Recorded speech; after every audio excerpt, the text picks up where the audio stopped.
Torrential rain, extreme cold, earthquakes, mutations among flora and fauna, extreme heat, acid rain, and blizzards besiege the land.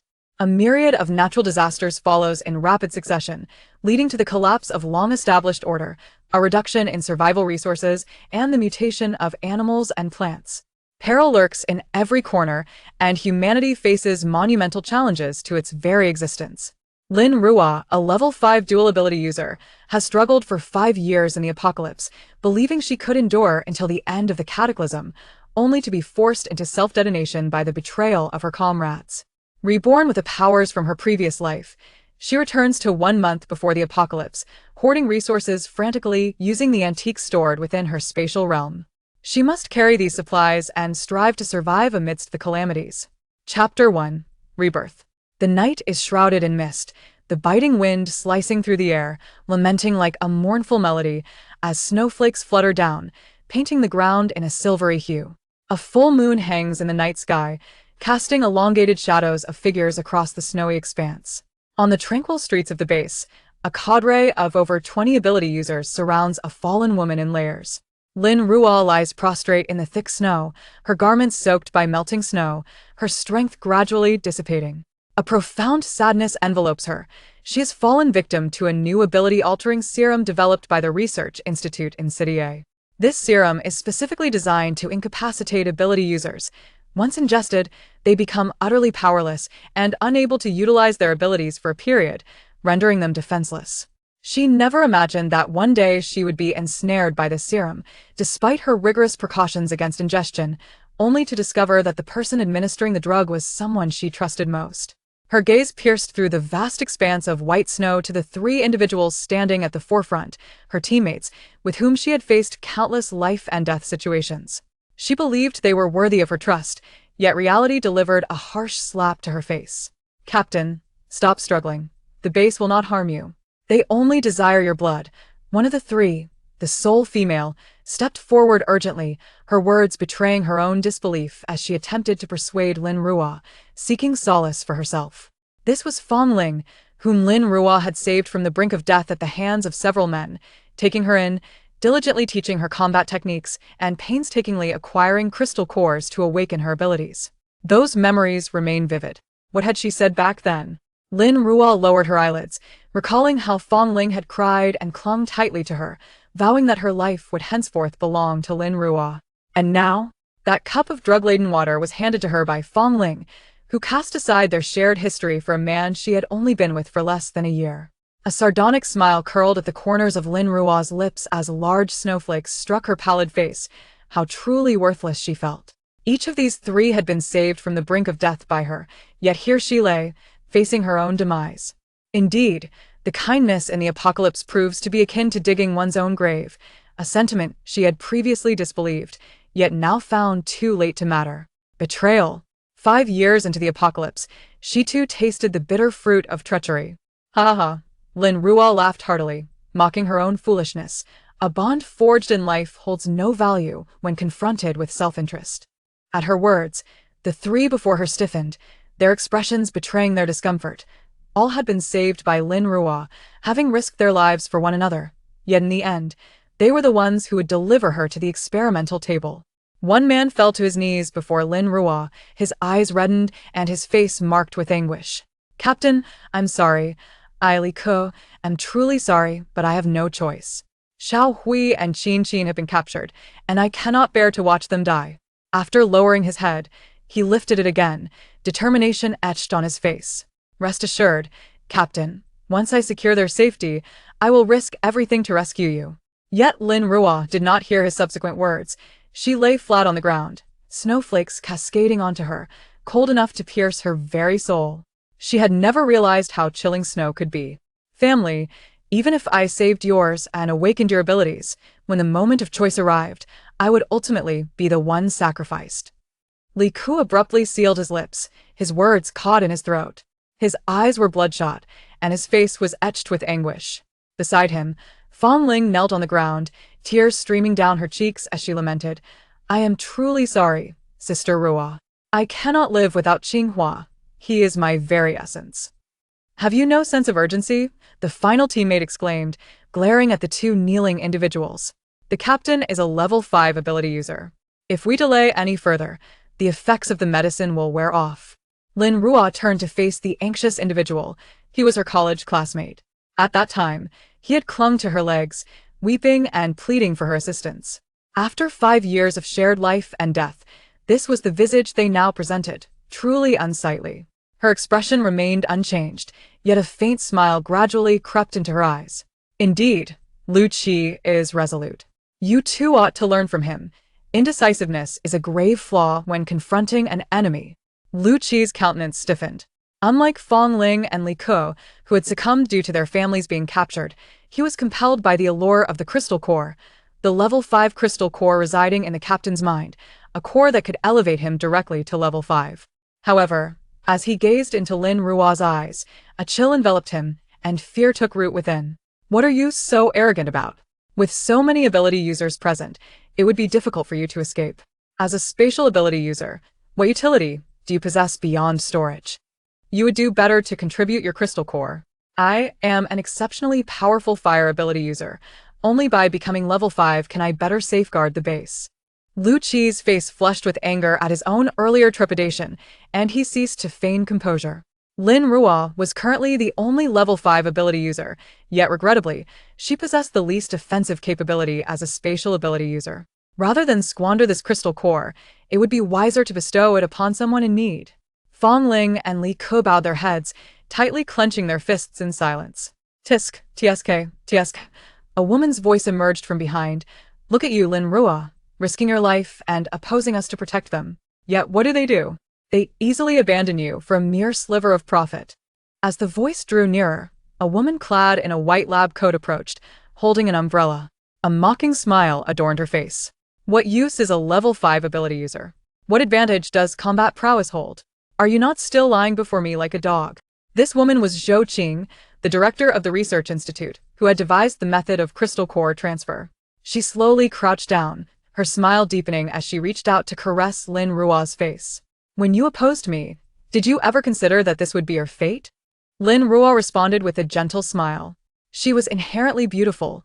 Lu Qi and the others assumed that Zhou Qing merely wished to eliminate her, unaware that she was the one intent on acquiring her crystal core for her experiments, for the greed of those in higher echelons. Meanwhile, Lu Qi and the others were merely tools wielded by Zhou Qing and the higher-ups. Regrettably, it is only when such tools are discarded that their true nature is revealed. Those ability users who uphold Zhou Qing will eventually become experimental subjects under her scalpel, at which point they will comprehend the folly of their actions. Ultimately, crystal core transfer entails relocating the crystal core from an ability user's mind to that of an ordinary person devoid of mental power, thus granting the ordinary individual the same abilities as the former user, albeit without the potential for further upgrade. Upon the announcement of this research, the most jubilant were those high-ranking officials within the base who lacked abilities. These individuals, enjoying positions of power, yearned for the possession of abilities themselves, not only for enhanced combat strength, but also for the extension of life. Among the higher-ups, Lin Ruo, as the captain of the ability team, vehemently opposed this research, daring to confront all the higher authorities for the sake of her convictions. Alas, in the end, she was defeated, vanquished by those very comrades she fought to protect. How laughable that these individuals were utterly oblivious to the principle of discarding the rabbit once the hound has served its purpose. Truly foolish. Having witnessed the malignancy of humanity in the wake of the apocalypse, her smiles grew increasingly rare. At this moment, her smile resembled a cold plum blossoming amidst ice and snow, unparalleled in beauty. The apocalypse, indeed, presents formidable challenges. One must contend not only with mutated flora and fauna, but also with the capriciousness of natural disasters, and most daunting of all, the darkness of human nature. Is there any lingering necessity to preserve such a corrupted realm? Absolutely not. Lin Ruo's mental energy surged wildly within her mind, her eyes shimmering with a blue glow. She could summon her abilities, albeit feebly. What you're doing will not be sanctioned by the base leader. The abilities were too faint. Lin Ruo still required additional time to delay. Humph. Zhou Qing scoffed. Do you truly believe that if the base leader did not consent today, I could mobilize so many high-level ability users? You are naive. If it weren't for Chun Yu secretly protecting you all this time, do you think you could have remained safe until now? Zhou Qing, believing victory was hers, spoke with scorn. He has always stood by your side, yet what was his ultimate fate? Did he not end up devoured by a mutated beast? Although she had already accepted the truth in her heart, Lin Ruo still felt a wave of sorrow wash over her, closing her eyes momentarily. Zhou Qing's words pierced her like a sharp blade, driving deep into her heart. The one who had shielded her until the end met a tragic demise.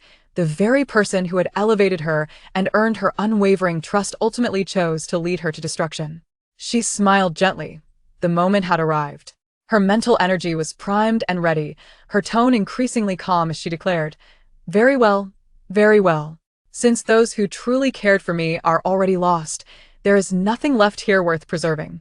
Zhou Qing was taken aback, swiftly rising to her feet, uncertainty flashing across her face as she regarded Lin Ruo. Though Lin Ruo was a spatial ability user, her formidable combat strength still intimidated Zhou Qing. She quickly turned to her assistant and commanded, "Hurry, fetch another vial of P2 serum." Lin Ruo's eyes curved with malice. The reason she had engaged them in this lengthy dialogue was indeed to buy time. Her teammates understood her best. Her abilities had mutated, granting her greater resistance to this serum than ordinary ability users. However, she was not seeking to escape. After enduring this betrayal, she had become despondent regarding this cannibalistic apocalypse. "You desire the crystalline core within my mind." Lin Ruo's smile faded, her hands emanating a faint blue glow, as the surrounding blizzard abruptly froze in midair. "I shall grant it to you immediately." "What?" The expressions of the 20 or so individuals present, who had previously harbored unwavering confidence, suddenly became frozen. They sensed the oppressive pressure radiating through the air, a chill rising from their very bones. Zhou Qing turned and sprinted backward, her voice rising to a frantic scream. "Kill her, quickly."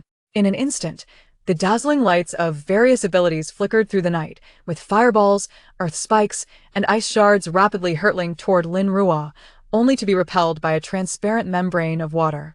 This membrane proved to be remarkably resilient, rendering those abilities utterly ineffective against Lin Ruo.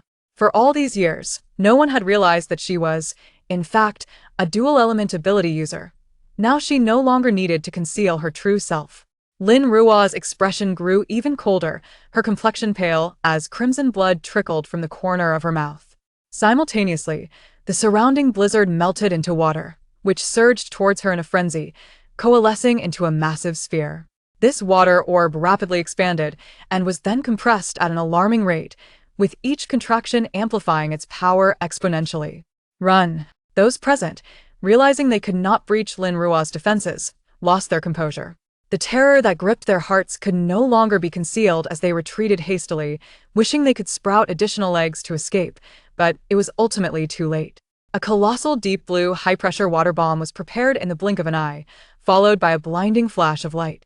Lin Ruo ignited the water bomb with the energy from her own self-detonation, unleashing an explosion of monumental proportions that radiated with cataclysmic force, swiftly engulfing those attempting to flee. The individuals were reduced to mere dust before they could even utter a scream.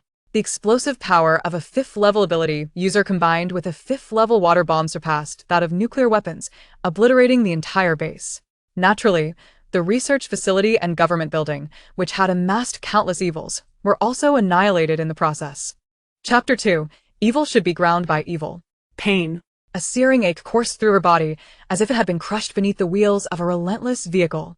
It felt akin to being scorched by the fiery breath of a volcano. This sensation was all too familiar. Lin Ruo furrowed her brow and opened her eyes, only to be greeted not by the stark, fluorescent lights of a laboratory, but by the gentle illumination of a crystal chandelier. Ignoring the throbbing pain enveloping her, she swiftly sat up in bed, her senses alert as she surveyed her surroundings. She froze in astonishment. This was her home. Impossible. Her residence had been overrun when the bitter cold descended, leaving the entire house unrecognizable. How could she possibly be here? Her mind was clouded with confusion as she shook her head to dispel the disorientation. A quick glance at the bedside calendar revealed the date. August 19th, 2207. She had returned to 5 years ago. She had self-destruct, taking with her all those who conspired against her. Yet here she was alive. Had she truly returned to the past? Lin Ruo blinked slowly, the icy demeanor in her eyes gradually dissipating, replaced by a sense of bewilderment. Was this rebirth? Or had everything before merely been a dream? Raising her hand, she attempted to channel her psychic energy, and in an instant, a sphere of water, the size of a fist, coalesced in her palm. The next moment, the water crystallized rapidly, causing the temperature in the room to plummet, a thin layer of ice forming swiftly. As Lin Ruo intensified her output of psychic energy, the ice thickened further, transforming the room into a chilling cavern. The temperature dropping alarmingly low. Her pupils constricted. Her abilities were still intact. They remained at their original level. The previous events had not been a dream.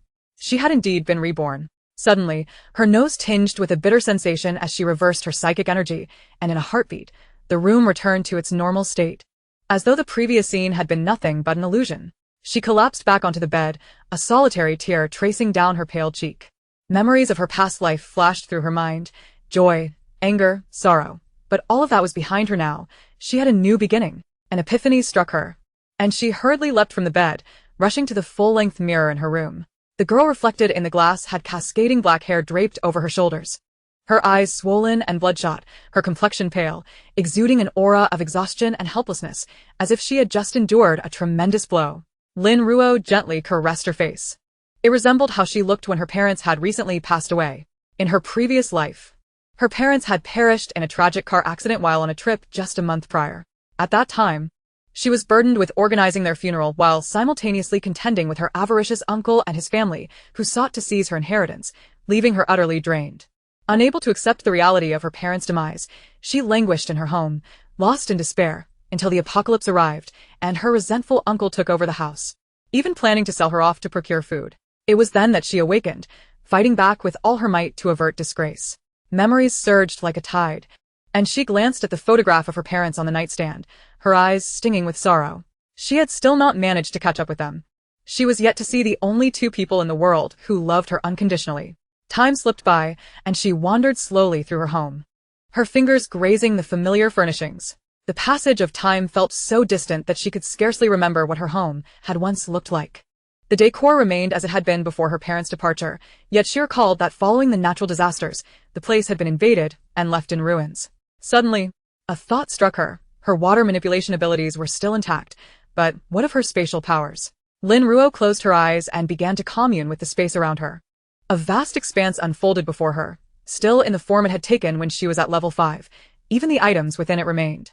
She possessed both water and spatial abilities, her formidable psychic strength granting her unparalleled control over water, allowing her to manipulate nearly every water molecule within her reach. Moreover, her spatial abilities, due to her psychic prowess, afforded her an infinite realm. She had never perceived the boundaries of her space. In her previous life, she had awakened her spatial abilities first, and at that time, she had been unaware of the need for discretion, which quickly drew attention. Reflecting on it now, Commander Jiang Hassan had approached her during that period, merely seeking to exploit her abilities. Later, as she became aware of others' intentions and awakened her water manipulation, she chose to conceal it, ultimately transforming it into her trump card. With a wistful gaze, Lin Ruo picked up the photograph of her parents, caressing it gently, her eyes glistening with tears. Perhaps only her parents had ever loved her without ulterior motives. Resting her forehead against the photo, she felt the genuine love of those who cared for her, even if her parents had ascended to heaven. Initially weary of the apocalypse, contemplating that death would bring closure, she never anticipated that fate would grant her a second chance. This time, she would spare no one who had betrayed or harmed her. Suddenly, a series of heavy knocks reverberated at the door, the force behind them as if intent on demolishing the entrance. Lin Ruo, open the door, came the boisterous call of her aunt, Zhao Mingkai. Lin Ruo's eyes turned icy, a palpable aura of menace surrounding her. They had come knocking when she had not even thought to seek them out. How fortuitous! With a deep breath, she transitioned her expression into one of sorrowful distress and quickly strode to open the door. Outside stood her uncle, Lin Bin, and Zhao Mingkai, along with their 14-year-old son. Lin Ye. The moment Zhao Mingkai laid eyes on Lin Ruo, she instinctively pointed a finger at her, exclaiming, "What is wrong with you? Why did it take you so long to open the door for your uncle and aunt? Are we unwelcome? We even helped you with your parents' funeral arrangements. Have you no conscience?" Lin Ruo raised her gaze to see not only the three of them but also neighbors from the same floor. With a swift glance, tears welled up in her eyes. "Uncle, aunt, I told you this house is the last possession my parents left for me. You cannot take it away. Please let me be. You're just a girl. You'll be married off eventually. The Lin family's belongings should never benefit outsiders. This house is meant for your brother's wedding in the future. Zhao Mingkai exclaimed, her impatience flaring at Lin Ruo's refusal to relinquish the property, her focus solely on money and possessions. Lin Ruo forced a grimace that was more painful than a frown, casting a glance at the neighbors before reluctantly saying, "Please, come in, and we can discuss this without disturbing others." Lin Bin exchanged a knowing glance with Zhao Mingkai and followed Lin Ruo inside, with Zhao Mingkai pulling Lin Yi along. Once inside, Lin Yi held his head high, surveying the surroundings as if admiring his possessions. Yet, the moment Lin Ruo closed the door, her expression turned frigid, her eyes brimming with intense hostility. She casually retrieved her phone, activated the recording function, and placed it by the door. "Why haven't you brought out the deed yet? Let me remind you, your uncle is a department head. It would be a simple matter to deal with a girl like you. Don't test my patience." Zhao Mingkai, emboldened by the closed door, continued, "We'll find you a suitable marriage prospect. You can marry right after you graduate from university, and we'll have little to do with you thereafter." Though Lin Ruo's voice held a pleading note, her movements were swift and decisive. She quickly approached Zhao Mingkai, covering her mouth with her left hand while seizing her right arm with her right. With a firm twist, a faint crack echoed as Zhao Mingkai's arm dislocated entirely. Zhao Mingkai's face drained of color, cold sweat beading on her forehead, but with her mouth covered, she could not utter a sound. "Aunt, I'm sorry." "Please don't do this. You can't have this house." Lin Bin and the others were taken aback by Lin Ruo's sudden action and rushed to her side, attempting to pry her hand away. "What are you doing? Don't force me to take action against you." Lin Ruo chuckled softly, her hand remaining still as she gently thrust it upward. Zhao Mingkai let out a muffled groan as her hand was once again restrained, her body trembling from pain, cold sweat pouring down like rain. With the swiftness of lightning, Lin Ruo's left hand dislocated her jaw, and she swiftly seized a towel to stifle Zhao Mingkai's cries. Releasing her left hand, Lin Ruo grasped Zhao Mingkai by the collar, rendering her as limp as a sack, devoid of any strength to resist due to the excruciating pain. "Ah! I will kill you," Lin Yi shouted, his eyes ablaze as he lunged toward Lin Ruo, intent on striking her. She swiftly delivered a kick to his knee, causing him to collapse to the ground, clutching his leg in agony. However, Lin Ruo did not grant him a moment's respite. She stomped on his back, dislocating his jaw with her left hand, twisting it to seize a garment from the doorframe, which she quickly tore apart to silence Lin Yi. In mere moments, she bound both Lin Yi and Zhao Mingkai together. This series of actions transpired in the blink of an eye, and by the time Lin Bin realized what was happening, his wife and child were already under Lin Ruo's control. He rolled up his sleeves and approached, exuding an aura of impending conflict. Lin Ruo smiled at him, then pivoted and delivered a kick to Lin Bin's abdomen. He felt as though he had been struck by a heavy hammer, the pain causing him to double over as darkness clouded his vision, collapsing to the ground, gasping for breath. "Uncle, please don't hit me. I truly cannot let down my parents. This is the only remnant they left for me." She stepped forward, seizing Lin Bin by the collar, effortlessly lifting him, a grown man, off the ground. Covering his mouth with her right hand, she silently warned him, "If you provoke me again, I will end your lives." With that, she deftly twisted his arm, dislocating it once more. Lin Bin's eyes rolled back as he teetered on the brink of unconsciousness, but Lin Ruo firmly pinched his philtrum, forcing him to remain conscious. A gentle smile graced her lips, yet her voice was as cold as ice. "Remember this pain well. If you dare to provoke me again, I assure you the agony will be 100-fold. Do you understand?" As she applied pressure, once more, Lin Bin's recently dislocated arm was reattached, but the pain surged to levels he had never experienced, leaving him feeling as though his arm were better off severed. His mouth was covered, and he could only emit muffled groans, his face gradually turning a shade of purple from the strain. After Lin Bin regained some composure, Lin Ruo unfastened his jaw, binding his mouth with cloth again, and with another swift motion, she dislocated his joint once more, then reattached it as the pain subsided. This relentless cycle continued for half an hour, during which Lin Ruo methodically dislocated every joint in Lin Bin's body. By the end, Lin Bin was pale and curled up in a corner, drenched in cold sweat, with dark stains marring his trousers. Lin Ruo wore a radiant smile, feeling a portion of her past grievances dissipate. She looked down at Lin Bin, who lay on the ground like a lifeless dog, and spoke in a tone laced with mock humility, "Uncle, you are also my kin. How could you treat me in such a manner?" Lin Bin's gaze was one of sheer terror as he shifted his body, retreating while shaking his head incessantly. His jaw was dislocated, and his mouth was bound. He could not utter a sound. Lin Ruo chuckled softly, leaning closer to him, silently asking, "Do you now believe I can end your life?" Understanding her intent, Lin Bin's pupils constricted, and he nodded frantically. At that moment, Zhao Mingkai and Lin Yi, bound nearby, were too frightened to even lift their heads, trembling uncontrollably. They could be ruthless to the meek, but before someone as formidable as Lin Ruo, they were utterly subdued. Lin Ruo clapped her hands and picked up the recording phone by the door, pressing the pause button. She raised it towards the trio, akin to a triumphant conqueror, stating, "I have recorded everything. Your malicious attempts to torment me. I welcome you to confront me at any time. It presents me with an opportunity to eliminate future threats."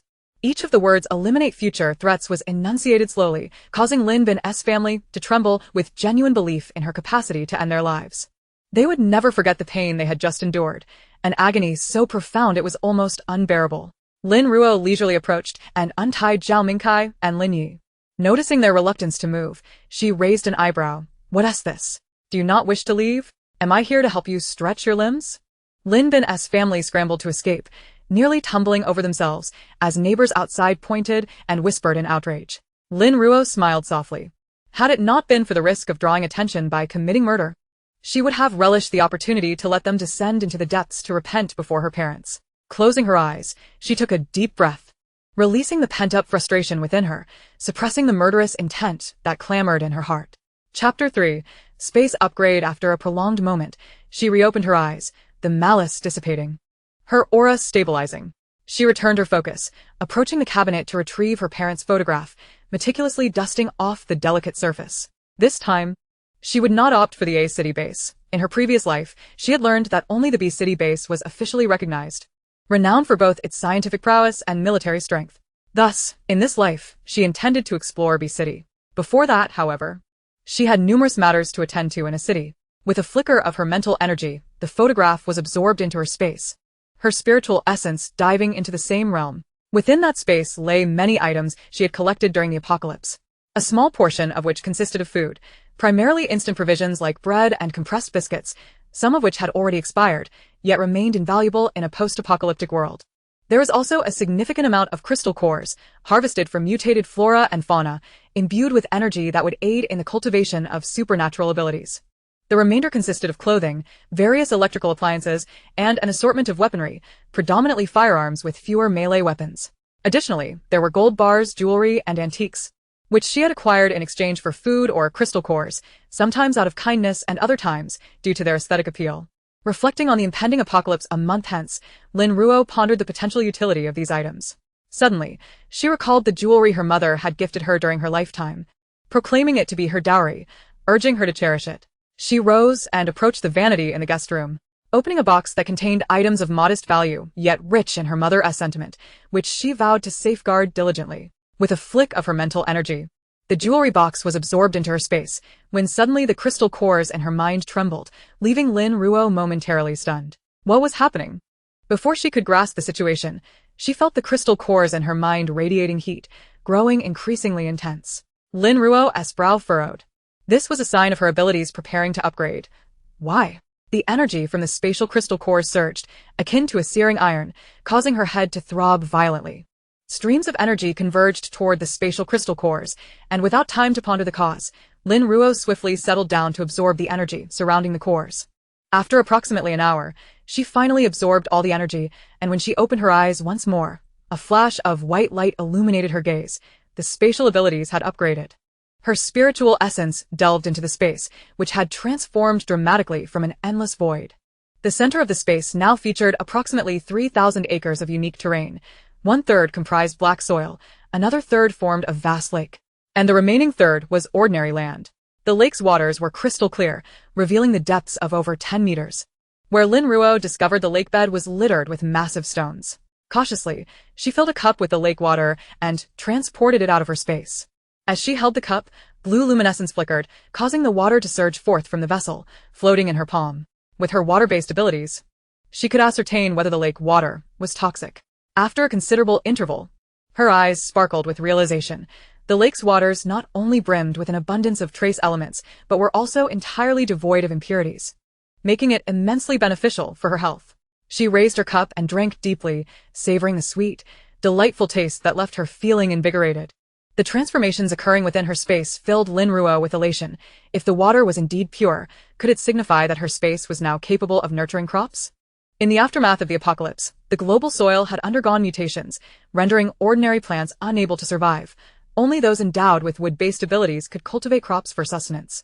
However, such individuals were exceedingly rare, and their powers were limited, which rendered food exceptionally precious. Now, she could effortlessly cultivate her own land within her space. How could one not feel elated by such a revelation? The surprise arrived so suddenly that Lin Ruo took a deep breath, compelling herself to regain her composure. As her mental energy retreated from the space, she swiftly captured a flying mosquito and drew it into her domain. Typically, a level 5 ability would not permit the storage of living entities. Anything possessing life was entirely excluded. Yet, when she captured the mosquito, she felt no resistance whatsoever. Her space could now harbor living beings. This meant that not only could she cultivate crops, but she could also raise animals within her space. Such prospects were tantalizing indeed. Her mental energy plunged back into the space, where she observed the mosquito flitting about, indistinguishable from its behavior in the external world. Lin Ruo was beside herself with joy. The alterations within her space were monumental. Could she enter it herself? Yet, dreams are often more splendid than reality, regardless of how she maneuvered her mental energy.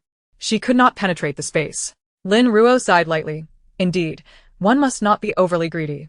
Yet, a flicker of anticipation ignited within her. If a level 6 space could accommodate living beings, what might a level 7 space be capable of? Perhaps at that level, she would be able to enter herself. She closed her eyes, channeling her mental energy to communicate with the spatial crystal core within her mind. Only to uncover an even greater surprise, her spatial abilities were finally capable of offensive actions. With a mere thought, a 2-meter-long transparent spatial blade materialized from thin air, cleaving through the nearby television cabinet, effortlessly slicing the heavy marble piece in half. Lin Ruo approached and gently traced the smooth, even cut on the cabinet. It was evident that the spatial blade had traversed it as if it were merely air, encountering no resistance whatsoever. Remarkable. This upgrade had endowed her with such formidable skills. After a prolonged moment, Lin Ruo recalled her intention to investigate the cause of her space's sudden elevation. Delving into her spatial realm, she ultimately focused on the box she had just drawn into her domain. Inside lay a jade bracelet that had once shimmered with a soft luster, now marred by cracks. Was this the bracelet her mother had left her? Lin Ruo pondered, struggling to recall the details after so much time. All she remembered was her mother stating that it had been passed down from her grandmother and advised her to cherish it as a family heirloom. Why would this jade bracelet trigger the space's upgrade? Could it possess hidden depths? Holding the cracked bracelet in her hand, she scrutinized it intently, her mental energy probing for an extended period, yet only detecting a faint trace of spatial energy. It appeared that this bracelet had once been a space itself, which, through a twist of fate, had merged with her own. How had she failed to realize this in her past life? A soft smile graced her lips. It seemed her parents were indeed watching over her from above, not only granting her rebirth, but also leading her to uncover the secret of the bracelet. With so many newfound advantages since her resurrection, how could she not lead a more exhilarating life? Retrieving paper and pen from her drawer, she swiftly compiled a list of essential supplies to gather. Nothing related to clothing, food, shelter, or transportation could be overlooked. Her family was merely middle class, her parents were educators, and she herself had recently graduated from university. Aside from the over 200,000 yuan left by her parents and the 2 million yuan she received as an insurance payout following their tragic accident, all she possessed was the house she currently resided in. Observing the lengthy list of supplies, Lin Ruo frowned slightly. There was much to prepare, and her available funds were insufficient. She would need to quickly liquidate some items from her space. Having completed her list, a distinct growl emanated from her stomach. How hungry she was. Checking her phone, she noted it was already 9 o'clock in the evening. The recent upgrade of her spatial abilities had drained considerable energy, compounded by the fact that during her previous life, she often neglected her meals due to overwhelming sorrow. Now, She found herself ravenous. As she caressed her somewhat empty stomach, memories of the delectable dishes from the pre-apocalyptic world flooded her mind, causing her mouth to water in longing for those flavors. Although in her past life, she had been formidable enough not to suffer from hunger in the final 2 years, the taste of food then was undoubtedly worlds apart from that of her previous existence. With her heart racing at the thought of those delicacies, Lin Ruo seized her phone and began ordering takeout, her fingers flying across the screen as she placed numerous orders from various establishments: fried chicken, roasted duck, crayfish, hairy crabs, skewers, and fizzy drinks. She ordered 10 of each. Her yearning for the flavors was overwhelming. Rising swiftly, she made her way to the kitchen to see what vegetables remained, hoping to stir-fry some greens. Craving freshly cooked stir-fried vegetables in a post-apocalyptic world was a true luxury. During her senior year, she had spent some time interning off-campus. With a limited stipend, ordering takeout daily was impractical, so she had begun following online tutorials to learn how to cook. Over time, her culinary skills had improved significantly, a talent that had ultimately saved her life in the early days of the apocalypse. Regrettably, upon opening the refrigerator, Lin Ruo discovered it contained nothing but a few bottles of beer. Sighing, she resolved to stock it fully the next day. After waiting for approximately half an hour, the takeout began to arrive. To avoid complications, she had instructed the delivery personnel to leave the orders at her door. Once they departed, she would retrieve the food. Lin Ruo arranged the takeout on the dining table, and by the end, the surface was nearly overwhelmed. With no choice left, she placed the remaining items on the coffee table in the living room. An array of delightful dishes, their aromas wafting through the air, made her mouth water. But she regained her composure, knowing that she could not possibly consume everything. She took a small portion from each dish and stored the rest at her space. Rubbing her hands together, she picked up a skewer with her left hand and took a hearty bite. Ah, the meat was tender and juicy, the seasoning just right.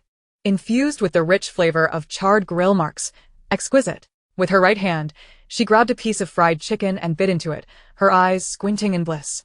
The crispy skin yielded to succulent, juicy meat, filling her with a profound sense of happiness. Accompanied by a generous gulp of fizzy drink. Ah, sheer satisfaction. After indulging in a sumptuous feast, Lin Ruo retrieved her freshly compiled list of supplies, mentally planning her tasks for the following day. She then refreshed herself and lay down in bed, clutching a photograph of her parents, enveloped in an unprecedented sense of peace and happiness. She had expected to struggle with sleep, as she had during the apocalypse, yet the scent of those nostalgic flavors lulled her into slumber swiftly. This was the most restful sleep she had experienced in 5 years. Chapter 4. Preparations for stockpiling. With a night devoid of dreams, a beam of sunlight streamed through the window, rousing Lin Ruo abruptly. She sat up quickly, scanning her surroundings with heightened alertness. After a moment, the realization struck her. She had been reborn. Grabbing her phone from the bedside, she noted it was precisely 5 o'clock, a remnant of her biological clock from her previous life. To her astonishment, this rhythm had persisted into her new existence. Lin Ruo sprang from her bed, swiftly washed her face, and began to store the dining room furniture within her space. She commenced her basic exercises in the dining area. Her body had been significantly enhanced due to her abilities. Performing hundreds of sit-ups came effortlessly, yet she remained diligent, ensuring each movement was executed with precision. The initial modification of her supernatural abilities was commendable, however. It merely enhanced her physical attributes.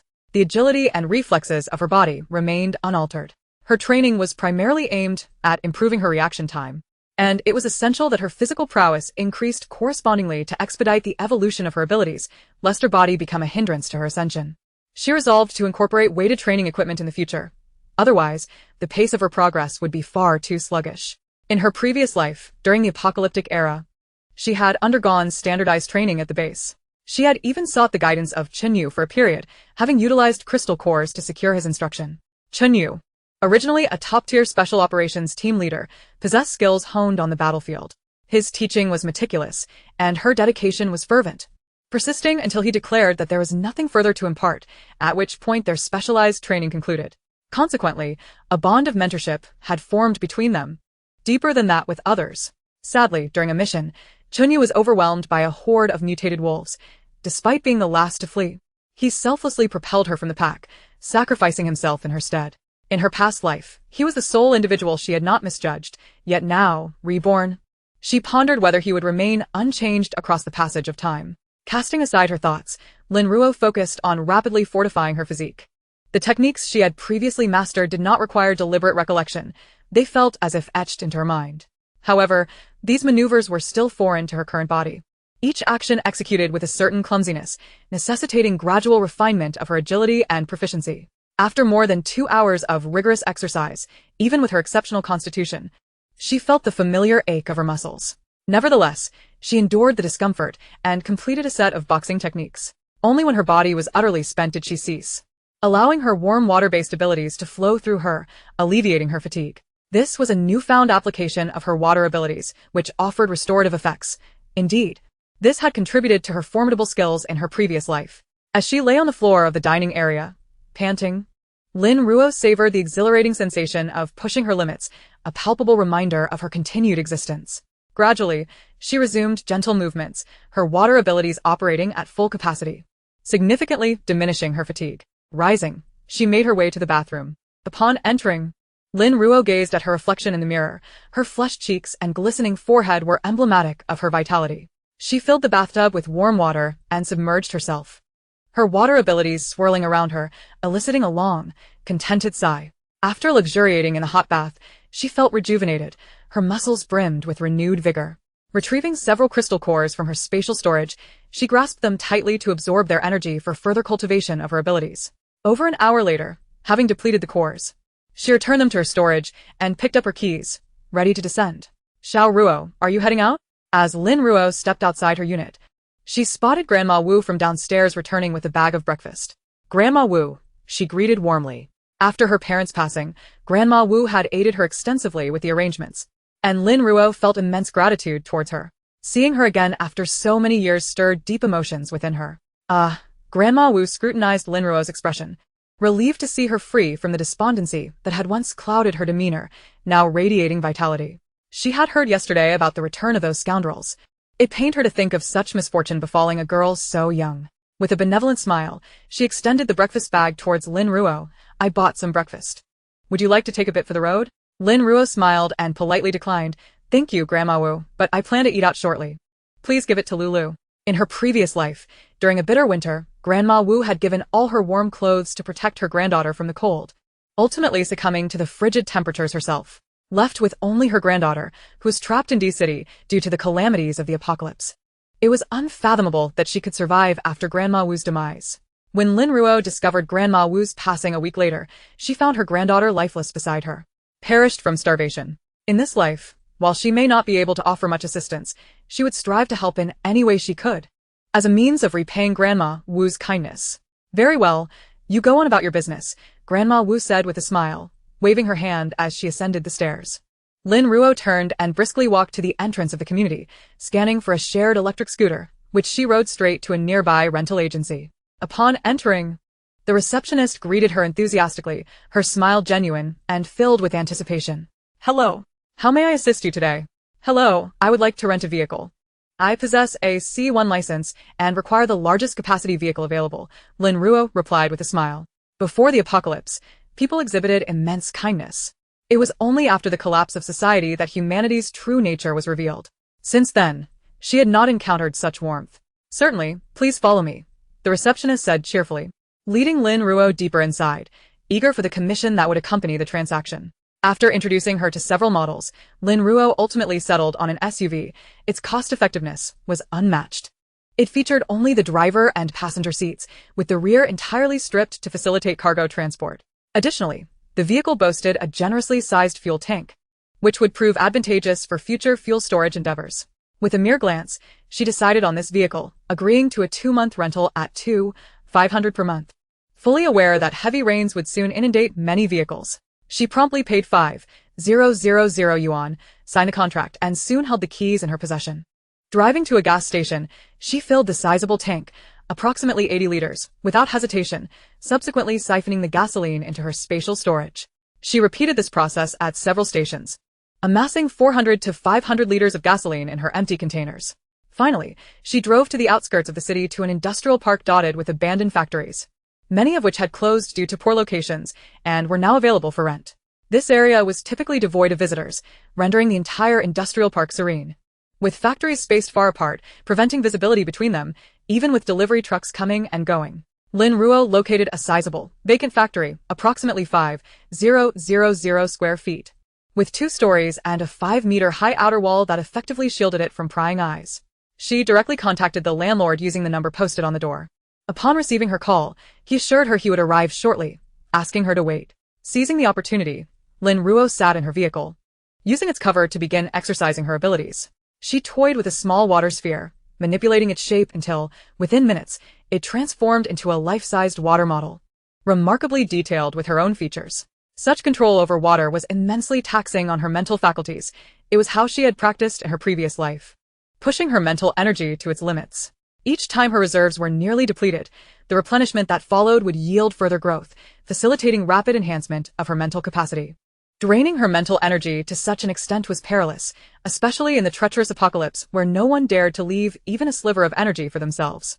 Yet Lin Ruo was undeterred, bolstered by her water abilities.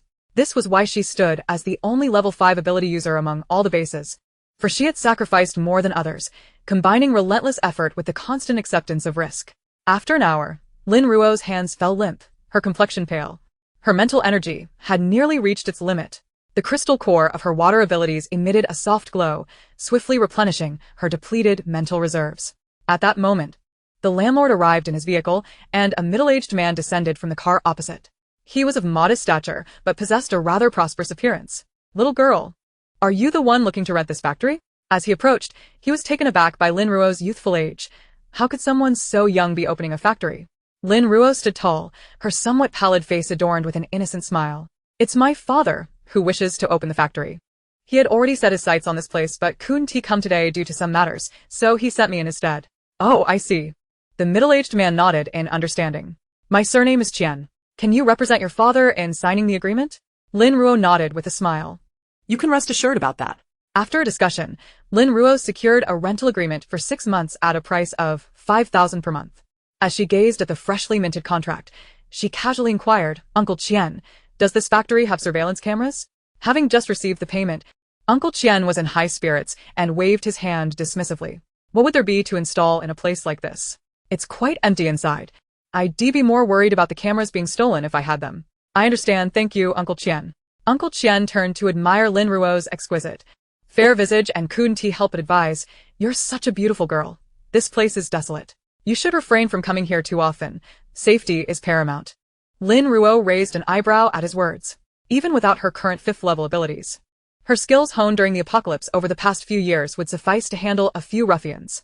However, since Uncle Qian meant well, she graciously accepted his concern. Thus, she smiled innocently and replied, "You needn't worry. From now on, it will be my father who comes here. I'm merely helping out this once." Once she saw Uncle Qian drive away, she unlocked the door with her key. The 5,000 square feet of space was ample for her needs. Chapter 5. Stockpiling supplies in the dimly lit warehouse. Lin Ruo meticulously inspected the premises and, finding no surveillance equipment, exited and locked the door. She then drove to refuel, filling up 5 or 6 tanks. With the available empty barrels filled, it was clear she needed to procure supplies promptly. She drove directly to the largest wholesale market in City A, first purchasing several cameras before consciously wandering the market. There were numerous grain and oil wholesalers, but after a careful observation, Lin Ruo selected one. Without hesitation, she entered the store. The proprietor was a bald middle-aged man, bare-chested, with a muscular build that made him appear rather intimidating. This was likely why the shop had very few customers. "Young lady, what can I do for you?" The man looked up, his voice deep and somewhat menacing. However, Lin Ruo remained unfazed, responding with a cheerful smile. "Uncle, I would like to buy rice, flour, cooking oil, and various seasonings. Such a variety. How much do you need?" Upon hearing the list, the man's eyes lit up, and his expression softened considerably as he stepped closer. "I need 200 tons each of rice and flour, 2,000 barrels of 5L cooking oil, 1 ton of salt, and 500 boxes of assorted seasonings." The man frowned slightly, his demeanor darkening. "Young lady, do you really need so many items? You're not just trying to make a fool out of me, are you?" "Of course not. My family is opening a food processing factory, and I am genuinely here to make a purchase." Lin Ruo remained composed, undeterred by his fierce appearance. "If you doubt my sincerity, I can provide a deposit." At this, the man's brow relaxed, and seeing her earnestness, he began calculating the costs. Rice was priced at 4 yuan per kilogram, flour at 3 yuan, cooking oil at 45 yuan per barrel, and salt at 3 yuan per kilogram. He presented her with a long list that totaled 2 million yuan. Based on a 30 deposit, that amounted to 600,000. Lin Ruo nodded as she reviewed the prices, knowing that they were the lowest wholesale rates available, confirming his honesty. With a radiant smile, she addressed him, "Brother Wang, could you provide me with your bank account number? I will transfer the funds." The man remained somewhat skeptical, questioning how a young girl could order such a large quantity. Nonetheless, he immediately provided his bank details, knowing that his store was struggling due to his intimidating appearance and that a substantial order like this could revitalize his business. Ding. The man instinctively glanced at his phone, where a notification of 600,000 yuan arriving flashed on the screen. He stood up abruptly. Young lady, you really intend to go through with this? Lin Ruo chuckled at his incredulity. Of course. With such a genuine price, I certainly wish to purchase from you. But the goods must be of high quality. Please don't try to pass off inferior products. The man pounded his chest confidently. You can rest assured, girl. My goods are undoubtedly the finest in this wholesale market. Lin Ruo nodded and then produced a note. I have many other items to buy as well. Brother Wang, please deliver the goods to this address. Tomorrow morning would be ideal. I will check the inventory and settle the full payment afterward. Absolutely. The man beamed widely at the prospect of such a substantial order. You can count on me. I have plenty of stock in my warehouse and will ensure timely delivery. Great. Then I shall take my leave. After exiting the store, Lin Ruo did not depart the wholesale market. Instead, she turned to a nearby grocery store. Sir, do you have large oil barrels? The owner eagerly greeted her with a broad smile. Yes, indeed. We have barrels as large as 200L. How many do you need? He began moving a massive barrel from the side. Lin Ruo estimated that her SUV could fit only 3 or 4 of these barrels, but could accommodate them within her available space. If you order a large quantity, I can offer you a price of $258 each. Otherwise, it will be at market rate. The owner calculated in his mind, suspecting that this young girl wouldn't be ordering much. Lin Ruo approached the barrel, examined its quality, and decisively stated, I'll take 10,000 of these. And I need them delivered the day after tomorrow. What do you say?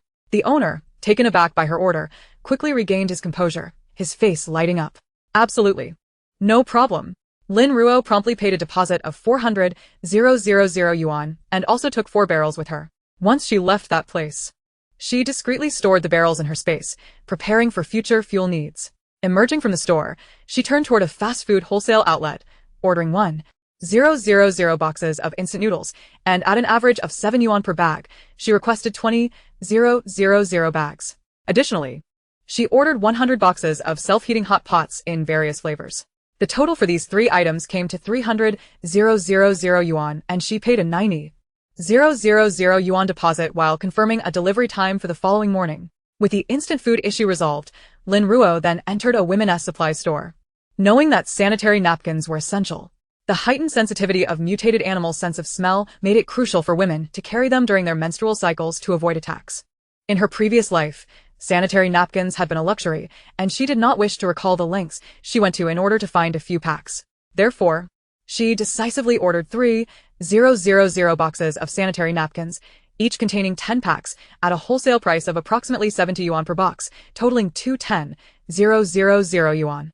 She also procured 2,000 sets of underwear, socks, and other small items, spending an additional 130,000 yuan.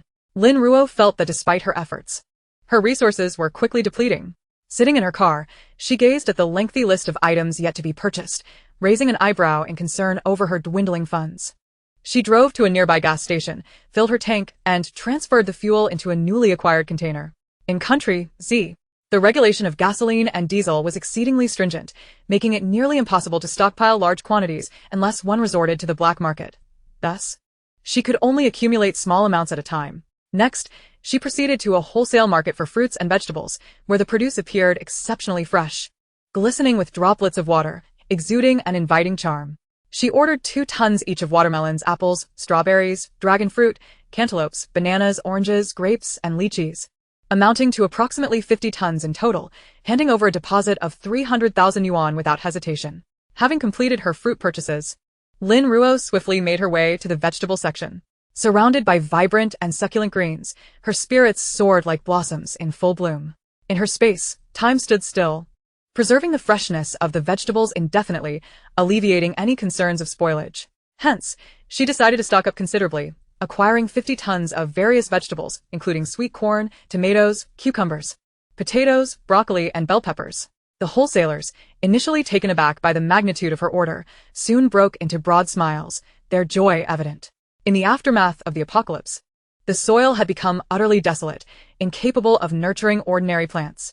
Only those with wood-based abilities could cultivate grains, relying solely on laboratory-developed cultivation dishes for vegetable farming.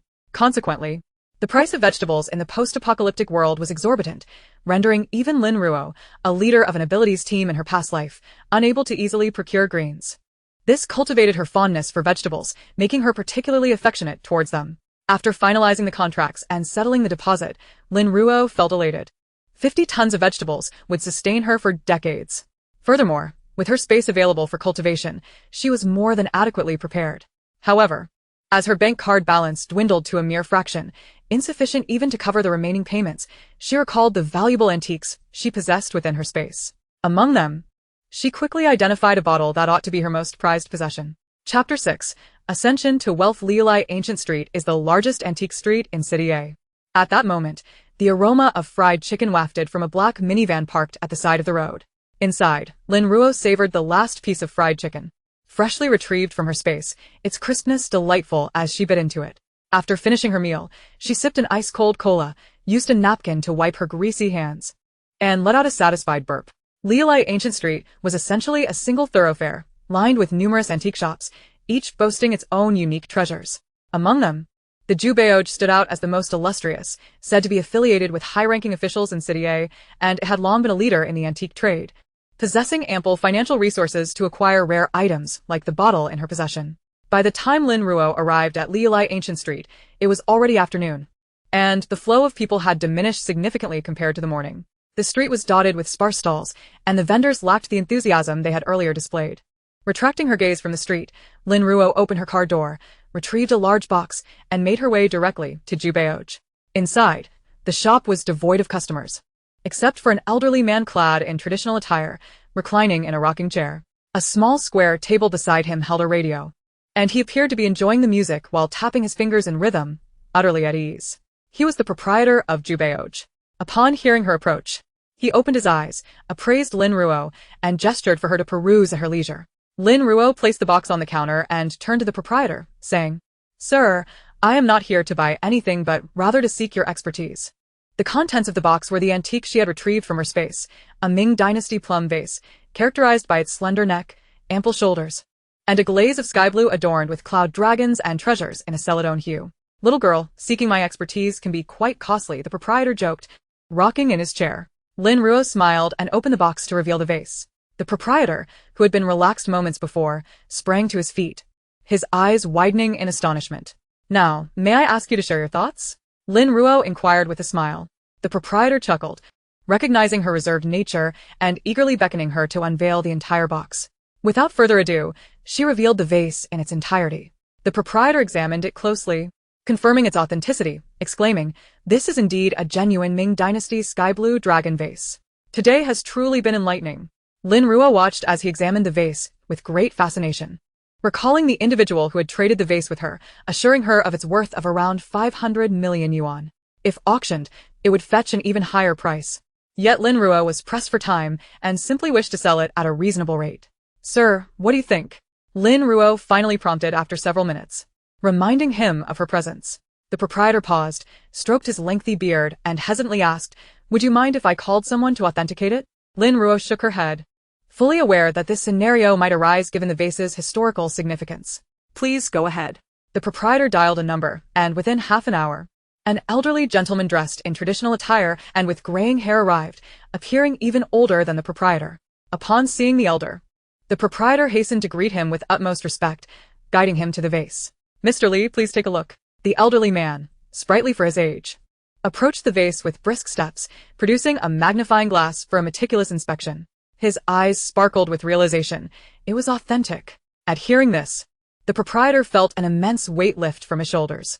The thought of parting with such a vase would elevate Jubeoj's standing in the antique world and, in turn, bring in a wealth of riches. As the elder continued to admire the vase, the proprietor stood, smiling at Lin Ruo and bowing slightly. "Young friend, are you considering selling this vase?" Lin Ruo nodded, cutting to the chase. "Of course, I brought this vase here already knowing its value, so you may skip the bargaining." The proprietor appeared momentarily flustered, then his expression turned serious as he regarded Lin Ruo. "There are only two such vases in existence. One is in the Summer Palace, and the other is said to be in a foreign museum. It is quite extraordinary for it to be in your possession. Dear girl, from where did you acquire this vase?" Having prepared for this question, Lin Ruo remained calm, shrugging her shoulders. "It has been passed down through my family. As you can see, the dragon pattern is distinct from that pair." Upon hearing this, the shopkeeper lowered his head to examine the item once more. The more he looked, the brighter his eyes became. Indeed, this vase must have been carefully preserved and had never been presented to the public. The more elusive it was, the more precious it became. After finishing his inspection, he raised his head to gaze at Lin Ruo, his eyes aglow with excitement, and eagerly inquired, "Young lady, how much do you intend to sell this exquisite Mei vase for?" Lin Ruo extended 5 fingers, indicating 500 million. The shopkeeper blinked in disbelief, feeling as though he were caught in a surreal moment. He had prepared himself to seek external assistance for a hefty purchase, only to have a fortune seemingly drop from the sky upon him. The last known transaction for such a vase indeed reached 500 million, and the young lady was not lying. However, the current auction prices had significantly escalated. Did she truly remain unaware? "Are you certain?" the shopkeeper asked, harboring doubts about whether the girl before him was merely testing his resolve. Lin Ruo wore a bittersweet smile. Her family's business had encountered difficulties, necessitating a swift influx of cash today, or she would not have resorted to selling a family heirloom. Understanding dawned upon the shopkeeper, and he nodded, a grin spreading across his face that he could not suppress. "To be honest, my dear, at this price, only my establishment, the Gathering of Treasures Pavilion, can afford such a vase. Thus, I shall shamelessly take advantage of your generosity." "Not at all," Lin Ruo replied, a glimmer of amusement in her eyes. Knowing the deal was sealed. When Lin Ruo exited the shop, her phone balance had soared into the 9-digit realm. Her spirit soared. The vase she had purchased with 5 packets of instant noodles could now be exchanged for a fortune to procure countless supplies. Lost in her thoughts, she received a call from the bank. Lin Ruo answered, and the customer service manager's tone brimmed with respect. "May I speak with Miss Lin Ruo?" "Yes," she replied, her voice indifferent. The manager continued with utmost deference. "Today, your bank card has received a deposit of 500 million. You have now been upgraded to our Elite Black Gold user status. May I inquire if you have time to complete the necessary formalities?" "I currently have no time. I will visit when I can," Lin Ruo replied, preoccupied with thoughts of how to spend her newfound wealth. "Understood. Should you wish to come, please inform me, and I will arrange for transportation to fetch you," said the customer service manager before politely ending the call. Lin Ruo chuckled lightly, reveling in the experience of being treated like a wealthy heiress. Chapter 7. The Ethereal Demoness. As Lin Ruo drove out of the ancient street, the sky was still bright. She initially planned to find a nearby gas station, but as soon as she started the car, she noticed another vehicle tailing her. Lin Ruo's brow furrowed, her expression turning cold. She was being targeted. It seemed the commotion caused by Old Li had attracted too much attention, making their transaction easy to infer. The individuals pursuing her bore connections to the underworld, and their relentless gaze rendered her movements inconvenient. Their usual code dictated that might made right, so she resolved to teach them a lesson. Lin Ruo steered her car toward the outskirts, where the surroundings grew increasingly desolate. Inside the following vehicles sat 3 burly men who, upon witnessing Lin Ruo's actions, understood they had been detected. One of the men in the back seat took a drag from his cigarette and remarked nonchalantly, "This little lady is quite alert. It's a pity her wits are lacking. Knowing we're tailing her, she still heads into this godforsaken place." The other 2 men exchanged tense glances, realizing this was wrong. It was a trap. They hastily pulled over to turn back, but to their astonishment, Lin Ruo's car, which had seemed hundreds of meters away, had suddenly come to a halt directly before them, executing a stunning drift. Lin Ruo exited her vehicle and, to the astonished gaze of the 3 men, approached the driver's side and knocked on the window.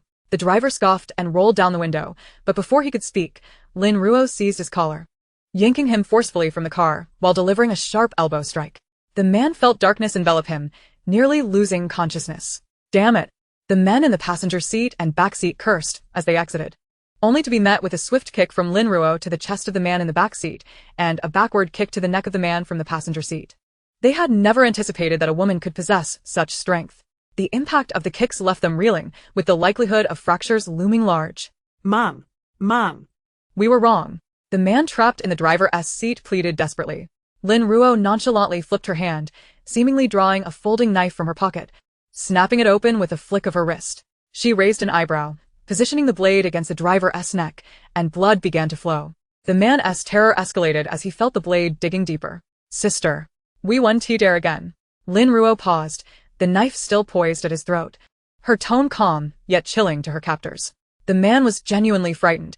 He sensed that she wielded the knife without a tremor, as if he were merely a dead fish. "Since when did such a fierce woman emerge on the streets?" he stammered. "My brother is known as Scarface. We truly meant no harm. We were merely curious." Lin Ruo scoffed, narrowing her eyes. "Tell your brother, if he doesn't want his head severed in the dead of night, to keep his distance from me. Should I see you again, I will consider it a death wish. Understand?" Understood. Understood. Sister.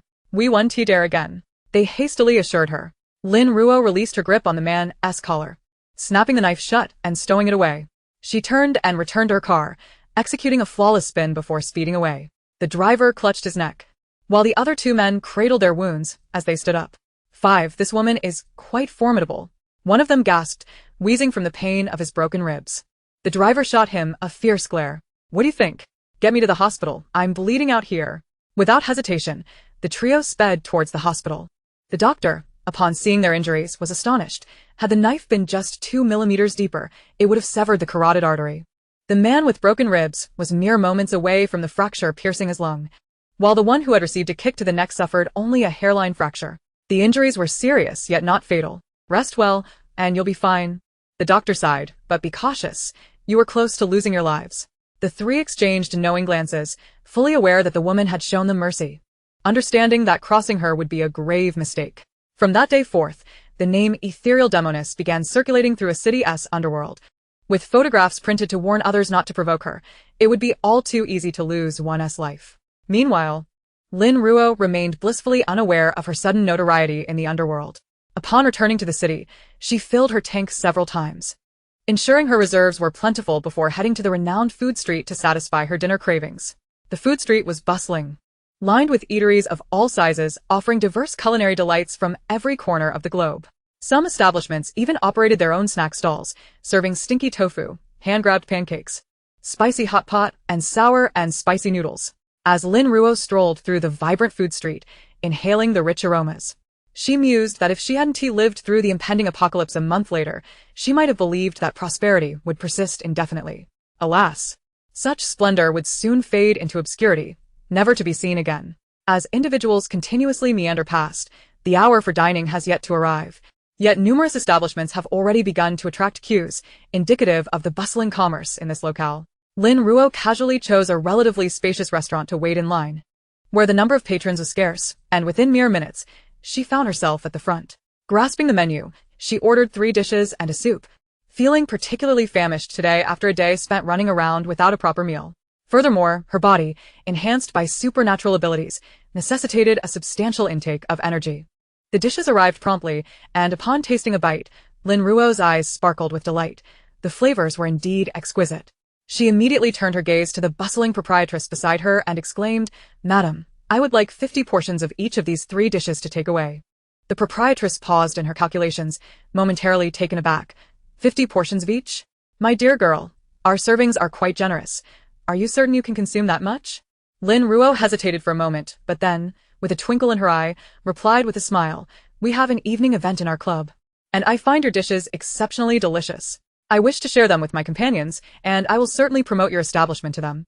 Ah, Such a charming young lady you are. Just for that sweet remark, I shall add some extra dishes for you, the proprietress declared, her face alight with joy as she turned to the kitchen to arrange for more food. With a smile, Lin Ruo turned back to her meal, savoring each bite. The shredded pork with garlic sauce was subtly sweet, the pork tender and smooth, the green peppers crisp, and the mushrooms rich in flavor. Each mouthful created a delightful amalgamation of tastes. The braised eggplant was perfectly fried, soaked in savory sauce, tender and sweet, an ideal accompaniment to rice. The braised pork was equally delectable, with the fatty portions yielding a delightful texture, while the lean meat was flavorful, yet not dry, its rich, slightly sweet gravy pairing exquisitely with rice. Satiated, Lin Ruo paid for her meal, which included 150 portions, and exited the restaurant, enlisting a staff member to assist in loading the food into her vehicle before closing the door. The evening had begun to darken, and the food street was alive with activity, street vendors opening their stalls. Although Lin Ruo had eaten her fill, she adhered to her principle of seizing every opportunity, feeling justified in purchasing a bit more. At each stall, she ordered 50 portions of various snacks. Although she possessed culinary skills herself, she always found that the fare prepared outside had a distinct and delightful quality. The vendors required some time to prepare 50 portions, so she settled in her car, waiting while perusing her phone to place online orders for various essentials. With a plethora of items needed, it took her nearly half an hour to finalize her purchases. Estimating that her snacks would soon be ready, she exited the vehicle, settled the bill, and placed her items inside. Utilizing the cover of her car, she discreetly stored the food, including the earlier meal, into her spatial storage, amassing quite a bounty of delectable treats. In high spirits, she drove home, deliberately retrieving a few portions of snacks from her spatial storage before heading downstairs to knock on Grandma Wu's door. Upon opening the door and seeing Lin Ruo, Grandma Wu beamed. "Ah, little Ruo, you've returned. Is there something you need?" Lin Ruo presented the bag of food, saying, "I bought some snacks while I was out, thinking you might not have had dinner yet, so I brought you some." Grandma Wu was insistent in her refusals. "Oh no, dear, take it back for yourself. I'm busy cooking and want to be able to eat it." Lin Ruo placed the bag on Grandma Wu's cabinet, smiling as she said, "Then please give it to Lulu. She adores these treats." Grandma Wu ceased her protests, patting Lin Ruo's shoulder with earnest concern. "Little Ruo, do be frugal with your money. There are many days ahead." "I understand. Rest assured." Lin Ruo nodded with a smile, then casually mentioned, "I heard there's a severe storm forecasted for this month, with significant temperature drops, possibly even below freezing. Given your mobility issues, it might be wise to stock up on food and drinks so you won't have to venture out." "All right, I understand," Grandma Wu replied, taking Lin Ruo's words at face value, thinking it was merely youthful enthusiasm for online news. This year's weather had been peculiar. There had been earthquakes and floods in various places, and now, in the midst of summer, a drastic drop in temperature was imminent. As Grandma Wu continued to ramble, Lin Ruo pondered, perhaps the apocalypse had long been foretold. This was Earth's retribution for humanity's neglect of the environment. After bidding farewell to Grandma Wu, Lin Ruo ascended to her own residence, planning to prepare supplies for Grandma Wu to leave behind before her departure, and to ensure Uncle Wu returned home early. If they could endure until the first wave of rescue efforts arrived at Base A City, perhaps they could fare better. Upon returning home, she indulged in a hot shower, collapsing onto the sofa, utterly fatigued. This day had proven far more exhausting than her usual missions. Indeed, spending money was a laborious endeavor. However, she still had tasks to complete. She needed to receive supplies in the morning and continue shopping in the afternoon. Her schedule was entirely filled. She opened her online shopping application, purchasing necessary items such as flashlights, batteries, and high-calorie food, ordering in substantial quantities, with the warehouse address specified for delivery. It was only late into the night that she finally embraced her phone and drifted into a peaceful slumber. Chapter 8. Stockpiling supplies. The following day, at precisely 5 in the morning, Lin Ruo awoke promptly, springing from her bed with the agility of a fish leaping from water. After a quick wash, she spread a yoga mat across the kitchen floor, having found it somewhat slippery during her previous workout. With the mat in place, her exercises improved significantly today, allowing her muscles to stretch freely. Indeed, following her enhancement through supernatural means, the effects of her training were now evident. This morning, Lin Ruo began with 100 push-ups and 100 sit-ups. Once her body was sufficiently warmed up, she commenced her martial arts practice. After completing a set, she found herself lightly perspiring. The stiffness she had previously experienced was much diminished, though her body still lacked the reflexive muscle memory she sought to develop. After practicing for over 2 hours, Lin Ruo finally concluded her workout, feeling her energy depleting. The soothing flow of her water-based powers enveloped her, providing warmth and comfort. After a brief respite, she hurried to the bathroom for a rejuvenating shower. Following her cleansing ritual, she took a crystal core and spent an hour cultivating her supernatural abilities. Most of the crystal cores in her spatial storage were of levels 3 and 4, which she typically utilized for her training. The energy within the cores was absorbed into her body, gradually assimilating into both water and spatial energy, circulating through her system before being absorbed by the core in her mind. As the water and spatial energies coursed through her meridians, Lin Ruo felt as though she were enveloped in a hot spring, her physical constitution gradually enhancing under the nourishing effects of her powers. After her cultivation session, she felt a newfound clarity, as if every pore in her body could breathe freely, radiating a profound sense of comfort. Glancing at the wall clock, she realized it was nearly 9 o'clock, and she had yet to have breakfast. Her stomach grumbled in protest. The only drawback of being an ability user was the increased appetite that accompanied their enhanced powers. Should they fail to satiate their hunger, their abilities would stagnate. And in a world already fraught with scarcity, this posed an even greater challenge for supernatural beings. Swiftly grabbing her phone and keys, Lin Ruo dashed downstairs to partake in breakfast. Upon reaching the Baezai shop on the ground floor, she ordered 10 baskets of buns. Just as the steaming buns were placed on her table, she received a call from the owner of the grain and oil store. Hey, What time would be convenient for the delivery truck to arrive today? The proprietor's voice exuded a sense of efficiency, lifting Lin Ruo's spirits further. Checking her watch, she replied, "Around 10 o'clock should be fine." got it. After hanging up, Lin Ruo quickly began to devour her breakfast, savoring 3 baskets of buns. The taste was simply divine. The skin was thin yet chewy, the meat filling flavorful and sweet, with shrimp that was delightfully bouncy, each bite bursting with juices. Truly delicious. She savored her meal, reluctant to part with the remnants, and requested the vendor to pack the leftovers for her. Turning back, she addressed the owner of the bun shop, saying, "Kindly prepare 100 baskets for me by 9 a.m. tomorrow. I shall take them away." Certainly. The proprietor, having operated this establishment for over a decade, was well acquainted with Lin Ruo and harbored no fears of her defaulting on payment, readily acquiescing to her request. With a brisk pace, Lin Ruo hurried to her vehicle and stowed away the buns she was carrying in a secure compartment. With a heart full of joy, she drove towards the industrial park on the outskirts of the city.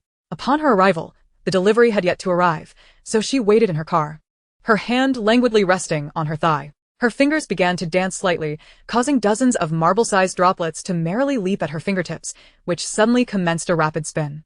With a gentle flick of her hand towards the window, the swirling droplets were flung out into the air. The sound of numerous tiny projectiles striking the wall echoed, and in an instant, over 20 small holes appeared in the wall approximately 30 meters away from her. Lin Ruo smiled with satisfaction. The high-pressure, high-velocity water beads possessed a power comparable to that of a bullet within a 50-meter range. It was evident that her mental prowess, having been enhanced through her spatial abilities, had significantly improved, allowing for more precise control over her water-based powers. While many in the post-apocalyptic world deemed water abilities as feeble, useful only for providing drinking water until they reached level 3, where they could manifest large water spheres or protective shields, Lin Ruo had always considered her water abilities formidable. Even at level 1, she could manipulate water into ice, and by level 5, her control expanded further. She could even lower the temperature of water to -2 degrees Celsius, instantly freezing anything that came into contact with it. This capability was not solely due to her formidable mental strength, but also her imaginative ingenuity. She had diligently practiced her abilities, discovering numerous applications, making it effortless for her to eliminate threats without a trace. Thus, in this world, nothing was truly useless.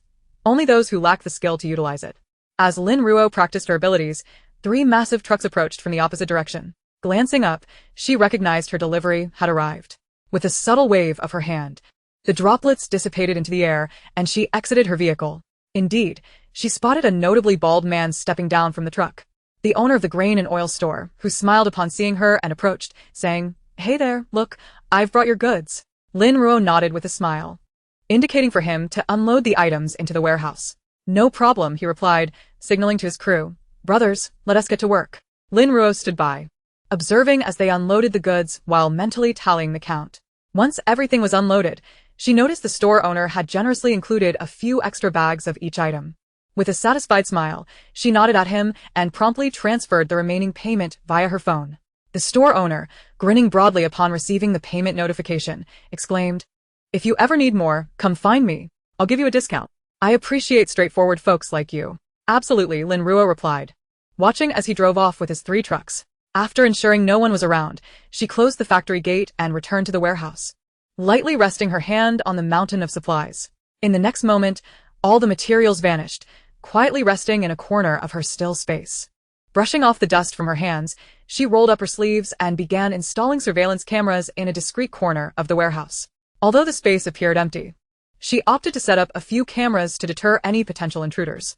Once the cameras were installed and completely disconnected from the internet, thus preventing any external monitoring of her warehouse, she felt satisfied. After a thorough check and a brief recording, she removed the card and viewed the footage on her phone to confirm everything was in order before reassembling the setup and departing the warehouse. To procure large generators and solar panels, she drove to the largest building materials market in City A, where numerous such shops were located. "How much for this diesel generator?" she inquired as she entered the largest store. "What power rating do you need?" The owner, leaning on the counter and listening to music, did not initially lift his gaze, assuming a young girl wouldn't be interested in such items, but rather seeking price information. "What is the maximum power output?" Lin Ruo asked while browsing, her unfamiliarity with generators evident. The owner finally opened his eyes, scrutinizing her for a moment before asking, "What do you intend to use it for?" With a shift in her gaze, Lin Ruo replied, "My family operates a chain of hotels, all 4-star or above. Do you have any recommendations?" Instantly, the owner stood up, recognizing the potential for a significant client. With a broad smile, he explained, "For a small restaurant, a 200-kilowatt generator is usually sufficient. However, if your hotels are large, I recommend a 300-kilowatt unit, though the price will be considerably higher." What is the price for the 200 kilowatt model? And for the 300 kilowatt? Lin Ruo inquired, her curiosity piqued. A 200 kilowatt generator typically costs between 50,000 to 100,000, while the 300 kilowatt model starts at over 100,000. The owner looked at Lin Ruo, anticipation evident on his face. After a moment of contemplation, Lin Ruo raised her head and declared, "I'll take 20 units of the 300 kilowatt model. And I need them now." The owner's eyes widened in disbelief as he responded, "Do you realize how much power a 300 kilowatt generator produces? You want that many? It generates 300 kilowatts per hour, totaling 200 kilowatts a day, enough to power a 5-story hotel for an entire day." Lin Ruo nodded, smiling as she replied, "I manage a chain of hotels." Upon hearing this, the owner fell silent, promptly selecting the best quality, most reliable machines for Lin Ruo, each priced at 120,000. She nodded and promptly paid the deposit, and the owner, beaming, assured her that the 20 machines would be delivered by the following morning. "Do you know where I can purchase solar panels?" Lin Ruo asked, having never made such a purchase before. Lacking the time to search methodically, she decided to inquire. The owner's expression brightened. "We have solar panels right here. What kind do you need?" Lin Ruo, surprised by the unexpected fortune, replied, "I need the highest capacity, sturdy, and easily disassembled. Do you have those?" "Yes, indeed. Follow me," the owner said, leading Lin Ruo to a small partition where various images were displayed instead of physical samples. "This model has a compact size. Each panel offers a maximum output of 260W. If you're interested, I can offer you a discount, 800 per panel. They're modular." So, what do you think? Calculating in her mind, Lin Ruo realized that several panels combined would yield a substantial output. She decided on the spot. "I'll take this model. How long will it take?" "It will take about half a month," the owner cautiously replied, wary of disappointing her with the timeline. "The materials are of high quality, but they are challenging to work with, which is why it takes longer." Considering the time frame, Lin Ruo determined it was manageable. "That works. Once they are ready, please call me, and I'll provide you with a delivery address." "Absolutely. How about the payment?"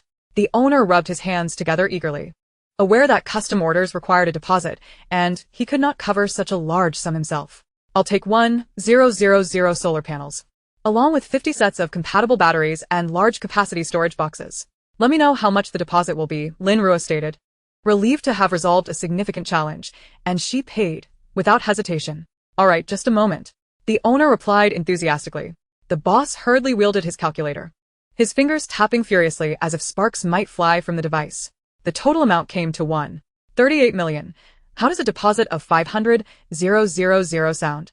Lin Ruo signed the contract with the boss and promptly transferred the funds without a moment's hesitation. Delighted, the boss gifted her a generous barrel of 200 liters of diesel along with various easily consumable components.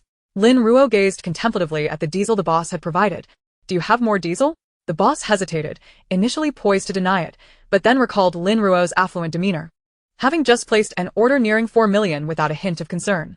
Cautiously glancing around, he approached Lin Ruo and whispered in her ear, "Are you perhaps considering purchasing some diesel?" Lin Ruo nodded slowly, her face alight with anticipation. "Not just diesel, I also need gasoline. The quantity I require is substantial. Do you have any connections?" The boss slyly handed Lin Ruo a business card, saying, "This is my supplier. You can call him, mention my name, and he will offer you a discount, though the prices may be somewhat higher than the standard market rates." Lin Ruo, with an understanding nod, transferred an additional 10,000 yuan as a brokerage fee, assuring him, "Rest assured, I comprehend." The boss, hearing the notification of the transaction, beamed with delight. Once the deal was finalized, he would receive a commission. This young lady truly seemed to be his fortune. Chapter 9. Space Transformation. Lin Ruo drove some distance away to the outskirts of the city. After confirming that no one was following her, she stored the items from her vehicle into her space. Although it was merely a barrel of diesel and some components, they still occupied considerable space. By the time she concluded these matters, it was already past 1 in the afternoon, and she had yet to have lunch. She casually selected a local Shaanxi noodle shop, ordered several bowls, and found the flavor quite satisfactory, decisively ordering dozens more to take away. In the afternoon, Lin Ruo followed the navigation route to the largest breeding farm in City A. Upon entering the farm's gates, she was greeted by a vast expanse of animals: pigs, cows, sheep, chickens, ducks, geese, and even rabbits. Witnessing the scene, Lin Ruo's eyes sparkled at the sight of living meat. Barking. As soon as she stepped inside, a black and brown German shepherd began to bark furiously at her. The dog was not leashed, yet it remained at the entrance, displaying no inclination to attack, demonstrating its intelligence. Perhaps it sensed the formidable aura Lin Ruo unconsciously exuded, recognizing a potential threat, yet it stood its ground, confronting her defiantly to protect its domain. Hearing the commotion, a middle-aged woman wearing a headscarf emerged. With a smile, she inquired, "What can I do for you, young lady?" The dog ceased barking at the sight of its owner, settling quietly beside her, its eyes fixed intently on Lin Ruo. With her keen perception, Lin Ruo noted the taut muscles of the dog, as if it were bracing for any harm that might come to its owner. A surge of curiosity washed over Lin Ruo. She had encountered many intelligent creatures in the apocalypse, but before the cataclysm, she had seldom witnessed such brilliance. This dog seemed almost extraordinary, should it undergo any mutation. Its potential could be unfathomable. A thought struck her. Having such a companion could be quite beneficial. The long journey of the apocalypse stretched endlessly before her, perhaps lasting decades.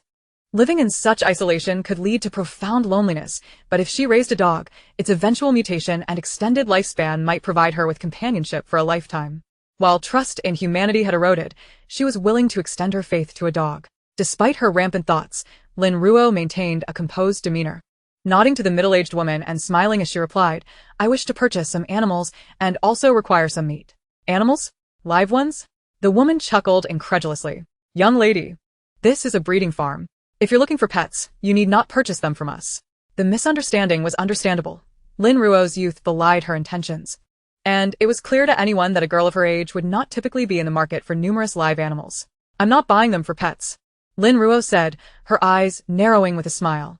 "I need 500 pigs, 200 boars, 200 sows, 100 piglets, 500 sheep, 500 cows, 1,000 chickens, 1,000 ducks, 1,000 geese, and 1,000 rabbits, all in proportion to the pigs." Upon hearing this declaration, the middle-aged woman stood in stunned silence. Lin Ruo blinked. Her space was limited, and these animals would need room to grow and reproduce. Had the woman deemed her order too modest? Tentatively, she asked, "Can you sell them?" The woman finally came to her senses, her eyes widening in astonishment. "You want that many? Of course we can sell. Come, let's discuss this inside." Lin Ruo's smile grew more genuine. Her meat supply was secured. Following the woman into the building, she cast a final glance at the dog, which continued to regard her warily, eliciting a chuckle from Lin Ruo. Did she seem like a beast of prey? Inside, the woman poured her a glass of water. "Sister, what do you plan to do with so many animals?" Lin Ruo refrained from drinking the offered water, her past betrayals instilling a mistrust of gifts from untrusted individuals. She simply smiled and replied, "I have opened a food processing factory. These animals are just the initial requirements. I will certainly need more in the future. But I wonder if this price will suffice." "It will. Don't worry, sister. I assure you it will be at wholesale prices." Now, "Let me calculate this for you," the woman said, grabbing paper and a calculator. After some rapid calculations, she determined that a pig costs approximately 500 yuan, a sheep 2,000 yuan, a cow 500 yuan, with chickens, ducks, and geese priced at 25 each, and rabbits at 35. The total came to around 1 million. Additionally, I need 100 more pigs, 100 sheep, 20 cows, 500 chickens, and 500 rabbits, all prepared for slaughter, with the blood coagulated into blocks. Also, please provide 5 tons of feed for each type, Lin Ruo added. "Absolutely, no problem." The middle-aged woman was elated. It had been a long time since she encountered such a large order. She swiftly added Lin Ruo's new requests to the tally and provided her with a quote.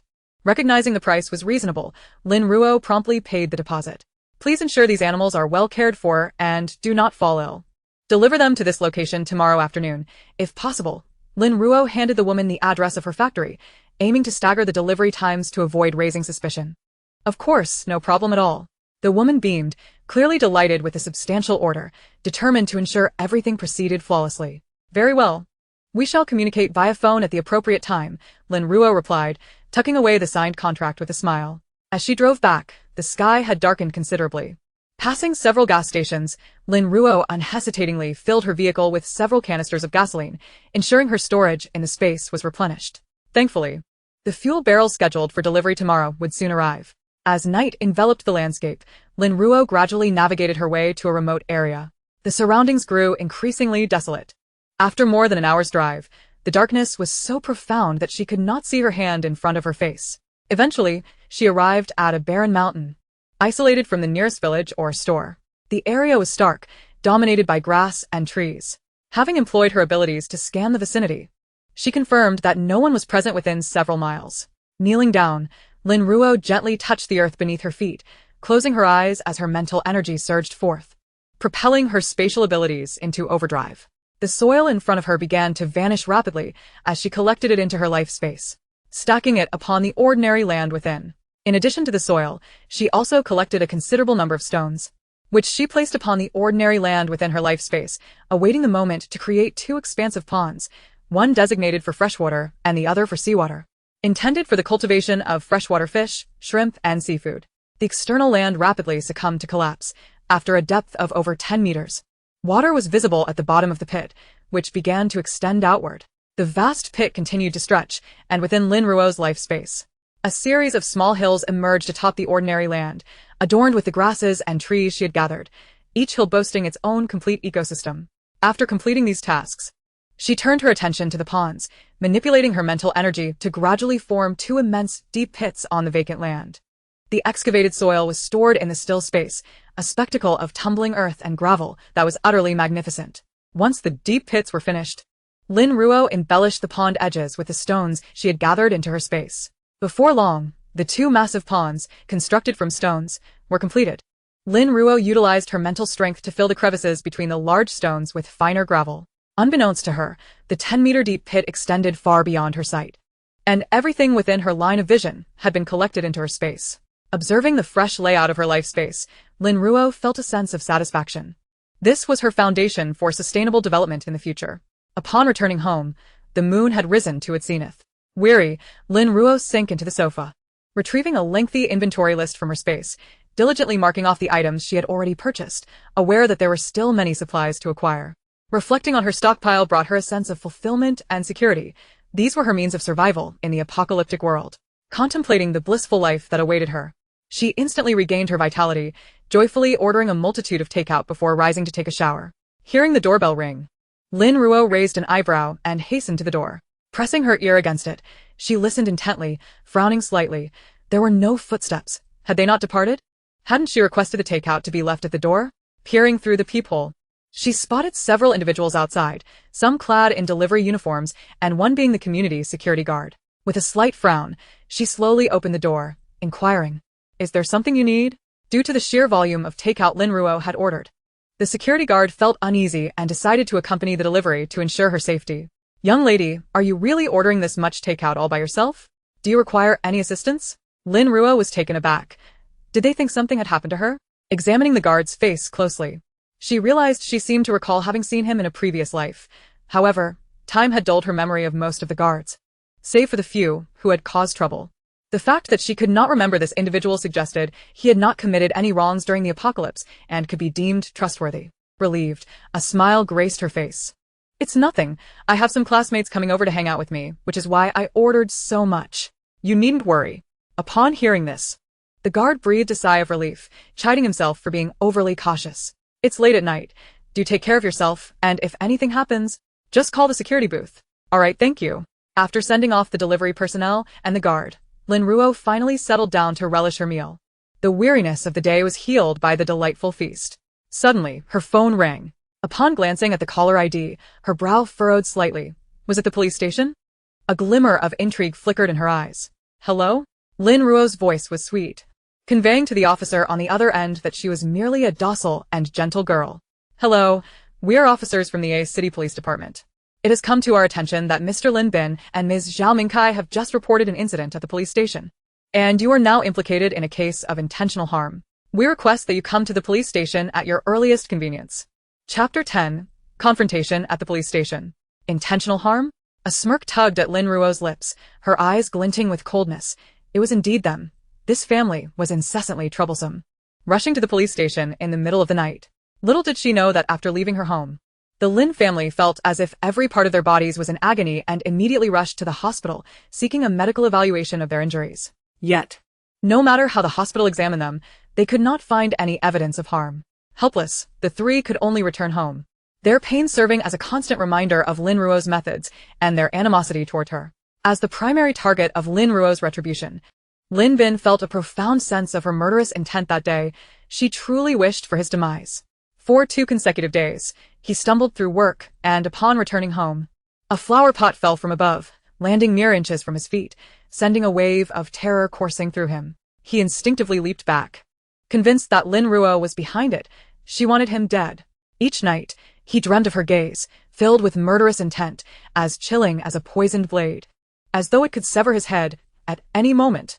He could no longer endure such a life of dread. The family convened and decided to report to the police, believing that only the authorities could protect them. Although the police were skeptical of their claims, how could a young woman just graduated from university be as vicious as they described? The Lin family remained adamant. The police had no choice but to notify Lin Ruo to come to the station. When Lin Ruo arrived, she found the Lin family huddled together like quail in their seats. A fleeting look of derision crossed her eyes, and she quickly blinked away tears. Rushing over to Lin Bin, "Uncle, Aunt, what happened to you?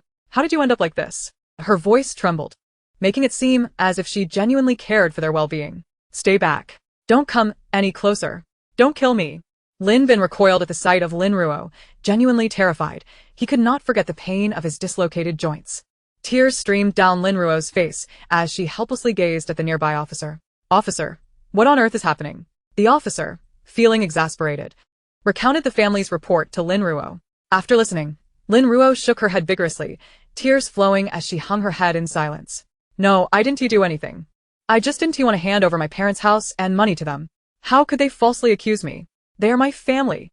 At that moment, the officer who had gone out to gather evidence returned, whispering something in the ear of another officer, occasionally casting disdainful glances at the Lin family.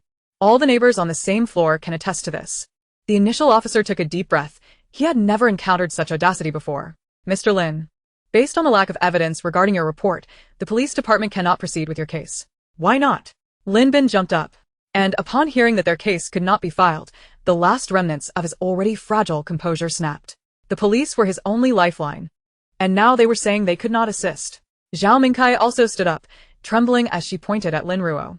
"It's her who wants to kill us. Why aren't you doing anything?" Lin Ruo raised an eyebrow, noticing the two seemed somewhat off, perhaps even displaying signs of depression. Could they really be feeling depressed? She scoffed inwardly. Such malicious individuals could not possibly be afflicted by such ailments. It was likely an act to elicit sympathy. Who wouldn't he try to garner pity? She began to earnestly perform her role, shaking her head. "Uncle, Aunt, please calm down. I truly did not do anything. Do not wrongfully accuse me." She had never realized her acting skills were so refined, a testament to her experiences in the apocalyptic world, which had endowed her with numerous skills. "How dare you continue to speak?" The young officer collecting evidence could no longer contain his frustration and slammed the table in front of Lin Bin. "We have gathered evidence. After the untimely demise of the Lin couple, the witnesses you spoke of have already reported their accounts to us. Those neighbors you mentioned were indeed standing outside their doors that night. They clearly observed you leaving in perfect health, without a single mark upon you. Furthermore, we have reviewed your medical records, which reveal that you were in no state of ailment whatsoever.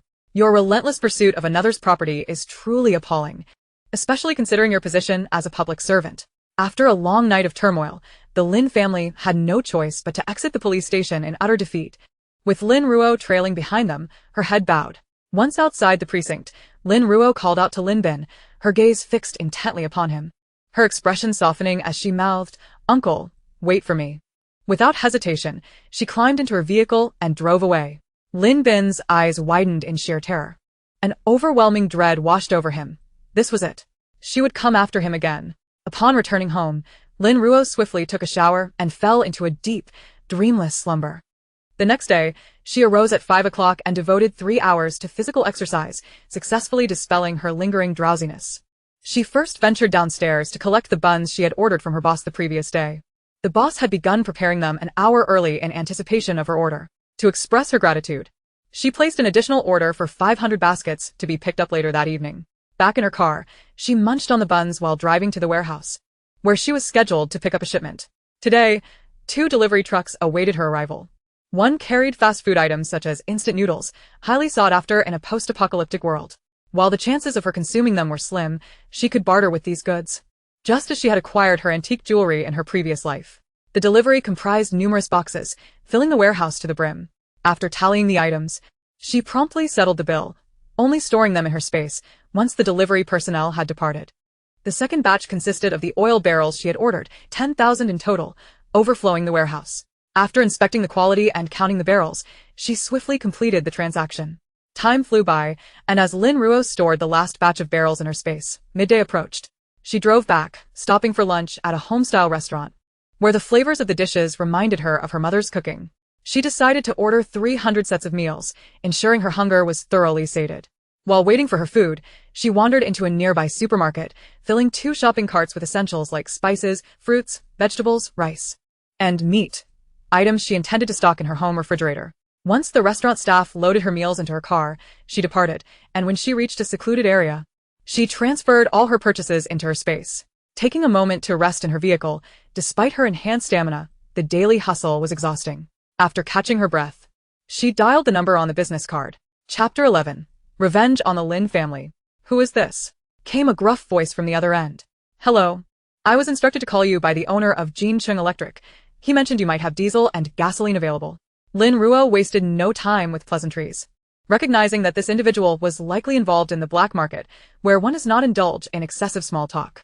"Old Jean, come to number 12, Nangxiang Street at midnight." There was a brief pause before the voice provided her with the address. Understood. After hanging up, she allowed herself a moment of respite in the car before heading to the city's largest clothing factory, sprawling over 100 acres, producing a vast array of garments.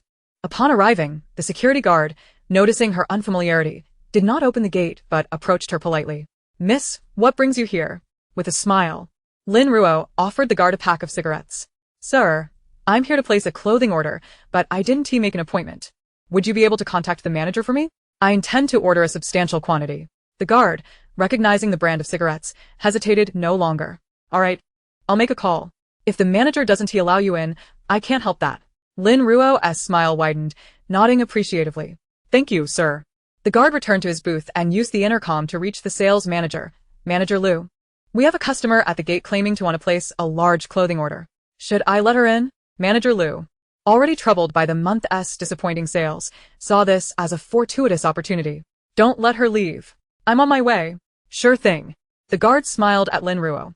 "Please wait a moment. The manager will be here shortly." "Thank you, sir." Lin Ruo handed the guard another pack of cigarettes, which elicited a more genuine smile from him. Moments later, Manager Liu hurried to the entrance, puzzled to see a young woman standing there. Before he could inquire, Lin Ruo stepped forward, extending her hand with a smile. "Hello, Manager Liu. I'm here to place a clothing order, and if the quality meets my standards, quantity will not be an issue." Manager Liu scrutinized her for a moment, sighing internally. It seemed this trip might be fruitless. Nevertheless, he decided to entertain her, thinking, what if? "Come, let us discuss this in my office." Once inside, Manager Liu poured her a glass of water and asked, "What kind of clothing are you looking to order?" Instead of drinking, Lin Ruo produced a sheet of paper detailing all the types of clothing she desired, along with specifications and sizes, including several men's garments tailored to Chinyu's measurements from her previous life. As Manager Liu glanced over the list, he noted it included over 20 types of clothing: down jackets, tactical jackets, insulated suits, tops, trousers, specialized snow boots, and combat boots. "How many do you require?" Suddenly realizing the magnitude of the order, Manager Liu's eyes widened. Lin Ruo took a sip of water before responding leisurely, "If the quality is satisfactory, I will order 2,000 sets of each type, and 3,000 sets of the men's and women's down jackets and insulated suits." "Such quantities!" Manager Liu exclaimed, fully aware that just the down jackets alone, at the requested specifications, would cost around 700 to 800 each. This single item alone would exceed 4 million. Not to mention the others. Let us discuss this in detail. When Lin Ruo left the clothing factory, Manager Liu beamed as he escorted her out. Having secured $1 million order in his eyes, truly a windfall to be revered. As he passed the security guard, he shot him an appreciative glance and a thumbs up, which left the guard feeling quite pleased. With the clothing matters resolved, Lin Ruo drove back near her residential area, first retrieving the buns she had ordered from the shop owner. Under the guise of her vehicle, she discreetly placed the buns into her space. Afterward, she carried the items she had purchased from the supermarket back home. As she closed the door behind her, she collapsed onto the sofa, feeling even more exhausted than the day before. She had spun like a top, with scarcely a moment to rest. Given her physical constitution, she was too weary to even contemplate a meal, underscoring the intensity of her day. As her water-based abilities coursed through her, Lin Ruo felt the fatigue rapidly dissipate. Lin Ruo took a moment to recuperate on the sofa, and once her strength was nearly restored, she rose to organize the items she had purchased from the supermarket. She methodically sorted everything and placed them into the refrigerator. It was already 7 p.m., and hunger gnawed at her, leaving her feeling quite famished. She retrieved the freshly bought tomatoes and beef brisket to prepare herself a steaming bowl of tomato beef noodle soup. The chewy, smooth noodles were generously ladled with tender, stewed brisket, and the delightful combination of the tomato sweet and sour essence with the savory flavor of the beef was utterly delectable, allowing Lin Ruo to devour an entire pot without feeling satiated. Once she finished her meal, Lin Ruo felt rejuvenated. She changed into a sleek black athletic outfit and picked up her car keys, ready to head out. After a quick freshen up, it was already past 9 p.m., and she stepped outside, aware that tonight held significant matters to attend to. Driving to the Lin Bin community, she hadn't initially planned to deal with them so swiftly. The myriad of tasks on her plate had made it difficult to find the time. However, given their incessant attempts to trouble her, she resolved to resolve the matter sooner rather than later. Tonight's outing provided the perfect opportunity to take care of this issue. Finding a blind spot in the surveillance, Lin Ruo deftly slipped into the community. Utilizing her water-based abilities, she could discern the locations of the cameras with clarity, moving with the agility of a shadow. Upon reaching the ground floor, she summoned her mental energy, and the surrounding water molecules gradually enveloped her, forming a transparent film of water. As light refracted through this film, her form slowly vanished, granting her invisibility. The stairwell of the building was riddled with cameras, necessitating her stealth to flawlessly execute her plan. At this hour, the Lin Bin family had yet to retire for the night. Lin Ruo skillfully approached their door, placing her finger against the keyhole. A shard of ice, imbued with a chilling aura, swiftly filled the lock, and within moments, a key was formed. A gentle twist later, the door clicked open. She glided inside, her movements as swift as lightning, and the door closed silently behind her. Navigating past the foyer, she made her way into the living room, finding it empty, likely as everyone retreated to their respective rooms.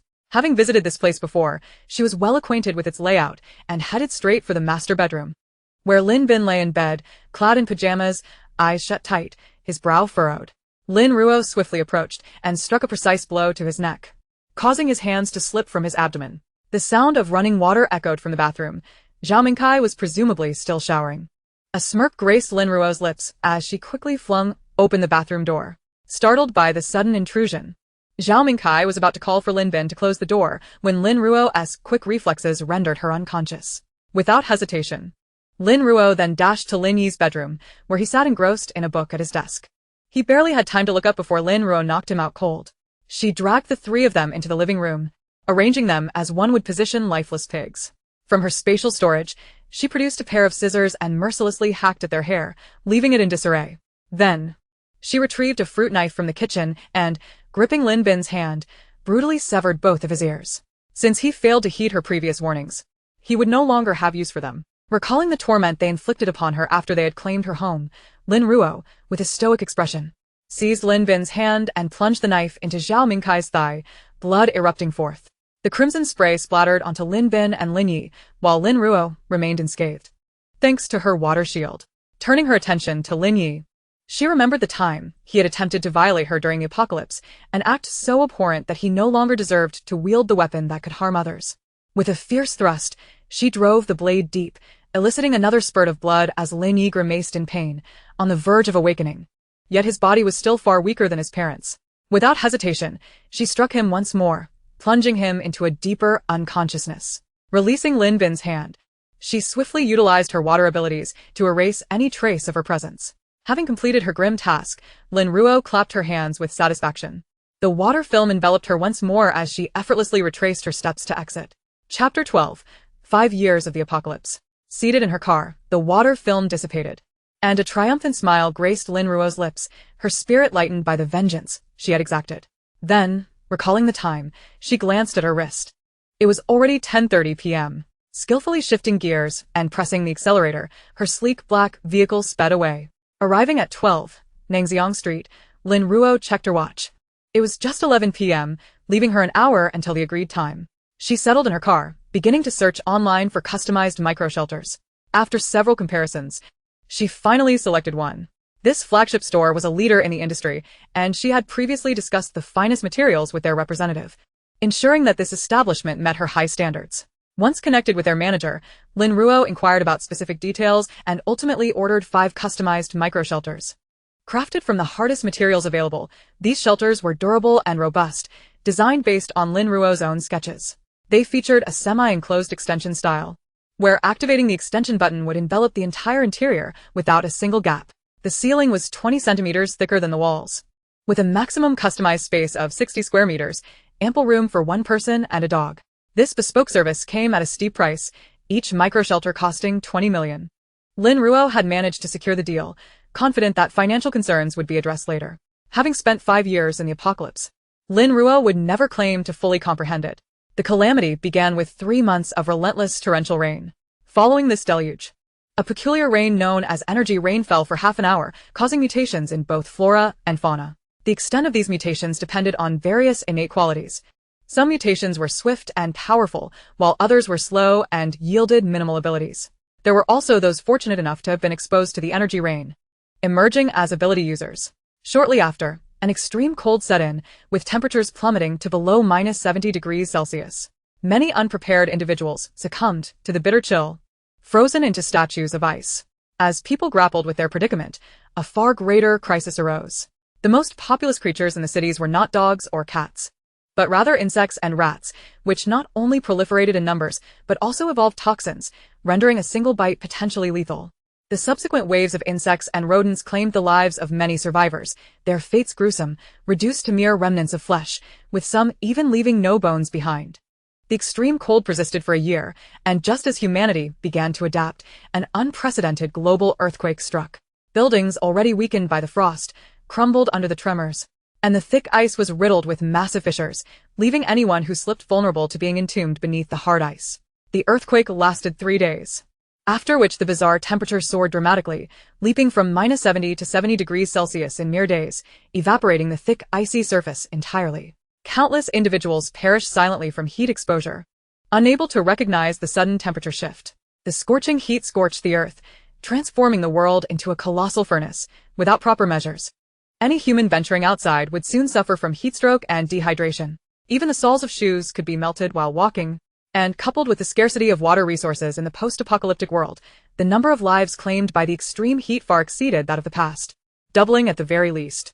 Surviving such conditions proved exceedingly difficult, and this oppressive weather persisted for 2 long years. Furthermore, the mutation of flora and fauna endowed them with sentient awareness, with an insatiable craving for flesh and blood, be it their own kind or humans, rendering human survival increasingly precarious and relegating them to the lowest tier of the food chain. The apocalypse constricted the living space available to humanity. Although the end of days appeared to harbor immense malice towards mankind, it was not devoid of glimmers of hope. Mutated plants and animals, as well as those endowed with supernatural abilities, bore crystalline cores within them, serving as their source of energy. Should humanity master the art of absorption, they could awaken their own powers and enhance their abilities. The apocalypse, through changes in weather and terrain, birthed numerous unexpected phenomena, such as ores harder than steel and certain mutated plants that bore energy fruit, which could yield astonishing effects when consumed. After 2 years of relentless heat, acid rain began to fall, corrosive in nature, capable of reducing an adult to nothing but bone within mere minutes. Even steel, with its density and hardness, could only slow the corrosive process. The sole material capable of withstanding this acid rain was a newly discovered ore from the apocalypse. In her past life, the B-City base had detected the impending acid rain and developed protective shields. With assistance from B-City, the A-City base acquired a batch of this ore, saving a significant number of people. The acid rain lasted for 5 days, after which a blizzard ensued, causing temperatures to plummet rapidly, resulting in many individuals being caught unawares and frozen solid. This blizzard persisted for another 2 years, blanketing the world in white, with thick layers of snow covering the ground, leaving no one daring to venture outside for fear of being buried beneath the snow. Lin Ruo had survived for 5 years in this post-apocalyptic realm, only aware of the calamities that had befallen her during this time. She could not predict what would follow after the blizzard, which is why she aimed to prepare for any eventuality. The customized micro-dwelling was intended for unforeseen circumstances, if possible. She still hoped for a semblance of comfort in her living conditions. Lin Ruo did not intend to reside permanently within the city. Not only did densely populated areas increase the likelihood of insect and rodent infestations, but the harrowing earthquake had also left her with no safe refuge amidst the towering skyscrapers. Living alone would allow her to evade such dangers more effectively. In her previous life, she had managed to survive 5 years without these resources. In this life, equipped with them, she was determined to endure until this dreadful apocalypse came to an end. Yet, she did not plan to stray too far from the Beast City base. Having detected the acid rain in her past life, it was likely they might uncover other discoveries. It was far better to be prepared than to charge in headlong without caution. Furthermore, many of the potions developed by the Beast City base in the later stages of her previous life proved immensely valuable in repelling mutated plants and insects, as well as the specialized heavy weaponry designed to combat those with supernatural abilities, which Lin Ruo coveted dearly. Unfortunately, such treasures were exceedingly rare, and a city had none to offer. After an hour of meticulous negotiation with the micro-dwelling merchant, Lin Ruo finalized the details, signed the electronic contract, and paid a deposit, ensuring the project would be completed within 2 weeks. With the details settled, she set her phone aside. The time was ripe, and the previously darkened lights at No. 12 now glowed brightly. Without hesitation, Lin Ruo opened the car door and alighted. Chapter 13, Number 12, South Alley. The night had deepened, and the streets lay shrouded in silence, save for the occasional chirping of cicadas. The dim yellow light emanating from Number 12 resembled a colossal beast, lurking and awaiting its prey. Lin Ruo scrutinized the entrance of Number 12, noting the presence of 7 or 8 surveillance cameras, a testament to caution. Undeterred, she strode directly to the door, and, before she could knock, it swung open from within. A tall, muscular man, adorned with tattoos and exuding a rugged aura, emerged. He appraised Lin Ruo with a mix of surprise and familiarity, unable to place where he had seen her before, which prompted him to steal a few more glances. He wondered how such a delicate-looking girl could summon the audacity to come here alone. With a hint of skepticism, he instinctively glanced behind her. Lin Ruo remained still, allowing him to scrutinize her as if she were entirely accustomed to such encounters. After a moment of silence, the man, finding nothing amiss, stepped aside to allow her entry into the courtyard. "Come in," he said, turning to lead the way, and Lin Ruo followed suit without hesitation. Upon entering, she found herself before a 2-story villa where a young man stood at the entrance, beckoning her inside. As she walked into the living room, she spotted a middle-aged man seated on the sofa, engrossed in a newspaper. Though he was of modest stature and slender build, he bore a certain elegance that belied his appearance. "I hear old Jean referred you. Are you here to purchase oil?" he inquired. Lin Ruo nodded, taking a seat on the opposite sofa. "I require a substantial quantity." "Oh?" The man lifted his gaze to meet Lin Ruo's. A spark of interest ignited in his eyes. "How much do you need?" 500 tons of gasoline and 500 tons of diesel. Lin Ruo calculated the number of fuel barrels her storage could accommodate, realizing that after filling them with this 1,000 tons, there would still be ample space. "You need 1,000 tons? The man's astonishment was palpable. For someone in the restaurant business, why would you require such a vast amount of gasoline and diesel? What do you intend to do with it? A fleeting coldness crossed Lin Ruo's face as her aura as a supernatural being enveloped the room, causing the moisture in the air to shift in accordance with an unseen pattern. The young man standing beside the man tensed, instinctively reaching for his waist.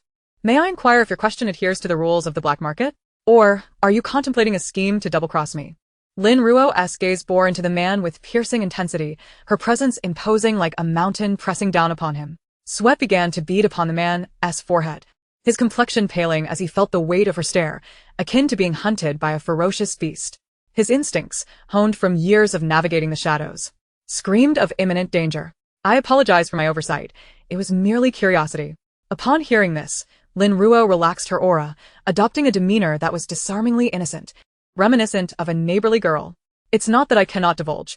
Boss Jean should have informed you that I intend to open a chain of restaurants, which necessitates a significant amount of oil." The man discreetly wiped the cold sweat from his brow, casting Lin Ruo a dubious glance, unsure whether to believe her.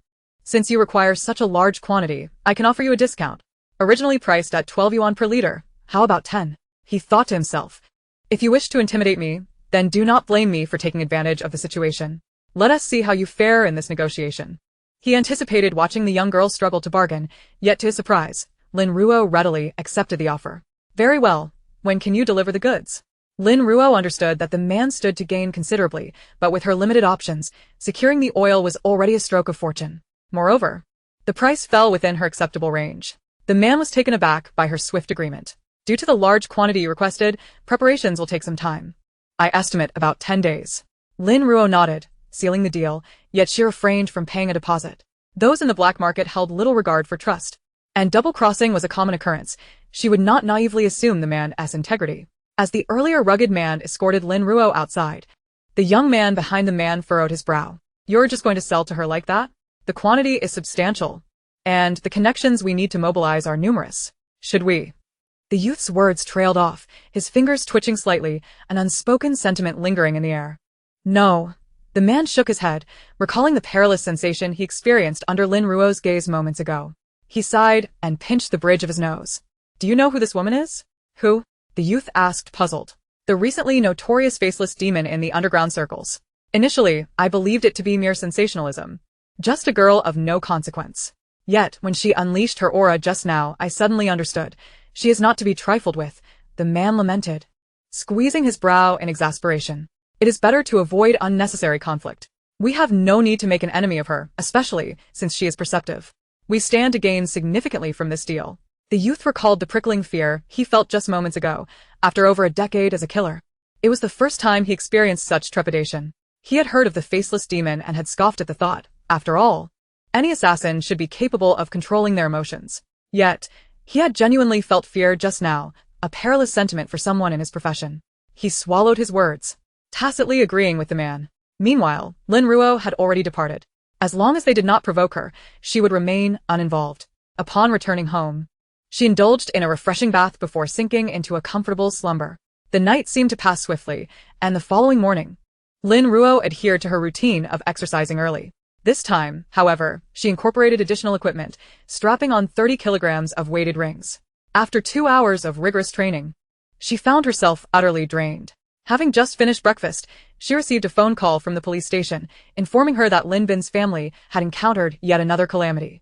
Lin Bin's ear had been severed, Zhao Mingkai had been stabbed through the thigh with a fruit knife, and Lin Yi's reproductive organs had been severely injured. All three were currently hospitalized. However, forensic evidence indicated that this was the result of Lin Bin's mental breakdown, leading to self-harm and violence. Moreover, Lin Bin now appeared to be insane, with both Zhao Mingkai and Lin Yi also exhibiting signs of psychological distress, incessantly claiming that Lin Ruo had harmed them. Yet, the surveillance footage from the community clearly indicated that there were no blind spots in the building's elevator, stairwell, or corridors. Lin Ruo had never been present. Listening intently, Lin Ruo responded with her usual tremor in her voice. Officer, I believe they wouldn't wish to see me, and I, too, no longer desire any association with them. Please handle this matter according to protocol. The police understood her plight. The young woman was already struggling to navigate her life, and an additional burden would only complicate her existence further. Understood. We apologize for the disturbance, the officer replied. After hanging up the phone, Lin Ruo's lips curled into a smile. This family issue had finally been resolved. However, her joy was short-lived, for her tasks for the day were far from trivial, and she could not afford any delays. She proceeded to the warehouse as usual to receive the goods, starting with over 100 tons of fruits and vegetables, meticulously categorized and neatly arranged in boxes within the warehouse, swiftly transported into her space. In the afternoon, the forewoman of the livestock farm arrived to deliver livestock, poultry, and freshly slaughtered meats. The animals were confined in massive cages, huddled together and anxiously gazing outside. Lin Ruo transferred them into her space, each species occupying its own little hill, and erected a tall fence around the base of each hill. Initially frightened by their unfamiliar surroundings, the animals panicked and scattered. However, once they realized there was no immediate danger and discovered the lush grass, they gradually calmed down and began to graze leisurely. Lin Ruo observed the animals closely, ensuring they adapted to their new environment before resting easy. Their mood would directly influence their growth rate, and meat production was of utmost importance. She thoughtfully created small ponds on each hill to facilitate their access to water. The ponds on the hills for ducks and geese were slightly larger, as they were inherently more aquatic. After surveying her surroundings, Lin Ruo erected tall fences outside each little hill to prevent the animals from escaping. Inside the fences would be the breeding area, while the outside would serve as the planting zone. She also scattered feed across the hills. The animals, oblivious to the sudden appearance of food, dove into a hearty feast. Additionally, Lin Ruo sowed a batch of pasture grass on the black soil of her life space to ensure that the cattle and sheep could enjoy the freshest greens to promote their growth. Over the next 10 days, Lin Ruo diligently followed her routine, receiving goods every morning and storing them in her space, ordering a lavish lunch each noon, and stashing away any leftovers. Each afternoon, she continued to procure supplies, leading her life to be fulfilling and industrious. Chapter 14. The Ongoing Supply Chain. Rice, Flur, Instant noodle. Self-heating hot pots and pre-packaged meals were all meticulously organized in designated areas alongside daily necessities. Within this 10-day span, the items in the stasis space grew at a visibly rapid pace. Lin Ruo categorized these supplies systematically to facilitate easy retrieval. After 10 days of effort, nearly all the previously ordered supplies, apart from those requiring immediate preparation, had been delivered and were now neatly stored within her space. Upon closer inspection, her stock was rather substantial. Lin Ruo conducted a thorough check of her supplies, wary of any omissions, and compared it with her prepared inventory list. Favorite snacks? Chips, beef jerky, chicken wings, duck necks, 200 boxes of each. Various frozen ingredients: shrimp, scallops, lobster tails, assorted frozen chicken, semi-finished instant frozen dumplings, sausages, fried snacks, and an array of meatballs, 1,000 boxes of each. An assortment of exquisite pastries, whipped cream, powdered milk, canned milk, pure cow's milk, and cheese, each ordered in 1,000 boxes. Various pickled vegetables, pre-prepared dishes, meat sausages, starched sausages, cola, Sprite, orange juice, and an assortment of beverages, each procured in an additional 1,000 boxes. Even fitness equipment such as treadmills, rowing machines, and spinning bikes were purchased in sets of 10. Weighted belts and rings were acquired in 100 sets. She also ordered 200 automatic feeders, as the time in her space matched the outside world. Lin Ruo feared that she might sometimes be unable to feed the animals in her life space on time. Although they could graze on grass, pairing it with these feeds would promote faster growth, making it essential. Automatic feeders were the optimal choice. She purchased high-powered, rechargeable models, which cost over 5 million. Additionally, she procured 300 automatic sprinklers for the planting area, ensuring the crops would never suffer from water shortages, costing an additional over 1 million. Beyond that, she acquired various agricultural electric devices, including shelling machines and grinding machines. She purchased 20 of the highest-performing laptops, 20 of the most durable smartphones, and numerous high-capacity hard drives. Refrigerators, ovens, microwaves, and water heaters were ordered in batches of 30. Linens and bedding were acquired in 1,000 sets each, with shampoo and body wash ordered in 2,000 bottles each, and toothpaste and toothbrushes in 10,000 sets. For warmth, electric blankets, various sleeping bags, hand warmers, thermos flasks, and electric heaters were each acquired in 2,000 sets. Skincare products, being the most expensive, were chosen from cost-effective brands, with 5,000 sets ordered directly. Cookware made from the highest quality 304 stainless steel was ordered in 2,000 sets. Furthermore, coal, bamboo charcoal, wood charcoal, walnut charcoal, and olive charcoal were each stocked in 2,000 tons, along with 2,000 liquefied gas tanks prepared for use. In addition to a plethora of outdoor equipment such as mountaineering backpacks, tents, diving gear, sleds, nets, flashlights, rechargeable batteries, climbing ropes, night vision goggles, binoculars, gas masks, safety helmets, and various other tools, each ordered in quantities of 1,000, she also procured 50 kayaks.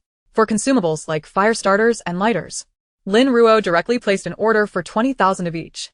Furthermore, she acquired the sturdiest anti-theft doors and locks, along with dozens of sheets of bulletproof glass, and a selection of frequently used construction materials, preparing herself for any eventualities. Considering her future plans to raise a dog, she stocked up on a variety of treats, amassing 10 tons of each type, while dog food was deemed unnecessary. After transforming into a mutated beast, it could hunt other mutated animals for sustenance, consuming the energy within them that was essential for its evolution. She also stocked up on cat litter, recognizing that addressing physiological needs outdoors post-apocalypse would be a considerable challenge. Thus, she decided to hoard 100 tons of it.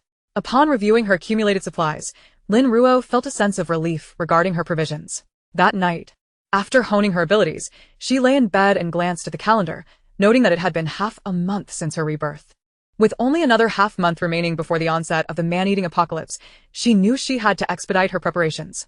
Currently, she was awaiting the arrival of clothing from a factory, as well as gasoline, diesel, and solar panels, all of which had been ordered but had yet to arrive.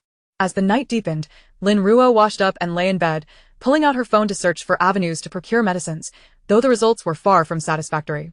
Pharmaceuticals and weapons were notoriously difficult to acquire. The former were strictly regulated in her country, prohibiting excessive trading. She could only gradually purchase common medications such as anti-inflammatory drugs, fever reducers, cold remedies, disinfectants, and bandages online, while the remainder would have to wait until the apocalypse descended and she could visit a hospital. Regrettably, her water-based abilities only alleviated physical fatigue. How much easier it would be if she possessed healing powers, then she wouldn't need to stockpile any medications, as her abilities would suffice. As for weapons, Although a portion was stored in her space, she suffered from a severe case of firepower inadequacy, constantly feeling that her arsenal was insufficient. She had devised a plan to acquire more weapons, but she would have to wait until matters in City A were resolved before taking action. To procure supplies. Lin Ruo tirelessly traversed various wholesale markets while also dedicating time to physical training, leaving no moment to spare. The items she ordered from suppliers arrived within 2 days, and the small warehouse in the outskirts appeared pitiably cramped amidst the influx of goods, which were packed to the brim daily, only to be cleared out each night. Once the computers, phones, and hard drives arrived, Lin Ruo promptly began downloading a myriad of videos, films, television series, music, variety shows, culinary guides, appliance repair tutorials, machinery maintenance, crop cultivation, and livestock breeding, anything she could think of. She also downloaded a vast array of ebooks, including all available official textbooks, ensuring that every field and every book was accounted for. Ultimately, she categorized these videos and books, saving them on different tablets or phones. When the number of devices proved inadequate, she stored them on hard drives, labeling each for easy retrieval. 2 days passed, and just as the warehouse remained busy, the materials she had ordered that required production time began to arrive. The first call she received was from the black market.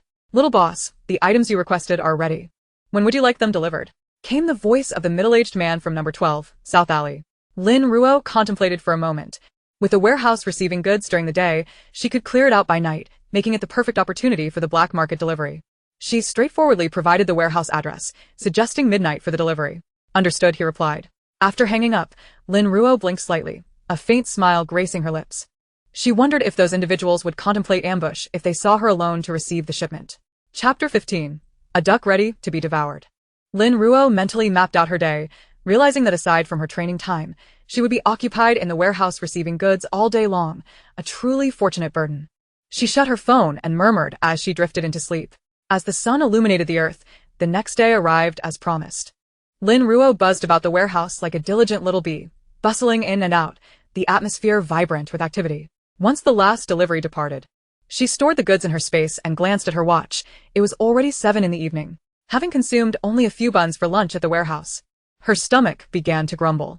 Quickly, she drove home, took a refreshing bath, and retrieved barbecue and drinks from her space, swiftly finishing her meal before collapsing onto her bed to catch her breath. After resting for a moment, she recalled that she had yet to train her abilities that day. With a sigh, she sat up cross-legged, only to be interrupted by the ringing of her phone. Upon checking the caller ID, she saw it was Zhao Li, a university roommate with a decent rapport. However, after graduation, she had returned to her hometown, and their last contact had been during their graduation. "Hello?" A soft voice came through the phone. "Lin Ruo, are you in Cydia now?" Lin Ruo raised an eyebrow, her tone somewhat indifferent. "Is there something you need?" Zhao Li hesitated, sounding slightly embarrassed. "I just wanted to ask if I could stay with you for a bit since our class is organizing a gathering. I want to come to City A early." Lin Ruo furrowed her brow. She was aware that all her dormitory mates knew about her parents' untimely demise. Yet they had chosen to ignore it, offering no words of consolation. She understood, as they had all graduated, and she couldn't force them to maintain contact. However, was it truly appropriate for Zhao Li to request to stay at her home, where she had just lost both parents, merely for class gathering? That seemed quite thoughtless. "I'm sorry, but it's not convenient at home," Lin Ruo replied, her voice chilling, devoid of any inflection. She had no desire to compromise her own well-being for the sake of a tenuous connection with a classmate. Zhao Li seemed to sense Lin Ruo's mood. After a moment of silence, she acknowledged that her request was somewhat excessive. However, her intentions were not solely to attend the gathering. She genuinely wished to see the class leader, whom she harbored feelings for. Missing this opportunity would mean losing any chance of connection with him. Being familiar only with Lin Ruo in City A, she had mustered the courage to make the call. "That's fine. I can just stay at a hotel." Zhao Li quickly shifted the conversation to alleviate the awkwardness. "Lin Ruo, will you be attending the gathering?" "No," Lin Ruo's agitation grew. Given the timeline, her parents had only recently passed. How could she possibly attend a class reunion at such a time? She chastised herself for even answering the call and prepared to hang up. "I heard the class leader and the department's heartthrob will be there. Are you really not going?" Zhao Li sounded regretful, yet she understood the situation. Lin Ruo paused, her hand hesitating mid-hang-up. "The heartthrob? You mean Lu Qi? He would be attending too?" "Lu Qi?" Zhao Li was momentarily taken aback, surprised Lin Ruo still remembered his name. Then, realizing Lin Ruo might have feelings for him, she grinned ambiguously. Yes, he will be there. Are you coming?" A cold smile crept across Lin Ruo's lips. In her past life, She had missed this gathering due to her parents' passing and had thus never encountered Lu Qi. Little did she expect that in this life, the opportunity to meet him would arrive so soon. Lu Qi, it's truly been a long time since we last met, Lin Ruo said, a deeper smile gracing her lips. All right, I will join. When is the gathering? It's the night after tomorrow at 7 p.m. at Juhong Building. Believing that Lin Ruo harbored feelings for Lu Qi, Zhao Li incessantly educated her about him. I heard Lu Qi remained at the school. Yes, quite impressive.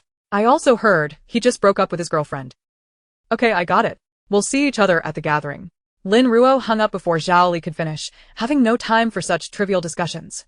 Surely, she was well aware of Lu Qi's situation. The only reason she had momentarily forgotten about her former teammates was due to the overwhelming busyness since her rebirth.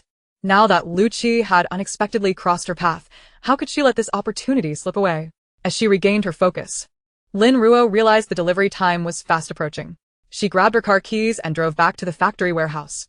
Upon opening the door and parking her vehicle inside, she swiftly jumped out and retrieved the prepared oil barrels from her storage space, arranging them neatly. Once ready, she returned to her car and activated her abilities to adjust her state.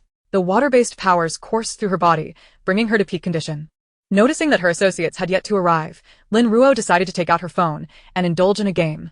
Seizing the opportunity to enjoy online games while the network was still operational, post-apocalypse, such luxuries would be a thing of the past. Time flew as she played, and suddenly, her ears perked up at the sound of a truck's roaring engine. Estimating the distance, her fingers flew across her phone's screen, and thanks to her exceptional skills, the opposing team's tower quickly fell. Ignoring her teammates' requests to regroup, she exited the game just as the truck pulled up at the warehouse entrance. Stepping out, Lin Ruo was greeted by the sight of 29 massive tanker trucks. A group of a dozen individuals descended from the trucks, each exuding a sense of stability that indicated they were seasoned fighters. Each tanker had a capacity of approximately 35 tons, suggesting that unloading would take quite some time. However, should they attempt anything untoward, she would not hesitate to eliminate them all, making those 29 tankers her own without spending a dime. Perfect. The man she had seen previously was also present, his eyes gleaming as he regarded Lin Ruo, who was fixated on the tankers. A sense of foreboding washed over him. Surely this young lady did not intend to seize his tankers. Perhaps it was merely his imagination. But he felt that the sense of danger emanating from her was significantly stronger than it had been 2 weeks prior. If Lin Ruo were aware of the man's thoughts, she would undoubtedly commend his perceptiveness, for her rigorous training over the past weeks had not been in vain. Although her skills did not yet match those of her past life, she had certainly regained a third of her former prowess. The middle-aged man, not daring to delay, quickly gestured to his companions to remain cautious, and he began to orchestrate the unloading process with methodical precision. Lin Ruo watched with a tinge of regret as the group worked in silence, their movements both quick and deft. She cast a sidelong glance at the man beside her, thinking how commendably trustworthy they appeared to be. His eyelids twitched.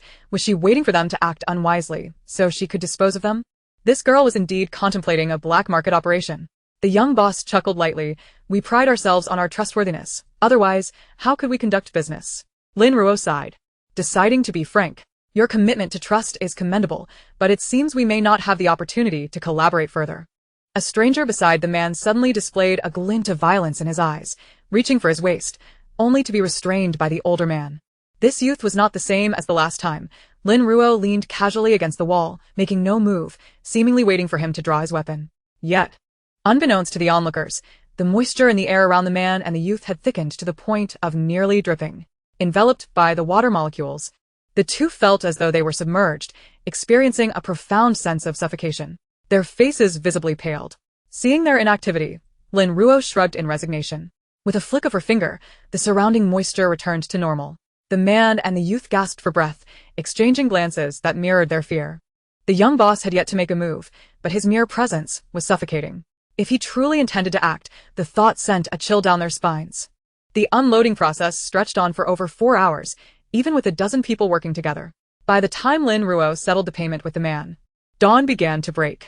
Leaning against the doorway with her arms crossed, she observed as the team hastily boarded their vehicles, eager to depart without delay, and she sighed inwardly. Chapter 16. The plan to head to City C. The duck that was nearly in her grasp had flown away.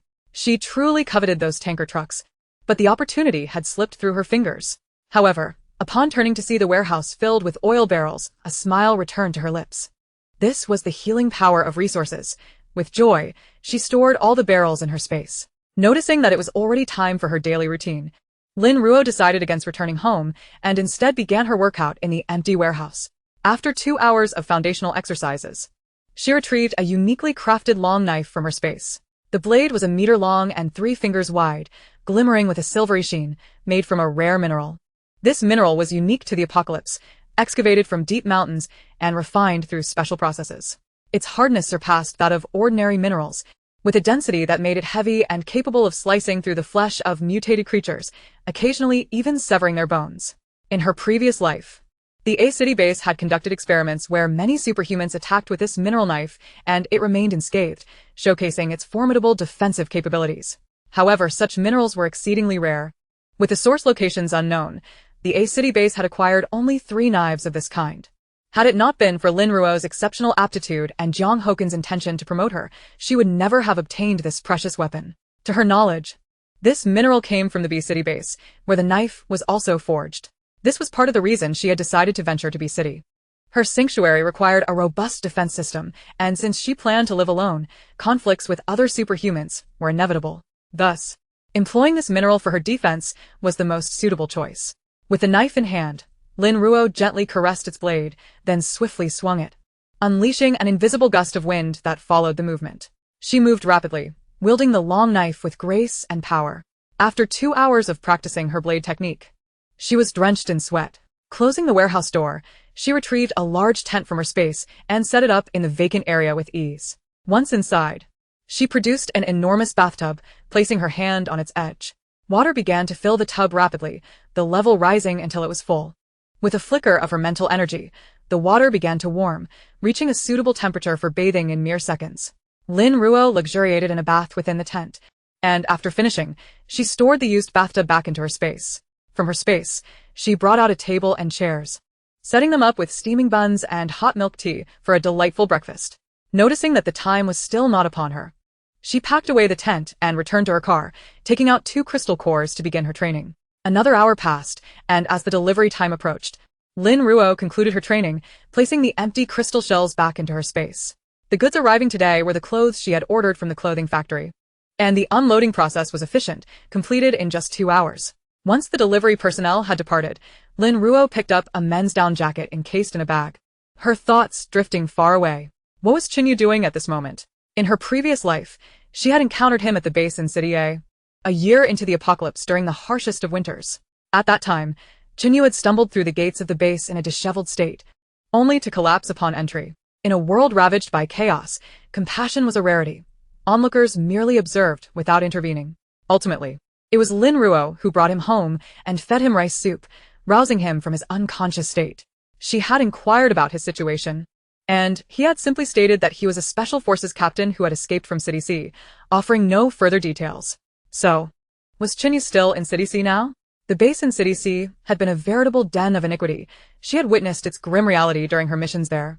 Ordinary citizens within that base were stripped of all rights, reduced to mere playthings for the superhumans.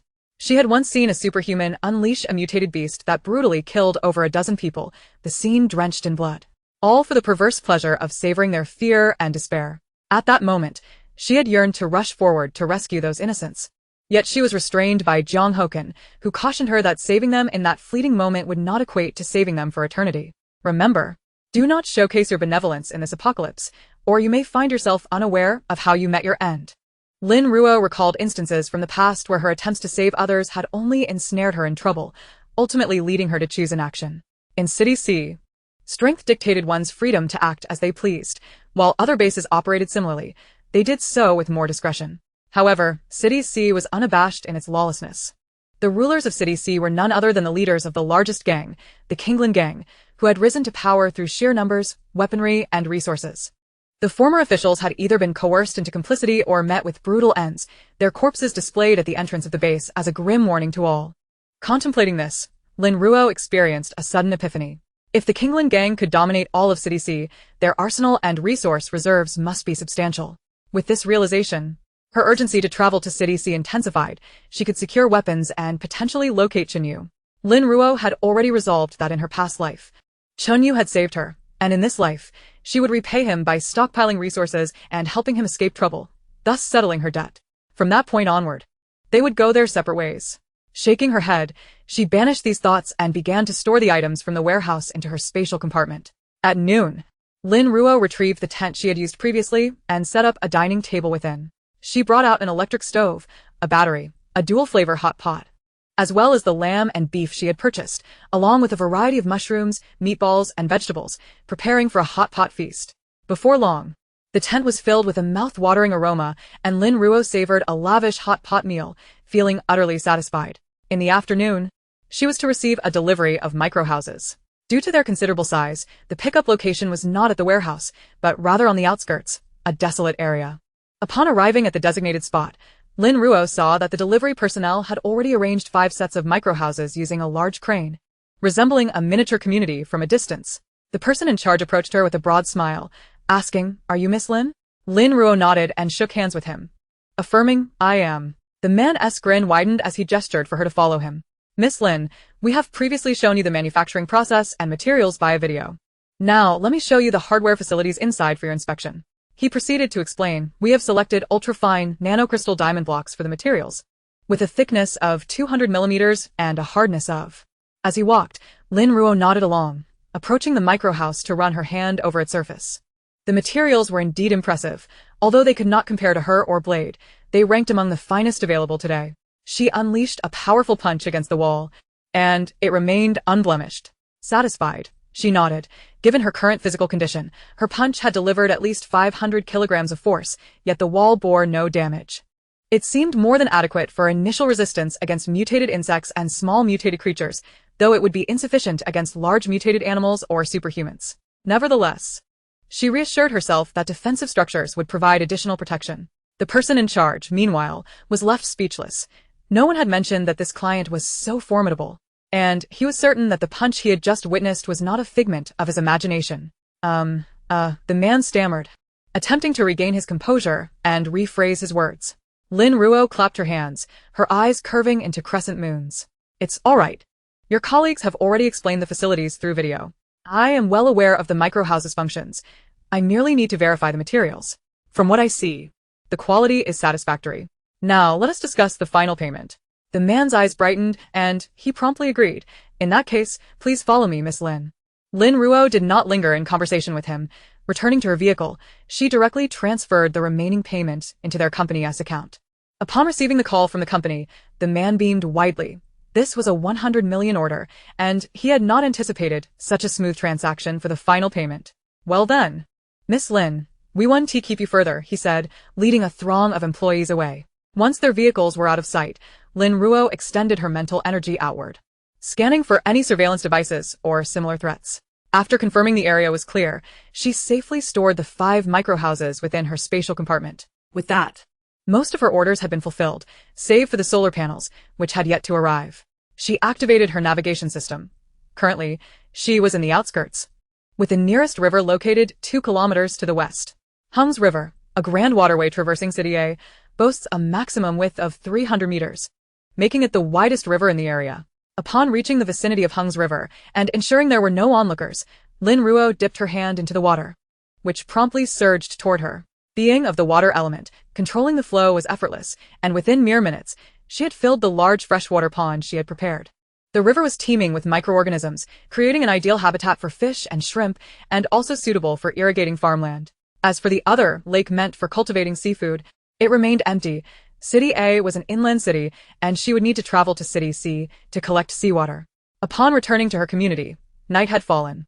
Having consumed a hearty meal at lunch, Lin Ruo was not particularly hungry for dinner, so she casually sought out a nearby bun shop.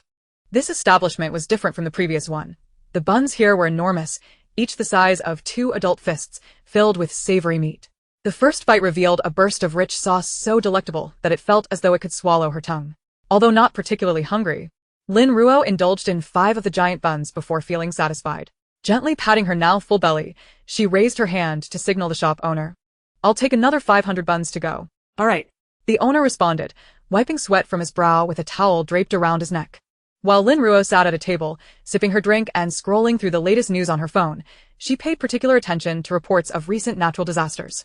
With the news read, and while waiting for her buns to finish cooking, she took the opportunity to reflect on her team's dynamics. recalling that both Lu Qi and she were from City A, while Li Ke and Fong Ling hailed from City D. In her past life, Lin Ruo encountered them while on a mission.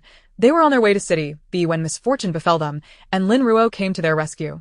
In a bid to secure her protection, they abandoned their original plans to head to the City B base and chose instead to settle at the City A base. Zhou Qing, who had been a researcher at the City B base, was expelled due to her intention to conduct human experiments and fled to City A, escorted by none other than Jiang Hoken, who later became the director of the City A base. At present, the only team member Lin Ruo could interact with in City A was Lu Qi. She shook her head regretfully, lamenting the missed opportunity to deal with her other adversaries at this moment.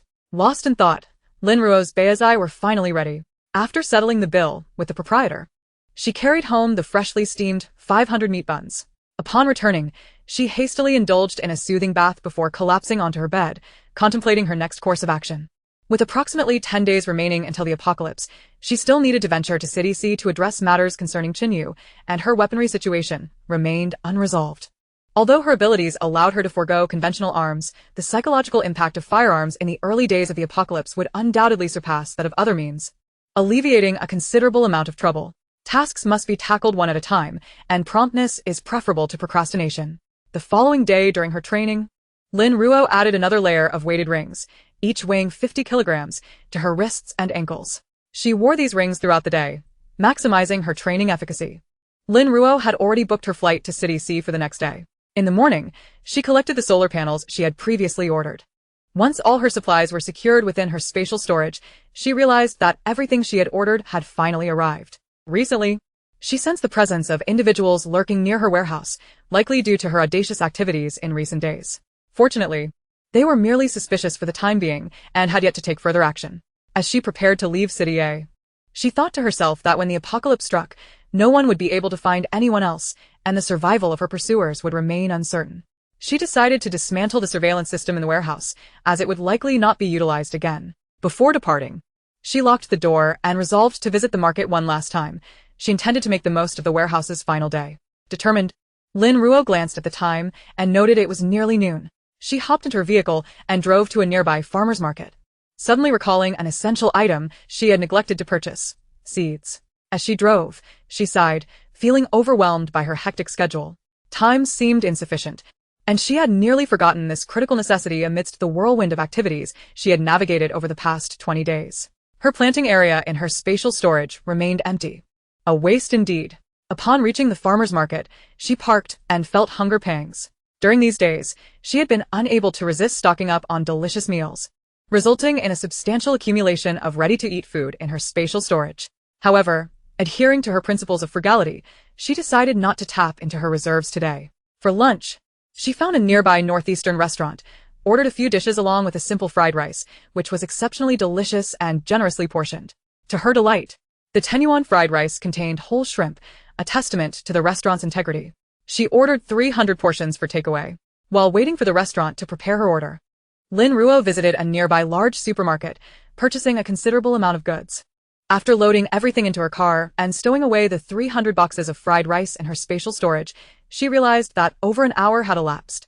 The farmer's market was bustling with activity, with numerous shops, yet the seed vendors were few. Lin Ruo, with a clear objective, headed straight for the seed shop. She purchased 1 ton each of rice, wheat, corn, sweet potatoes, peppers, soybeans, sesame, red beans, various vegetables, and fruits, along with 300 fruit trees. Many of these crops could yield seeds, so she did not need to buy excessively. Lin Ruo also made a point of acquiring a substantial quantity of herbal seeds. Although she lacked expertise in traditional Chinese medicine, she had downloaded numerous books on the subject and had ample time to study. Having thoroughly explored the market, Lin Ruo noticed an abundance of stores selling fertilizers and pesticides. However, after careful consideration, she opted not to purchase any.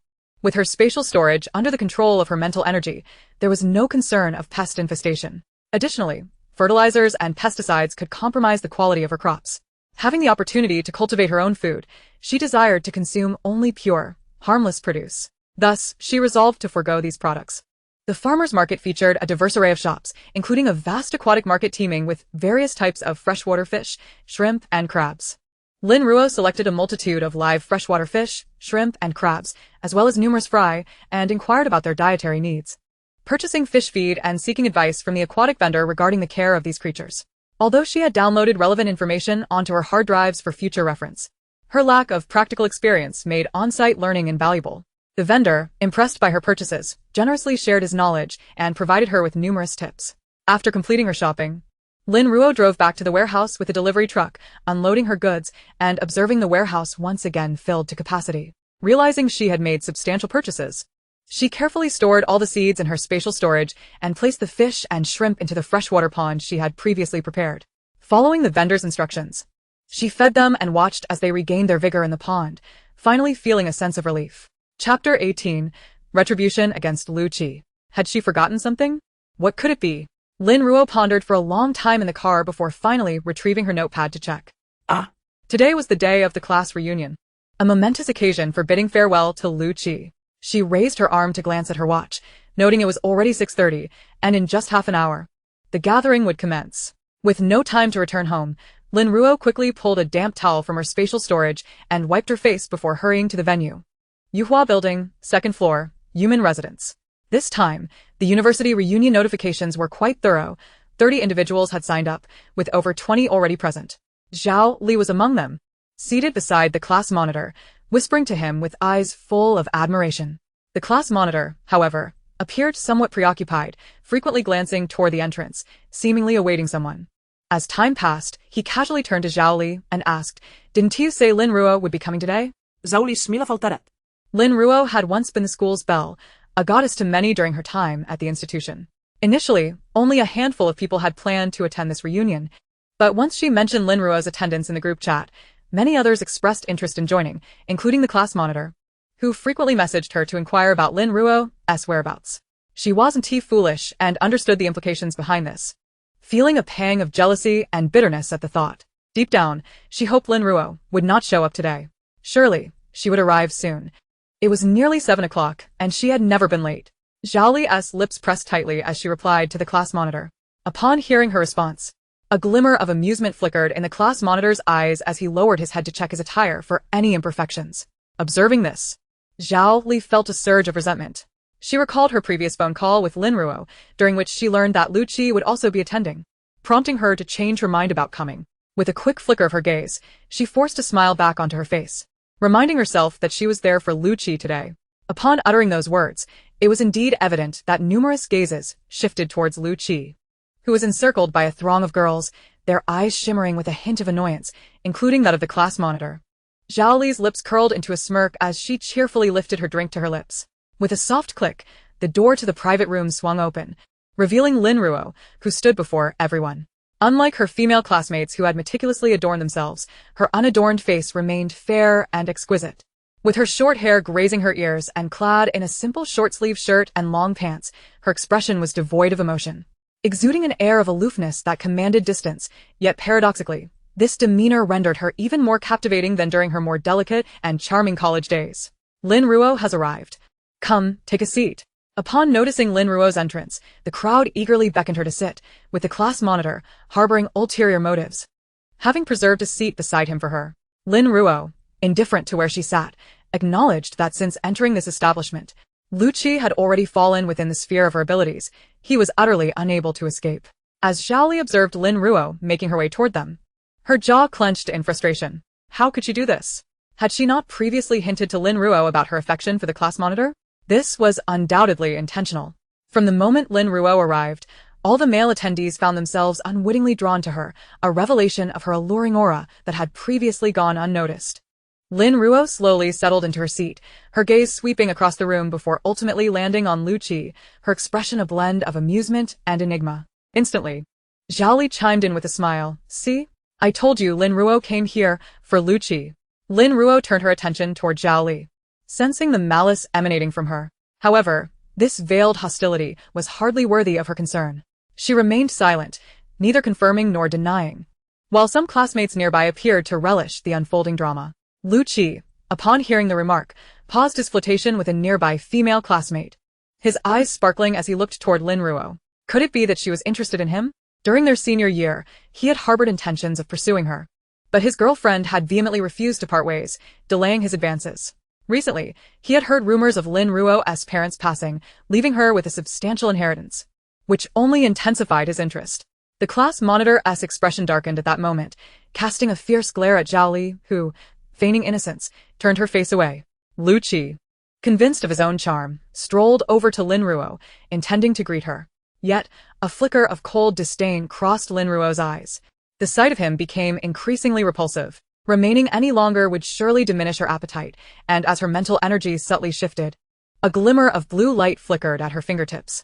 Halfway to Lin Ruo, Lu Qi suddenly felt a piercing pain in his leg, causing him to stumble forward. Ah. It hurts. He fell to the ground, unable to assess his injury before a wave of discomfort surged in his chest, followed by a sharp pain. His complexion paled instantly, drenched in cold sweat, as he gasped for air, clutching his chest before collapsing, his eyes rolling back as he lost consciousness. Ah. Lu Qi, what's wrong? The classmates present were thrown into chaos. How could this happen? He hadn't even drunk anything yet. Look at Lu Qi's leg.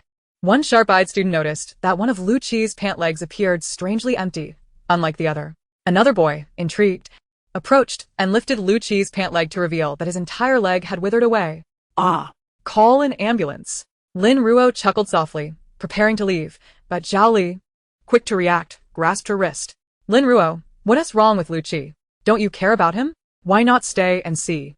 Lin Ruo turned to her, a smile gracing her lips as her fingers subtly twitched. Ah. Zhao Li suddenly felt a sting in her hand, withdrawing it to discover a mysterious cut in her palm. Blood seeping outward.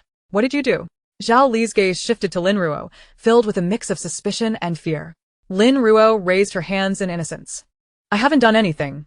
My hands are empty. Don't blame me for your misfortune. You, Zhao Li, flüstert. Glanced around at the classmates who were now casting disparaging looks at her, especially the class monitor, whose disappointed gaze ignited a fire of fury within her, rendering her face crimson. Lin Ruo stood there, arching an eyebrow at her. Isn't it distasteful? Who wouldn't find it so? In the span of just over 10 minutes, the sirens of an ambulance wailed as it arrived. Following a preliminary examination, the doctors determined that Lu Qi likely suffered from blocked heart vessels, requiring surgery. They swiftly transported him away. The incident overshadowed the gathering, leaving no one in the mood to eat, and soon, they dispersed. As the organizer of the gathering, the class monitor insisted on accompanying Lu Qi to the hospital. Before departing, he insisted on adding Lin Ruo on WeChat, to which she, noticing Zhao Li's ashen visage, smiled faintly and complied. On her way home, despite feeling a pang of hunger due to not having eaten, Lin Ruo's spirits were buoyant. She had drained Lu Qi of all his moisture, and according to current medical standards, the likelihood of him losing a limb was high. Furthermore, she had obstructed 3 of his heart's blood vessels. Even with advanced medical technology available, he would likely not survive the critical period post-surgery, especially with the impending apocalypse on the horizon. Imagining him dragging a maimed body in a world where survival was a struggle against flesh-eating monsters brought her an unexpected sense of satisfaction. Wasn't it his jealousy over her superior abilities that had spurred this? Hadn't he claimed that her spatial powers were inferior to those of fire? Didn't he believe he had the upper hand over her? Without a healthy body, he would never awaken his abilities. She was eager to witness how he would maintain any sense of pride in a body that was less capable than that of an ordinary person. May he continue to live with that misplaced arrogance. Lin Ruo's eyes flickered with a light that ebbed and flowed before she finally exhaled deeply. As for the ordinary folks in Beise, she held no hatred toward them. In the harshness of the impending apocalypse, they would undoubtedly be cold-hearted. Though she served as the leader of the abilities team to protect them, in the end, they might remain oblivious to their past actions. She could convince herself that their abandonment was justifiable. The betrayal from Fong Ling and the others was her deepest wound. They had endured 5 years together, weathering storms side by side, even having their lives saved by her, only for them to drive her to the brink. How ironic. If hatred existed, then retribution must follow. Lu Qi was merely the first. Fong Ling, Li Ko, Zhou Qing, and the base leader, Zhang Hoken, would not escape her grasp, even if they were not present. She believed they would meet again at Base B. Chapter 19, Journey to City C. Upon returning home, Lin Ruo felt genuinely famished. The first thing she did was to place the braised pork in the pot and start cooking rice. Only then did she begin to clean up, practicing her punches and knife techniques in the living room. While practicing with the knife, she bound weights to the blade and donned a 50-kilogram weight ring on her wrist, which added a sense of heaviness to her movements. As she perspired profusely, immersed in the profundities of her martial arts and knife techniques, each practice session yielded new insights. A feeling that was utterly intoxicating. 2 hours flew by in the blink of an eye, and before she knew it, it was already past 9 in the evening. The rich aroma of the braised pork wafted through the air, prompting her stomach to rumble. She took a quick shower and emerged refreshed. Just as the braised pork had finished cooking, and the rice was kept warm in the rice cooker. Without hesitation, she embraced the rice cooker's inner pot and began to eat. The braised pork was tender and succulent, melting in her mouth, rich without being greasy, perfectly complemented by the rice's texture. She devoured nearly half the pot. With the remaining pork, she packed it into a takeout container, storing it in her spatial abilities for later. After all, she wouldn't let it go to waste.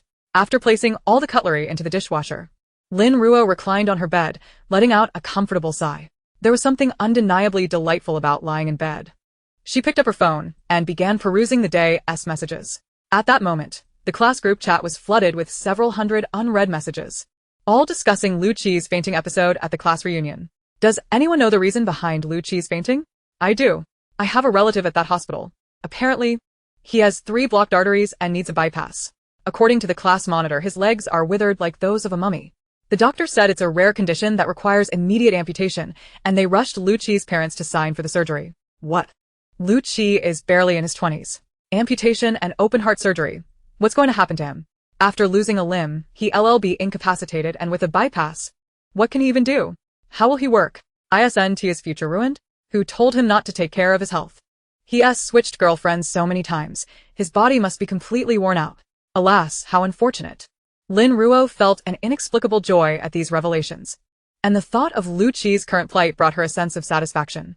Subsequently, she exited the class group chat, disregarding the messages from the class monitor and Zhao Li, and closed her eyes, drifting into a deep slumber as she had an early flight to catch the next morning. Early the next day, as she prepared to leave, she surveyed her surroundings. This was the place where she had lived with her parents for over 20 years. After a moment of contemplation, she decided to pack away some cherished items into her storage space, each holding memories she could not leave behind. She retained only the essential furniture and bedding, storing away all the electrical appliances. Even if Grandma Wu were to stay, there would be no electricity by then, rendering the appliances useless. The storage space was infinite. She could simply place whatever she wished inside. Once finished, Lin Ruo's luggage comprised merely a backpack. In the end, she retrieved a pre-purchased security door from her storage space and replaced her home's door with a blast-proof one, complete with a robust lock. The commotion attracted the attention of several neighbors. Little Ruo can even install a door. Truly multi-talented, remarked the aunt across the hall with a beaming smile. While working, Lin Ruo chuckled and replied, "What can I say? Just a few days ago, the police called to inform me that my uncle's family is not in good spirits, and they advised me to be cautious. I thought a secure door would be safer, and installing it myself saves money." "Oh dear, what a situation," sighed the aunt living next door. Lin Ruo worked efficiently, completing the door installation in under half an hour. Finally, she retrieved a large freezer from her storage space, along with a generator and a barrel of diesel. The freezer was filled with various meats, spices, and 2 boxes of pre-prepared meals, while outside, she placed 10 bags of 20-kilogram rice and 5 barrels of cooking oil. She then handed the key to Grandma Wu. "I'll be away for a while. Could you please keep this key for me?" Grandma Wu accepted the key with a smile, asking, "Where is little Ruo off to?" Lin Ruo raised a folder in her hand. "I'm going to see City for work. I've heard the seafood there is exquisite. I'll bring some back for you." "Wonderful. Just be careful and don't overburden yourself," Grandma Wu replied. "Take care of yourself, too." As she descended the stairs, Lin Ruo turned back and said, "Grandma Wu, I heard the weather hasn't been great lately. Your windows look a bit old. You should have Uncle Wu come back to replace them. If the windows are drafty, what will happen if Lulu falls ill? Besides, it's been ages since Uncle Wu saw Lulu.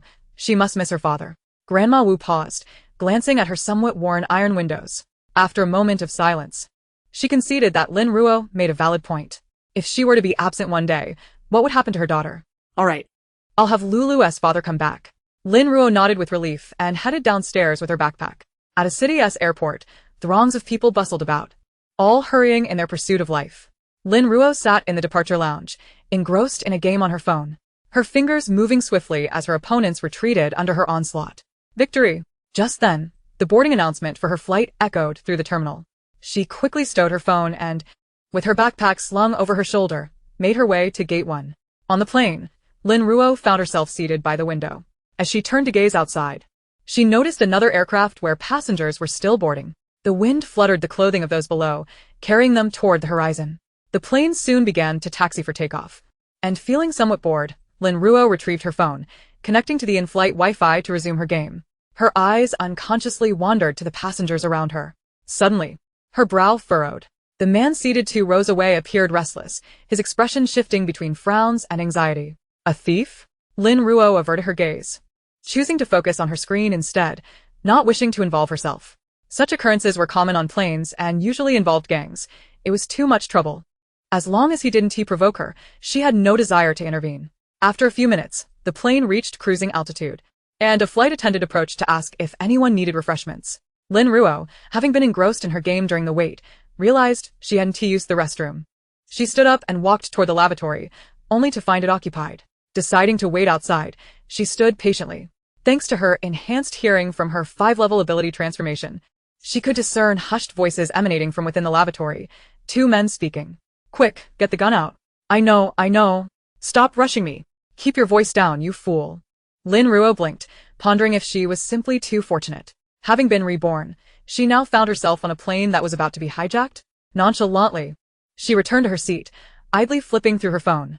After a moment, she sighed, considering the numerous tasks awaiting her in C-City. These men certainly had a knack for choosing their timing. She glanced up, unconsciously scanning the several high-definition cameras on the plane. It was impossible to subdue them overtly. She would likely have to provide a statement afterward, explaining her combat skills, which would waste time. Resolving to handle this discreetly to avoid drawing attention, she kept her eyes fixed on the lavatory. After a short while, the 2 men emerged. Observing her surroundings, she noted 4 individuals who exchanged glances with them. Once she had established their numbers, she felt more confident. Feigning indifference, she entered the lavatory first, and upon returning to her seat, she activated her abilities. Her eyes shimmering with a blue hue. The water molecules within the bodies of those men coalesced, blocking the main blood vessel in their brainstem, forming a small membrane. In mere seconds, they slumped into their seats, unconscious. Lin Ruo had no intention of killing them. She swiftly retracted her abilities, and the membrane in their blood vessels vanished, allowing them to breathe normally, though they remained in a faint. Seeing this, Lin Ruo smirked, picking up her phone to continue playing her game, displaying no indication of the significant situation she had just resolved. City A is not far from City C. It takes merely 2 hours by plane. While the crowd eagerly queued to disembark, 4 individuals remained motionless. Lin Ruo cast a fleeting glance at them before averting her gaze and alighting from the aircraft. Initially, the flight attendants presumed these 4 were merely asleep and approached them to rouse them. However, after several failed attempts, they realized the grim truth. The individuals had fainted, prompting a panicked call for assistance. To their astonishment, when the rescue team arrived, they discovered firearms on the unconscious figures. Were they truly attempting to hijack the aircraft? How had they smuggled weapons past security? And why had they suddenly collapsed? Upon investigation, it was determined that they had merely experienced a brief lack of oxygen to the brain, a common occurrence among many passengers who suffer from motion sickness, with severe cases resulting in fainting. Could it be that these 4 had gone to such lengths to commit high-altitude hijacking, only to succumb to motion sickness? Such a notion was utterly ludicrous. The authorities were incredulous. The individuals, under the influence of medication, soon regained consciousness, but they were met with relentless interrogation from the police and the cold confines of a jail cell. Lin Ruo was indifferent to their subsequent turmoil, as long as they posed no hindrance to her. Chapter 20. News of Chenyu. My legs. Where are my legs? Lu Qi, pale as a ghost, lay in a hospital bed, unable to accept the harrowing truth uttered by his mother. How could this be? It was utterly impossible. Just last night, he had attended a class reunion, basking in the admiration and envy of his peers. Yet in the span of a single night, he awoke to the devastating news that his legs were gone. The excruciating pain radiating from his lower body and abdomen forced him to confront this grim reality. His legs had indeed been amputated. He had just undergone chest surgery, and now he felt utterly shattered. He would be rendered a mere shell of a man. His pride and dignity would be trampled underfoot. He could not allow this. It must be the fault of those incompetent doctors. They had surely made a grievous misdiagnosis. Mother, I will sue them. How dare they amputate my legs? How dare they? Tears streamed down Lu Qi's face as he gazed at his mother, his eyes devoid of focus. Lu's mother wept uncontrollably, never imagining that her once proud son would succumb to such a bizarre affliction. Yet illness necessitates treatment, and there was no alternative. Qi, please do not despair. We can still use prosthetics. It will be all right. Your father and I will always be by your side. You need not worry. No. Lu Qi's gaze finally sharpened, filled with hatred as he locked eyes with his mother. He struggled to rise, oblivious to the pain coursing through him. I do not want prosthetics. I want my legs. My legs. Before he could finish, Lu Qi succumbed to unconsciousness, his sudden movements reopening his surgical wounds. Doctor. Doctor. Lu's mother frantically called for assistance. And chaos ensued. Unbeknownst to Lin Ruo, she had already set foot on the soil of City C. Taking a deep breath, she recalled her previous visit, marred by bloody memories, leaving her with an unsettling impression of the air, tinged with the scent of violence. Uncertain of Chen Yu's whereabouts, she scanned her surroundings outside the airport. Familiar with the area from past missions, she understood the need to investigate methodically. Following online resources, she sought out an agency and learned that the two most powerful gangs in City C were the Qinglan Gang and the Qinglong Society. Songgaiai Street was firmly under the control of the Qinglan Gang. With sufficient funds, one could rent a place without an ID, albeit at a steep price.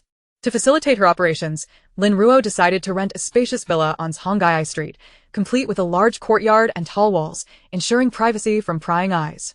However, the rental fee was exorbitant, 50,000 a month. Without hesitation, she paid for a month's rent and, while the agent prepared the contract, engaged in conversation with them. The presence of gangs had become a common occurrence in City C, and some agents had insider information due to their long-standing involvement. Lin Ruo spent 200,000 to pry valuable information from the middle-aged agent about recent developments regarding the Qinglan Gang, though none of it pertained to Chen Yu.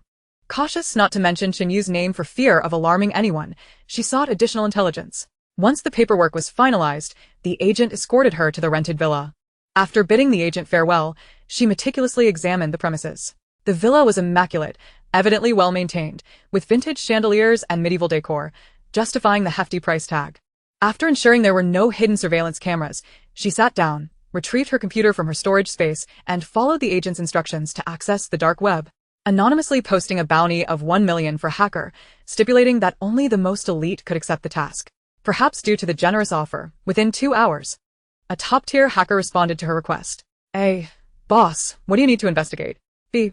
I wish to locate an individual named Chen Yu. I need to know his current whereabouts. A. Okay, give me half an hour. Lin Ruo marveled at the hacker's efficiency. How remarkable it was that, even in the pre-apocalyptic world, a hacker could locate someone in just half an hour. With half an hour to spare, Lin Ruo focused her energy on her storage space. Since setting it up, she had yet to plant crops in the newly prepared fields. Now that she had the time, she decided to fill the vacant farmland, eager to compare the ordinary soil with the fertile black earth of her jade bracelet space. As her consciousness entered the space, she orchestrated the entire area, and the seeds, previously stored in stasis, began to emerge. Neatly arranged small pits formed in the fertile soil, and the seeds floated down, each finding its place in the pits before the earth was gently covered. Once the planting was complete, it took only a few minutes. With a mere thought, streams of water flowed from the freshwater pond, irrigating all the land. After everything was set up, Lin Ruo positioned the automated feeders and sprinklers, programming them accordingly, and admired the rejuvenated layout of her space. Satisfied, she withdrew her consciousness. An hour had passed when her phone finally pinged with a message from the hacker. Hey, boss. This task isn't easy. I had to pull out all the stops to find this out. The person you're looking for is the captain of a special forces team, but he seems to have had a falling out with the Qinglan Gang. They are actively hunting him down. A falling out? Lin Ruo realized why he had been in such dire straits. It appeared he had fled from the Qinglan Gang to City A. A flicker of determination crossed her mind. If the Qinglan Gang was still searching for him, it meant he had not yet been captured. This was fortuitous. If she could help him navigate this crisis, his skills would surely ensure his survival in the post-apocalypse. A. He is hiding very well. Even I couldn't trace him. Should I continue my search? B. No need. She refrained from further inquiries about Chen Yu's location. As long as he remained elusive to the Qinglan Gang, he was safe. Lin Ruo's eyes gleamed with resolve. Once she initiated her plans, the Qinglan Gang's attention would shift, providing him with the perfect opportunity to escape. B.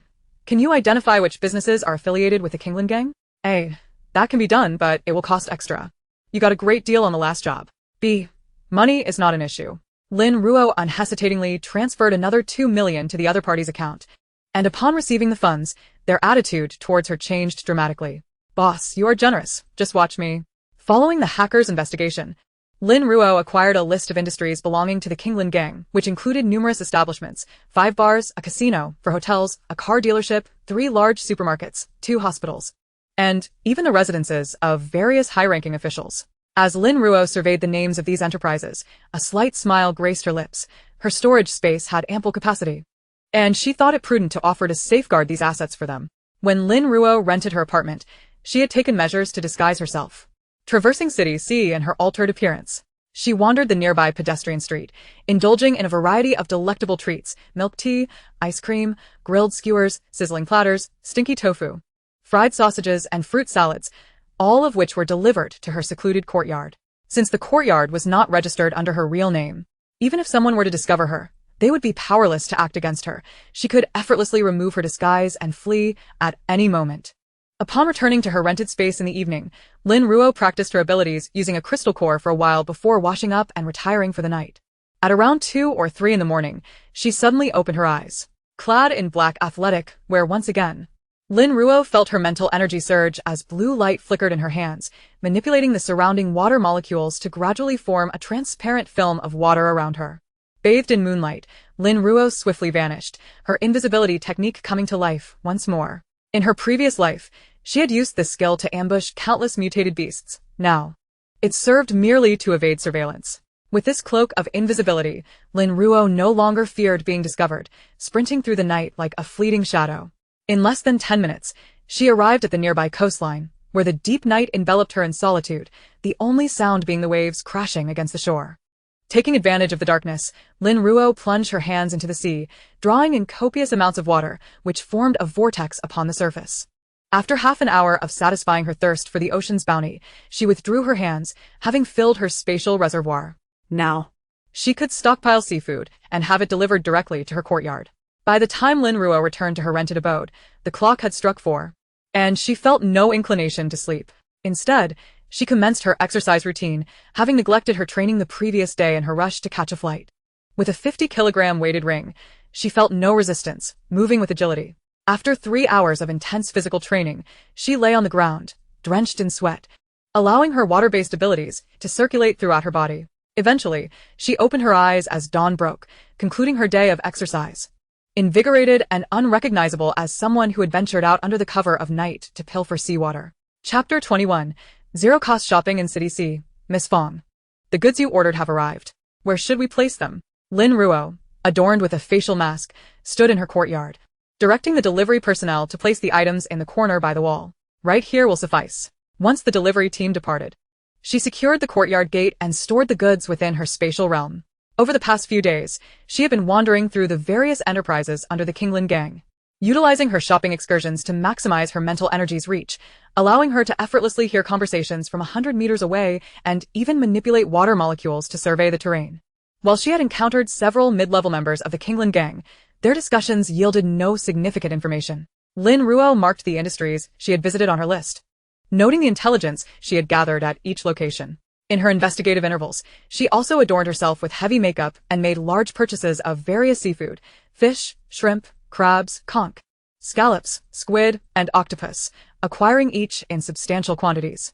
Moreover, being near the coast, she discovered several shops selling diving equipment and, upon perusing one of them, found that they also offered private boats and yachts for sale. After careful consideration, she purchased 2 fishing boats, each priced at 150,000, equipped with spacious holds, allowing her to bring her dog along if needed.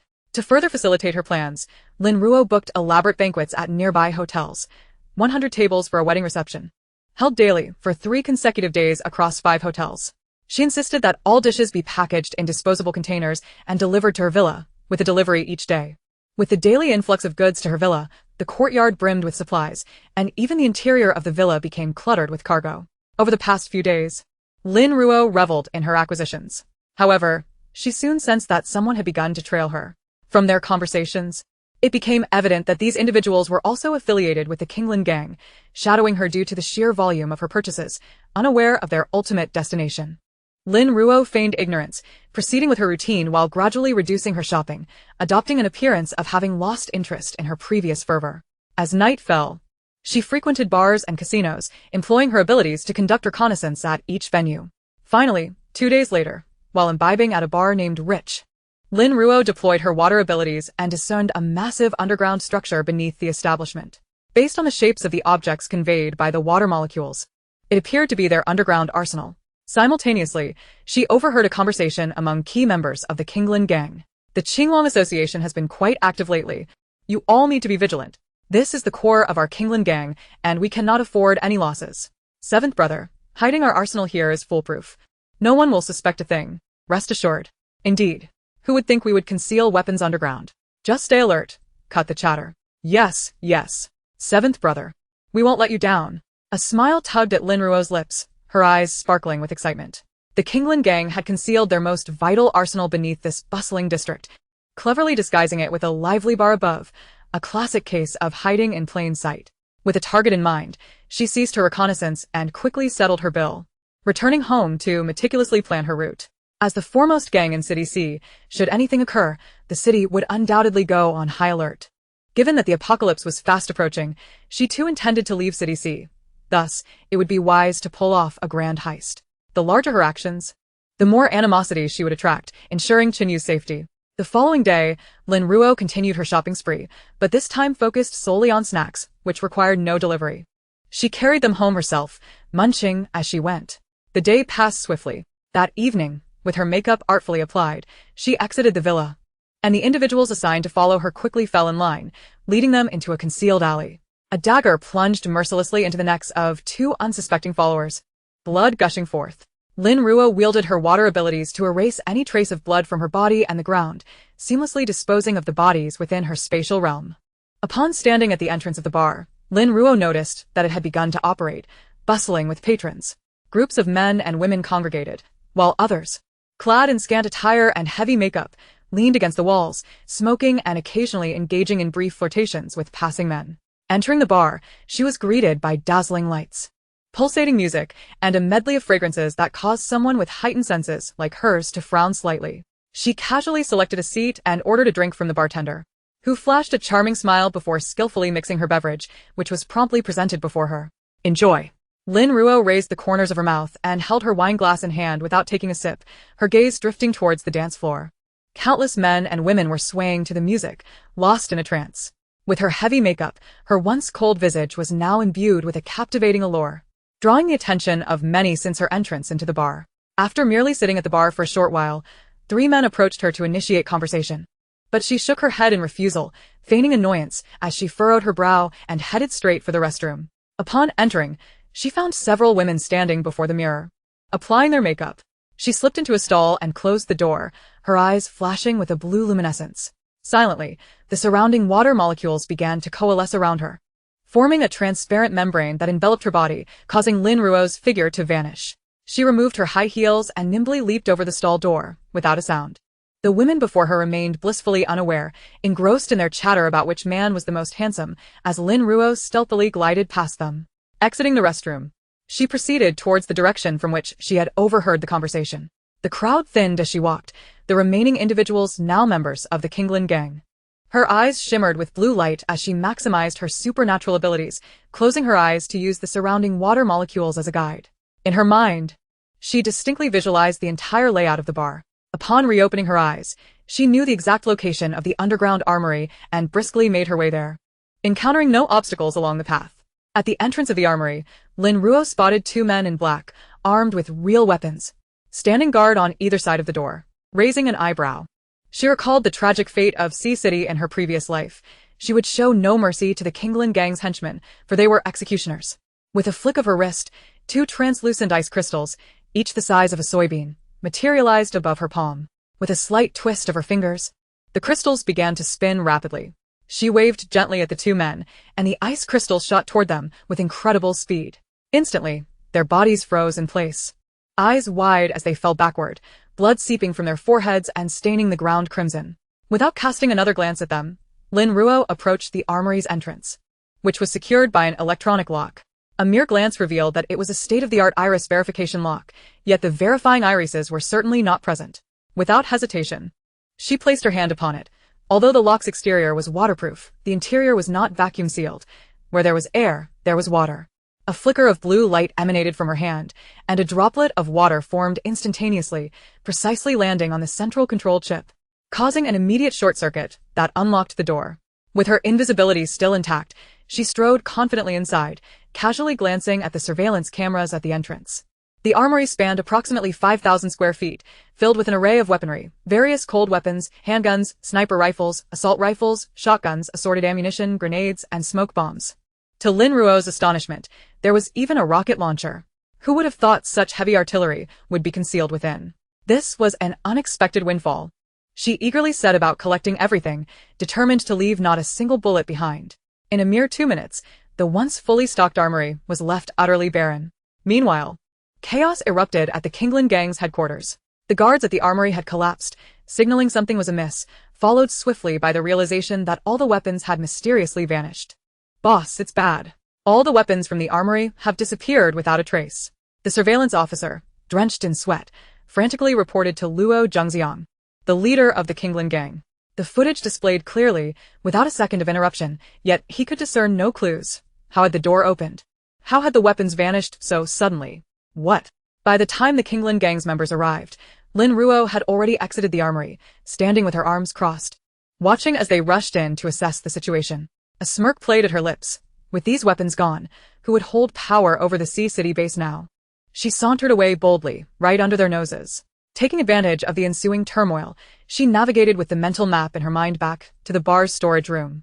As she opened the door, a rich scent of alcohol enveloped her. The dimly lit storage room was filled with neatly stacked bottles of various liquors, beers, red wines, white wines, spirits, and an array of beverage crates filled the 300-square-foot space. Lin Ruo wasted no time, placing her hands on the bottles and transferring them all into her storage space, leaving not a single one behind, ensuring it was so clean that even a mouse would weep in despair. Satisfied, she brushed the dust off her hands. Although she had no fondness for alcohol, these were rare commodities that could be exchanged for other goods in the future. Time was of the essence, and after ensuring that not a single item was overlooked, she swiftly retraced her steps back to the restroom. Finding the restroom empty, she gracefully leapt back into the stall, meticulously checking herself before donning her high heels again and dispelling the water membrane that concealed her form. After lingering in the stall for a few more minutes, hearing the sound of hurried footsteps outside, she slowly pushed the door open. A uniformed figure in black approached her, questioning, "Where have you just been?" I just went to the restroom," Lin Ruo replied, feigning panic, her tone flustered, projecting an air of disarray. This act of apparent distress put the interrogator at ease. And given her small handbag, which posed no threat, she was allowed to pass without further scrutiny. In a flurry, Lin Ruo rushed to settle her bill and quickly exited the premises. Once outside the bar, she hailed a cab and made her way to the Kinglin gang's 4S dealership.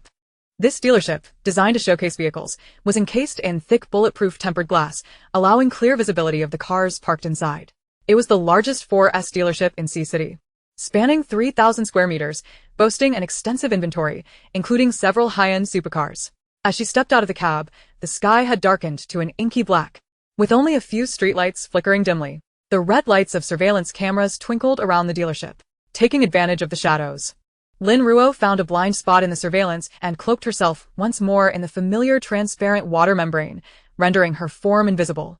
By now, it was deep into the night, and the dealership had closed for the day, with no night staff remaining due to the comprehensive surveillance. Lin Ruo approached the glass display window, gazing at the sleek, colorful sports cars within. These must be exceedingly expensive. She glanced up at the rotating cameras, and with a flicker of blue light from her fingertips, she encased the lenses in a layer of frost, obscuring their view entirely.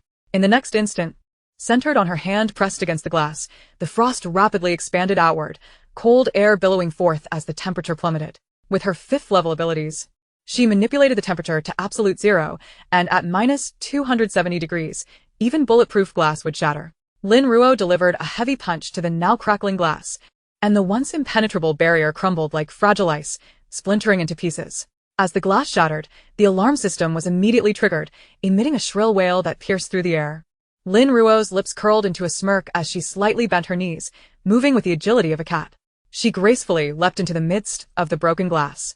Without a moment's hesitation, she darted between various vehicles, causing any car she brushed against to vanish instantly, sedans, SUVs, off-road vehicles, and RVs all being absorbed into her space. She had no intention of overlooking the few high-end supercars, although such vehicles held little value in the post-apocalyptic world. She relished the thought of adding to the frustrations of the Kinglin gang. Half an hour later, Lin Ruo had completely looted the 4S dealership. With her newly acquired modified off-road vehicle, she brazenly crashed through the dealership's grand entrance and sped away. Just as she departed, several cars rapidly approached the very people from the Lin gang. While most of their elite members were preoccupied at the bar's armory, the moment the surveillance system malfunctioned, they became alert and dispatched personnel to investigate, only to find the place had been thoroughly ransacked. Quick. Inform the boss. Something's amiss. This is clearly a premeditated attack. The leader of the men in black shouted to his companions. Who could possess such capabilities? How did dozens of vehicles vanish? Lin Ruo drove to a large supermarket affiliated with the Lin gang. Despite the late hour, many customers populated the aisles. Upon reaching the vicinity of the supermarket, she found a concealed spot to park and stealthily exited the vehicle. This time, her target was not the goods displayed on the shelves, but the supermarket's warehouse. For an establishment of this size, the stockpile in the warehouse must be 5 times greater than what was visible on the sales floor to function normally. She closed her eyes, summoning the surrounding water molecules, her 5th-level water ability activated, extending across several miles. Through her connection with these water molecules, a 3-dimensional blueprint of the entire supermarket rapidly materialized in her mind, revealing the location of the warehouse, located at the left rear of the supermarket. Lin Ruo swiftly moved in that direction, and within 2 minutes, she stood before the towering 10-meter-high warehouse. At this late hour, the warehouse staff had all clocked out, leaving no one at the entrance. However, 3 surveillance cameras were positioned overhead, and the grand entrance was constructed of steel. Approximately 10 centimeters thick and exceedingly heavy, human strength alone would require 2 to 3 adults to force it open. It was secured with a standard padlock, not a smart lock. A smile tugged at Lin Ruo's lips as her index finger brushed against the lock's keyhole. Icy tendrils crept from her fingertip into the lock, momentarily forming a perfect key shape within. With a gentle twist of her wrist, the lock clicked open. Ever since she awakened her water powers, no lock had ever proven too difficult for her to open. Not good. Brother Song. The warehouse door at Huiai's supermarket has opened automatically, shouted one of the gang members. Quick. Send the nearby brothers over. With purposeful strides, Lin Ruo entered the warehouse, which was vast, over 100 meters deep, approximately 30 meters wide, and 10 meters high. With boxes of various sizes neatly organized, Lin Ruo grinned widely. What could be more exhilarating than a zero-cost shopping spree? Why bother paying for things when she could simply absorb them into her space? Everything here was now hers. The boxes were categorized into sections: food, fresh produce, daily necessities, home goods, maternal and infant products, and imported items. With hundreds of thousands of items, Lin Ruo glided on her skateboard, reaching out to touch each item, absorbing them all into her space without leaving a single piece behind. These goods represented the capital for the future dominance of the Lin gang over the Sea City base. And for the sake of liberating the people of Sea City, she was willing to bear this sweet burden. The enormity of the warehouse meant that even on her skateboard, it took Lin Ruo over 10 minutes to collect everything into her space. Exiting the main door, she spotted several commercial vehicles rapidly approaching. With dozens of people disembarking from them, Lin Ruo raised an eyebrow, impressed by their speed. How could they catch up so quickly? But what use was it? Could they truly prevent her? With a soft chuckle, she silently slipped away, leaving the dismayed group behind. Brother Song. This supermarket warehouse has also been emptied. Damn it. How did our adversary accomplish this? From the moment the warehouse door opened to our arrival here, it couldn't have been more than 10 minutes. How could anyone clear out such a large warehouse in that time? Quick, search for any clues left behind. Lin Ruo then drove to a hospital owned by the Lin gang, a tertiary facility bustling with patients.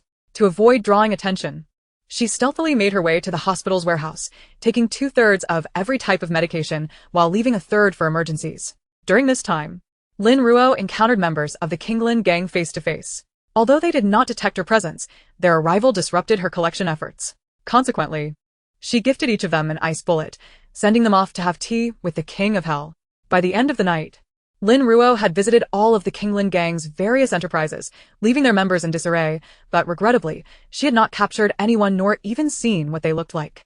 It wasn't until dawn approached that Lin Ruo drove back to her secluded courtyard, parking her vehicle in a hidden spot. After confirming that no one was watching the villa, she exited the car, storing it away in her space. Once she became visible again, she retrieved a bottle of white liquor from her space and sprinkled some on herself, ensuring the rich scent of alcohol enveloped her before returning the remaining half bottle. She then pretended to be intoxicated, swaying as she walked toward the villa. Passing by a nearby small supermarket, she even bought a bottle of water. deliberately allowing herself to appear drunk as she returned home. The supermarket owner, also an informant for the Lin gang, had become accustomed to her antics and paid her little mind. Once inside the villa, Lin Ruo frowned as she stripped off her clothes. Her acute sense of smell found the overpowering scent of alcohol to be unbearable. After taking a refreshing shower, she lay down on her bed, exhaling a sigh of relief. What an exhilarating night it had been, now finally at an end. However, with her powers fully activated for several hours, both her mental energy and abilities were severely depleted, necessitating a period of recovery. She retrieved 2 crystal cores from her space, gripping them tightly as she swiftly entered a state of meditation. Throughout the night, the Lin gang was in chaos. Reports of theft circulated everywhere. All their stock had vanished. What on earth was happening? The surveillance footage revealed nothing. How could all those items have been moved so swiftly? The lower-ranking members even hesitated to report the full extent of the situation, fearing the punitive consequences they could face. Meanwhile, the gang leader, Luo Zhengxiang, was still preoccupied with resolving the issue of the missing weapons, unaware of the complete depletion of the other warehouse's supplies. Fools. A bunch of fools. Why did the weapons in the armory disappear without a trace? He seethed, slamming the table in front of his subordinates, his face a mask of fury. This was utterly bizarre. The surveillance showed the weapons vanishing into thin air. How could they possibly have been transported out in such a short time? Quickly, seal off all transport routes and conduct thorough inspections of all incoming and outgoing vehicles. I want to know who dares to stir up trouble on my turf. Luo Zhengxiang's voice was dark and menacing. Contact foreign arms organizations and expedite the procurement of a new shipment of weapons.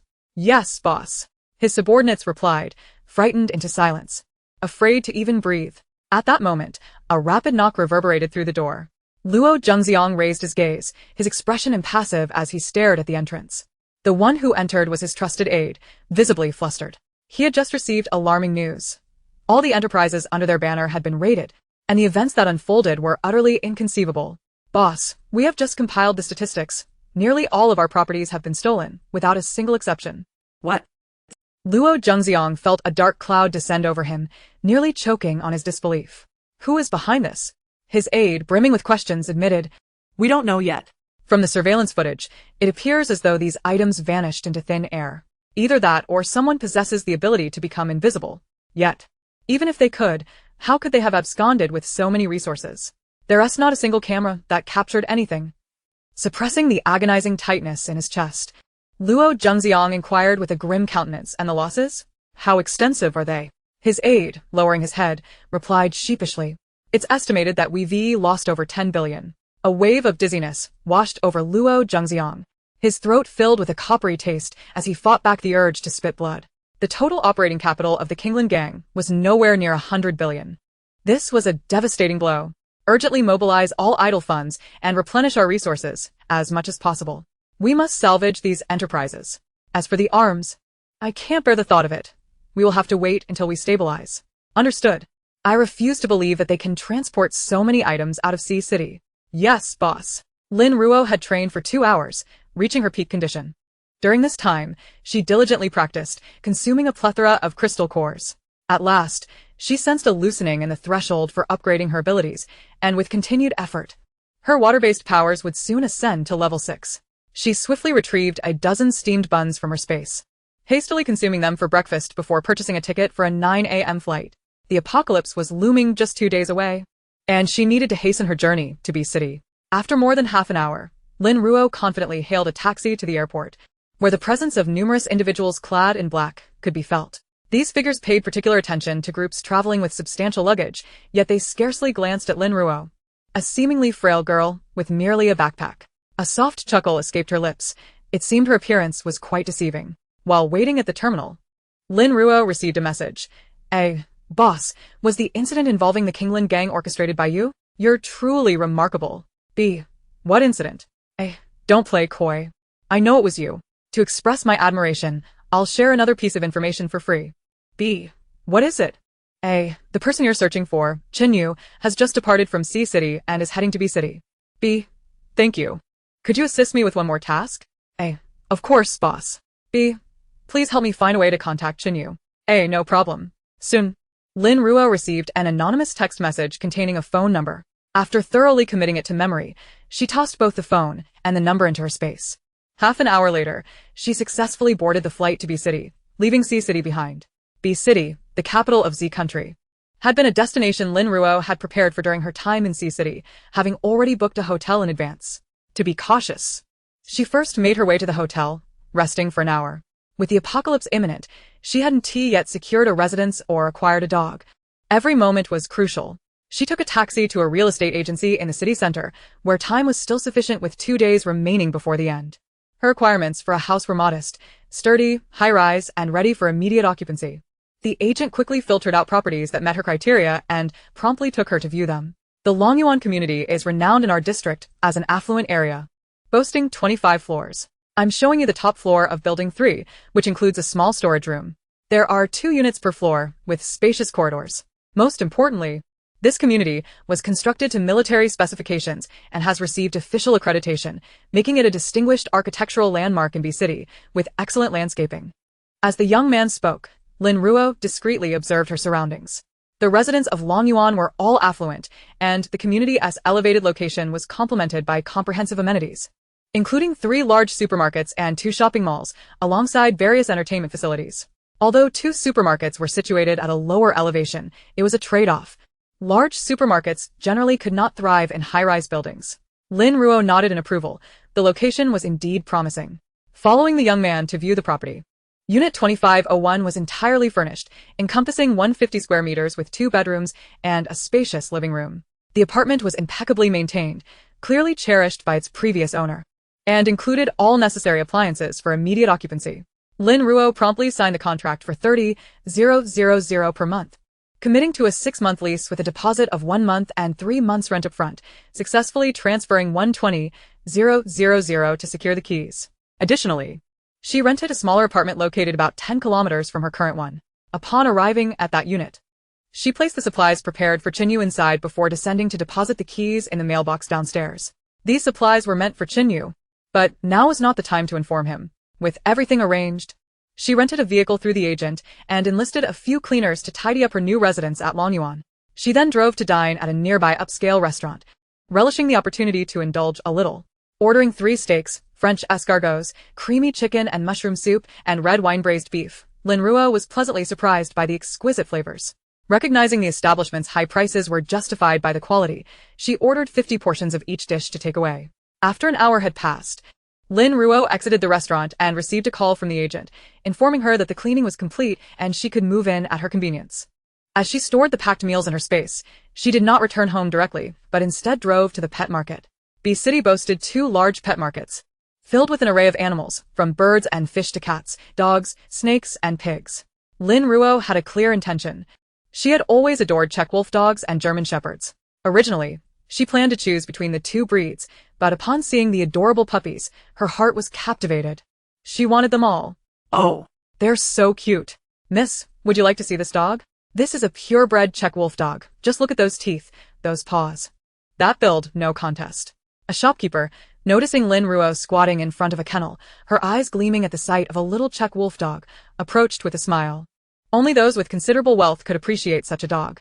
Lin Ruo nodded at the proprietor and circled the market. Among all the Czech wolf dogs, only this particular puppy caught her eye. The pup was entirely silvery gray, calm even when confined in a cage.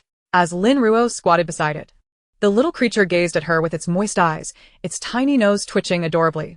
Both of its parents were competition champions and remarkably impressive, with an undeniable pure lineage. The owner bent down beside her, but the price was equally steep. Lin Ruo looked up at her boss and asked, "May I hold it?" The boss nodded, "Of course." He opened the dog cage and gently handed the puppy to Lin Ruo. She carefully embraced the little creature, which sniffed around her and even licked her hand, as if trying to familiarize itself with her scent. Utterly adorable. Utilizing her unique abilities, she examined the puppy's health. Perhaps the sensation of the power coursing through its body was too pleasant, for the puppy began to hum softly, with its eyes half closed. After the examination, Lin Ruo smiled, pleased to find the puppy robust, a trait that would facilitate its mutation in the post-apocalyptic world. "How much for this dog?" she inquired. The boss grinned widely, revealing his teeth. "This dog has pure lineage. It costs 40,000. Lin Ruo, in good spirits after discovering such a wonderful companion, did not haggle, promptly paying the sum while also ordering a dog cage and various supplies. She requested the boss to deliver them to Longyuan community, then placed the puppy into her pet backpack and resumed her stroll through the pet market, hoping to find a German shepherd. She recalled the intelligent guard dog she had seen before and wondered if she might encounter another as clever. Soon, she spotted her target, a small German shepherd puppy listlessly lying in a cage, nudging a toy ball with its nose, exhibiting an expression of boredom. Lin Ruo couldn't help but chuckle, sensing this little one possessed a high intellect. She crouched down, gazing intently at the puppy. "Do you wish to come with me?" The puppy, with its large eyes and head tilted in curiosity, stared back at Lin Ruo, seemingly perplexed by her words. However, it soon sniffed the air, detecting a delightful aroma, and its eyes sparkled as it stood up and barked at her. Lin Ruo laughed heartily. Her luck was remarkable today. Having stumbled upon two clever little beings, she raised her head to the shop owner. "May I take it out to have a closer look?" The boss nodded and turned to attend to other customers. Lin Ruo opened the cage and cradled the puppy in her arms, using her powers to check its health. The puppy yipped with delight, wagging its tail fervently, nearly knocking it into the air. Satisfied that the dog was healthy, Lin Ruo looked up at the boss. "How much is this one?" "This dog is 30,000. Its parents are competition dogs, exceptionally intelligent, and this price is the lowest I can offer." The shop owner beamed, finally having someone inquire about this dog. Although it was indeed smart, it had a bit of a temper. Several previous customers had tried to engage with it, only to be met with refusal as it turned its back and ignored them. It had been nearly a week since anyone had shown interest. Lin Ruo glanced down at the puppy in her arms. It seemed aware of its worth, anxiously burrowing into her embrace while whimpering. She smiled gently, recognizing the cleverness of this little creature. After making the payment, she emerged as the most stylish individual in the pet market, with a pet backpack containing the German shepherd, and another on her back housing a Czech wolf dog. Upon returning home, she found the shop owner waiting downstairs with the supplies for the dogs. As the community garden was not far from Building 3, where a few mothers were chatting while watching their children, casting curious glances in her direction. Chapter 24. A Foo and a Show. It seemed these women were tenants from Building 3, likely newcomers with their two pets. Lin Ruo briefly observed them, noting that the women were seated in the children's playground, engaged in conversation while keeping an eye on the kids. She paid them little mind. The items she purchased were not in bulk and thus unlikely to draw attention. After requesting assistance in moving her belongings to the 25th floor, she encountered her neighbors waiting for the elevator, a couple accompanied by a boy of about 7. The man donned casual attire, yet his stance suggested a military background, while the woman exuded an air of elegance in a cream-colored long dress that accentuated her graceful figure. Upon noticing Lin Ruo, she greeted her warmly. "Hello. Are you the tenant of 2501? We are in 2502. My name is Qian Li, and this is my husband Li Wei. Since we are neighbors now, please feel free to reach out if you need anything." Gleaning their professions from their demeanor, Lin Ruo smiled and replied, "Hello, I am Lin Ruo. I look forward to our future neighborly relations." Their exchange was brief, as the elevator soon arrived. Just before stepping inside, she noticed the little boy gazing intently at the two pet backpacks, his eyes filled with longing. Once inside her home, she released the two little creatures who, undeterred by their new surroundings, began to explore and sniff around, getting acquainted with their environment. As they ran about, they eventually met, both puppies wrinkling their noses at each other and emitting soft growls, as if disapproving of one another. The two small beings began to chase and playfully nip at each other's rears, their baby teeth not drawing blood but eliciting yelps of surprise. Lin Ruo smiled slightly. They seemed to understand not to bite each other's necks. "From now on, we are family. You two must get along," she said. The puppies tilted their heads and blinked their big eyes at her, seemingly not comprehending her words. I must give you both names. What shall they be?" Lin Ruo pondered, biting her finger in thought. Suddenly, her eyes brightened as she addressed the German shepherd. "You shall be called a Show." The puppy, with its round, glistening eyes, seemed to express dissatisfaction, barking softly as if to protest, though it lacked the ability to articulate its thoughts. Lin Ruo merely smiled and patted its fluffy head, disregarding its resistance. A show, she called out cheerfully, repeating the name several times. Woof, the little one lay on the ground, giving a weak response. Appearing quite reluctant, its head drooping in sulky silence. Turning to the expectant wolf dog, she declared, "You will be named Afu." Afu obediently barked. Clearly pleased with its new name. Afu wolf. Afu joyfully pranced around Lin Ruo, its large eyes fixed on her with delight. Lin Ruo affectionately stroked both little heads, her heart warming with hope that they would enjoy long lives filled with happiness. After retrieving their toys and playing with them for a while, Lin Ruo began to tidy up. Observing the array of dog supplies cluttering the living room, she only took out the food bowl, dryer, dog shampoo, and dog bed, placing them on the balcony while effortlessly storing the rest away in her spatial realm. The two little creatures, bewildered by the sudden disappearance of their belongings, scurried over, sniffing around curiously, as if searching for their lost items.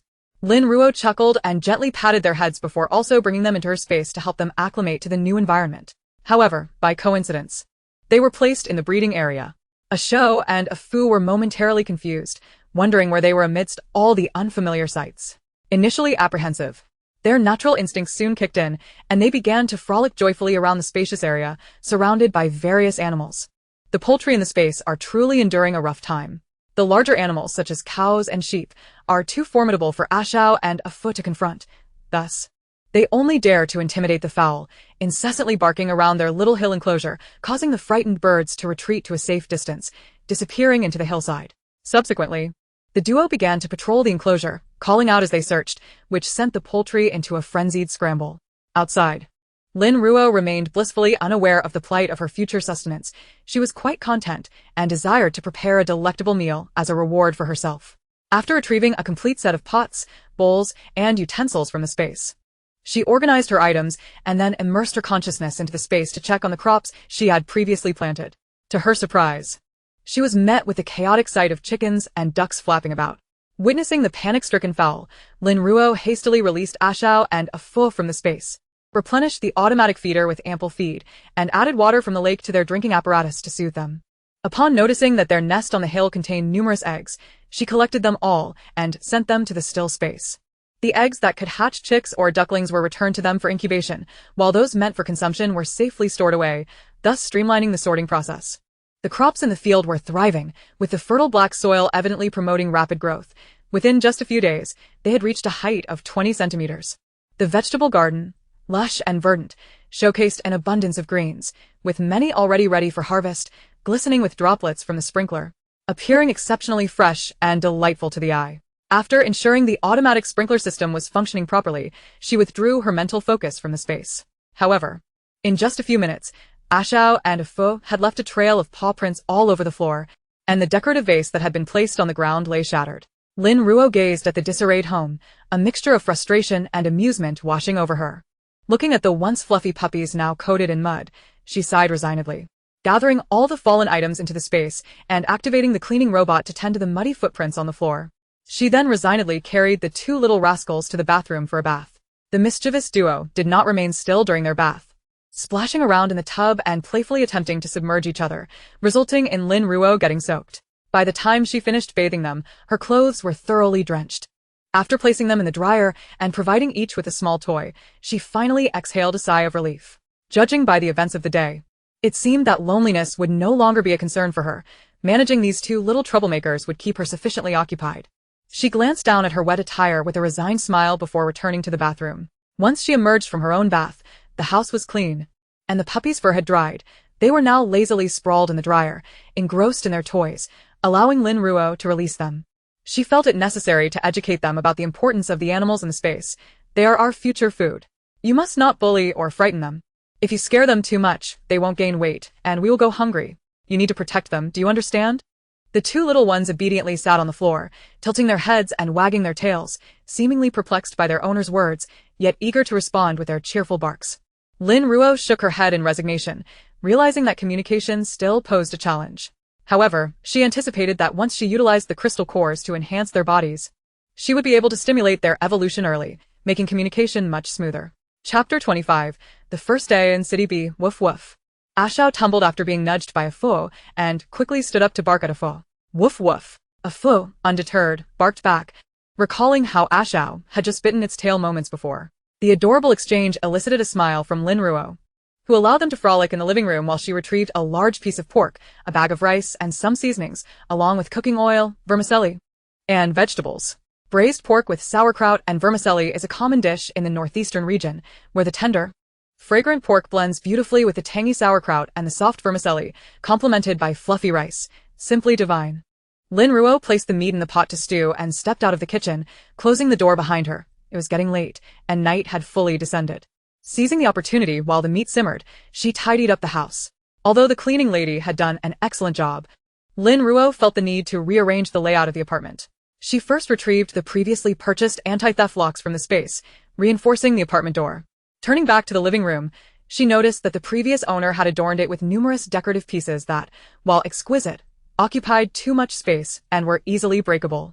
With Ashao and a Fu now in the picture, they were akin to two little demolition machines, making such items a hazard.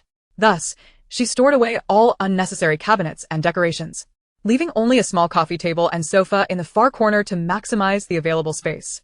This arrangement would also provide ample room for Ashao and a Fu to move about comfortably as they grew larger.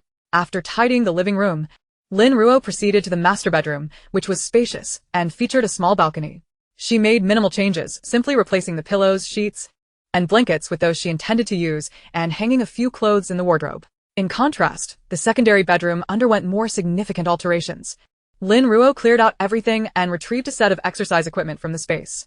On rainy days, she would be unable to go outside, so exercising indoors with this equipment was her only option. The apartment's layout featured 2 bedrooms and a living room, providing ample space that did not feel cramped, one of the reasons Lin Ruo had chosen this place. After completing these tasks, she made her way to the large balcony.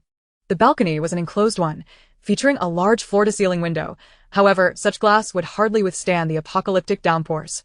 It appeared that when the heavy rains came, she would need to reinforce all the windows with her abilities to ensure absolute safety.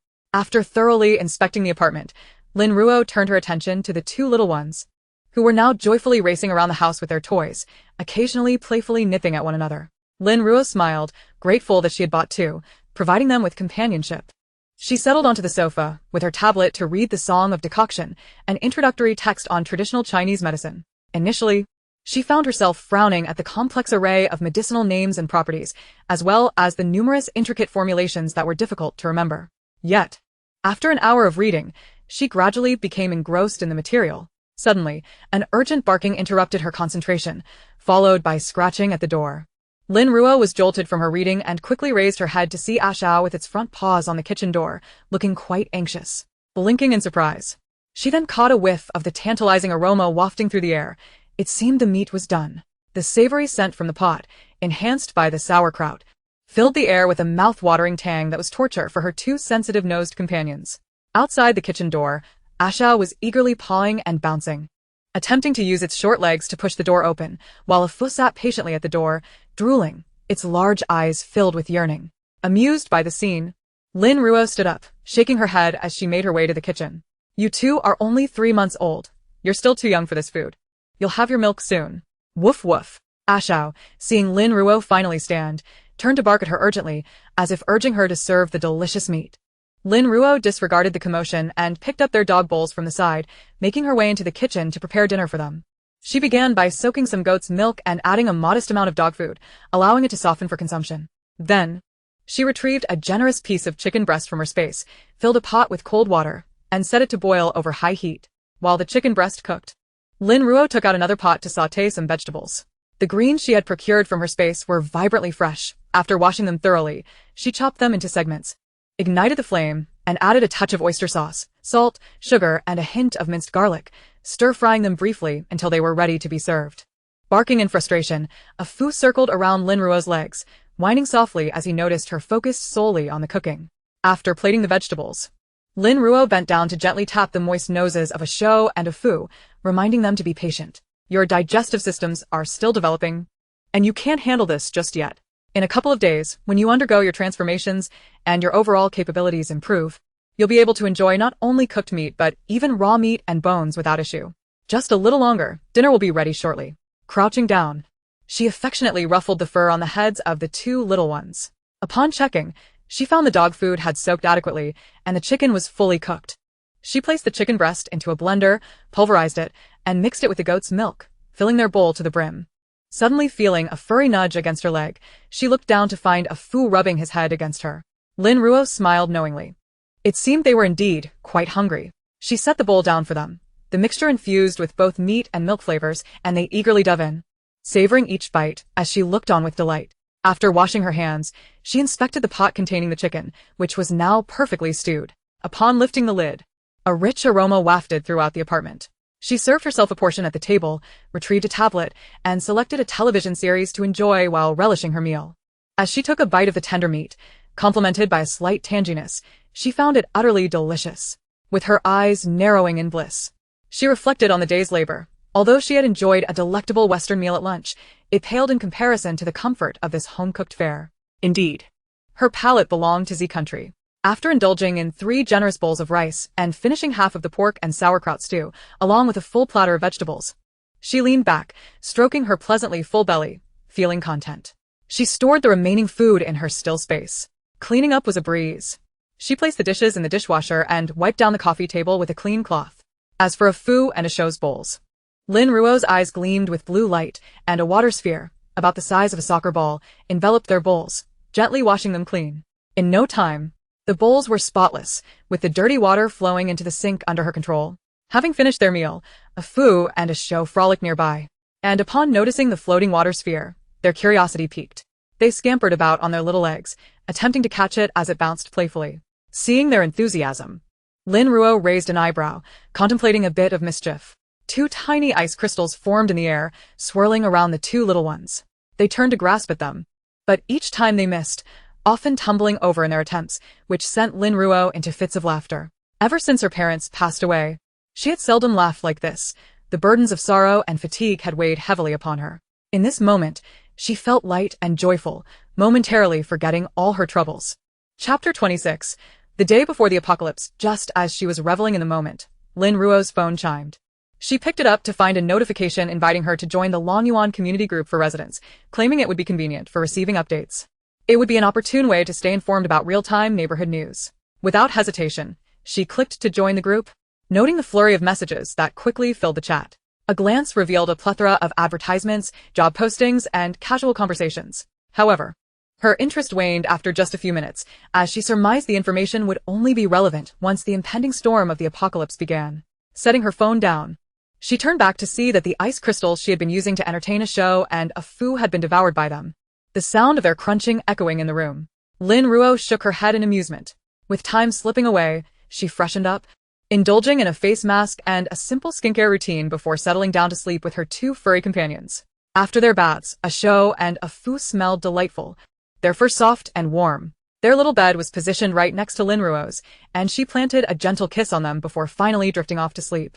The next morning, Lin Ruo awoke early and opened the floor-to-ceiling windows, revealing a bustling street below, alive with the comings and goings of vehicles and pedestrians.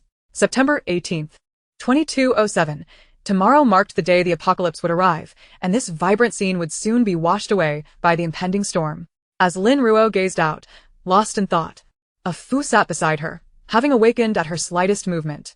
Though he did not comprehend why his owner was staring blankly outside, he sensed her discontent. He nuzzled her pant leg with his small head. Lin Ruo looked down, chuckling softly, and bent down to poke a Fu's damp little nose. Who knew our Fu was such a little sweetheart? I'm fine. Go play. A Fu glanced at a show, who was sprawled on the bed. Then back at Lin Ruo, as if to say a show isn't awake, so I have no one to play with. It seemed the little sweetheart lacked a playmate. Lin Ruo's smile widened, and with a hint of mischief, she suggested, "Why don't you come exercise with me?" With a wagging tail, a Fu barked joyfully. 2 hours later, a Fu lay sprawled on the floor, utterly exhausted, panting as if he were about to collapse. Lin Ruo sighed, realizing it was he who insisted on using the treadmill. Yet now he was feigning this pitiful demeanor. "All right, take a break. I'll go prepare breakfast for you too." As she walked away, she retrieved chicken, goat's milk, and other items from her space to whip up breakfast for her furry companions. By this time, a show had also awakened, energetically wagging his little tail and circling around a Fu, who remained on the ground. "Bark, bark." A show called out, urging a Fu to rise. But a Fu merely glanced at him and ignored the plea. Lin Ruo shook her head in exasperation and quickly prepared their breakfast, also pulling out the leftover rice from the previous day, along with a few eggs, sausages, and vegetables, intending to make herself a fried rice dish. Leftover rice was perfect for fried rice, but unfortunately, it was still warm when she took it out, lacking the ideal coldness that overnight rice would provide. She first scrambled the eggs and set them aside, then added oil to the pan and sautéed some scallions to release their fragrance before adding the vegetables until just tender. Lowering the heat, she tossed in the rice, breaking it apart, and added a pinch of chicken essence, oyster sauce, and salt to enhance the flavor. Once everything was fragrant, she mixed in the scrambled eggs and sausages, stirring well before plating it. Finally, she sprinkled some scallions on top, presenting a bowl of delicious fried rice that was visually and aromatically appealing. Once the meal was ready, Lin Ruo headed for a shower. Having worked up quite a sweat during her exercise, her clothes clung uncomfortably to her. Entering the bathroom, she tossed her soiled clothes into the washing machine for a quick clean, then quickly showered and brushed her teeth before stepping out, feeling refreshed. "Time to eat," she called out. No sooner had she spoken than her two little companions scampered out from the guest room, their short legs moving as if they could hardly contain their excitement. Slow down, no need to rush." Lin Ruo placed their bowls on the floor, watching as they devoured their meal hungrily, finishing every last morsel in mere minutes. Once they had finished their meal, she tenderly patted the bellies of the two little creatures. Noticing they were pleasantly plump, which eased her concerns, she had initially feared they were still hungry. Lin Ruo savored her breakfast at a leisurely pace, tidied the dining table, placed the dishes into the dishwasher, and activated the vacuum cleaner. Only then did she retrieve two dog leashes from her space, waving them enticingly before Ashao and Afu, smiling as she playfully suggested they might venture out to play. Woof woof. At the mere mention of an outing, Ashao was the first to respond, its tail wagging so vigorously it nearly resembled a propeller. Afu, on the other hand, obediently trotted over to sit in front of Lin Ruo. Having spent merely a day with them, Lin Ruo had already gleaned a general understanding of their personalities. Afu possessed a steady and warm disposition, while Ashao was lively and exuberant. Securing their leashes, Lin Ruo led them outside, where they encountered a neighbor from across the hall, this time accompanied only by Qianli and her child, who also appeared to be heading out. Upon seeing the little boy, Lin Ruo suddenly recalled that today was Sunday, and the child did not have school. Wow. "Mommy, look at these two adorable puppies," the boy exclaimed, his eyes sparkling with excitement at the sight of Ashao and Afu. As children often have a fondness for animals. Indeed, dogs are quite charming, but dear, you mustn't touch them, as it may frighten them. Qianli replied with a gentle smile, to which the little boy obediently nodded, standing by to observe. Qianli then turned to Lin Ruo with an apologetic smile. "I'm sorry, my child can be quite curious." Lin Ruo chuckled softly and shook her head. "It's quite all right. They are fond of children as well." At that moment, the little boy squatted down, gazing intently at Afu and Ashao, whose tails wagged enthusiastically and noses twitched in curiosity. Qianli, amused, turned her gaze back to Lin Ruo. "Are you taking them for a walk?" Lin Ruo, holding Ashao and Afu's leashes, subtly prevented them from getting too close to the boy. "Yes. And I also need to make a trip to the supermarket to pick up a few items. The supermarket across from our community is quite good. They offer reasonable prices and a wide selection," Qianli suggested upon hearing Lin Ruo's intent to shop. "Thank you," Lin Ruo replied, neither dismissive nor overly enthusiastic about Qianli's kindness. As they conversed, the elevator swiftly descended to the basement level, and the little boy reluctantly allowed Qianli to lead him away, while Lin Ruo guided Ashao and Afu to her car. The two seemed to revel in the outside world, darting about and sniffing everything, which brought a smile to Lin Ruo's face. Once in the car, the well-behaved Afu clutched Ashao's leash tightly, preventing it from wandering and distracting Lin Ruo while she drove. As they exited the vehicle, Lin Ruo gave Afu a thumbs up, praising, "Well done, Afu. You must keep a close watch on Ashao and ensure it doesn't cause any mischief, all right?" Woof woof. Afu seemed to understand Lin Ruo's gesture, sitting on the ground and wagging its tail joyfully. The supermarket was vast, and bringing pets required ensuring they remained in the vehicle to avoid disrupting other patrons. Lin Ruo pushed her cart through the aisles, purchasing a considerable amount of staples such as rice, oil, meat, and eggs, along with some household items, as she had recently moved in and needed to stock up. These were primarily for the sake of appearances for the other residents, so she refrained from overindulging. She also took Ashao and Afu through the pet section, buying them some treats before heading home. Even with a modest haul, Lin Ruo emerged from the supermarket carrying several large bags, while Ashao dashed ahead, its eyes wide with wonder, as if it had never seen the world before. Had it not been for the leash, Ashao might have run off entirely. In contrast, Afu dutifully stayed by Lin Ruo's side, matching her pace and occasionally attempting to assist with the bags, though its small size made it impossible to reach them. Upon returning home, Lin Ruo was drenched in perspiration. She fetched a glass of water from her space, drawn from the lake within her life domain, and after taking a refreshing sip, she let out a contented sigh. Afu and Ashao watched intently, sitting on the floor with their tongues lolling out, eagerly eyeing Lin Ruo's water cup. "Would you like some of this?" Lin Ruo inquired. Glancing at her cup, she poured a little into their bowl, and the two eagerly began to drink, appearing utterly parched, finishing it in under a minute. Lin Ruo watched them anxiously, fearing any adverse reactions, but to her relief, they showed no signs of distress, licking their bowl clean and whimpering for more. Lin Ruo noticed the water dispenser less than a meter away and chuckled softly. You certainly have discerning tastes. I was worried you might be too delicate to handle this. Intending to wait until after your mutation. It seems I was overly cautious. If you wish to drink, then this shall be your source. She replaced the water in their dispenser with that from her life domain, and the two little ones began to circle it eagerly. Seeing they were indeed fine, she turned to tidy up, placing fruits, vegetables, and meats into the refrigerator, stowing the snacks in the cupboard and organizing other household items in her space. After a brief period of tidying, she settled onto the sofa to rest, only for Ashao to leap onto the couch, licking Lin Ruo's hand. Feeling playful, Lin Ruo quickly pinched Ashao's little tongue between her fingers, causing it to attempt to retract its tongue in vain, whimpering in frustration. Hearing the commotion, a foe rushed over, placing its front paws on the sofa to gaze at Lin Ruo. Releasing her grip, Ashao barked a couple of times at Lin Ruo before resuming its licking. Lin Ruo looked out the window. It was still before noon, and the previously bright sun had given way to ominous clouds, signaling the impending storm of the apocalypse. With the end of the world approaching, the transformation of Ashao and Afu could not be delayed any longer. Lin Ruo flipped her hand, revealing a first-tier crystal core resting in her palm, its translucent form resembling crystal, yet only half the size of her hand. Ashao, curious, sniffed it, but discerned no scent, then attempted to lick it, quickly losing interest and turning back to nibble on Lin Ruo's fingers. Seeing that Afu was unconcerned, it lay down on the floor, closing its eyes to rest. Lin Ruo cradled Ashao in her left arm and held the crystal core in her right hand, pressing it gently against Ashao's forehead.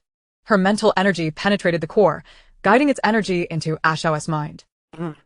Ashao winced in pain, struggling against Lin Ruo's embrace. The mutation process was indeed quite painful as the energy sought to alter its cellular structure, but the benefits following the pain would be immeasurable. Afu, noticing Ashao's discomfort, opened its eyes and anxiously pawed at the sofa, whimpering in an attempt to intervene. Lin Ruo looked at Afu with gentle eyes. Fully aware it could not comprehend her words, yet patiently explained, "It's for your own good, I would never harm you." Although Afu continued to whimper softly, Lin Ruo's soothing presence calmed its anxiousness, though its gaze remained fixed on Ashao. Sensing that one crystal core's energy was insufficient, Lin Ruo produced another core, guiding its energy into Ashao's body once more. After half an hour, Ashao, having absorbed 7 cores, succumbed to slumber. Lin Ruo clicked her tongue in surprise. Ashao's small frame had absorbed such a tremendous amount of energy. When she had aided Fong Ling in awakening her powers, only 3 cores had been necessary. Lin Ruo cradled Afu in her arms, sensing a slight tremor coursing through its body. Gently, she pressed her forehead against its, whispering soothingly, "It's all right. This will pass soon. The mutations before the apocalypse will render you even stronger afterward, enabling you to better protect yourselves.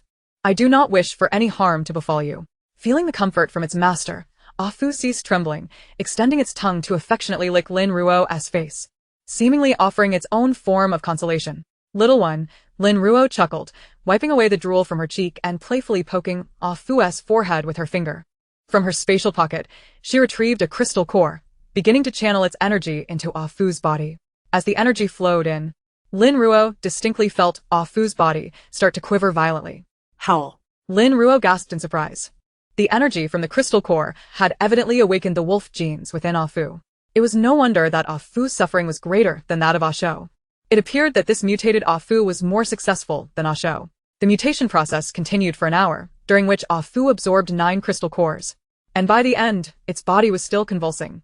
Afu underwent a remarkable transformation. Its originally silver-black fur turned entirely silver, and even the color of its eyes shifted to a striking silver. Lin Ruo gently placed the 2 small creatures in their respective beds, realizing that they would need several days of rest after this transformation before awakening as mutated beasts. Having settled them in, Lin Ruo glanced at the clock and noticed it was already 2 in the afternoon. The excessive mental exertion had given her a headache, and she lost the desire to cook. Instead, she hastily retrieved several boxed meals from her spatial pocket to satisfy her hunger. After finishing her lunch, Lin Ruo took out 2 crystal cores and began her own cultivation, knowing she needed to replenish her depleted mental energy. Seated cross-legged on the sofa, she held a crystal core in each hand, her surroundings radiating alternating hues of white and blue. 2 hours later, Lin Ruo concluded her practice, stretching luxuriously as she opened her eyes, feeling refreshed in both body and mind. Surprisingly, the overexertion had led to a slight increase in her mental energy. Noticing the time was only 4 o'clock, she observed that although the sun was obscured by clouds, the air had grown increasingly sultry. Unwilling to venture outside, she nestled back at home with her tablet, continuing her study of the soup head melody, grateful for the annotations that aided her comprehension. As time passed, the interior dimmed, and upon glancing outside, Lin Ruo realized it had grown completely dark. Checking her watch, she noted it was already 7 in the evening.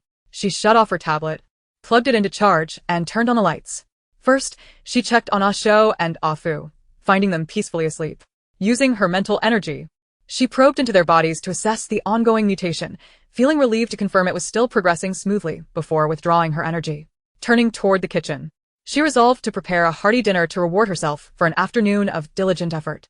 Entering the spatial garden, she found the vegetables thriving. Lin Ruo picked the harvestable ones, placing them into the still space as she contemplated her menu. Garlic shoots were ripe, so she decided to stir-fry them with meat. The green beans were also ready, inspiring her to make dry-fried green beans, and with a bit of pork tenderloin, she planned to sauté meat strips. Perfection. As for the staple, stroking her chin in thought, she realized it had been ages since she had enjoyed flatbreads. So she decided to fry some up and cook a pot of millet porridge, delicious and nutritious. Once everything was prepped, Lin Ruo busied herself in the kitchen. Outside, the night had fully descended, yet her little haven felt warm and fulfilling. In just over half an hour, Lin Ruo had completed her meal. The golden brown sautéed meat strips paired with a tangy sauce were delicious and not overly heavy.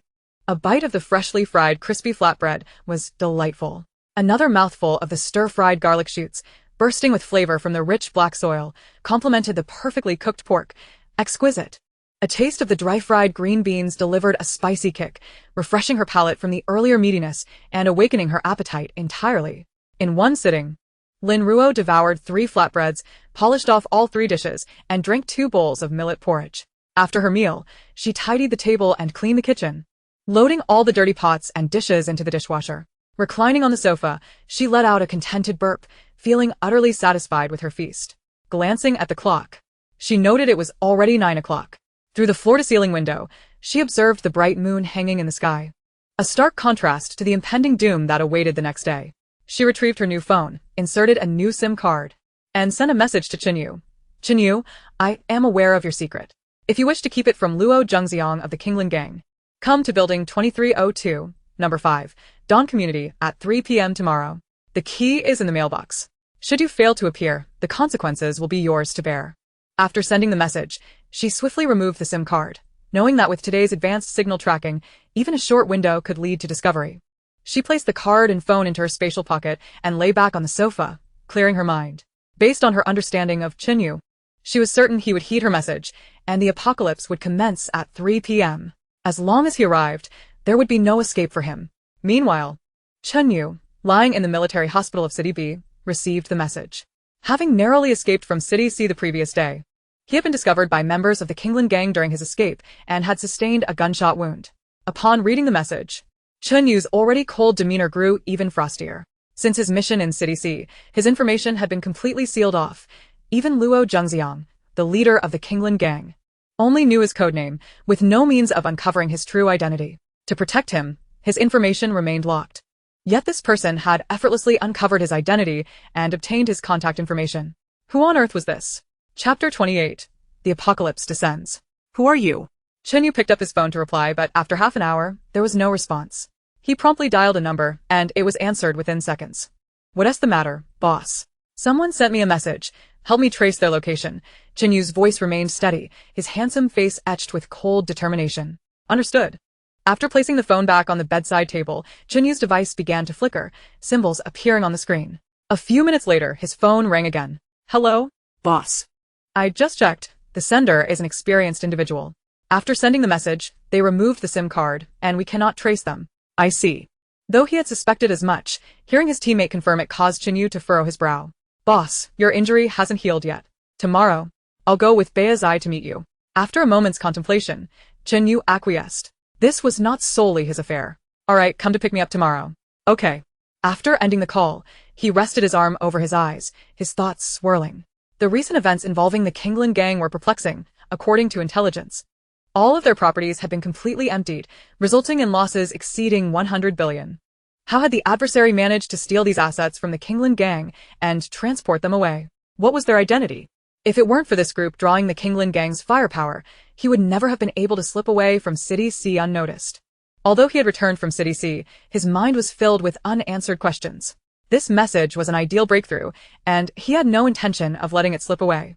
As night fell, some remained restless, while others slept soundly. Regardless, time continued its relentless march, and dawn approached. As Lin Ruo opened her eyes, she was enveloped in complete darkness within the room. Had she not glanced at the clock on the bedside table, she might have believed her biological clock was malfunctioning. For no glimmer of light penetrated the curtains. Sitting up, she flicked on the lamp, stretched languidly, and turned her gaze to the small bed beside her, where a Shou and a Fu slept. These two little creatures had grown considerably. Once mere 3-month-old puppies, they now measured half a meter in length.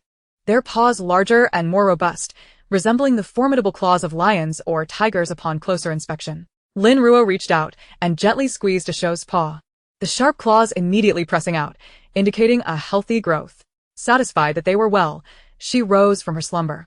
A few steps brought her to the window, where she drew back the heavy curtains. It was still early, and few souls were seen outside. The entire sky was shrouded in dark clouds, allowing not a single ray of light to seep through. The streetlights in the community remained illuminated, and the oppressive heat was palpable. Sensing the warmth, her water-based abilities instinctively activated, swiftly dissipating the stifling sensation.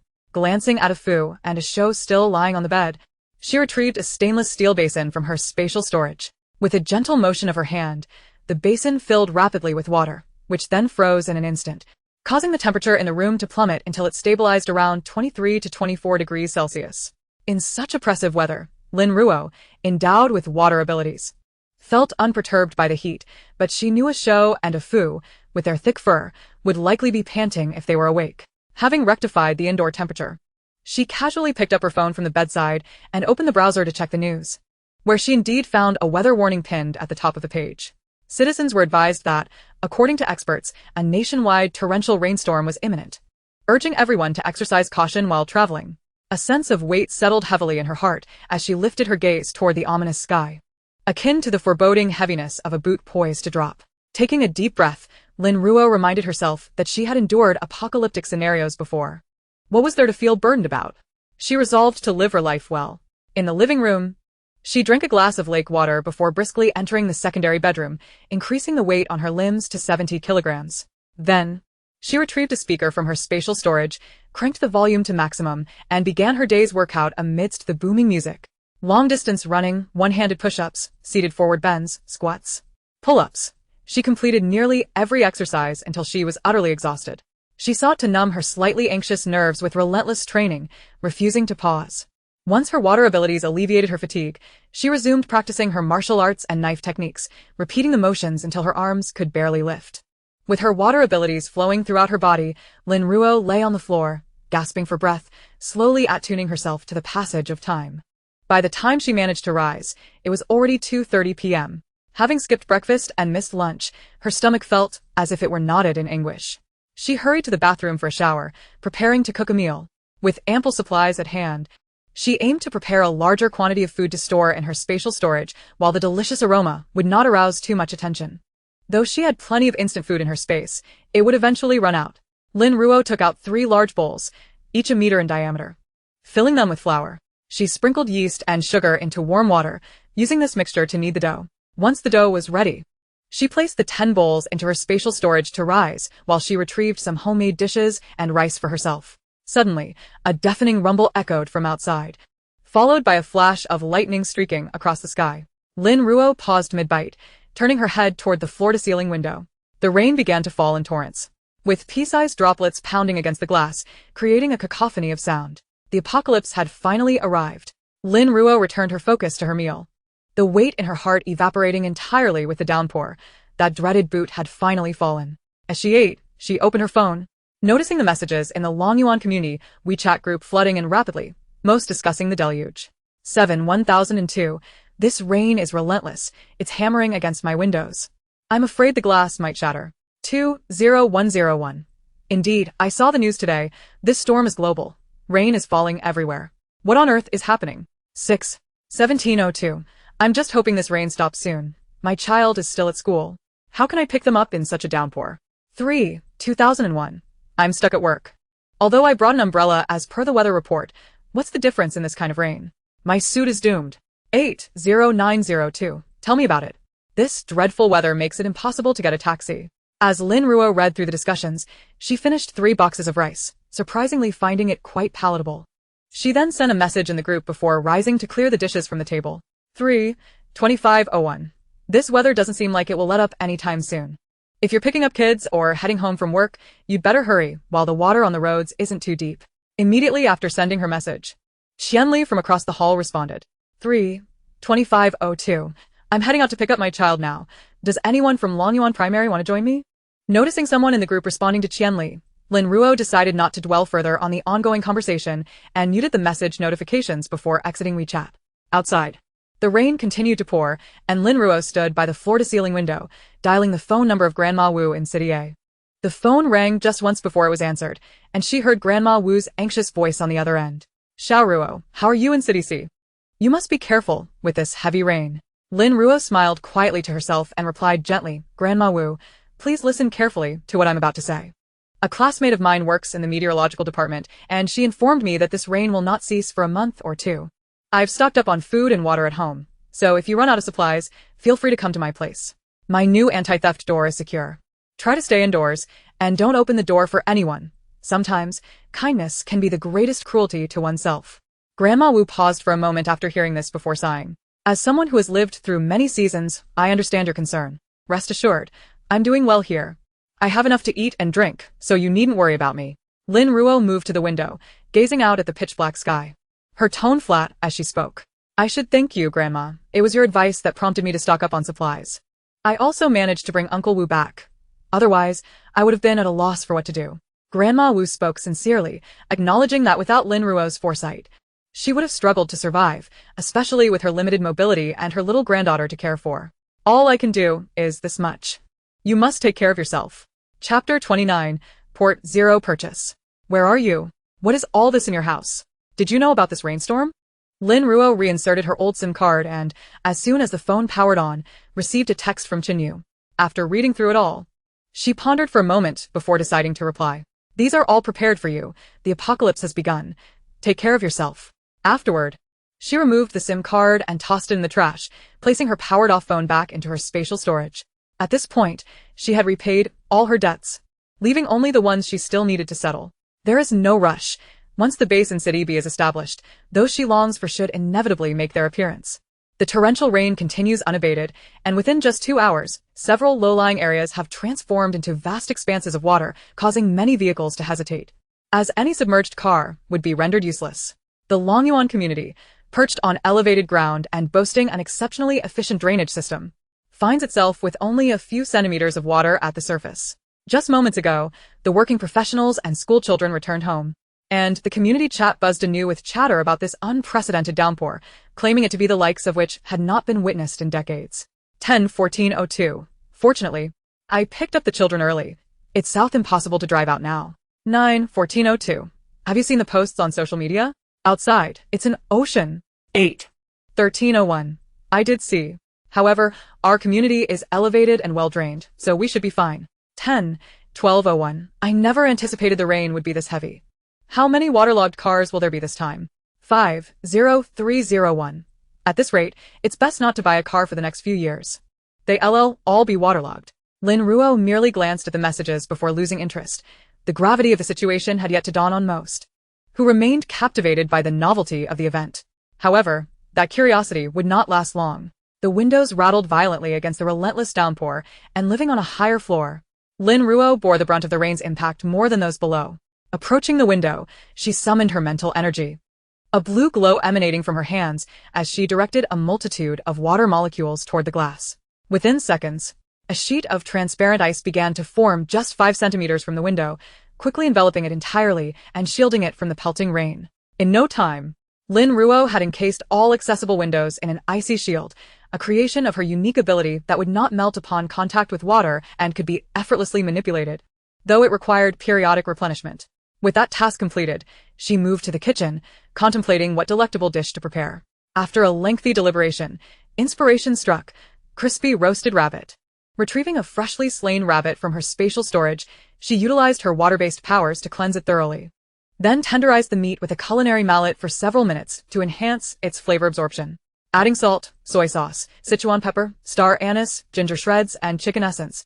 She covered it with plastic wrap to marinate for 3 hours. Once the rabbit was marinated, Lin Ruo took out the dough she had prepared earlier from her spatial storage and commenced making buns and steamed bread. The buns were filled with a variety of fillings: pork, lamb, beef, shrimp, and green bean, 3 delicacies, braised meat, shiitake and vegetable, and chive and egg. She retrieved a large iron pot and 5 expansive steamers, and over the course of 3 hours, she steamed 5 large pots of buns, totaling around 500, alongside 3 pots of steamed bread, amounting to over 300. As she finished using up all the dough, the kitchen timer chimed, prompting Lin Ruo to wash her hands before proceeding to the kitchen. She preheated the oven to 180 degrees Celsius, wrapped the marinated rabbit in foil, and placed it inside the oven to roast. Next, she took out some vegetables from her spatial storage, washed them, and then opened the oven to flip the rabbit.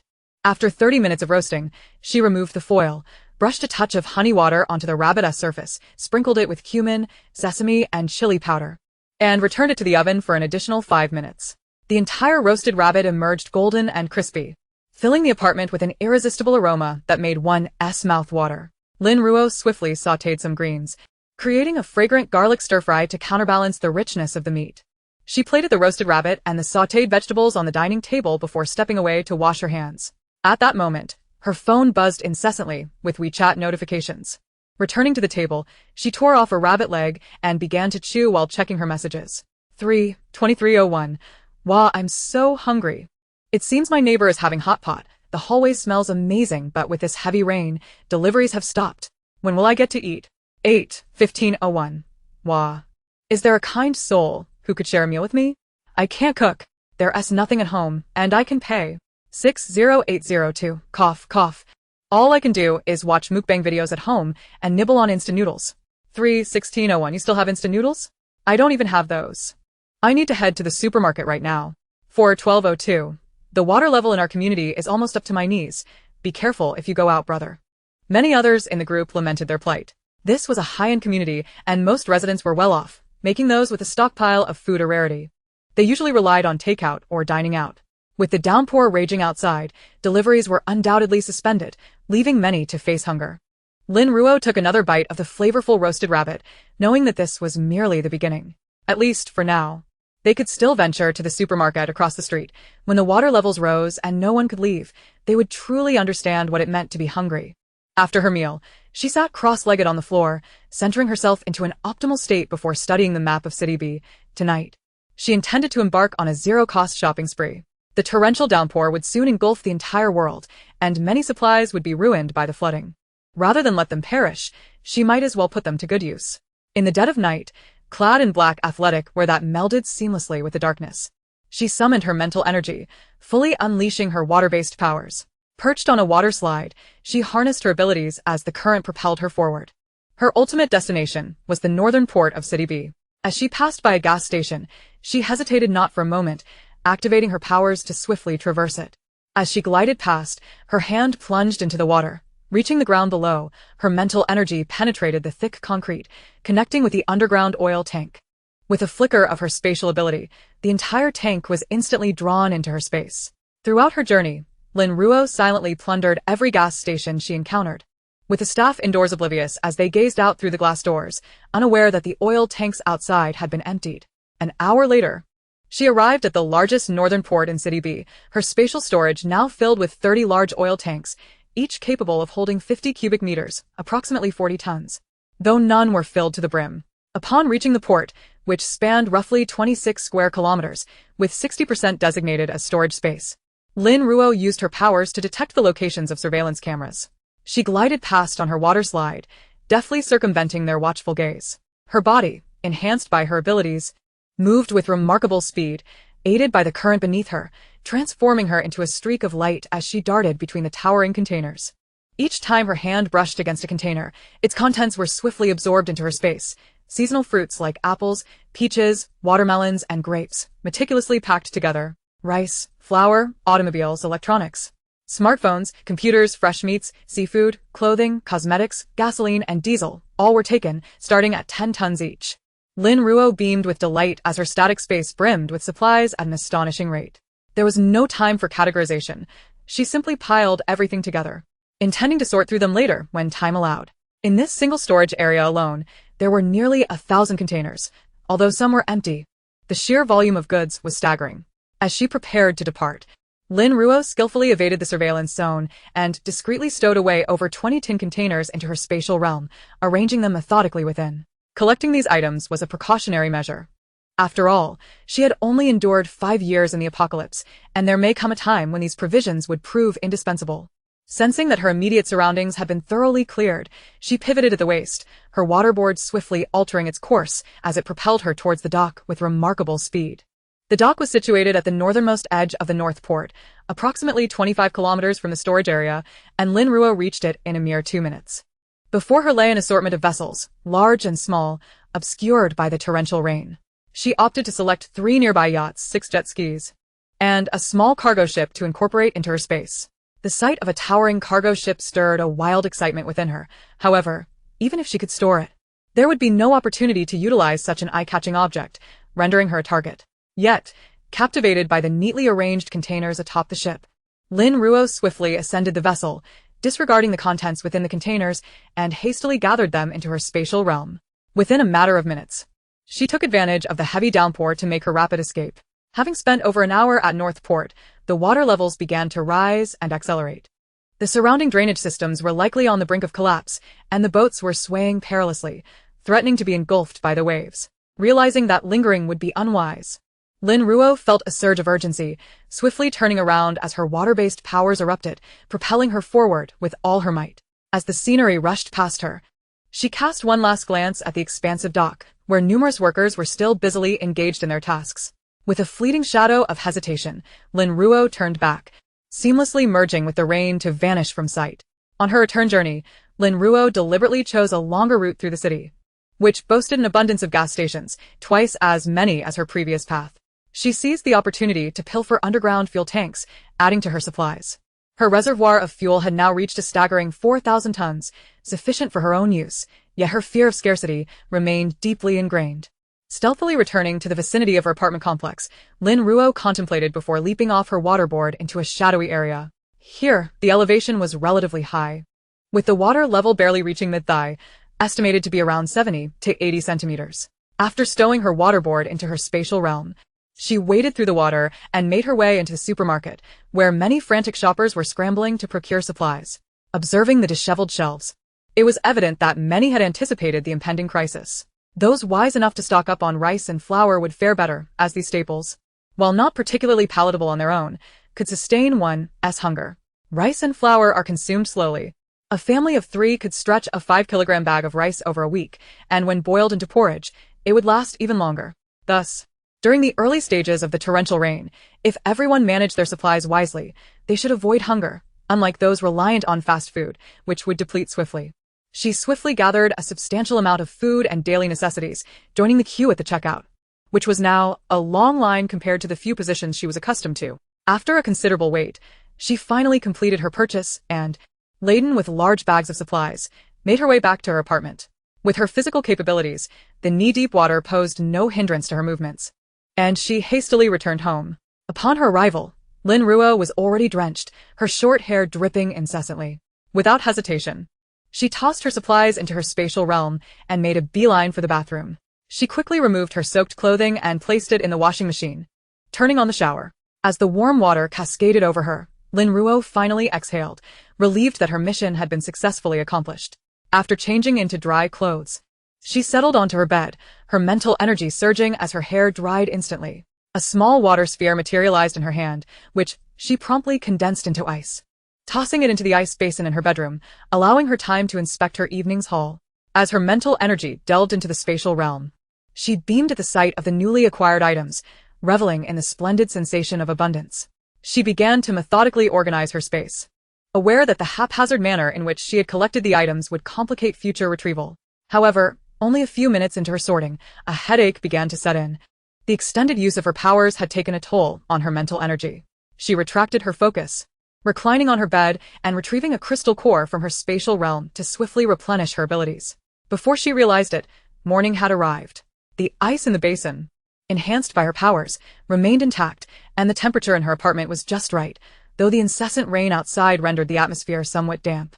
As Lin Ruo regained her energy, she opened her eyes, and her mental energy unconsciously expanded to envelop the entire apartment.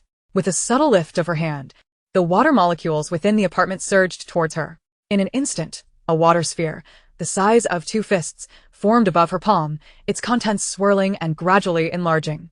After several minutes, sensing the humidity was now manageable, she tossed the water sphere into her spatial freshwater pool. With a satisfying stretch, Lin Ruo felt the satisfying crack of her joints. Despite having foregone sleep the previous night, the lengthy training had rejuvenated her spirit, leaving her invigorated rather than fatigued. Beside her, the small bed housed the peacefully slumbering Ashao and Afo, and she crawled over to nuzzle their soft fur. A warm feeling enveloping her heart. Her exhaustion was undoubtedly worth it. The two had now grown to 50 centimeters in length, their bodies rapidly transforming under the energy of the crystal core, changing almost daily, making their little bed increasingly cramped. She affectionately ruffled Afo's fluffy head, noting how he was beginning to resemble a silver wolf, strikingly handsome. Ashao's fur had also undergone some changes, once a mix of black and brown. It was now trending towards a solid black. Lin Ruo pondered what genetic traits from the German Shepherd lineage had been inherited, deciding to observe further. The room remained enveloped in darkness, and Lin Ruo instinctively switched on the light, only to find it unresponsive. Blinking in surprise, she soon realized that the power had been cut. Rising, she approached the window and drew back the curtains, revealing that the complex was submerged in a vast expanse of water. The lower facilities were entirely concealed, with an estimated water depth of about 1 meter. At such a level, the first floor must have already been inundated, and it was no wonder the property management had opted to cut the power to prevent electrical hazards. She closed the heavy curtains and retrieved a rechargeable lamp from her spatial realm, placing it on the table and switching it on. Lin Ruo chose not to rush into training but instead picked up her phone to browse the community group messages. The chatter had diminished significantly. Likely due to the power outage, many residents' phones had probably run out of battery. She scrolled through the chat history. 20102. Oh my home is flooding. Where is management? Hurry. Attached was a video of a man in pajamas attempting to block the doorway with a wooden board, futilely as water continued to pour in, while a similarly clad woman was bailing water out with a basin. Lin Ruo exited the video and continued to scroll, finding another video from the property management showing personnel blocking water in the garage, assisting residents with shattered windows from the rain, and helping others on the first floor to bail out water. Before long, the management sent out an announcement. Longyuan property. This is a notification. Due to excessively high water levels, to prevent electrical hazards, a citywide power outage will be enforced. We appreciate your understanding. Lin Ruo glanced at the time. It was a mere 4 o'clock in the morning. Chapter 30. You truly are a good person. Following the power outage, the community chat was inundated with lamentations. The torrential rain had already created a stifling atmosphere, and now without electricity, the air conditioning was rendered useless, leaving them in a suffocating predicament. 4:15:01. This is unbearable. We might suffocate. 8:05:01. Indeed, we can't open the windows due to the rain, and now, even the air conditioning is out. 9:17:02. Everyone, hang in there. If someone gets electrocuted, it could cost a life. 1:14:01. Right, it will be fine once the rescue team arrives. I've already called the fire department, but I've been on hold. 8:09:02. This rain shows no signs of stopping. Is anyone going to the supermarket across the street to gather supplies? 3:25:02. I'll go, wait for me. Lin Ruo exited the WeChat interface, a subtle smile gracing her lips. Fire department? Rescue team? The authorities were far too preoccupied with salvaging grain depots, supply warehouses, weaponry, and research materials to concern themselves with ordinary residents like them. These were critical resources that could not endure even the slightest loss. Moreover, this was not merely a localized disaster. It was a global catastrophe, where should they even begin to provide aid? There were indeed many astute individuals like 902. She had encountered several during her visit to the supermarket the previous day. Seizing the opportunity to procure more supplies was the prudent course of action. However, she and 2502 remained somewhat naive. When hunger became unbearable, people's first instinct would be to seek out those who had ventured out to gather supplies, leading to an avalanche of troubles. Lin Ruo shook her head gently. Knock, knock, knock. Lin Ruo turned her gaze towards the apartment door. Had it only been a day, and already someone was knocking at her door? She raised an eyebrow in curiosity, standing to investigate. Upon opening the door, she found the male resident from across the hall, seemingly named Li Wei. Is there something you need? Li Wei stood erect, and upon seeing the door open, immediately stated his purpose. This torrential rain appears unlikely to cease anytime soon. My wife sent me to ask if you would like me to bring you back some food. Lin Ruo blinked, surprised at his offer for help. She chuckled softly, declining. No need, I have enough to eat. Li Wei nodded in understanding, indicating that he would take his leave. As he turned to descend the stairs, recalling the kindness of the previous teacher Qian, she called out to him. Wait a moment. Li Wei turned back, inquiring, what is it? Lin Ruo rested her hand on the door handle, her smile fading to a more serious expression. It's better to go shopping yourself. This rain could last indefinitely. It's wise to exercise caution. Her words were somewhat ambiguous, yet Li Wei, being a soldier, was naturally perceptive. After a moment's contemplation, he grasped her meaning. His gaze shifted to Lin Ruo, filled with curiosity. What did Miss Lin know? Lin Ruo raised an eyebrow, her seriousness evaporating. Just a casual remark. Whether you heed it or not is entirely up to you. With that, she turned and closed the door. Li Wei lingered in the hallway, contemplating the door for a moment before pulling out his phone to send a message in the group chat. 3:25:02. I've just remembered something. I want to be going to the supermarket after all. 8:09:02. You can go by yourself. After sending the message, he returned home, where his wife, Qianli, was busy tidying up. Seeing him return unexpectedly, she expressed her surprise. Aren't you supposed to be out shopping? I'll go later, he replied, standing by the window and observing several individuals wading through the water as they departed from Building 3. His gaze deepened. The young lady across the hall was right. The rain had persisted for so long, and with so many areas inundated, accidents were bound to occur. Yet, the authorities had yet to dispatch any rescue efforts. This was fundamentally unjust. If his suspicions were correct, he turned to look at his busy wife and their son playing with toys. They had already been abandoned. He could not place them in jeopardy.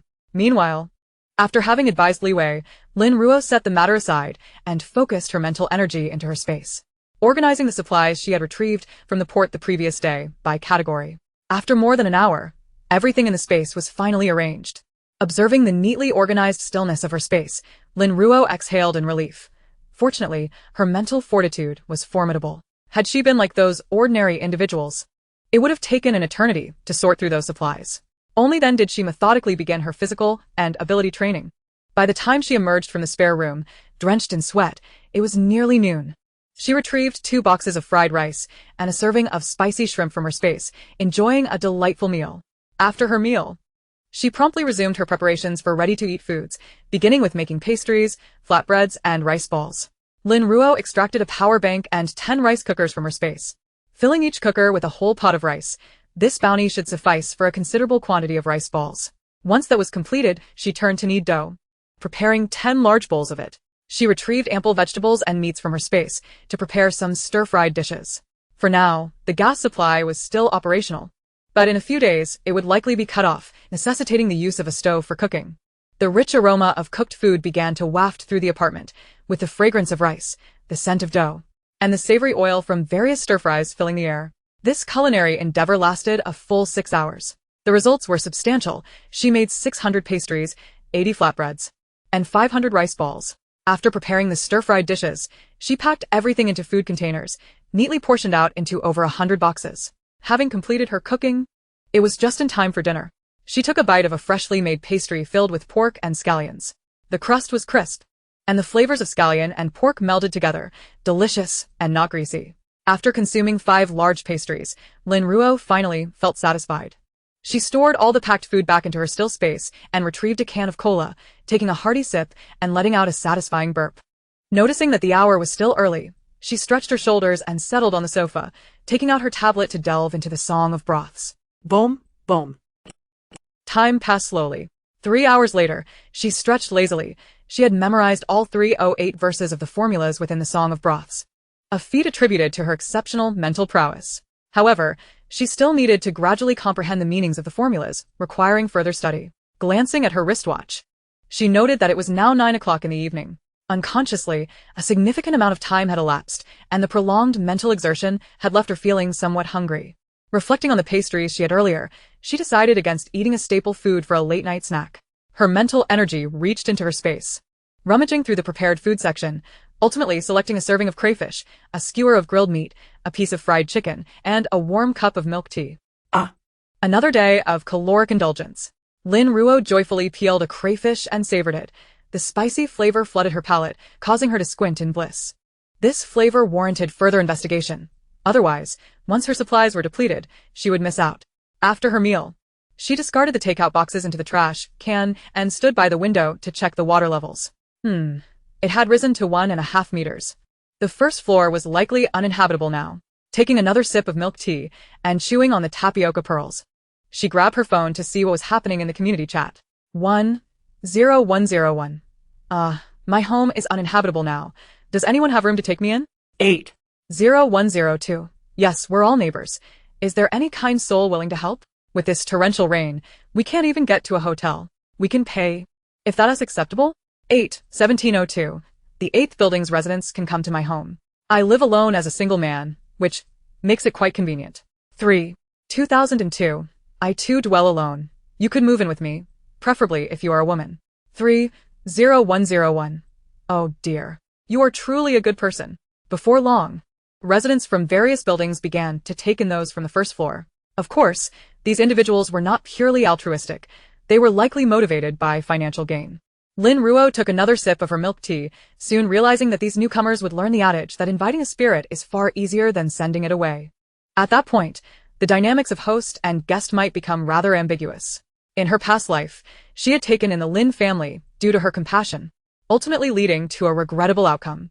Lin Ruo quickly shook her head, attempting to dismiss those unpleasant memories, finishing her milk tea before discarding the cup into the trash. Only then did she proceed to shower and freshen up. Upon emerging from the bathroom, Lin Ruo, feeling refreshed, nestled herself under the covers, suddenly contemplating whether the beds for Asu and Afo were too small. Given their developing size, they would surely be cramped together on a single bed. She began rummaging through her space, realizing that none of the available beds were suitable. Ultimately, she decided to replace the main bedroom with thick carpets throughout. This way, they could surround her bed, thus sleeping together. By the time the main bedroom became too cramped, they would likely have left Long Yuan. Before sleep, she extended her mental energy into her space, harvesting the ripe vegetables, then took a leisurely stroll around the animal hill. The piglets, lambs, and calves had grown considerably, and the sows, ewes, and cows were pregnant, filling Lin Ruo with immense joy, prompting her to care for them even more diligently. The poultry had also seen a successful hatch of chicks, ducklings, and goslings, with numerous eggs remaining in the nests. She habitually collected the eggs and stored them in her tranquil space. Most delightful were the rabbits. Several of them had arrived pregnant, and now many little bunnies had been born in her space. Their mountain was dotted with burrows, and rabbits breed at an astonishing rate, ensuring they would become the primary sustenance for Asu and Afo. Lin Ruo envisioned a bright future, her mental energy retracting from the space as she gently drifted into slumber. Chapter 31. I said no. In the dead of night, a faint sound suddenly broke the silence in the room. Lin Ruo, hearing the noise, immediately opened her eyes and turned to the side, where she was greeted by Asu's large face. A little further back, Afo stood wagging its tail, gazing at her. After 5 days of slumber, they had finally awakened. Woof. Asu was elated to see Lin Ruo, swiftly bounding toward her. In just 5 days, their size had reached 1 meter in length and 60 centimeters in height, significantly larger than an average adult dog. Although Lin Ruo hadn't weighed them, their muscular builds suggested considerable heft. After Asu's mutation, its movements were swift, yet to Lin Ruo, they appeared to be in slow motion. She rolled to the side, successfully evading Asu's advance, sitting up and ignoring its pitiful gaze, playfully chastising. Did you just awaken with a misunderstanding about your weight? That hefty frame of yours could crush me. Asu understood, lowering its head to inspect itself, revealing its growth. Its eyes brimmed with confusion as it turned to Afo, who had also grown. What? Afo sensed Asu's bewilderment and barked in response. Lin Ruo smiled knowingly, approaching them and wrapping her arms around their large heads. No need for confusion. You have absorbed special energy and undergone mutation. You will grow stronger and live longer, allowing us to remain together for a long time. Does that sound good? Asu was elated, loving its owner and wanting to be by her side for eternity. It extended its long tongue to lick Lin Ruo's chin, wagging its tail furiously. Gurgle. Asu's stomach rumbled, and its intended bark morphed into a whimper, nudging Lin Ruo with its large head. Lin Ruo chuckled, bemused. While they were indeed healthy and robust, their bellies appeared quite flat, indicating genuine hunger. I'll prepare some food for you. Lin Ruo rose and walked to the living room. Afu obediently sat by the bedroom door, watching her actions, while Asu trailed closely behind like a devoted shadow. The entire house was engulfed in darkness. The living room curtains remained drawn. She retrieved a lamp from her space and placed it on the dining table before producing 2 half-meter-wide bowls. The previous dog bowls would clearly be insufficient for their appetites. Henceforth, their meals would be measured by the bowl. Next, she conjured a raw pig leg weighing around 20 to 30 pounds from her space.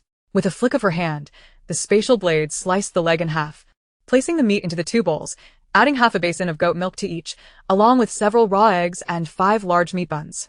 This breakfast was now prepared, and Asu and Afo were already drooling in anticipation, yet they remained seated, waiting for Lin Ruo's command. All right, it's time to eat. As soon as she placed the bowls in the corner of the living room, both Asu and Afo dashed forward, although Afo was positioned farther away. Its speed matched Asu's as they began their feast almost simultaneously. They devoured their meal with remarkable speed. The raw pig leg bones, though tough, posed no challenge for them, akin to eating fish bones. This provided Lin Ruo with insight into their current biting strength. Their abilities would undoubtedly continue to enhance, and with such initial mutations, it seemed their potential was exceptional. The sounds of gnawing bones filled the room, and Lin Ruo shook her head in resignation, glancing at her watch. It was already 4 a.m., and there was no point in continuing to sleep, so she might as well get up and exercise. 5 days had passed since the apocalypse began, and relentless rain continued to pour, with water levels rising perilously close to the 2nd floor. The community was not only without electricity but also without water, and as the rain showed no signs of abating, collecting rainwater was becoming increasingly necessary for survival. The property management had no viable solution. The water levels were too high, and the pressure on the ground prevented them from pumping out the water. The situation was even more dire. Continuous heavy rainfall had clogged the drainage system, leaving both clean and wastewater with no place to go, making it difficult for people even to use the restroom. Yet, official announcements were delayed, and without signals or electricity, they found themselves completely isolated from the outside world, prompting many to realize the gravity of the situation. Some property staff and security personnel began to worry about their families, but the thought of returning home seemed daunting. The water levels were too deep. Swimming back was impractical, and although the current was not swift, the water still posed significant dangers. Panic ensued as everyone clung desperately to their survival supplies, fearing theft and looting. Meanwhile, residents on the 2nd floor faced imminent flooding. They could no longer stay in their homes and were forced to seek assistance from their neighbors, but under such circumstances, who would willingly welcome strangers into their homes. After her workout, Lin Ruo resumed her routine of preparing materials. This time, she planned to make a larger batch of dumplings to store in her space. When hunger struck, they could simply be boiled in hot water, a practical and delicious solution. Knock, knock, knock. At that moment, someone rapped at Lin Ruo's door. Having just finished her training, she paused, turning her gaze toward the entrance. Asu and Afo had already finished their breakfast and were resting in the living room. Upon hearing the knock, Afo dashed to the door, staring intently at it, while Asu raced over and began barking furiously at the door. From the outside, the sound emanating from within was deep and resonant, tinged with a low growl, creating an impression that the dog inside was both large and formidable. The individuals outside paused momentarily at the door, as the information indicated that this young lady owned only 2 small puppies. Could it be that she harbored other larger breeds within? Hello, I am the property manager. Could you please open the door? Despite the apparent futility, the person outside continued to shout towards Lin Ruo's door. Having just completed her training, Lin Ruo took a towel to wipe the sweat from her brow, carelessly draping it around her neck as she approached the door, giving a light pat on Afu's head and beckoning Aisho to follow her back inside. Many residents of the building had encountered Aisho and Afu, yet it was not the opportune moment for them to be visible to the public eye. What? Afu called out to Aisho, who cast a reluctant glance at the door before following Afu back inside. Only then did Lin Ruo open the apartment door, revealing 2 men and a woman standing before her. The man in front was clad in a property uniform, and upon seeing Lin Ruo, his expression brightened. Is there something you need? Lin Ruo glanced back and noted that the man and woman behind him were holding large bags and some leftover food items like flour and rice, instantly comprehending their intentions. Zhao Hui flashed a professional smile. Ms. Lin, the residents of Unit 201 on the 2nd floor are facing rising water levels that have rendered their home uninhabitable. Might you consider no? Lin Ruo interjected firmly, cutting off Zhao Hui before he could finish. We're all neighbors, and they are merely temporary residents. Ms. Lin, as far as we know, you live alone. Zhao Hui pressed on, attempting to persuade her further. Lin Ruo furrowed her brow, her patience wearing thin. I said no. With that, she stepped back, ready to close the door. Were it not for the circumstances, she would not have opened it at all. The woman behind her stepped forward. blocking the door with her hands against the frame, smiling ingratiatingly, but resorting to moral coercion. You live alone, dear. It seems such a waste to have such a large house. We are neighbors. You can't just turn a blind eye to our plight. Isn't mutual assistance encouraged? We truly have nowhere else to go. Please have compassion for us. Lin Ruo looked down at the woman's hands gripping the door frame, her gaze growing increasingly frigid. Noticing Lin Ruo's resolute silence, the woman became flustered. How can you be so cold-hearted and selfish? What harm is there in letting us stay for a while? This is your rented property, after all. It's not even yours to control. Before she could finish her tirade, she attempted to force her way in, relying on her physical advantage. Chapter 32. Intimidation. The door was ajar when a middle-aged woman leaned in, trying to squeeze through. Lin Ruo scoffed derisively. Their persuasion had failed, and now they resorted to force. Swiftly, she raised her right leg and delivered a kick to the woman's chest, sending her hurtling back against the opposite wall, where she collapsed, unconscious. The man from the second floor, who had previously seemed eager to join in, recoiled in shock. Lin Ruo's smirk grew colder. Did they truly think they could force their way in? The man and Zhao Hui stared in disbelief at the fallen woman, who weighed at least 130 pounds. Having been effortlessly propelled by Lin Ruo's kick. Sensing Lin Ruo's hostile gaze, the man hastily retreated behind Zhao Hui, perhaps seeking the perceived safety of his presence. He peered out, his voice trembling as he shouted, "You're committing a crime by hitting someone. Once we are rescued, I will definitely report you." Lin Ruo laughed coldly. "I'll be waiting for you to do so. If you let us in now, I can overlook this incident," the man stuttered, his bravado crumbling under Lin Ruo's icy stare. Lin Ruo dismissed him, turning her attention back to Zhao Hui. "Do you think I am an easy target just because I am a young woman living alone?" "Not at all," Zhao Hui hastily replied, realizing he had encountered a formidable opponent today. "We were merely inquiring. If you are unwilling, we shall respect your decision." They had initially believed that her youth would make her pliable, but her display of strength had shattered that misconception. Lin Ruo shot him a glare, her eyes frosty, brimming with menace. "Should you disturb me again, I will not hesitate to take further action." "Yes, absolutely," Zhao Hui replied, his back prickling with fear under her gaze. Lin Ruo cast a glance at the other man, who immediately shrank back behind Zhao Hui, nodding fervently. Only then did she close the apartment door, leaning against it for a moment, listening to the conversation outside. "I am the owner of Jiwei Construction. Once the water recedes, I will ensure this young lady is dealt with appropriately. Mr. Song, please calm down. The young lady simply does not understand. Help me get my wife down." All right. "But that isn't acceptable. My wife's injuries cannot be in vain." As the voices of the two men gradually faded, working together to carry the woman away from the 25th floor, Lin Ruo finally felt a sense of relief wash over her. "A Fu, a Shou, come out." As she walked towards the bathroom, she called for a Fu and a Shou, who emerged from the room and approached the apartment door, lying down together. A Shou nestled close to a Fu, closing his eyes as if to signify their desire to settle down and protect her. Lin Ruo chuckled softly, considering their ages. They were still mere pups, yet they already seemed intent on safeguarding her. Not bothering them further, she proceeded to the bathroom, feeling uncomfortable in her sweat-soaked clothes after training. Once inside, she discarded her attire into the washing machine in her spatial realm and began to gather her energy to prepare a bath. Meanwhile, Li Wei in Unit 2502 was equally astonished. He had initially heard the knocking on Unit 2501's door and considered offering assistance. Just as he was about to open his door, he witnessed the preceding events through the peephole. He had not expected the young lady from 2501 to be so formidable and began to ponder whether he could have withstood such a kick. The answer was undoubtedly no. The sheer force would likely have shattered his bones had he attempted to absorb it. It would be wiser to collaborate. After all, the combined strength of many could easily overwhelm a single individual. If the residents from below decided to join forces against them, neither of them would stand a chance. Just as Lin Ruo finished her bath, another round of knocking echoed from outside her door, heralding her second visitor of the day, Li Wei. Upon opening the door, Lin Ruo looked at Li Wei with surprise. "What brings you here?" Li Wei carefully chose his words. "I believe we can collaborate."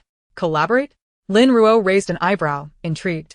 "What sort of collaboration?" "I witnessed everything that transpired in the hallway," Li Wei sighed. "You may find it amusing, but I am a retired soldier with some understanding of official protocols. As of now, there has been no word of rescue, and this situation seems rather dubious. If it unfolds as I suspect, today's events may repeat themselves." "So?" Lin Ruo began to grasp his implications. "While you possess formidable skills, you are still but one person, and I am in the same boat. We can never truly ascertain how many adversaries we may face. However, if we join forces, the odds shift in our favor, Li Wei articulated earnestly. Lin Ruo nodded. I comprehend your perspective, but I must decline. Why? Li Wei was puzzled, unable to fathom why she would refuse such a mutually beneficial arrangement. Lin Ruo's gaze shifted, a gentle smile gracing her lips. Because I do not trust you. Li Wei was taken aback, but then he conceded. Indeed, in such an environment, to trust easily is tantamount to courting disaster. In that case, let us discuss this further when you feel I am worthy of your trust. Agreed. Lin Ruo closed the door and awaited Li Wei's return home.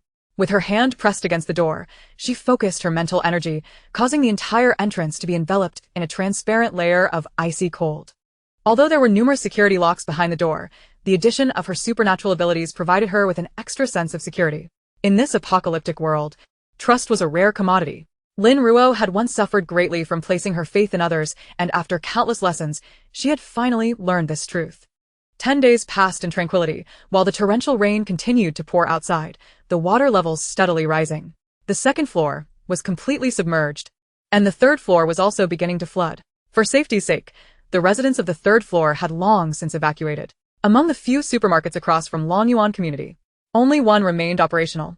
Situated on the 10th floor of an office building, this supermarket had originally been established to cater to the needs of those working within the building. But in the current dire circumstances, it had become a beacon of hope for everyone. During the day, Lin Ruo would place her two animals, a Xiao and a Fo, into her spatial realm, allowing them to hone their hunting skills while she tended to her livestock. She occupied her days with planting vegetables, training her physical fitness, practicing her supernatural abilities, and studying traditional Chinese medicine, leading a fulfilling life. The only distinction in her routine was the presence of a few individuals residing in the hallway of the 25th floor. They had laid down blankets on the floor. These were the residents of the third floor who had nowhere else to go, as no one was willing to take them in. Fortunately, the warm weather made their situation somewhat bearable. As half a month elapsed, the food supplies of the Longyuan residents, no matter how frugally consumed, were nearing depletion. It became clear to everyone what kinds of supplies were necessary, yet the supermarket across the street primarily stocked instant foods, with essentials like flour and rice entirely absent. Some residents, possessing swimming gear, donned life jackets or clutched flotation boards, slowly swimming to the only supermarket that remained above water to gather supplies and sustain their lives. Those without resources had no choice but to seek assistance from the property management. Zhao Hui, trapped in Building 3, was approached by the residents of that building, and naturally, he felt compelled to help. He organized a group to dismantle some wooden furniture from the third floor to construct a makeshift bamboo raft, allowing them to temporarily retrieve supplies from the supermarket across the street. However, the supplies they brought back were not distributed equally among the residents. Instead, they were sold at exorbitant prices. Even so, these goods remained in high demand. At this point, even those with reserves of food felt compelled to purchase more for safekeeping. Zhao Hui had a few security personnel under his command, and as some individuals sought his protection to ensure their survival, his following grew, subtly forming a power dynamic within Building 3. The average residents dared not provoke them, for they also feared the repercussions from the authorities. With an increasing number of followers, Zhao Hui's mind began to churn with ideas. He recognized that while the supermarket across the street was vast, its supplies were finite and would inevitably be exhausted. When that time came, they would need to venture outside, and relying solely on these makeshift rafts would not suffice. Thus, he began searching for lifeboats or kayaks. Meanwhile, his followers grew increasingly brazen, feeling superior and taking to bullying the ordinary residents, varying their pricing based on their whims. The apartment had good sound insulation, yet Lin Ruo could still occasionally hear a distant scream or two. In an effort to remain inconspicuous, Lin Ruo had ventured out once to procure supplies. Perhaps Zhao Hui had issued a warning, as those individuals did not trouble her. As a week slipped by, the residents found themselves devoid of cash. With no money to spend, they resorted to bartering with their remaining possessions. Some, in desperate need of food, had no choice but to move their belongings into the hallway, where the safety of their supplies was precarious. The hallway often echoed with cries and shouts, and upon closer inspection, Lin Ruo discerned that these were typically the lamentations of those whose belongings had been stolen or seized. Knock, knock, knock.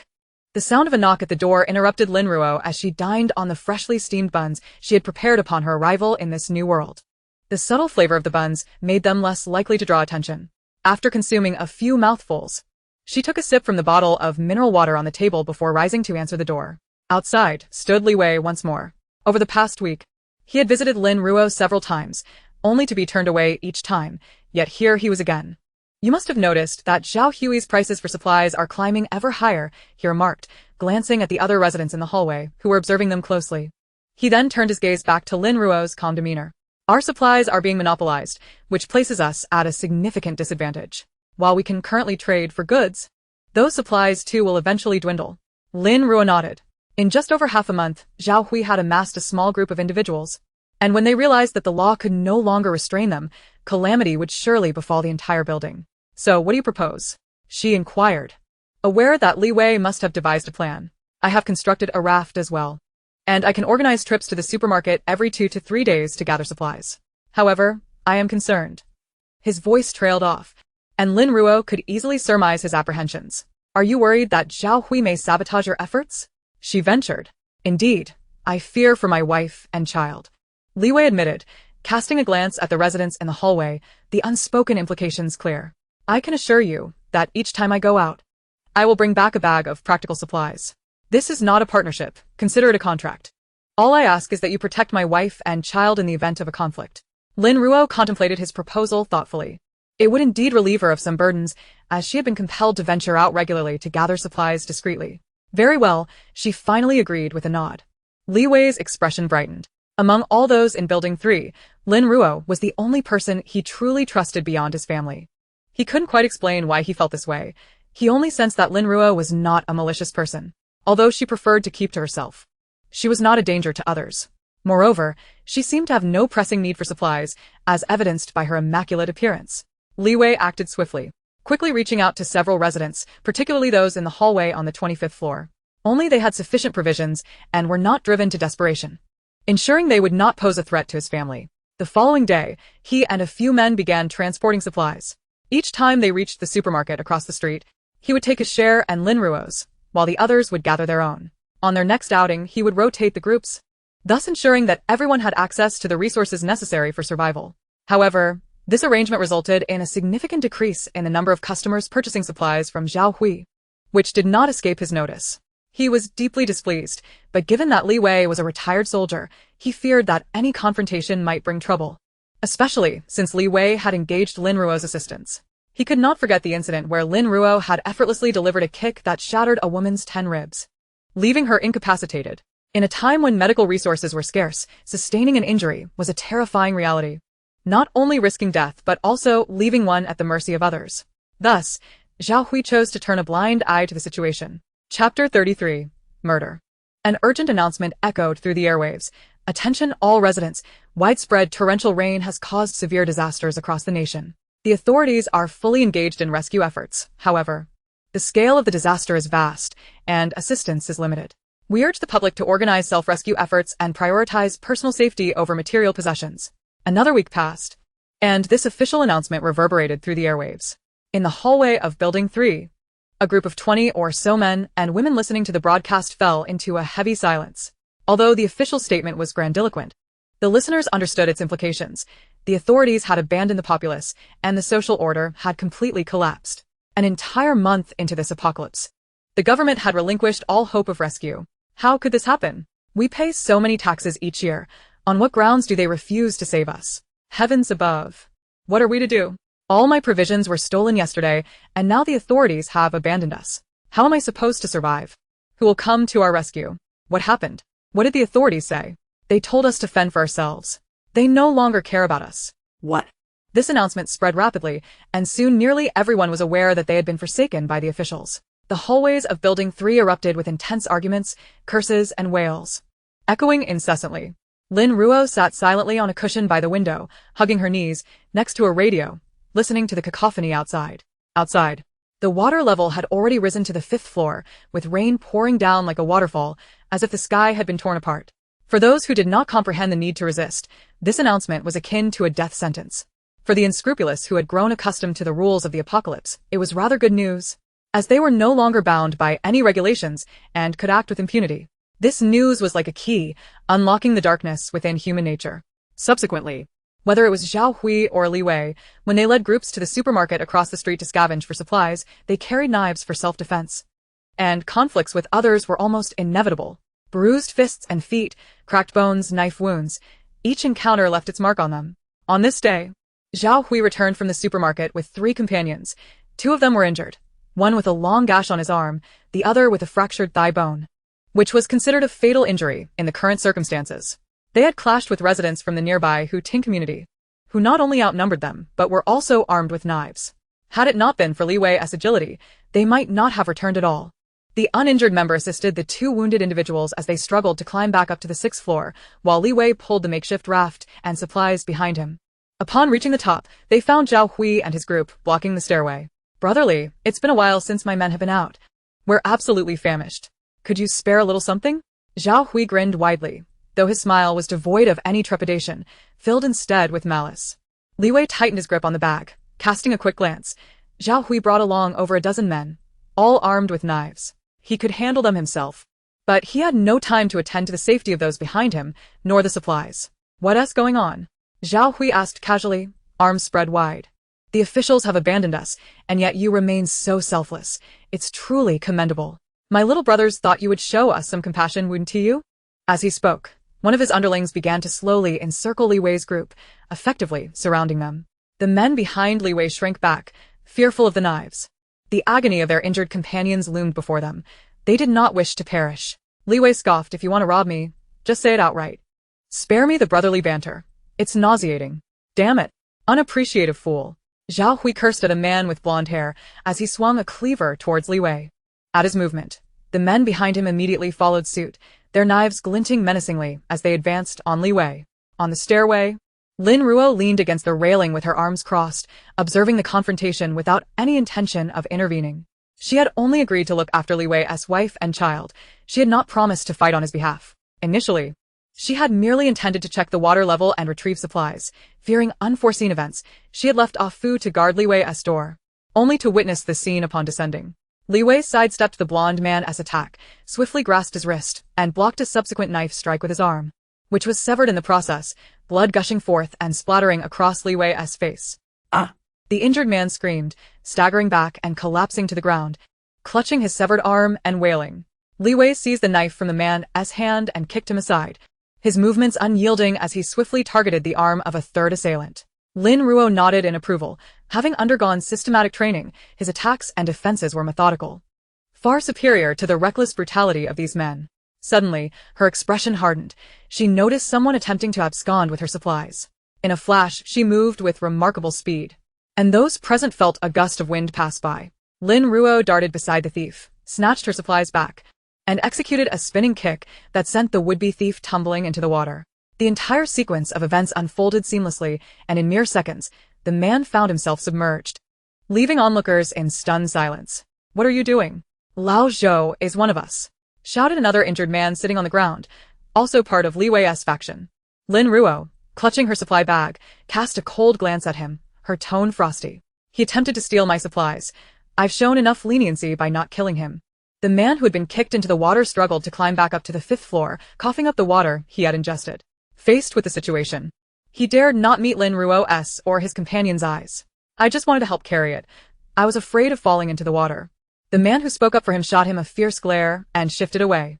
It was wise to keep a distance from someone who might turn on them for a mere morsel. Lin Ruo's speed unnerved Zhao Hui.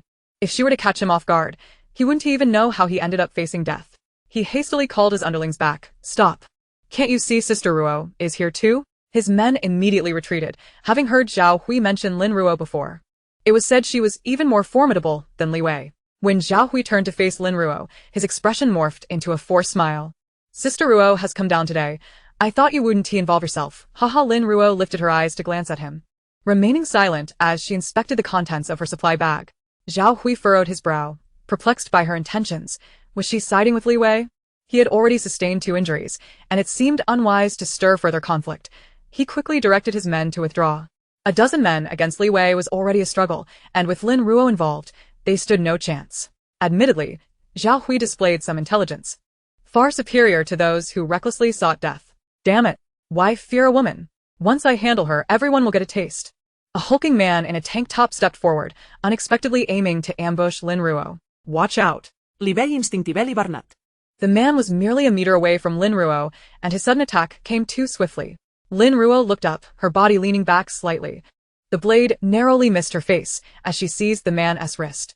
In that same instant, a sharp dagger appeared in her right hand, twirling elegantly before she plunged it swiftly into the man's neck.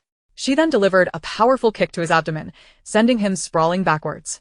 The dagger remained embedded in his neck, and blood erupted, splattering the walls of the stairwell and staining them crimson. The man dropped his weapon, eyes wide in shock, desperately clutching at the gaping wound in his throat, but the blood continued to flow.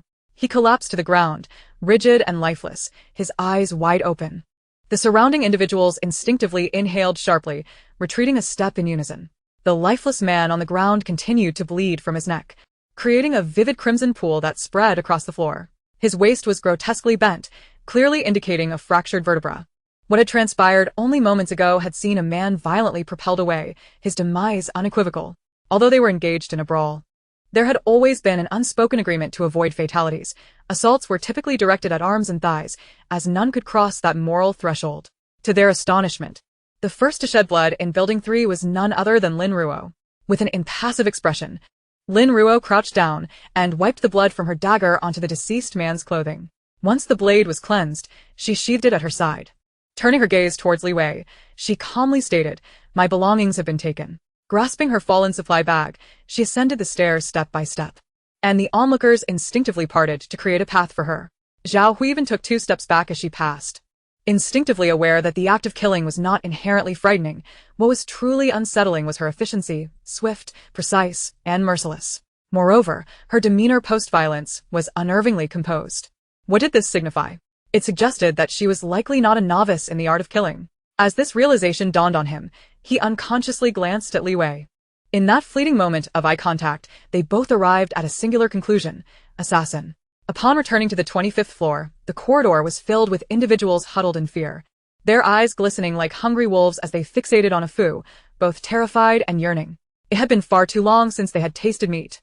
Unable to restrain themselves at the sight of the dog, a Fu, indifferent to their gaze, lay patiently at the doorway, fulfilling his master's command. Lin Ruo ascended to the 25th floor, calling out to a Fu as she spotted him. "A Fu, come, let's go home." With a howl, a Fu rose, now measuring an impressive 1.5 meters in length and standing 80 centimeters tall. Coupled with his increasingly wolf-like appearance, his elongated fangs gleamed menacingly, and his massive paws revealed sharp claws beneath. He was undoubtedly a formidable beast. The inhabitants of the corridor, upon witnessing Lin Ruo's return, hastily averted their gazes, retreating into the shadows, fearful of drawing her attention. With a resounding thud, Lin Ruo closed her door, and those nearby exhaled a collective sigh of relief. Even Qian Li, peering through the peephole of apartment 2502, felt a wave of anxiety lift as she observed Lin Ruo depart with the enormous dog. Although she understood that the dog was there for her and Dodo's protection, she couldn't quell her nervousness. The dog was colossal, resembling a wolf more than a canine. Furthermore, she distinctly recalled that Lin Ruo should only have had 2 3-month-old puppies. How could one possibly grow so large in just a month? Just as her mind spiraled with confusion, another sound echoed at the entrance. Peering through the peephole, Qian Li discerned it was Li Wei. She quickly opened the door, only to be startled by the sight of him, bloodied and battered. Panic surged within her. "You're hurt. Quickly, let me see." In the dimly lit room, Qian Li anxiously ushered Li Wei into the living room, pressing him to sit on the sofa as she frantically rummaged for the first aid kit. Li Wei grasped her hand gently, his voice imbued with fatigue, yet laced with tenderness. "It's nothing. This blood belongs to others. If it weren't for Lin Ruo today, I might have been the one injured." "Lin Ruo saved you?" Qian Li paused in her search, her heart settling slightly upon hearing it was not his blood. Li Wei shook his head pensively. Not quite a rescue, it was merely that someone attempted to seize her supplies, prompting her response.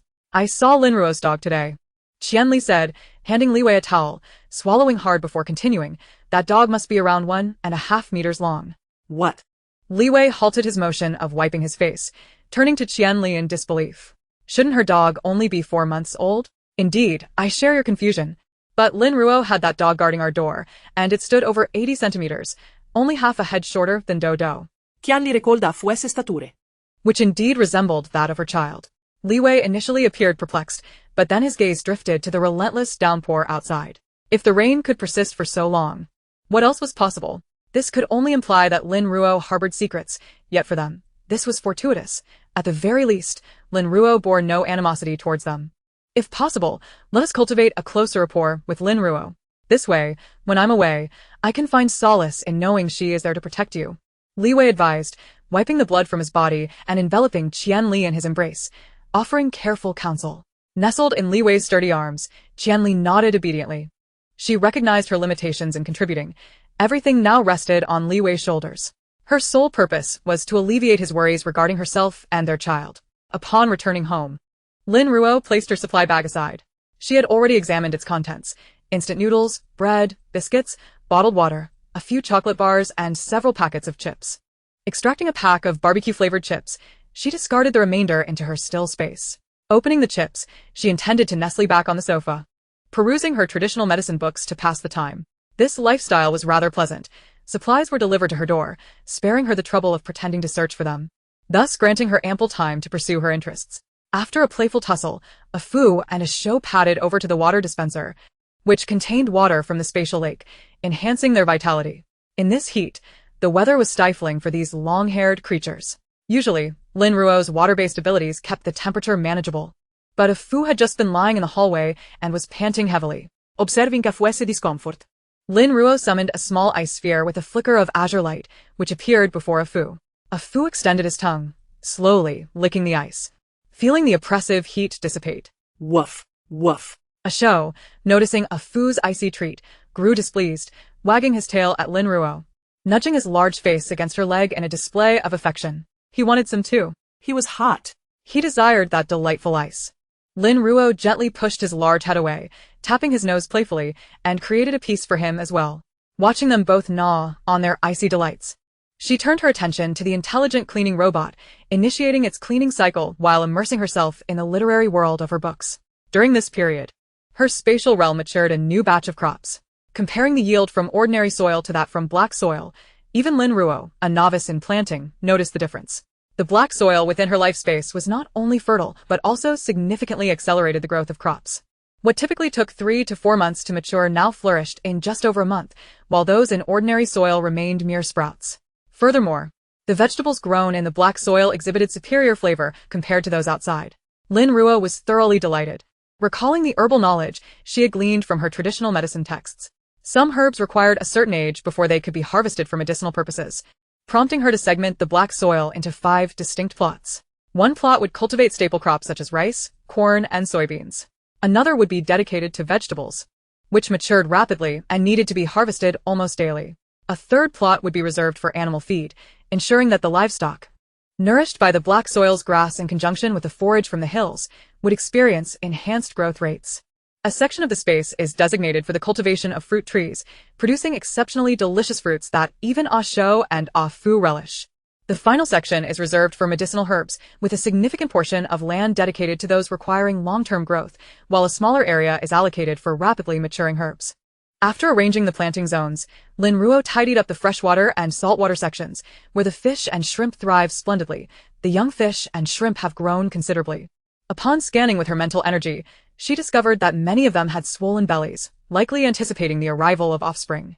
Moving on to the animal area, the previously young cubs have matured somewhat, and the pregnant animals are flourishing, indulging in ample food and rest. Observing their round bellies fills Lin Ruo with joy. As these represent her reserves, thus, additional feed must be provided. Her gaze then shifted to the rabbits, and she blinked in surprise. There was a veritable overabundance of them in her space. On their little hill, numerous baby rabbits frolicked, and the grass planted there was being nibbled down to the roots. These little creatures reproduce at an astonishing rate and grow quickly, coupled with Lin Ruo's frequent purchases. New rabbits are born almost daily, typically yielding litters of 10 or more, with 3 being quite rare. Fortunately, Ah Fu and Ah Shou are there to help her manage the situation. Otherwise, it would have turned into a calamity. Nevertheless, Lin Ruo decided to study a book on rabbit breeding, preparing to implement a population control policy when Ah Fu and Ah Shou's dietary needs change. With a sigh, she added more feed for the rabbits and thoughtfully provided an abundance of grass for them, encouraging them to eat well and grow plump. Having organized everything in her space, Lin Ruo withdrew her mental energy and resumed perusing the medical texts, eagerly anticipating the day she could concoct potions. Practical knowledge comes through experience. And as for testing the medicines, she believes that many in this post-apocalyptic world would be willing to offer food in exchange. As Lin Ruo prepared to research potion making, The residents of Building 3 were already discussing the notorious news about a certain girl from apartment 2501 who had committed murder. No one dared to voice dissent, as none could maintain composure while taking a life. Let me go. Please let me go. Help. In the dead of night, a chilling scream pierced the air, followed by a cacophony of curses. Ah Shou, stationed at the door, instantly sprang to his feet, lowering his posture as he peered into the darkness, like a black panther poised for the hunt. Meanwhile, Ah Fu, resting in the master bedroom, merely twitched his ears. Keeping his eyes closed, he held absolute trust in Ah Shou, knowing that if anything were amiss, he would be summoned. Lin Ruo, alert and awake, extended her mental energy outward, discovering that it was the girl from the 20th floor, previously praised for her kindness. Her family had not only seized her hard-earned food but also traded her to a man from Zhao Hui's group in exchange for provisions. Lin Ruo retracted her mental energy and turned back to sleep, reflecting on the consequences of being too benevolent in this harsh world.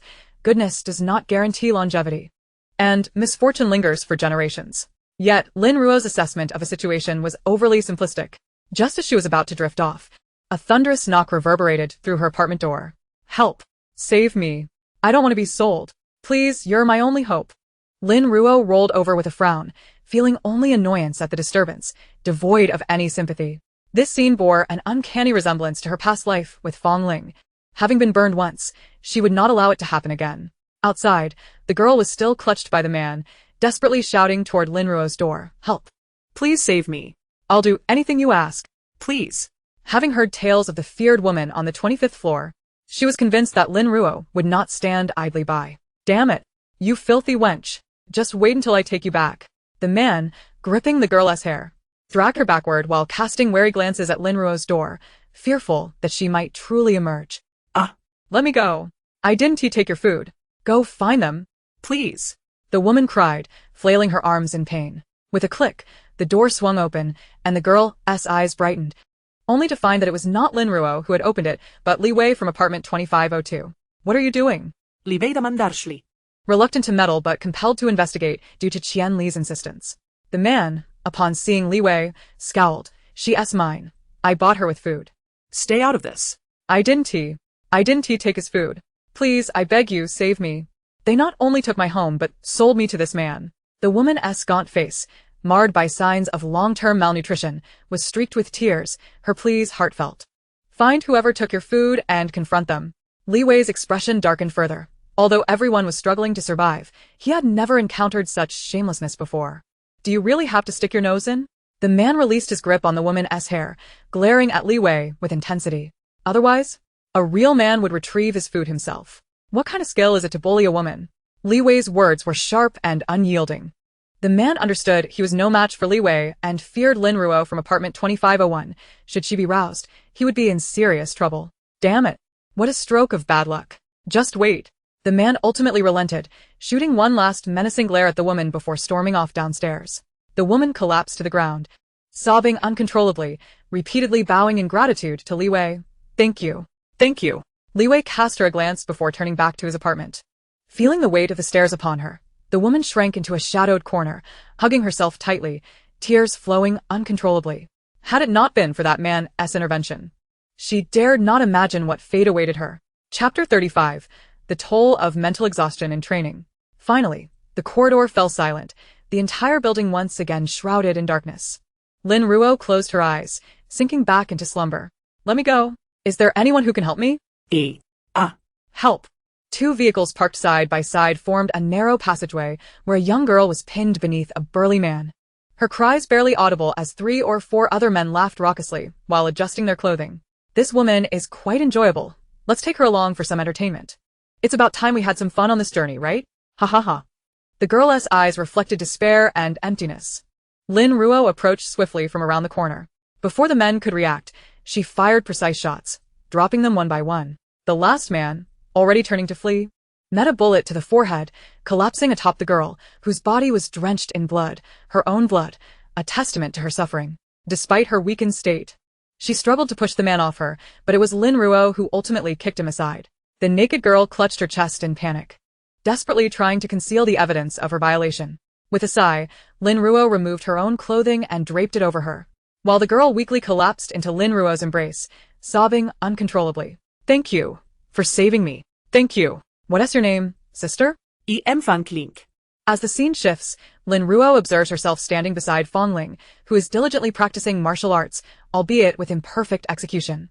Each time Lin Ruo notices this, she steps forward to assist Fang Ling in refining her movements. Thank you, Ruo Jie, for teaching me martial arts. I promise to repay your kindness. Fang Ling beams, her charming smile lighting up her face.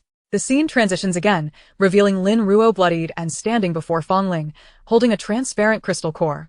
Fang Ling's eyes sparkle with joy as she receives it, exclaiming, Ruo Jie, you are truly wonderful.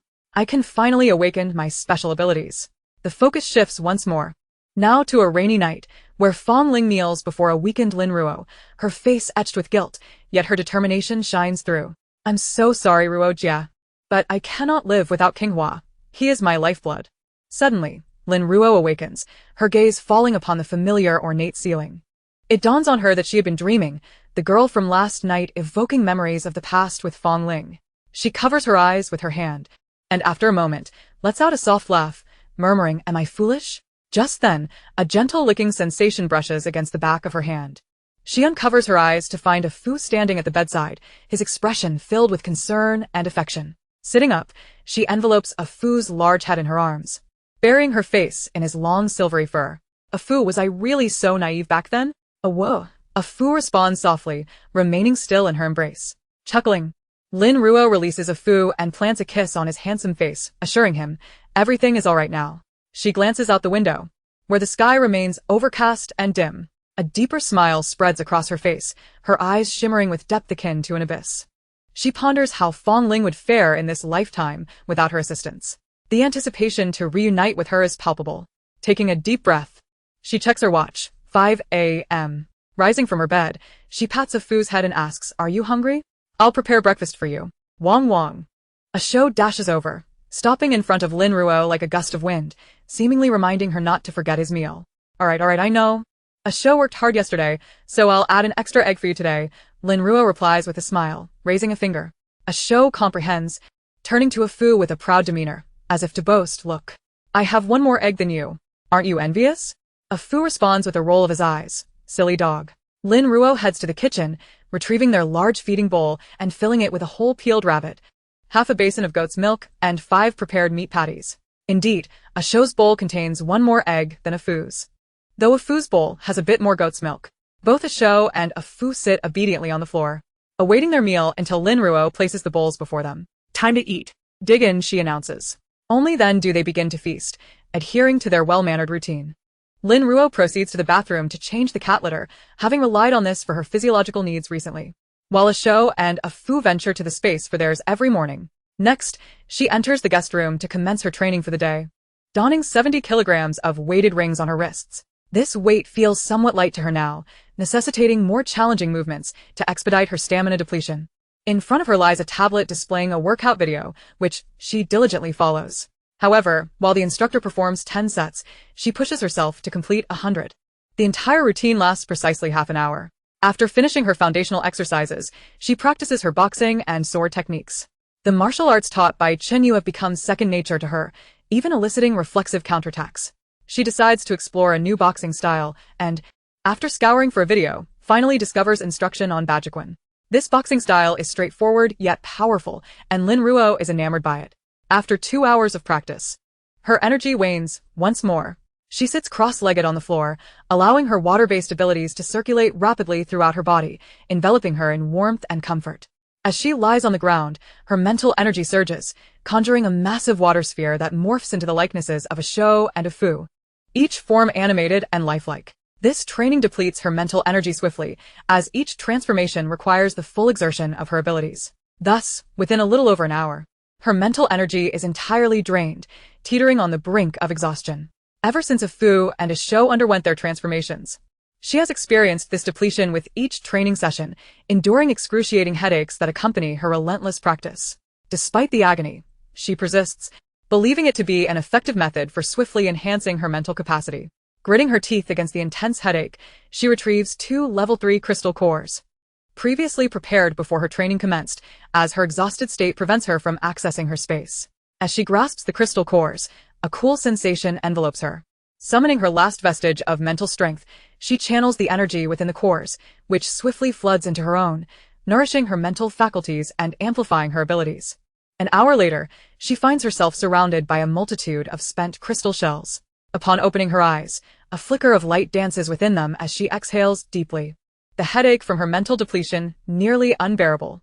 However, this rigorous training yields remarkable results after a month of unwavering dedication to enhancing her water-based abilities. She is on the cusp of an upgrade. Should other ability users learn of her methods, they would undoubtedly deem her insane. The bodies of ability users undergo transformation, enhancing their physical resilience and pain tolerance, yet this does not extend to the realm of mental fortitude. Any matter involving mental energy is exponentially more painful than any physical discomfort. And yet, Lin Ruo endures such pain daily in her training. What else could she be but a madwoman? Standing upright, she stretches languidly, her bones cracking satisfyingly. And she feels her blood circulate freely, restoring her to peak condition. Opening the door to the guest room, she finds a show dutifully lying at the entrance. As he and a Fu take turns guarding her during training sessions, ever vigilant against unforeseen mishaps. Lin Ruo squats down and affectionately ruffles a show's fluffy head, so obedient. How about I reward you with a few buns later? Wang. A show's eyes sparkle with delight. He relishes his owner's delicious creations far more than raw meat, though she seldom gives him an abundance.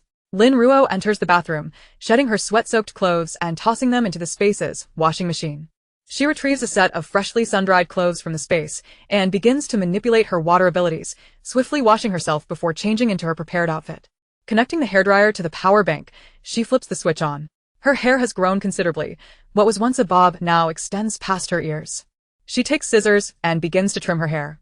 When she steps out of the bathroom, she exudes an air of sharpness and confidence. From her space, Lin Ruo produces 20 large steamed buns, each roughly the size of a man's fist. Given her appetite, she can manage only 5, leaving the rest for a show and a Fu. However, upon checking, she discovers only 1 bun remains. Noting the eager gazes of a show and a Fu fixated on it, suddenly, a phrase comes to mind: when children are at odds. It is often due to the elder's lack of virtue. She touches her nose, feeling a burgeoning sense of this lack of virtue, and promptly retrieves another bun from her space. Ensuring a fair distribution, she squatted to one side, observing the 2 creatures voraciously devouring their buns, unable to suppress a click of her tongue. If they were to continue eating with the same fervor as she did, she would likely find herself perpetually occupied with nothing but cooking. Shaking her head to dispel this alarming thought, she rose and walked to the window, replenishing the cold ice outside with her abilities before picking up the binoculars to survey the bustling supermarkets lining the road outside the community. Despite the rising floodwaters, the flow of people remained ceaseless. She glanced briefly before retracting the binoculars and moving to reinforce the other windows in her home. Although the icy barriers would not be melted by the torrential rain outside, they still required periodic replenishment of her powers, which Lin Ruo typically attended to once a week. Chapter 36, Night Intrusion. Knock, knock, knock. A Fu dashed to the door, barking in response to the knocking, which abruptly ceased before resuming after a moment's pause. Lin Ruo approached the door and peered through the peephole to find Qianli standing outside. She raised an eyebrow. She could sense that Qianli was somewhat apprehensive of a Fu and a show. Why, she wondered, would she come alone today? Not dwelling on it further, she opened the door and inquired, "Is there something you need?" Qianli stood on the threshold, tightly clutching a plastic bag from which steam was emanating, likely food. "I apologize for the intrusion, but these are the steamed buns I made. Thank you for helping my husband yesterday." Lin Ruo glanced at the bag before meeting Qianli's gaze. "I did not assist him out of goodwill. My intervention was merely a response to someone attempting to steal my supplies. The violence was a matter of self-defense, nothing more." Qianli felt the weight of pressure intensifying. The corridor on the 25th floor was crowded, with curious eyes fixated on the bag in her hands, as if they were ready to pounce at any moment. "Please accept it. Regardless of the circumstances, you did indeed help him," she insisted, pressing the bag into Lin Ruo's hands. Sansinkian lisensieti. Lin Ruo crossed her arms and leaned casually against the doorframe, casting a glance at the surrounding onlookers, who promptly averted their gazes. "There is no need. I take only what is rightfully mine, and do not believe in incurring debts of gratitude." However, as Lin Ruo spoke, Qianli found herself at a loss. Caught in a dilemma where she felt that the moment Lin Ruo closed the door, she might be robbed. "Return home for now," Lin Ruo suggested, still leaning against the door, nonchalantly drawing a dagger from her waist. The blade danced deftly between her fingers, while a Fu stood watch at her feet. I will await your return. This assertive statement successfully dissuaded the covetous eyes lurking in the background, rendering the corridor eerily silent. Grateful. Qianli cast a thankful glance at Lin Ruo before turning to leave, quickly shutting the door behind her. Once Qianli had secured her door, Lin Ruo straightened her posture and retreated into her home, slamming the door with a resounding thud. The onlookers in the corridor swallowed hard. The lingering aroma of the steamed buns filled the air, and they struggled to recall the last time they had savored such warm delicacies. A collective yearning welled within them as they greedily eyed the entrance to Qianli's residence. The woman rescued the previous night lowered her gaze, unable to bear the covetous stares directed at her. Lin Ruo dismissed the incident without a second thought, returning to her own pursuits, as she still had numerous volumes of traditional medicine to peruse. That evening, weary of buns and pies, Lin Ruo retrieved a beautifully seared steak from her space, a remnant from her visit to a Western restaurant in B City. The infrequent indulgence in Western cuisine proved surprisingly delightful, and she consumed 3 pieces in quick succession. Although she ultimately succumbed to a show's pitiful gaze and offered 2 morsels to a show and a fu to allow them a taste of luxury. After her meal, Lin Ruo resumed her activities, her tablet plugged in and connected to the living room's power storage unit, which had been in use for 10 days and still retained a robust 30 charge. Content within the confines of her home, she reveled in her peaceful existence, undisturbed since the day she had defended herself. Yet, the building echoed with screams and pleas daily. "Return my food," a middle-aged woman wailed, clinging desperately to a man's leg. "We were once married. You're driving me to despair. Get off me. I earned every morsel of this food." The man roared, yanking viciously at her hair, intent on causing her as much pain as possible. Ah! The woman shrieked, her face smeared with mud and tears, a grotesque canvas of despair. "Let go of me, you beast. Release me." In another corner of the corridor, a young woman was being brutalized by a man, struggling futilely as her prolonged starvation robbed her of strength. "Help me, please, save me. I'm pregnant," she cried, tears streaming down her face as she pleaded with those nearby, but the onlookers, long accustomed to such horrors, feigned ignorance. Some even watching with morbid fascination, anticipating their turn when the man finished. When the men finally departed, the woman lay with vacant eyes fixed on the ceiling, the blood pooling beneath her, her unborn child lost to the brutality of those depraved souls. "Please stop hitting me. I have so little food left. My wife and child are relying on it. I beg you. Enough chatter. Hand over the food, or we'll beat you to death. Elsewhere." Another man found himself pinned down and beaten mercilessly, desperately clutching the food he had scavenged for his family, vowing never to relinquish it. Yet, outnumbered, he was soon overwhelmed, his lifeless body, discarded like refuse, cast out into the floodwaters below. Since the authorities abandoned the populace, Dragon Garden had become a theater of such madness, where survival was paramount for some, while others reveled in the chaos, indifferent to the lives at stake. This was the apocalypse, where life held little value, and self-preservation and pleasure reigned supreme above all else. Lin Ruo occasionally summoned her abilities to assess the outside world or utilized her binoculars to scrutinize the situation across the way. She remained unfazed by the tragedies unfolding. Having witnessed far worse in her past life, confined within her home, she embraced her tranquility, but this solace did not endure for long. In the middle of the night, Lin Ruo suddenly awoke as a fu sprang to his feet, barking at the door. Quickly, she donned her clothes and rushed to the entrance, only to hear the unmistakable sound of someone attempting to pry her door open. However, her lock was long since frozen, rendering any attempt to breach it futile. Perhaps driven by desperation, the intruders resorted to pounding on the door with brute force. "Come out. Let us in. You have food. Why won't you share it with us? Get out here." A show joined in, barking at the door. The sound of a show's barks incited the assailants to pound even harder, their lust for dog meat palpable. Lin Ruo furrowed her brow. If she allowed this to pass, her home would never know peace again. What she had presumed would quell the chaos by eliminating the previous threat had proven futile in the face of hunger. Thus, she resolved to cast aside her restraints. She retrieved a pair of night vision goggles from her spatial storage and donned them, then procured a handgun, revealing it to be a Glock 17. The weapon's sleek black frame felt remarkably comfortable in the delicate hands of Lin Ruo. After inspecting the magazine, she noted it contained 17 rounds. Her gaze shifting toward the loudly battered door, her eyes deepening with a contemplative intensity, pondering whether there were indeed 17 assailants waiting to confront her outside. Pressing her hand against the door, she dispelled the ice on the lock and swiftly opened it. The first individual, still caught in the act of striking the door, lunged forward as the door swung wide. "A fool, Ashao, leave no survivors," eliminate them all. With this command, Lin Ruo delivered a swift kick, sending the foremost man crashing backward into his companions. Without hesitation, she fired her Glock. Bang! Chapter 37. The Symphony of Blood. Bang! The sharp gunfire pierced the air, reverberating through the 25th floor, striking fear into the hearts of all who heard it. The bullet found its mark, striking the temple of the man who had been kicked. A spray of crimson blossoming as he slumped down the opposite wall, lifeless. She has a gun. Run.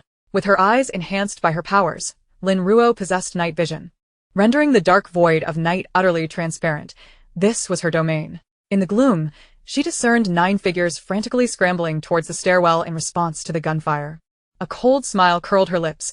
They had been so audacious moments ago, yet now they faltered at the sound of gunshots. Calmly, she raised her weapon and fired in rapid succession. Bang, bang, thud, thud. Each sharp report was followed by the sound of a body collapsing to the ground, creating a haunting symphony of death. Lin Ruo reveled in this macabre melody, reaping lives with each shot. Following her command, a Fu and A Shao sprang into action, each overpowering an individual and sinking their fangs into their throats. Their sharp teeth pierced flesh, and with a vicious shake, they tore the necks apart, blood gushing forth in torrents. The sounds of gurgling and the snapping of windpipes echoed, silencing their victims in less than a heartbeat. The entire confrontation lasted less than 2 minutes, resulting in the demise of all 9 assailants. Lin Ruo claimed 7 lives, while Fu and A Shao each took 1. Though these intruders had intended to escape, they scarcely reached the stairwell before meeting their end. The corridor on the 25th floor was thick with the stench of blood. 9 corpses sprawled haphazardly, a river of crimson pooling around them. The residents of the 25th floor had never envisioned themselves facing such a hellish scenario. The blood creeping toward their feet serving as a stark reminder of the grim reality unfolding before them. There's been a murder. So much blood. She has killed so many. Panic ensued. Help. Don't kill us. Please. Though obscured in darkness, they could vaguely perceive the outlines on the ground and were assaulted by the pungent scent of blood, while the glinting eyes of a Fu and A Shao glimmered ominously in the shadows. The atmosphere thickened with dread. Click. The door to apartment 2502 swung open, revealing Li Wei, who stepped outside to survey the carnage. He glanced at the corpses strewn about, and then at the gun in Lin Ruo's hand, remaining silent. The others, upon seeing Li Wei emerge, felt a flicker of reassurance. Perhaps they believed he held more moral grounding than Lin Ruo. Little did they know, Li Wei was enveloped in his own tempest of emotions, having stood within his apartment, unable to see but acutely aware of the gunfire and screams echoing outside. He had intended to rush out to assist should the intruders breach Lin Ruo's domain, but he had underestimated her capabilities. She possessed a firearm. Lin Ruo surveyed the lifeless bodies scattered across the floor, her expression one of ease. This was the long-awaited apocalypse. Taking lives had become as mundane as daily routine. What day was devoid of death? Indeed, this was far more comfortable for her. Her mindset had acclimated to the harshness of the end times. The month preceding the apocalypse had felt confining in comparison. This is much better. So liberating.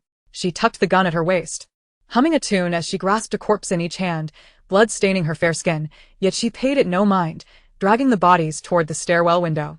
Those huddled around the window instinctively made way, their reactions purely instinctual. She opened the window, and raindrops pelted her face, instantly soaking her clothing. Tisk, tisk. Now I've gotten wet again, she murmured, glancing down at her damp attire. With effortless strength, she discarded the 2 heavy corpses out the window. Thud. Splash.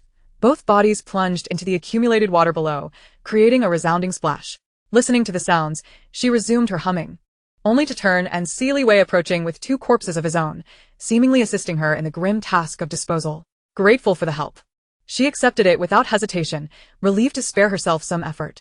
Once all the bodies were discarded, Lin Ruo noticed the extensive bloodstains remaining on the floor. Frowning as she realized she couldn't use her water-based powers for cleanup, she was unwilling to wash with her hands. I'll help you clean up. A slender woman with long hair rose from the shadows, her appearance unkempt and her voice vaguely familiar. After a moment of contemplation, Lin Ruo recognized her as the good-hearted girl. Since someone was willing to assist with the cleaning, Lin Ruo welcomed the help but added, I'll give you a loaf of bread once you've tidied up. The woman's eyes sparkled with surprise, her voice quivering. Yes. I'll make sure to clean it thoroughly. Lin Ruo nodded, dismissing her from further thought, instructing her to knock when the task was complete. All right. The woman eagerly agreed. The others in the corridor cast daggers at her, resentful of the advantageous position she had snatched away, yet they dared not confront her. They had all come to a tacit understanding. One must not provoke trouble on the 25th floor, lest they incur the wrath of this harbinger of death. This realization contributed to the relatively stable population on the 25th floor, as everyone regarded it as the safest refuge. Lin Ruo turned to Li Wei, offering a nod of gratitude. "Thank you for helping me dispose of the bodies. Would you care for a loaf of bread?" Li Wei paused, recalling a conversation with Qian Li, understanding Lin Ruo's aversion to indebtedness, and shook his head. "No need. I simply detest having corpses lying in the corridor." Lin Ruo regarded him, noting his perceptiveness. With that, she decided there was no further need for her involvement. "Oh, then I shall take my leave." They both turned to return to their respective homes, while the others in the corridor exchanged glances, bewildered by the calmness of their conversation. Discussing corpses, as if it were a mundane topic, akin to what they had for dinner, was chilling indeed. Upon returning home, Lin Ruo's first action was to store a Fu and Ashao in her spatial realm, utilizing her water-based powers to wash them. Their dense fur, stained with blood, required immediate attention. If the blood dried, cleaning would become a cumbersome task. "I'll need to make you both fitted raincoats," she chattered as she manipulated the water. "So you want to get splattered when you kill. It's hard to clean." A Fu remained silent, obediently waiting for his bath, while Ashao, unable to sit still, circled the growing sphere of water, occasionally taking a playful nip at it. Enveloped within a colossal water sphere, the two figures found themselves cocooned, with only their heads protruding from the shimmering surface. The gentle currents caressed their fur, meticulously cleansing the remnants of blood that marred their bodies. As the water continued its purifying flow over their heads, within mere moments, a Fu and a Shou emerged immaculate and fragrant. Lin Ruo then summoned her water-based abilities to assist in drying them off. Upon exiting the spatial realm, they appeared as two pristine, aromatic canines. Lin Ruo bestowed a fervent kiss upon their foreheads. Knock, knock, knock. Lin Ruo retrieved a loaf of bread from her space and proceeded to the door. A woman stood there, somewhat uneasy, stammering, "Hello, the hallway has been cleaned." Lin Ruo leaned to glance outside, observing the corridor's immaculate condition, every corner meticulously attended to. The once pungent scent of blood completely dissipated. Satisfied, she nodded and offered the bread to the woman, who accepted it with a radiant expression. Though her gaze flickered anxiously towards the crowd in the hallway. Sensing her trepidation, Lin Ruo surveyed the onlookers before instructing the woman, "Please sit at my doorstep and eat. Depart only after you have finished." The woman's eyes sparkled with joy. She had initially believed Lin Ruo to be devoid of compassion, yet here she was, extending her kindness. "Thank you. I am eternally grateful." Lin Ruo shook her head, replying, "This is the fruit of your labor, rightfully yours." With that, she closed the door firmly. Seated at Lin Ruo's threshold, the woman, her eyes glistening with unshed tears, leaned against the door as she began to eat the bread. Meanwhile, the crowd could only swallow their saliva in envy, some attempting to impose moral guilt. "Miss, my grandson hasn't eaten in days. Could you spare a little?" Indeed. "Beautiful, we mean you no harm. Could you share a bit with us?" "Sister, I am so hungry. Could you give me a morsel?" The woman feigned deafness, having been driven to her current plight by her previous misguided benevolence. She was resolute not to repeat her past mistakes. The onlookers dared only to stand at a distance, attempting to persuade, but none were bold enough to approach and seize the bread. They were acutely aware of the implications of Lin Ruo's earlier statement. Those who dared to steal would meet their demise. Amidst the apocalyptic downpour, the world lay submerged. The drainage systems of cities having long since collapsed. Floodwater surged, swallowing low-lying districts, and frail structures began to crumble. A multitude of residents were forced to evacuate. Yet many perished in the furious torrents. The Longyuan community, elevated and sturdy, became a refuge for many. Thus, Lin Ruo believed that, following this incident, her door would remain undisturbed for a time. However, scarcely a week passed before a knock echoed from the 25th floor. This time, it was not her door that was rapped upon, but that of her neighbor, Unit 2502. A Shou and a Fu stood sentinel at the entrance, ever vigilant since the last altercation, lying at the threshold by nightfall, wary of intruders. The incessant knocking persisted, a cacophony of multiple hands striking the door. Woof, woof. A Shou barked ferociously at the door, while a Fu crouched, ready for combat. The raucous knocking intensified as the assailants feared awakening the formidable spirit of Unit 2501. Frustrated by the door's resistance, they resorted to wailing and lamentation, their pleas steeped in desperation. "Miss Qian, my grandson can no longer endure. I implore you, grant us a morsel of food. I am eternally grateful for your kindness. Please, I have not eaten in nearly a week. I beg you, share some sustenance." Li Ye. It's me, old Zhou. My child is suffering. Please help. The clamor outside escalated as they beseeched, Miss Qian, please open the door. As a mother, can you bear to watch a child perish? Have you no compassion? The relentless cries pierced Lin Ruo's repose, rousing her from slumber. A show, a foo, cease your barking, she commanded, silencing their growls. Obediently, they lay back down on the threshold, eyes closing in feigned slumber. Lin Ruo listened to the persistent knocking, retrieving headphones from her spatial realm to insulate herself from the disturbances. Soon, she drifted back into a dreamless sleep. The following morning, Lin Ruo awoke at 5 o'clock. Removing the headphones, she noted the absence of knocking outside. Stretching luxuriously, she rose and drew back the curtains. Over a month had passed since the apocalypse began, and the sky outside appeared less ominous than before. Gazing down from the 25th floor, she spotted individuals laboriously paddling towards Longyuan on makeshift rafts. Curiosity piqued. Lin Ruo retrieved binoculars to survey the surrounding buildings. The rain created a misty veil, yet she discerned that the hallways of other units were now densely populated, resembling sardines packed in a can. In recent days, many had relocated to Longyuan as lower-lying areas succumbed to the floodwaters. The sudden influx of residents raised concerns about the supermarket's dwindling supplies, which would likely not last long. Should food become scarce, life for ordinary individuals would become increasingly dire. Pondering this, Lin Ruo grew curious about how her neighbor had managed to disperse the relentless crowd yesterday. Had they resorted to violence? Preparing breakfast for a show and a foo. She donned a sleek black tracksuit and retrieved a desert eagle, fastening it at her waist. You two keep a watchful eye. I'm heading out, she instructed. A foo raised its head from the food bowl in acknowledgement. With a soft chuckle, Lin Ruo opened the door. Upon stepping outside, she noticed that the door to Li Wei's unit stood ajar. He was engrossed in some task at the entrance. Upon seeing Lin Ruo, he merely glanced at her before returning to his work. Lin Ruo observed the 25th floor hallway, noting an increase in occupants. The corridor was now brimming with people, who instinctively recoiled as she emerged, eyeing the firearm at her waist with trepidation. What had transpired? Chapter 38. The robbery. Lin Ruo's curiosity was piqued. Given Li Wei's agility and vigilance, it seemed improbable that the intruders had succeeded. Why then was he repairing the door early in the morning? Noticing her inquiry, Li Wei paused, silence enveloping him for a moment before he finally spoke. Those people broke into my home yesterday and stole all the food. Lin Ruo gasped in disbelief, squatting to look at him with confusion. You didn't change the locks? Following his gaze into his home, she saw Qian Li cradling a child on the sofa, her head bandaged, silent, while the child sobbed softly in her arms. In that instant, comprehension dawned upon Lin Ruo. Qian Li had been well protected by Li Wei since the onset of the apocalypse, shielded from its cruelty. Perhaps, when the crowd had pleaded so pitifully, she had intended to discreetly slip them some food. Instead, they had surged forward, invading her home and seizing all her provisions. Lin Ruo grasped the intricacies of the situation, feeling a sense of satisfaction in her curiosity being quelled. She touched her nose and deftly shifted the topic. I've noticed a significant number of people heading towards Building 3. It seems quite crowded these days. Li Wei, having just tightened the last screw, rose to his feet.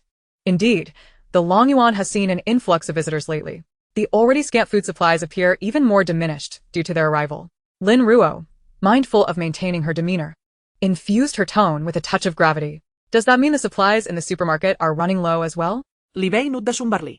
The stock in several large supermarkets had been steadily depleting. What do you plan to do about it? Lin Ruo cast a glance at the man not far away. He believed he was being discreet, maneuvering through the crowd towards her, his intentions all too obvious. Upon sensing Lin Ruo's gaze, he froze momentarily before hastily retreating to blend back into the throng. Lin Ruo smirked sarcastically. Some individuals only shed tears when faced with the grave reality of death. Li Wei also glanced at those individuals, his eyes glinting with hostility. The previous night had been too dark, and their swift movements had prevented him from identifying who had stolen their belongings. Undoubtedly, some among the crowd were complicit, and his calm demeanor was now replaced with unease. In that case, we may have to venture out and see if we can find food, Li Wei sighed. However, the raft we constructed is woefully rudimentary, and the current is far too rapid, making prolonged navigation impossible. Lin Ruo nodded in agreement, acknowledging the lack of a viable solution. I will descend and investigate further. With that, she nodded at Li Wei and made her way downstairs. The corridors of Building 3 were filled to the brim with people, most of whom were newcomers from outside, many of them unfamiliar faces. As Lin Ruo descended, the crowd, noticing her clean attire, regarded her with covetous eyes. Assuming she was not in want of food, she cast them a fleeting glance but did not halt her steps. At that moment, a man clad in a tank top stood up. His clothes were soiled, stained with dried blood. As he moved, several other men rose behind him. The tank top man smiled and extended his hand towards Lin Ruo, saying, "Sister, where are you headed?" Lin Ruo paused, turning to face them while her hand instinctively reached for her weapon. Just then, a figure sprang forth from the side, swiftly delivering a kick to the man who had been bothering Lin Ruo. "How dare you speak to Sister Ruo like that?" The assailant was none other than Zhao Hui. Upon hearing that his subordinates had spotted Lin Ruo in the corridor, he felt a wave of panic, fearing that one of his men might provoke this formidable woman. It wasn't the fear of her taking a life that troubled him, but rather the concern that she would hold him accountable for any misdeed. As a man of little value, he could not afford to be constantly under her scrutiny. Indeed. He emerged just in time to see a newcomer harassing Lin Ruo and swiftly intervened, thus preserving the newcomer's life. This woman was not only skilled and merciless but also armed, accompanied by 2 fierce hounds. She was the apex of combat prowess in Building 3. And he dared not provoke her. Brother Hui. I had no idea this was Sister Ruo." The man who lay on the ground was drenched in cold sweat.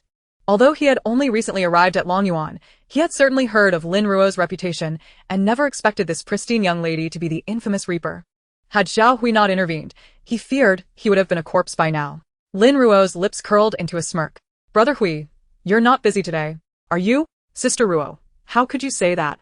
Zhao Hui replied with a smile, his eyes involuntarily drifting to the Desert Eagle at Lin Ruo's waist. Noting that it seemed to be a different firearm from the last time, she appeared to possess more than one. "Is there something you need to attend to?" Lin Ruo glanced downwards. "I heard that there have been many unfamiliar faces in Building 3 lately, so I came to take a look." "Oh, is that so?" Zhao Hui mused internally, questioning why she would need to carry a gun for a simple observation. Nevertheless, he chose to believe her words. "Then I shan't disturb you further. Please continue your inspection." He signaled to one of his men, who quickly darted downstairs. Lin Ruo, not wishing to escalate the situation, decided against her earlier intention to explore and instead nodded to Zhao Hui before ascending. Zhao Hui mentally commended himself, realizing that he might need to rely on Lin Ruo in the future and could not afford to offend her now. He had contemplated gathering a group to seize Lin Ruo and Li Wei, but the predatory glances from nearby buildings deterred him. If he were to eliminate these 2 powerhouses, how would he manage future conflicts? Leadership required foresight. Time flew by, and 2 months into the apocalypse, floodwaters had completely submerged the 9th floor. Bang! Lin Ruo stood at the door, her expression impassive as she surveyed the bodies sprawled in a pool of blood. Her inner turmoil was quelled. She efficiently grabbed one of the corpses and tossed it out of the window, disposing of 3 individuals in total, 2 men and 1 woman, who were recent arrivals at Longyuan. At that moment, only Lin Ruo's home in Building 3 remained intact. These individuals, having surveyed the area, deemed Lin Ruo's residence the safest and knocked, hoping she would take them in. However, upon seeing a young girl open the door, their thoughts turned greedy, intent on claiming the property for themselves. Yet they had failed to perceive the pitying glances from those in the corridor. Of all doors to knock upon, they had chosen the one belonging to a harbinger of death, and it was likely they would not emerge alive. The sight of the 3 lifeless bodies corroborated the assumptions of those who had observed them. "I'll clean it up. I'll do it. I used to be a cleaner. I'm quick. Have some dignity. You were a boiler operator." The corridor of the 25th floor erupted with voices clamoring for the reward of bread. Lin Ruo, ever the benevolent soul, selected the woman who had volunteered. The woman stood up, beaming with joy, and skillfully began to clean. This was her 10th time in the past half-month, and she was now quite adept. At times, she even wished for more people to knock on the door, for each visitor meant more bread for her. Once the woman finished cleaning, Lin Ruo, as was her custom, offered her a loaf of bread and invited her to sit and eat at her doorstep. Returning home, Lin Ruo shed her bloodstained clothing, tossing them into her spatial washing machine before changing into a clean outfit. The supplies in the supermarkets had finally been exhausted, and Lin Ruo could sense the growing madness among the people. Some, fully aware that they would gain no favors from her, still dared to approach out of sheer desperation. The lock on the door of apartment 2502 had been pried open several times, and had it not been for Li Wei installing multiple security locks, those individuals would have invaded. The thought of them believing they could simply waltz in and plunder, only to find the door locked from within, left Lin Ruo feeling disgusted by their frantic, cruel expressions. Each time Li Wei returned home, he did so with a knife, his hands stained with more blood than Lin Ruo's. Both he and Qian Li had long ceased to show mercy to those outside. That night, Lin Ruo received yet another guest. Knock, knock, knock. A show and a Fu raised their heads from their food bowls, standing tall. Now. They had grown to a height of 2 meters, with shoulders exceeding 1 meter and weighing around 350 pounds, comparable to that of a Siberian tiger. Lin Ruo sighed as she ate her meal. Didn't I just finish off a batch? And now more have come. The frequency of these interruptions is quite excessive, making it difficult to enjoy a meal in peace. Swiftly finishing the bun in her hand, she grabbed the gun resting on the table before making her way to the door. Peering through the peephole, she raised an eyebrow in surprise upon seeing Li Wei and Zhao Hui outside. Weren't these two at odds with each other? How could they both be at her doorstep? Despite her confusion, she reached out to open the door. As soon as she did, both men were greeted by the enticing aroma of the buns, causing them to swallow hard, surprised that there were buns to be had. They intended to exchange pleasantries, but their gazes instinctively fell upon the gun in Lin Ruo's hand. The current situation was dire, with dwindling supplies and escalating conflicts. Even Lin Ruo felt the need to carry a firearm to open the door. You two actually came together to find me? Is there something amiss? Zhao Hui exchanged an awkward glance with Li Wei before speaking. Sister Ruo. It's like this. The supermarket outside our community was cleared out a few days ago. Lin Ruo nodded. It was indeed impressive that the supermarket stock had sustained so many people for over 2 months, not to mention that some of it had been swept away by floodwaters. And then, Zhao Hui hesitated, turning to Li Wei, wondering why Lin Ruo seemed so unconcerned. I previously enlisted a few strong swimmers to dive underwater and retrieve the spare kayaks from the property management. However, I hadn't disclosed this until now. Given the worsening situation, it's time to put them to use, but venturing out carries significant risks. Li Wei chimed in, explaining that he had sought Zhao Hui's assistance to transport the kayaks, promising that any supplies they found would be theirs, with an additional 20% for their efforts. Lin Ruo raised an eyebrow. This indeed sounded like a worthwhile endeavor. She had contemplated going out herself, but the kayaks in their space were cumbersome to manage. All right. When do we set off? Zhao Hui's face lit up with joy. He hadn't expected Lin Ruo to agree so readily. Tomorrow at 10 a.m. Does that work for you, Sister Ruo? After calculating her training schedule, she found she had ample time. Yes, I'm available. Then it's settled.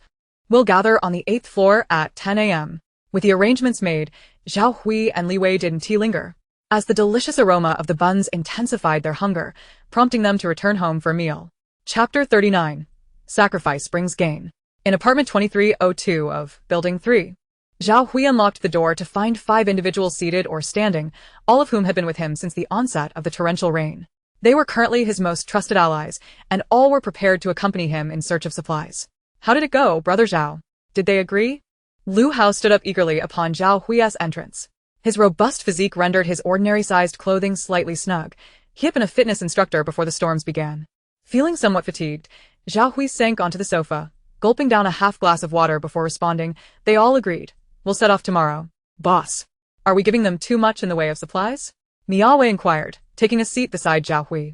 Given the inherent risks of this expedition, we need to ensure we can sustain ourselves for a longer period. Sending out 40% leaves us with only 60% for ourselves, which is rather meager. Zhao Hui opened his eyes and shot him a sidelong glance, his tone growing serious. Do you understand the state of the world we're living in? Don't underestimate the people in Longyuan. There are plenty stronger than us. B City has always been a place of hidden talent. If we encounter danger outside, even if all the supplies belong to you, can you bring them back? Miaowei fell silent, recognizing that surviving this venture was a feat in itself. Seeing that Miaowei had absorbed his words, Zhao Hui softened his tone, continuing, one must be willing to give to gain. Remember this principle in the apocalypse if you wish to outlast others. Miaowei nodded, recalling the formidable individuals they would be facing, particularly Lin Ruo, with her firearm. Meanwhile, Zhao Hui moved to the window, where the rain left streaks on the glass, obscuring the view. If we utilize the kayaks this time, we might become the first to venture out. Even if we manage to secure supplies, there will be complications ahead. I've heard that other buildings are also harboring formidable characters. We may not be able to hold on to what we retrieve. But will Lin Ruo assist us? Lu Hao frowned, aware that residents of buildings 8 and 9 were currently suffering and beginning to migrate toward building 3. Even if she doesn't concern herself with us, she won't ignore the kayaks. Besides, do you think those people will only target us? With the supplies we bring back, how much can we truly share among so many? What about Lin Ruo and Li Wei? They won't escape the attention of those individuals either. They have to intervene when the time comes. Once they have the supplies, they're practically on board the kayaks. Getting them off won't be easy. Zhao Hui smiled, his mind calculating the value of the supplies he was willing to part with. It's only prudent to ensure we get our money's worth. You certainly think ahead, Miao Wei acknowledged. On the other side, Li Wei returned home to find his wife, Qian Li, assisting their child with homework, his heart swelling with affection. Upon hearing the door, both Qian Li and their child, Do, looked up, joy radiating from their faces. Daddy. Do dashed over, wrapping his arms around Li Wei's leg. I just learned so many new words with Mommy. Soon, I'll be able to read stories to you. Li Wei affectionately ruffled Do's hair, lifting him up while gently pinching his increasingly thin cheeks. Good job. You're amazing. Qian Li approached with a piece of bread and a bottle of mineral water. How did the meeting go? After placing Do down, Li Wei took a hearty bite of the bread. Lin Ruo agreed. We're heading out together tomorrow to search for supplies. She agreed? Qian Li expressed surprise, having thought that the somewhat aloof girl would refuse. Yes, Li Wei nodded while chewing. Perhaps the scarcity of resources has compelled her. Sighing, Qian Li responded, indeed. In this world, who has supplies that last indefinitely? You must be cautious tomorrow, she urged, concern filling her eyes. The recent theft incident had made her acutely aware of the dangers lurking in their transformed world, where theft and violence had become commonplace. Finishing the bread, Li Wei gulped down the water before reminding her, once I leave tomorrow, ensure you lock all the anti-theft locks on the door and double-lock all the locks. Do you understand? Qian Li, recalling the frenzy of that day, nodded, anxiety creeping in. She did not wish to endure such a harrowing experience again. I wonder if we'll be able to find any useful supplies. I've heard the boss is taking us to the Xingxing shopping mall. The elevation there is higher. And since the supermarket is on the 13th floor, it should be relatively safe from floodwaters. But if we're thinking this way, others likely are too. We have no idea how many people have already been there, and surely there will be little left to take. Even so, it's better than our current situation. Every little bit helps. Clad in black sportswear, Lin Ruo descended the stairs with a massive hiking backpack on her back, covered by a black raincoat. As she made her way down from the upper floors, she overheard animated conversations on the 8th floor, piecing together their destination for the day, the Xingxing shopping mall. The Xingxing shopping mall was a renowned establishment in B City, boasting 24 floors filled with a plethora of goods. It was entirely reasonable for Zhao Hui to set their initial target there. Sister Ruo. Sister Ruo. The moment Lin Ruo appeared, the 5 individuals on the 8th floor, each in varying postures, promptly stood to greet her with utmost respect. Though their reverence was primarily motivated by the firearm she held, Lin Ruo acknowledged them with a nod and then settled onto the staircase. The time was 9:40. Still a good 20 minutes shy of 10. At this juncture, Zhao Hui, accompanied by his team, descended the stairs while carrying 2 inflatable rafts. Lin Ruo stood aside to grant them passage, her keen gaze assessing the rafts in their possession. These rafts were of medium size, capable of accommodating approximately 4 individuals each, indicating their current party consisted of around 8 members. With a smile, Zhao Hui greeted Lin Ruo as he approached. Sister Ruo, you have arrived quite early. Lin Ruo merely nodded in response, offering no verbal reply. Zhao Hui, unfazed by her silence, understood that both Lin Ruo and Li Wei were inherently cautious, only engaging in conversation when topics piqued their interest. Having worked in property management for many years, he had developed an adeptness for reading people. With everyone assembled, he signaled for the team to swiftly launch the 2 rafts into the water. As soon as the rafts touched the surface, those listed for this operation instinctively boarded. Lin Ruo and Li Wei each took a position on one of the rafts, with Zhao Hui opting to join Lin Ruo as craft, likely due to his greater confidence in her capabilities. The water was flowing swiftly, and given the length of their journey, it necessitated that the 4 individuals aboard the raft work in pairs to maintain a steady course, while the remaining 2 were tasked with bailing out the accumulating water. On board Lin Ruo's raft, the other 2 members, Lu Hao and Miao Wei, were responsible for rowing. Having endured the torrential downpour without sustenance, Lu Hao, a fitness trainer, exhibited considerable strength, propelling the raft forward at an impressive pace. The relentless rain soon led to a significant accumulation of water on the raft, compounded by the turbulence of their movement, resulting in the rising water level quickly surpassing their feet. Zhao Hui seized a nearby stainless steel basin, wiped the rain from his face, and began to bail out the excess water. Lin Ruo followed suit, taking up another basin to assist. Despite donning raincoats, the deluge inevitably soaked their clothing. Zhao Hui's raft sped ahead with ease, while the one carrying Li Wei struggled somewhat. Aside from Li Wei's exceptional stamina, the others were not accustomed to rigorous exercise, leading to their fatigue within half an hour, necessitating a change in rowers. Their flotilla traversed the water, attracting considerable attention. As they passed through narrow streets adjacent to residential buildings, many residents opened their windows, beseeching assistance and hoping for a ride to safety. After enduring the apocalypse for so long, the inherently kind-hearted had been severely disillusioned by reality. None aboard the rafts responded to the cries for help.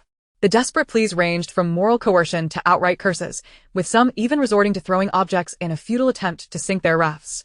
Lin Ruo, seated at the stern, remained indifferent to the vitriol hurled at them, her focus unwavering as she continued to bail water. In this apocalyptic world, such curses were akin to the chirping of birds, an everyday occurrence.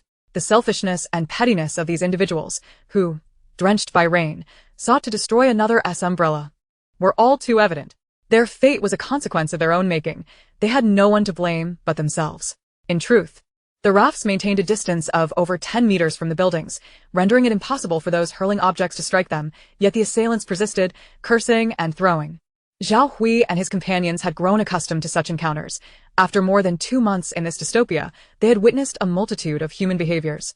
And such actions paled in comparison to murder, robbery, and assault. "Is this your first outing after the heavy rain, Sister Ruo?" Zhao Hui initiated a conversation with Lin Ruo.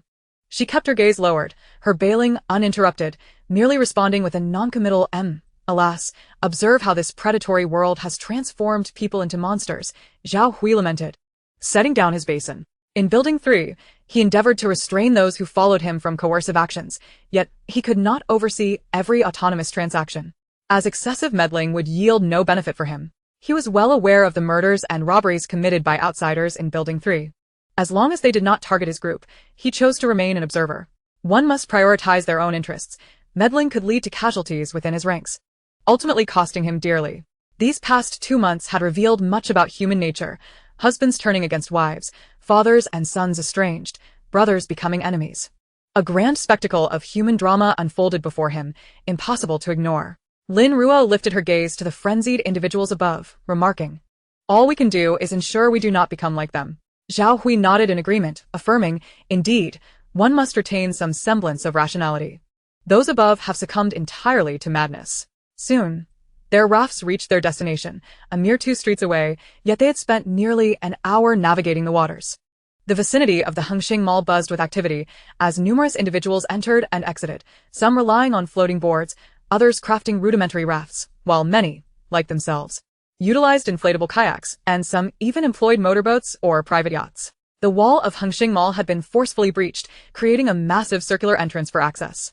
The individuals entering and exiting the mall did so through this opening. As Lin Ruo and her team entered the mall, they navigated through various floating debris, ultimately stopping near the base of the staircase. Despite this, their arrival in the mall attracted considerable attention.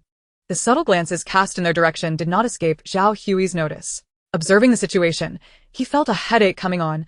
Conflict seemed inevitable today, though he considered himself a civilized individual, reluctant to engage in violence. Securing the rafts alongside the shore, 2 members proceeded to tie the vessels to the stair railing, while Zhao Hui disembarked to direct operations. "We shall split into 2 groups, Group A and Group B, each comprising 4 individuals. Group A will procure supplies first, while Group B will guard the rafts.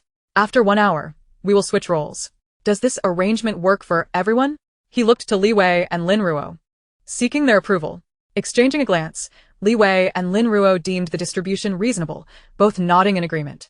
Naturally, they could not remain in the same group.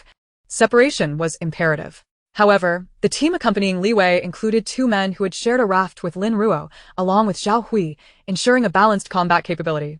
Li Wei's group was designated as Group A, while Lin Ruo led Group B. Once the groups were assigned, Li Wei surveyed the bustling mall, noting the crowd density, and cautioned, "Be careful." The 4 members of Group B refrained from exchanging pleasantries, swiftly making their way into the mall. It was expansive with numerous items to collect, necessitating the conservation of time. Encumbered by a 100-kilogram weighted vest, Lin Ruo had acclimatized to the load over the past few days, allowing it to minimally impede her movements. Nonetheless, she maintained pace with her companions, neither hastening nor lagging, as they entered the mall, keen to avoid drawing undue attention. Even so, many curious eyes were drawn to her. A woman matching the speed of men was no ordinary sight. Few women ventured to gather supplies, yet those who did were typically formidable in their own right. Chapter 40. An Unexpected Reunion. The Hengxing Mall stood as the most renowned shopping center in City B. The 1st and 5th floors housed a variety of restaurants, offering an array of both Chinese and Western cuisines. The 6th and 12th floors showcased an assortment of luxury brand boutiques, encompassing everything from jewelry to clothing, footwear, and accessories. The 13th and 15th floors boasted vast hypermarkets, teeming with a dazzling array of goods, while the 16th floor, the pinnacle of the establishment, featured various entertainment facilities, including cinemas, KTVs, bars, gyms, and hotels. Had Lin Ruo chosen not to visit the supermarket on the 13th floor first, but rather commenced her foraging from the 10th, she would have expanded her mental faculties.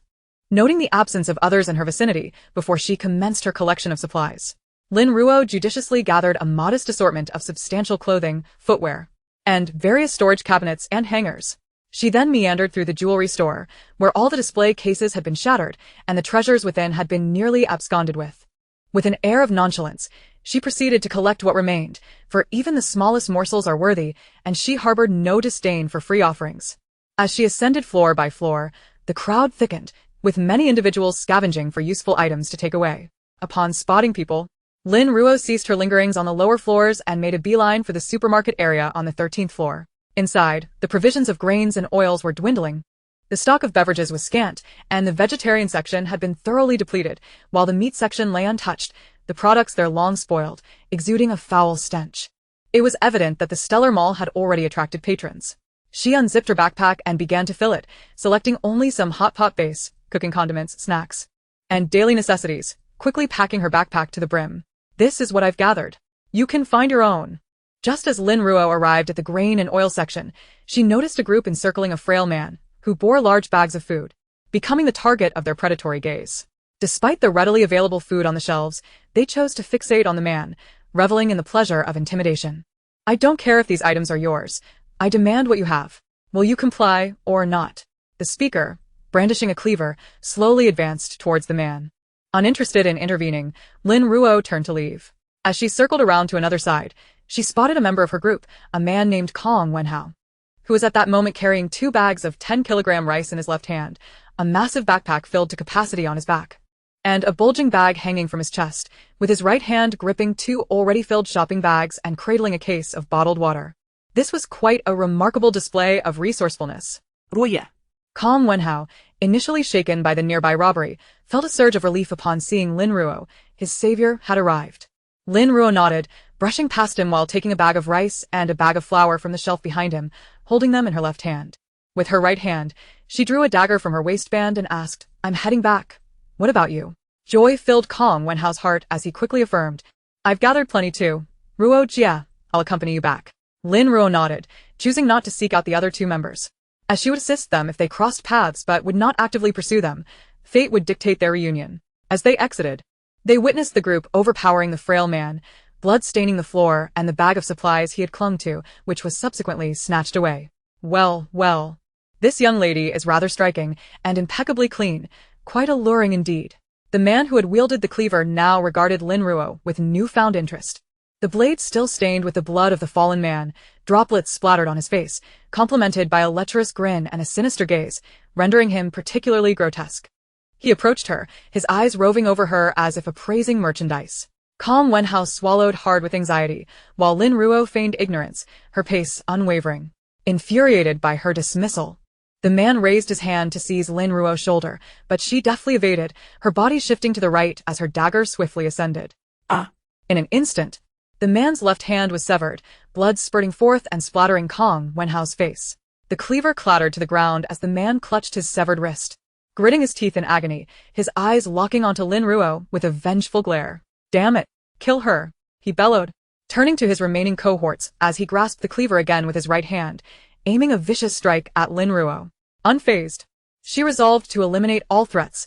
Leaving an enemy alive was akin to cutting one's own retreat. She tossed the rice and flour to Kong Wenhao, who braced them with his leg. With a swift thrust, she aimed her dagger at the man's neck. The man's weapon froze in midair, and he collapsed, lifeless. Lin Ruo advanced rapidly towards the remaining assailants, all of whom wielded knives, but their movements appeared sluggish to her.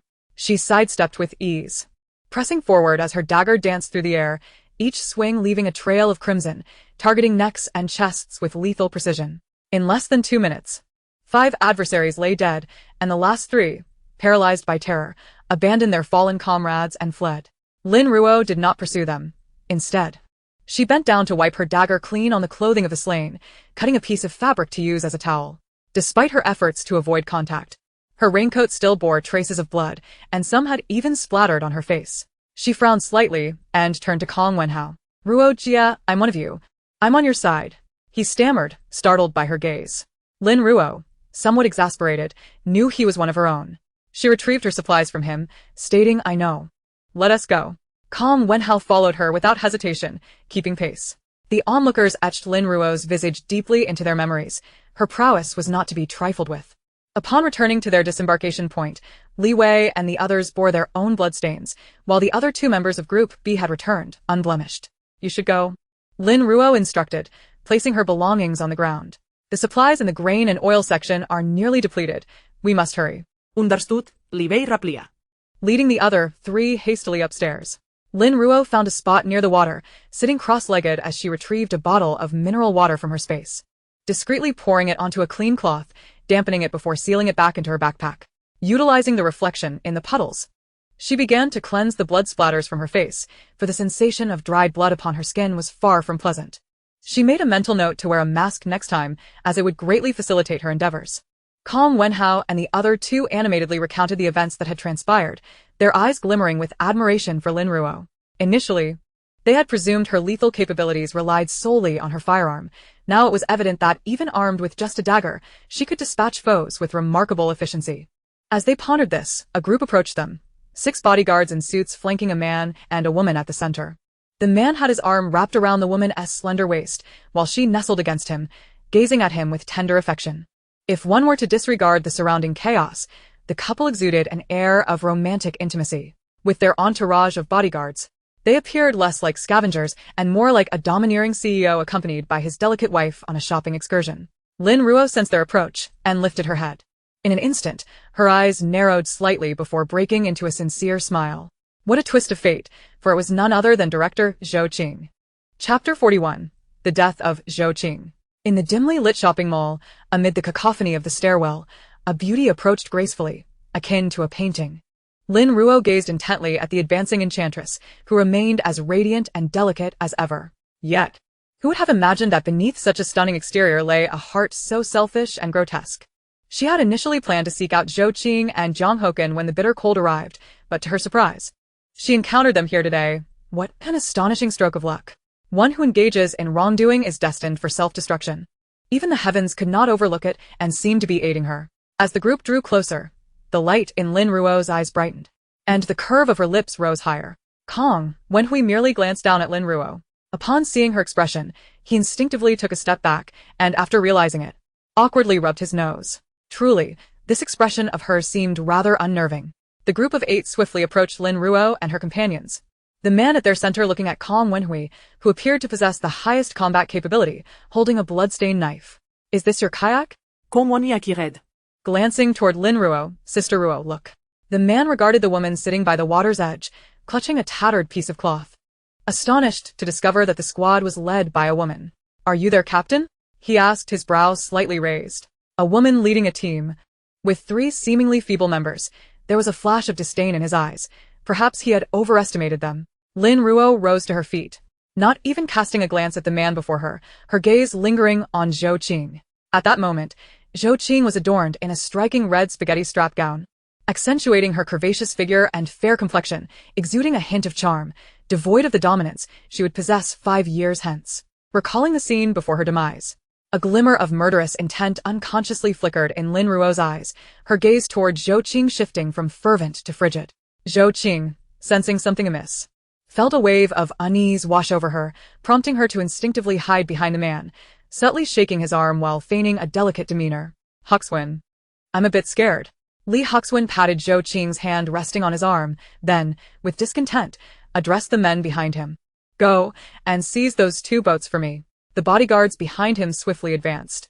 Though they appeared formidable and well-armed, they did not believe the opposing team warranted the use of firearms. Yet, in the face of 6 such bodyguards, Lin Ruo felt not fear but exhilaration. Ever since her rebirth, she had persistently trained, but she had never fought at full strength. Today's encounter presented an opportunity to test her combat prowess without employing her supernatural abilities. However, before indulging in that thrill, she had to resolve one matter. Zhou Qing must not escape. It was not often she had the chance to confront her. A flash of blue light illuminated her gaze as her mental energy surged forth, her water-based powers swiftly directed toward Zhou Qing. Initially hiding behind Li Hoxuan, Zhou Qing regarded Lin Ruo with disdain, anticipating her impending misfortune. However, in the next moment, she felt a sharp pain in her thigh. Bang! Ah! My leg! Zhou Qing fell uncontrollably to the ground, her complexion turning pale as fragments of her thigh were obliterated, leaving a gruesome scene of shattered flesh and bone. It hurts. Hoxuan. It hurts. Li Hoxuan too was splattered with bits of flesh. Initially shocked, he soon frowned in disgust, instinctively looking warily behind him. The bodyguards, disregarding Lin Ruo's group, formed a protective barrier around Li Hoxuan. A minute passed in silence, and Li Hoxuan, narrowing his eyes, bellowed, "Who dares to strike from the shadows? Are you not brave enough to confront us openly?" The onlookers quickly recognized the danger and withdrew from the stairwell, leaving only the sound of flowing water in the tense atmosphere. Ah! "I'm bleeding so much, Hoxuan. Save me, I don't want to die." Please! Zhou Qing, excluded from the protective circle, began to crawl toward Li Hoxuan, leaving a trail of blood behind her. The pain was unbearable. Raised in luxury, excelling academically, and always the center of attention, she had never encountered such torment. All she wanted was for Li Hoxuan to rescue her. She did not wish to perish. Though a researcher, she was not a physician. The agony consumed her entirely, and the incessant flow of blood made her acutely aware of death drawing near. Standing opposite, Lin Ruo observed Zhou Qing's plight, her smile blossoming into a radiant expression, so fragile. She had merely manipulated her water-based powers to create two small water projectiles within Zhou Qing's thigh. With a resounding bang, Zhou Qing could flee no longer. Lin Ruo's gaze shifted to the retreating Li Hoxuan and his companions. Once she dealt with this group, she would leisurely reminisce with Zhou Qing. Hey! "Weren't you planning to seize our boats?" Lin Ruo inquired earnestly, gesturing toward the nearby kayak. "The boat is right here. Come and take it." Kong Wenhui and two teammates exchanged glances, apprehensive. Is it wise for Sister Ruo to provoke them? They are all armed. The spectators watched in disbelief. Goodness. This woman is audacious. Can't she see how formidable those bodyguards are? Sensing Lin Ruo's taunt, Li Hoxuan's face darkened, his temper flaring. How dare a woman mock him? Open fire. Eliminate her. The bodyguard in front swiftly drew his weapon, but Lin Ruo moved like a flash, seizing the gun's safety before he could react. Despite his efforts, he found himself powerless. Not to be outdone, he retaliated with a knee strike aimed at Lin Ruo's chest. Her eyes narrowed, and with a surge of strength, she crushed his hand, snapping it with a sharp crack, the gun sliding into her grasp. Simultaneously, she blocked his leg with her other hand, and with another crack, his leg bone shattered. The bodyguard groaned, feeling as though he had struck a stone. In a desperate attempt, he drew a combat knife from his belt, slashing toward Lin Ruo's neck. While shouting for his teammates to open fire, Lin Ruo smirked, grasping the wrist of the attacking bodyguard with her right hand, exerting pressure until his other wrist shattered, the knife clattering to the ground. With both hands and one leg incapacitated, the bodyguard could no longer endure, collapsing to the ground, pain causing cold sweat to bead on his brow. Bang! She spun the gun in her grip and fired a shot into the downed bodyguard's head. Meanwhile, the other bodyguards had drawn their weapons, aiming at Lin Ruo. Li Hoxuan, witnessing her remarkable prowess, began to panic, with so few men under his command. It was prudent to retreat swiftly. Lin Ruo swiftly picked up the bodyguard's corpse from the ground with her left hand, using it as a shield against the incoming bullets. The sound of gunfire echoing as the bullets struck flesh. She bore the weight of a lifeless body as she swiftly approached the bodyguards, who began to reposition themselves in an attempt to shoot at Lin Ruo, hoping to bypass the corpse before her and eliminate her. Unfortunately, Lin Ruo moved with such speed that, despite the bodyguard's efforts to retreat, the distance between them diminished rapidly. She even counted the gunshots, calculating the timing for their magazine changes. And from behind the corpse, she extended her hand, relying solely on her acute sense of hearing to fire and eliminate two of the bodyguards. In a fleeting moment, the gap closed to within 5 meters. Lin Ruo hurled the corpse toward the remaining 3 bodyguards. They quickly sidestepped, but the trajectory of the flying body was cunningly angled and alarmingly swift, striking them with considerable force, causing them to stagger. Seizing the opportunity presented by the corpse's obstruction, Lin Ruo darted forward, executing a swift aerial kick that connected with the neck of the closest bodyguard, snapping his cervical spine and sending him crashing to the ground. An elbow strike landed brutally on another bodyguard's chest, collapsing it and rendering him unconscious.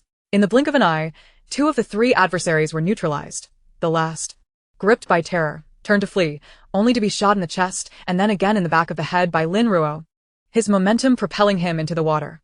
With the battle reaching its conclusion, Lin Ruo raised her gun, squinting as she aimed at Li Hoxuan, who had managed to escape 5 or 6 meters away. Bang! Bang!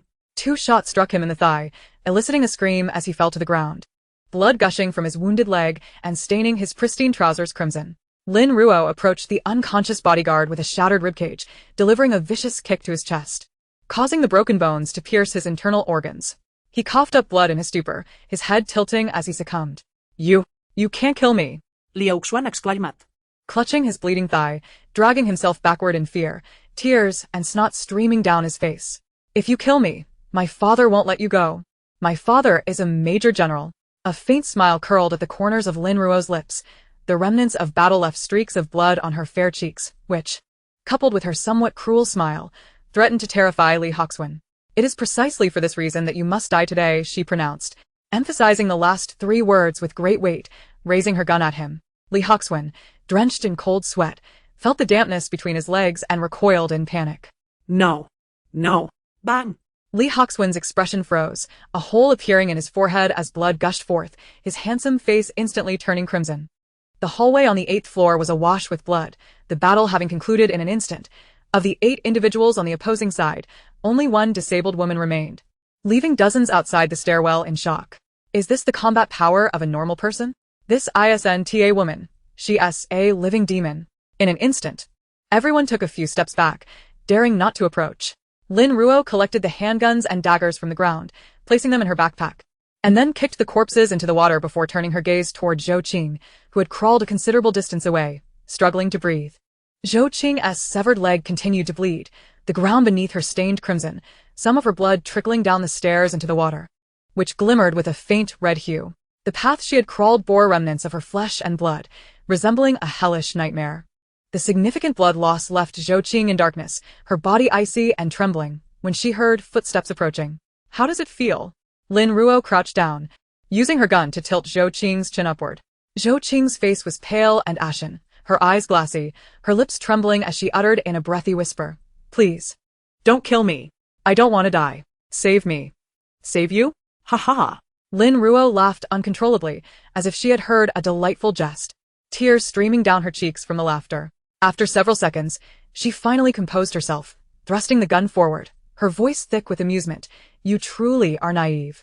To kill you, I have stirred up a considerable mess. Why on earth would I save you? To kill me?" Why?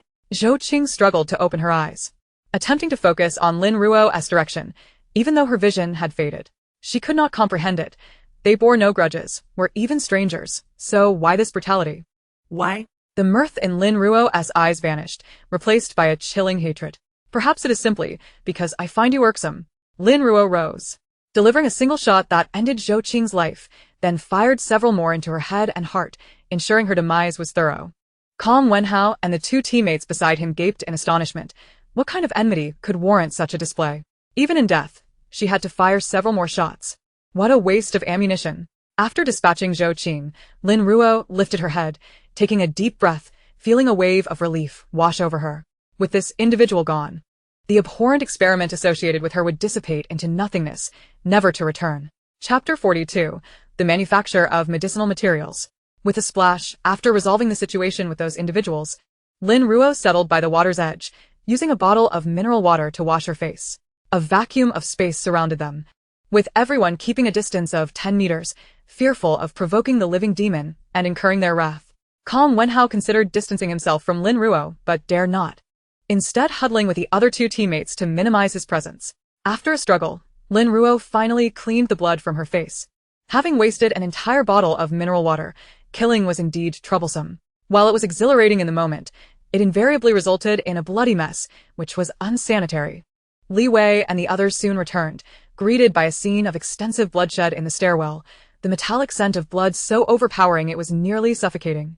They frowned, bewildered by the volume of blood. However, this was not the place for conversation. They quickly boarded the boat, carefully wrapping all supplies in their raincoats to prevent them from getting wet. On the boat, it was supposed to be Lin Ruo and Zhao Hui rowing back. But Kong Wenhao spoke up first. "Let me help Sister Ruo row." Zhao Hui glanced at him in surprise, having never considered this young man to be so perceptive. Lin Ruo also looked at him, tossing the paddle to Kong Wenhao. She was more than willing to conserve her strength.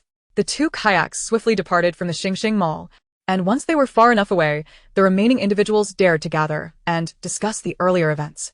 Moreover, the luxurious yacht remained behind, unclaimed by that living demon. In pursuit of that yacht, a bloody battle had unfolded in the mall, later reports suggesting that the water flowing from the mall that day had been tinged red.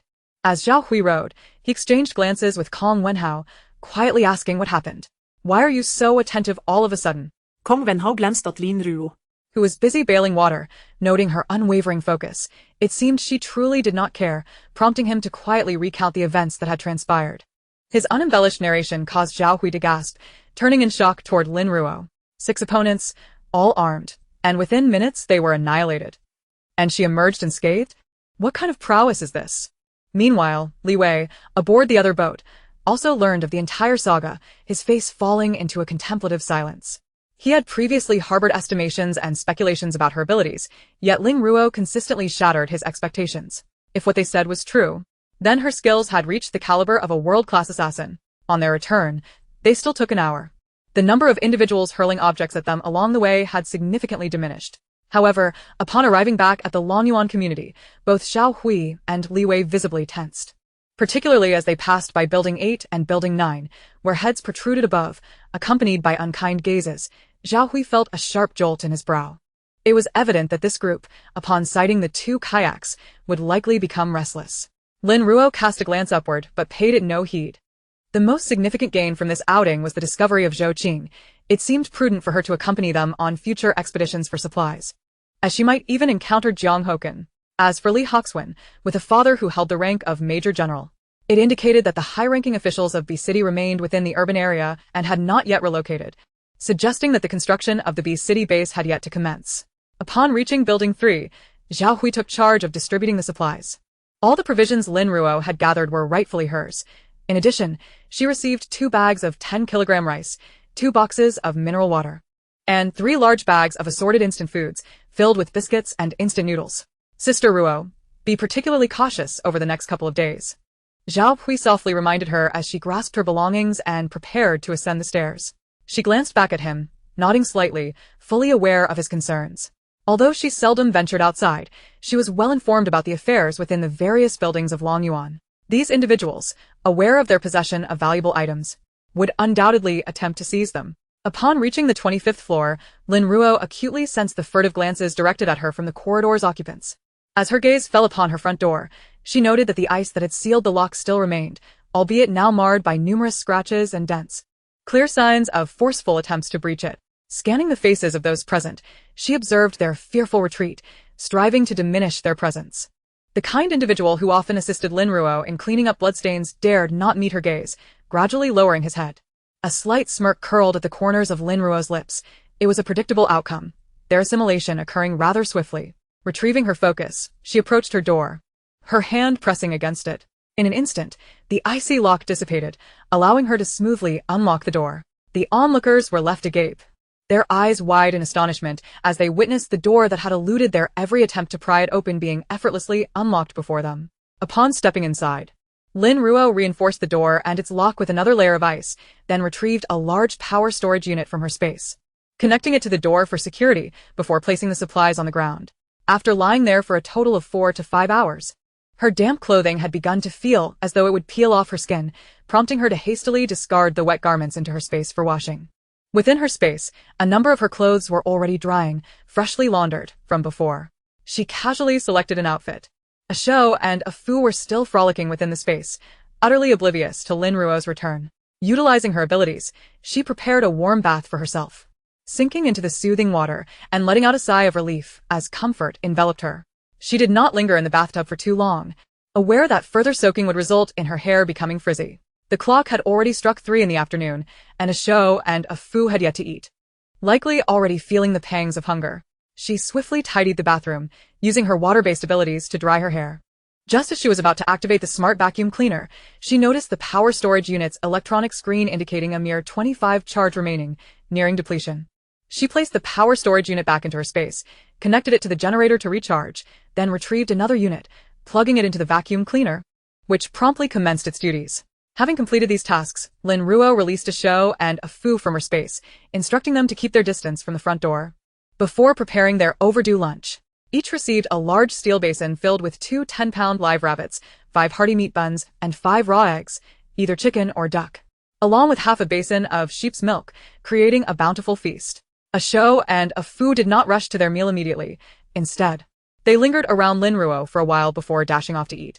Lin Ruo herself quickly consumed a portion of previously prepared braised pork, a serving of fish-flavored shredded pork, 3 boxes of rice, and a cup of milk tea. It was evident that a Shou and a Fu were famished, as they licked their bowls clean after finishing their meal, still yearning for more. Lin Ruo then retrieved a large watermelon weighing 7 to 8 pounds, slicing a small piece for herself while distributing the remainder to a Fu and a Shou.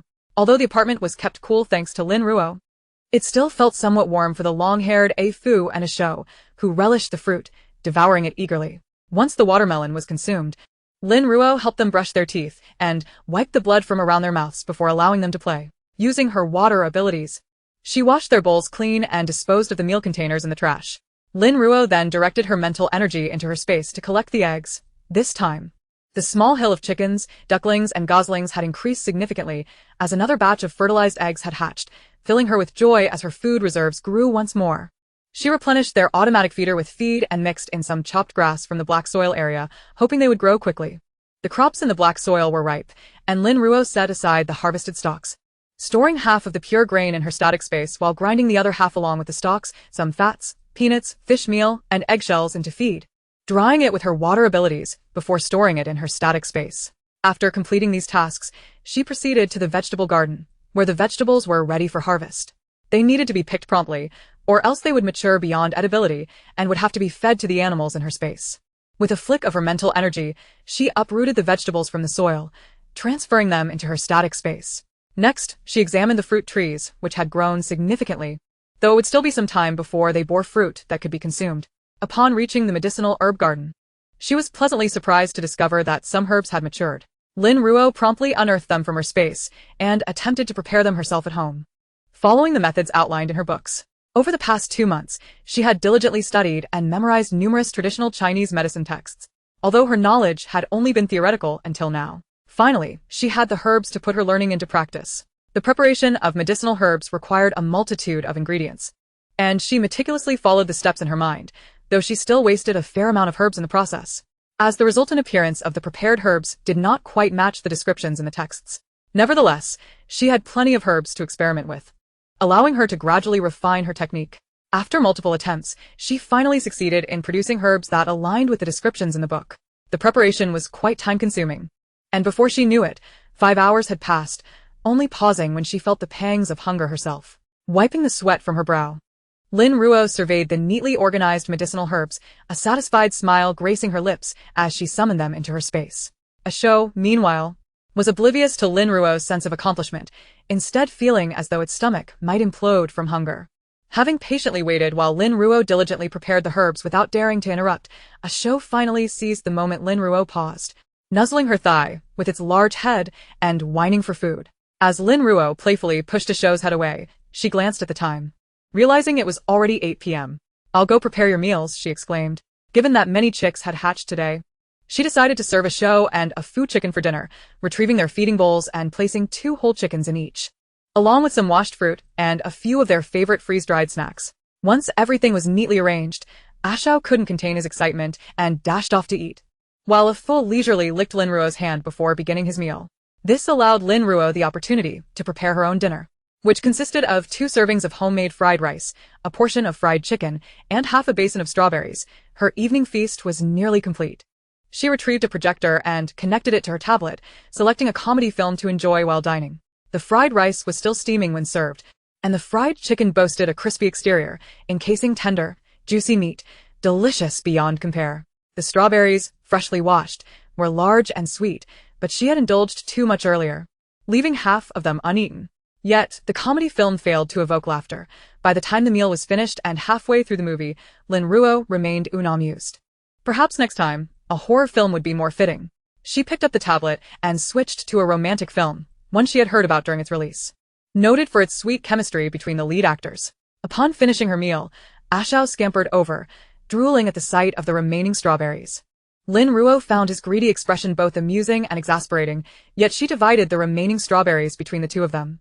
The movie continued to play on the screen, while Lin Ruo's homemade ice basin sat invitingly in the living room, perfectly chilled. Settling onto the sofa, with a Fu's large head resting on her legs. She watched the romantic entanglements unfold on screen, yet found herself devoid of any sweetness, only feeling a sense of tedium. Perhaps having endured an apocalyptic world and witnessed countless betrayals among couples had dulled her ability to immerse herself in such films. Ashao, resting his head on her calf, drifted into slumber. The cozy atmosphere enveloping the room was abruptly shattered by a piercing scream from outside. Chapter 43, Chaos. Don't kill me. Lin Ruo, still engrossed in the film, found the external sounds of violence rendered the romantic plot even less appealing. With a dismissive click of her tongue, she shut off the projector and stood to stretch her limbs, resolving to select a zombie movie next time for thematic resonance. Fu and Ashao had already scampered to the door, recalling their owner's warning not to touch the main entrance. Their ears perked, alert to the commotion outside. The screams grew louder, approaching with alarming clarity. Lin Ruo raised an eyebrow in surprise. It appeared this group was methodically slaughtering their way up from the lower floors. Were there truly such ruthless individuals in Building 3? She mused, shaking her head slightly. If there were, Zhao Hui would not allow such chaos to thrive. That left only one possibility. It must be people from the other buildings. Approaching the balcony, she gently lifted the corner of the curtain and grabbed the binoculars resting nearby to peer downwards. Indeed, several rafts were tethered near Building 3. And a smile crept onto Lin Ruo's lips. There seemed to be quite a few visitors this time. Jing. Damn it. This door is electrified. How the hell is there power? The electricity has been out for ages. She must have a generator. That's a prized possession. Be cautious. Once we get in, we'll make that filthy bitch experience the shock. There's nothing on 2502. Hurry. Open this door instead. Lin Ruo's brows arched. The noise outside was unabashed, indicating the group's intentions were quite clear. If they dared to come, they should not expect to leave unscathed. Instead of grabbing the Desert Eagle resting on the table, Lin Ruo retrieved a finely crafted long knife from her space, weighing 3 kilograms. The blade was sleek, adorned with deep blood grooves on either side, vibrating softly with a resonant hum when flicked. It was a magnificent weapon. Her slender fingers caressed the blade. When it came to killing, she favored the comforting grip of a cold weapon, relishing the sensation of the blade sinking into flesh. Fu and Ashao, sensing Lin Ruo's readiness, turned towards the door. Their bodies tensed, fur bristling, poised for battle. With the long knife in hand, Lin Ruo approached the door deliberately, stowing away the power box and electrical clamps into her space. She grasped the doorknob, casting a light-hearted smile at Fu and Ashao. Let us go. Today, we shall kill with abandon. With that, she yanked the door open. Without a moment's hesitation, Fu and Ashao sprang outside. Their sharp claws easily sank into the shoulder of an unsuspecting assailant, toppling him to the ground, where Ashao seized the opportunity to bite down on the man's neck and violently tore his head away, leaving it to roll grotesquely on the ground. The two assailants didn't even have time to scream before their heads were severed. In the same instant, Lin Ruo swiftly closed the door behind her, only to be confronted by another man who swung a long knife at her. With a swift motion, Lin Ruo raised her own blade, cleaving through the man's shoulder, severing his arm along with the weapon he wielded, a spray of blood splattering onto those nearby. The man cried, clutching his dismembered shoulder in agony. While these individuals were more brutal than the average person, their lack of training rendered them unable to withstand such intense pain. Amidst the symphony of their anguished cries, Lin Ruo's long knife plunged into the man's chest, her wrist twisting delicately as the blade obliterated his heart, silencing his screams abruptly. Pulling her knife from his lifeless body, she watched as it collapsed to the floor with a thud.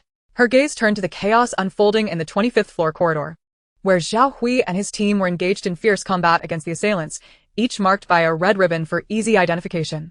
Li Wei had also emerged, brandishing a knife, surrounded by 4 or 5 corpses, his face and body splattered with blood, indicative of his bloodlust.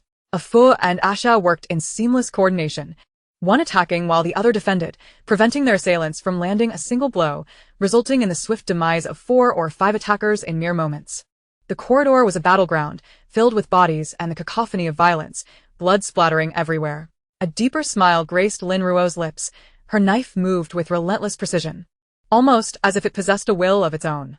As an adversary attempted to sneak up on her, she deftly thrust the blade backward, the tip piercing his chest, swiftly withdrawing it to decapitate another foe in one fluid motion. The act of killing was instantaneous. 2 bodies crumpled to the ground simultaneously. Damn it!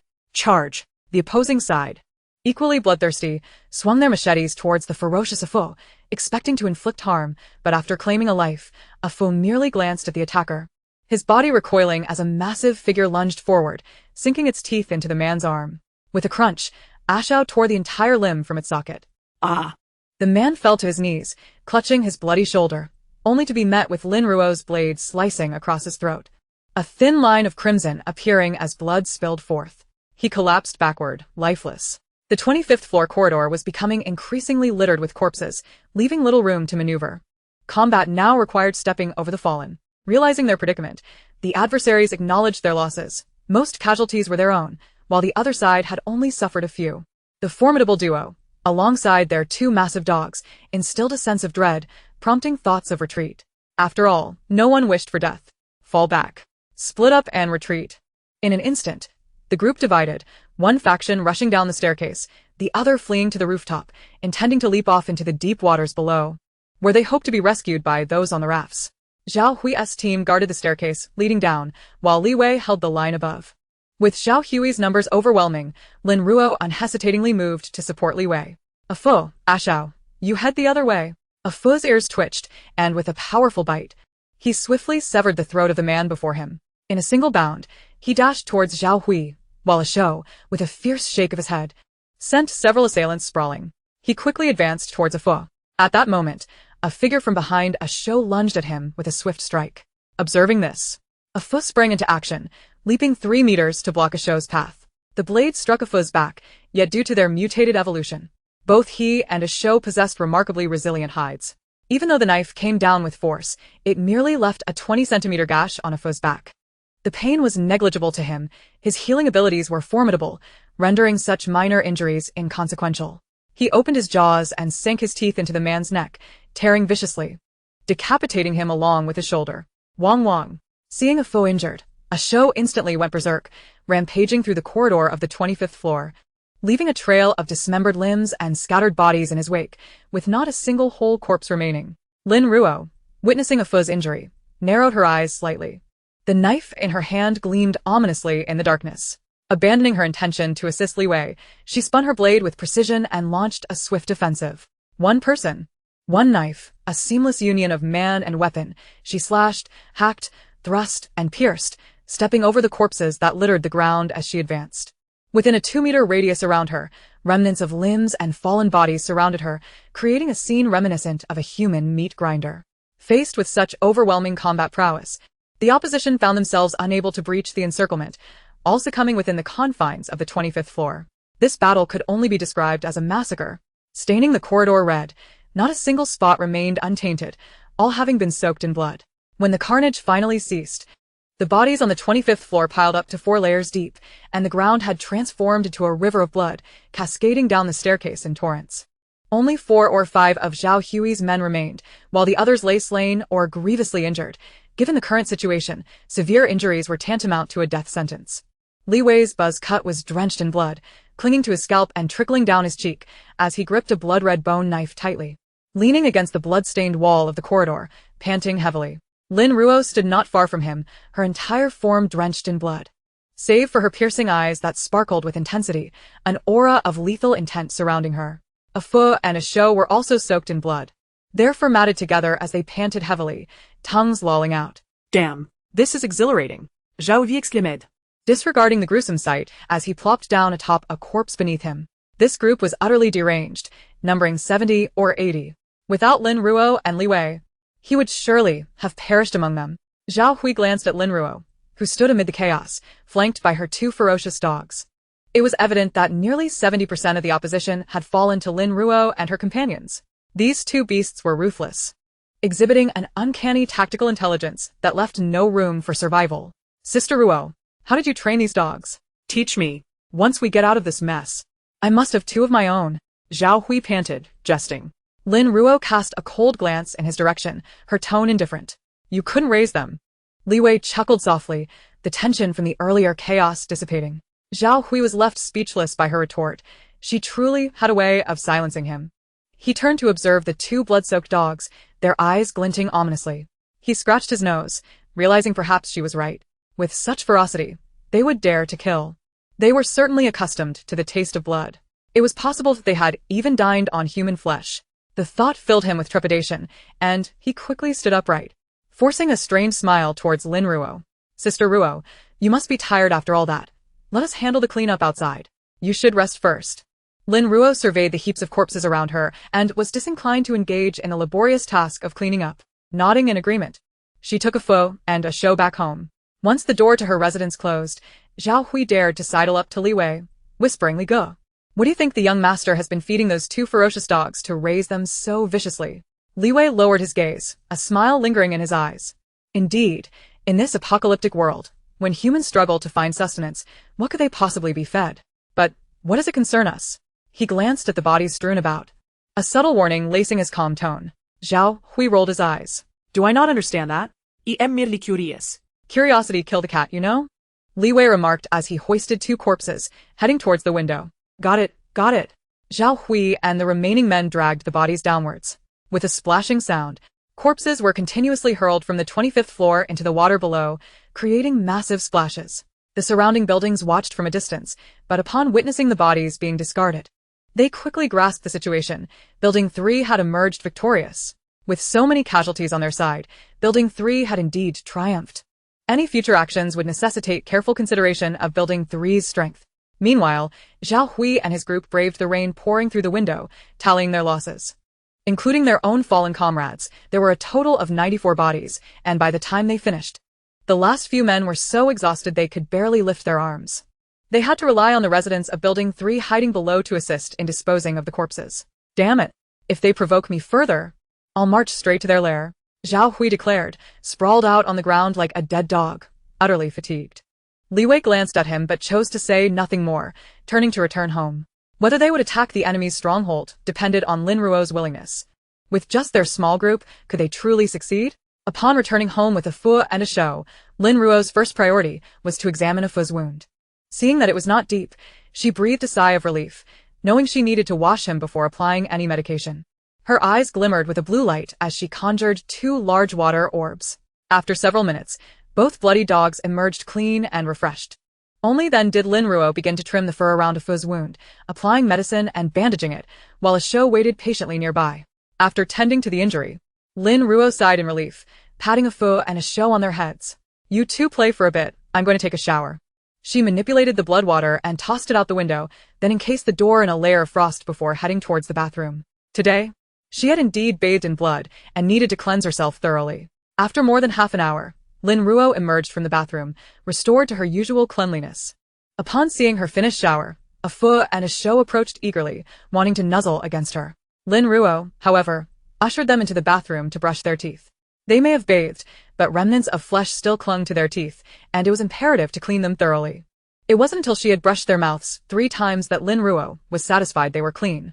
Good boys. The blood of those humans is foul and cannot be consumed, understood? Although Lin Ruo was open to a pho and a show eating mutated beasts, she could not abide them consuming human flesh. Thus, she scrubbed their mouths with extra care. A pho and a show nodded, agreeing that the flesh was far inferior to the taste of lamb from their previous home. Lin Ruo affectionately patted their large heads, saying, Good boys. Chapter 44. The Upgrade of Water Abilities. What? The young master has been out on the yacht and has yet to return. In the top-floor office of the Huazheng building in B City, a middle-aged man in military attire slammed his palm onto the desk, glaring furiously at the bodyguard who kept his head bowed. Taking a deep breath to steady himself, he darkened his gaze and demanded a detailed account of the situation. Yes. The bodyguard finally dared to lift his head, his tone steady. Sir, the young master merely mentioned he was taking Miss Zhou out for a bit of fun. He did not specify where. At that time, a Kuan had also sent 5 men to accompany the young master. Zhou Qing again. I told you. This woman is no ordinary figure. Li Weiguo felt a throbbing headache. Li Hoxuan was his long-awaited son, whom he had indulged a bit too much. Lately, he had been preoccupied with military base construction, neglecting him, and now, in the blink of an eye, that young man had vanished. Go find him. It is imperative to locate the young master. Understood. The bodyguard acknowledged the command and exited the office. Li Guo rose and approached the floor-to-ceiling window. The torrential rain lashed against the glass, creating a cacophony of sound. This downpour had caught everyone off guard. Government officials had swiftly evacuated, and now they were busily gathering supplies and information, overwhelmed with tasks. As the second-in-command of the military in B City, he was well aware of the external situation. After more than 2 months of relentless rain, the world outside had descended into chaos. To flaunt one's presence on a yacht during such times was akin to Tang Xin wandering into a den of monsters, oblivious to the dangers lurking around him. With the power grid and internet completely disrupted, even satellites in the sky were rendered useless by a mysterious electromagnetic wave, making the task of locating someone akin to searching for a needle in a haystack. Standing before the window with his hands clasped behind his back, Li Guo's gaze pierced through the darkened landscape, hoping fervently for the safety of the young man. After a considerable time, he returned to his desk and picked up the meticulously designed blueprints for the base, the construction site of which remained undetermined. Everything would have to wait until the storm subsided. A flicker of dark light crossed his eyes.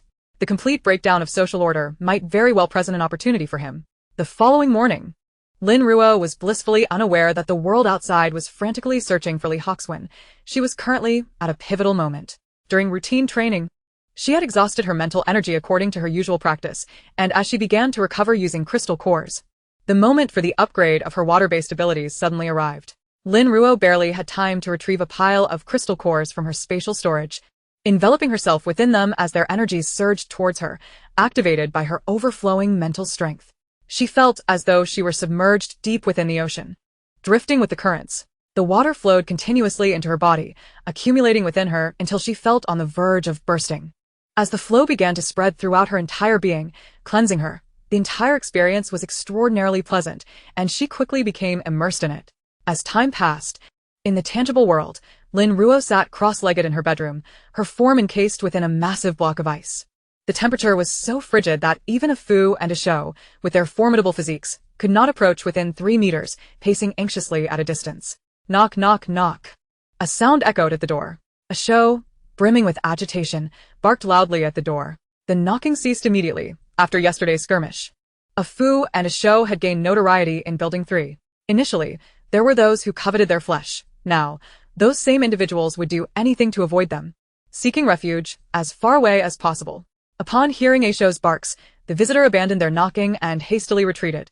The icy prison surrounding Lin Ruo remained intact for an entire day before it began to crack, finally releasing her as all but one of the crystal cores had been reduced to mere shells, their energies completely absorbed by her. As the ice melted away, a foul odor permeated the room. Lin Ruo wrinkled her nose and opened her eyes. One eye gleamed with a white light while the other shimmered with a blue glow. The brilliance fleeting. The energies of the spatial and water elements within her body finally achieved equilibrium once more. Heaving a sigh of relief, Lin Ruo felt elated, only to notice a Fu and a Shou standing at a significant distance from her, which puzzled her. What's wrong? Don't you recognize me? Just then, a wave of stench assaulted her nostrils. Ugh. Lin Ruo pinched her nose and glared at them. Did you two relieve yourselves in here? Didn't I tell you to go to the bathroom? A Shou responded with a couple of barks and then turned its back to her. A Fu also howled softly, facing away from her. Not turning around was already the greatest display of affection from him. It was then that Lin Ruo realized something was amiss. The foul odor emanated from her own body. Looking down, she saw that her clothes were soaked with a black, oily substance, and the stench was emanating from it. Ah. Lin Ruo dashed into the bathroom, but upon reaching the door, she sensed something was off. Turning back to gauge the distance, she wondered why her speed had increased so dramatically. Confused, she reached for the doorknob to close the door, only to inadvertently pull it off. Lin Ruo? She stared incredulously at the doorknob in her hand. She hadn't applied any force. With little time to ponder, she slowly closed the door, bracing herself against the bathtub to fill it with warm water when she suddenly lost her balance and tumbled forward. She quickly regained her footing, only to see a piece of the bathtub edge had broken off, the very spot she had been supporting herself on. Extending her hands in front of her, she marveled at her newfound strength. How had her strength increased so drastically, considering the black substance on her? Could it be? Lin Ruo blinked and gingerly filled the bathtub with warm water. She peeled off her clothes, which she disdainfully tossed into a garbage bag, layering it with 3 more bags before placing it into her spatial storage, planning to dispose of it when she could venture outside again. After a thorough wash that lasted close to an hour, Lin Ruo finally felt the foul odor dissipate, simultaneously adapting to her unexpected surge in strength. Clad in her pajamas, she emerged from the bathroom, a glimmer of blue light flickering in her eyes, instantly drying her hair. A show scampered over, bumping its large head against her leg, before dashing off to retrieve its food bowl and place it before Lin Ruo. Lin Ruo chuckled softly, gently patting its large head. "You were just disdainful of me. And now that you're hungry, you know to come find me?" A show eagerly circled around her, wagging its tail, extending its large paw as if to rest it on her. It was as if it was on the verge of speaking. A Fu sauntered over, squatting on the floor, its head now towering above Lin Ruo's chest, softly calling out to her, seemingly concerned for her well-being. Lin Ruo understood a Fu's intentions perfectly. Grasping a Fu's large face, she tugged gently. "Don't worry, I'm fine now. It's a good thing. My abilities have leveled up." A Fu immediately perked up, standing tall and howling joyfully. "Awu, all right, I know you're happy." Lin Ruo's smile remained unwavering as she playfully nudged a Fu. "Go fetch your bowl. I'll prepare some food for you both." Before a Fu could move, a show took off in a sprint, volunteering to bring a Fu's food bowl over. A Fu, ever the pretender, rolled its eyes at a show. Who didn't he know that a show was a glutton, even dragging a Fu's meals down with it? Lacking enthusiasm for food. There is something wrong with your mindset. A Fu shot a show a disdainful glance. "All you think about is food, silly dog." Lin Ruo's smile deepened.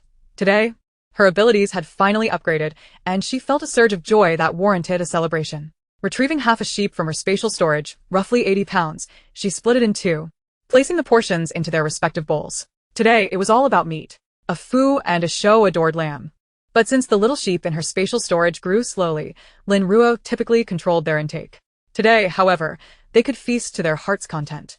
A show's eyes were glued to the food bowl, drool already pooling, while a Fu, not one to be outdone, was even more fond of lamb.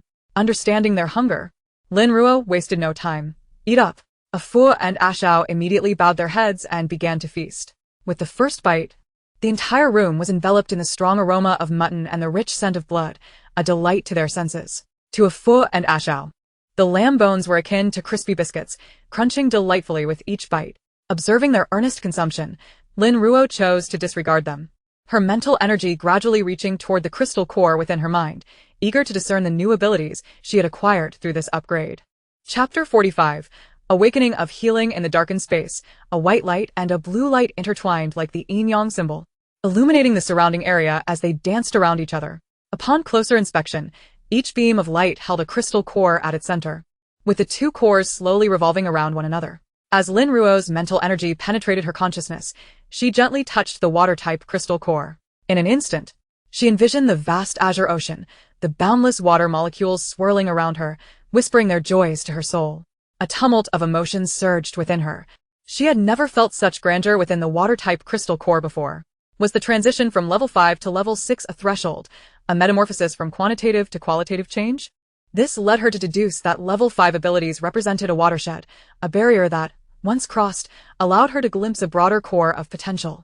With her eyes closed, she savored the sensations, feeling her insights gradually deepen. After a considerable time, Lin Ruo finally opened her eyes, astonished by the multitude of benefits this upgrade had bestowed upon her. Her water-type abilities not only significantly enhanced her physical attributes, speed, strength, and defense, but also purified her body of impurities, making future cultivation efforts far more efficient. Even more thrilling was the acquisition of a new ability. Previously, her level 5 water-type powers could only alleviate fatigue, but now, this ability had evolved into healing. With a flick of her wrist, a dagger materialized in her palm. She gripped it tightly and made a gentle incision on her other palm, crimson blood gushing forth. "A what?" A Fu immediately lifted his head to gaze at Lin Ruo. Having caught the scent of her blood, a Shao, still gnawing on a lamb bone, also raised his head, worry evident in his eyes. Lin Ruo offered them a reassuring smile. "It's nothing, just a little experiment. Continue eating." A Shao tilted his head in confusion but resumed his meal, while a Fu cast a few cautious glances around, confirming Lin Ruo was not in danger before returning to his food. Feeling the concern of a Fu and a Shao warm her heart, Lin Ruo turned her attention back to her bleeding hand. With a flicker of blue light in her eyes, a slender stream of water gracefully flowed toward her wound. As the water coursed over her palm, she felt a warmth and tingling sensation, and moments later, the stream vanished, leaving her hand completely unscathed, not even a scar remaining. The potency of her healing ability was astonishing. Lin Ruo felt a surge of joy. In her previous life, she had encountered many ability users who awakened healing powers. Yet most could merely mend wounds, leaving scars behind. To discover her healing abilities left no trace was an unexpected boon. With this power, she would no longer have to fear injuries for herself or for Fu and Ashao. Previously, while in City C, she had amassed quite a stockpile of medicines. But being no doctor, she had refrained from carelessly consuming them when ill. Thus, she had begun to study traditional medicine to prepare for emergencies. She never anticipated that this upgrade in her abilities would yield such a delightful surprise. However, reflecting on her earlier surge in strength and speed, Lin Ruo felt puzzled. Similar phenomena had not occurred during her previous upgrade of the space-type abilities, which had granted her a life space. Considering this, It seemed that every type of ability upgrade resulted in the acquisition of a new power. Perhaps all abilities followed this pattern. Gurgle. Just as Lin Ruo was deep in thought, her stomach protested, awakening her to a profound hunger. Never mind, these abilities were gifts of the apocalypse. And as the highest level ability user she knew of, there was little to verify. Overthinking was futile. The immediate priority was to eat, after an upgrade. She needed to replenish her energy, and she had already delayed for far too long. Lin Ruo retrieved a portion of garlic ribs, a honey-glazed chicken leg, and a serving of oil-glazed gluten stuffed with meat, placing them on the coffee table, alongside 5 large steamed buns and a bottle of cola. The moment the dishes were presented, the enticing aroma of food wafted through the room. Ashao, still with meat in his bowl, raised his head to gaze at the coffee table, his large eyes filled with longing. Lin Ruo shot him a playful glare. His gluttonous nature was unmistakable. Don't worry, I'll leave you some. woof. Upon hearing Lin Ruo's assurance, Ashao resumed his meal with satisfaction. Before she began her own meal, Lin Ruo pulled out a tablet from her space, selecting an animated film to watch while eating. Halfway through the movie, as she finished her meal, Lin Ruo picked up the cola on the table and gave it a gentle shake.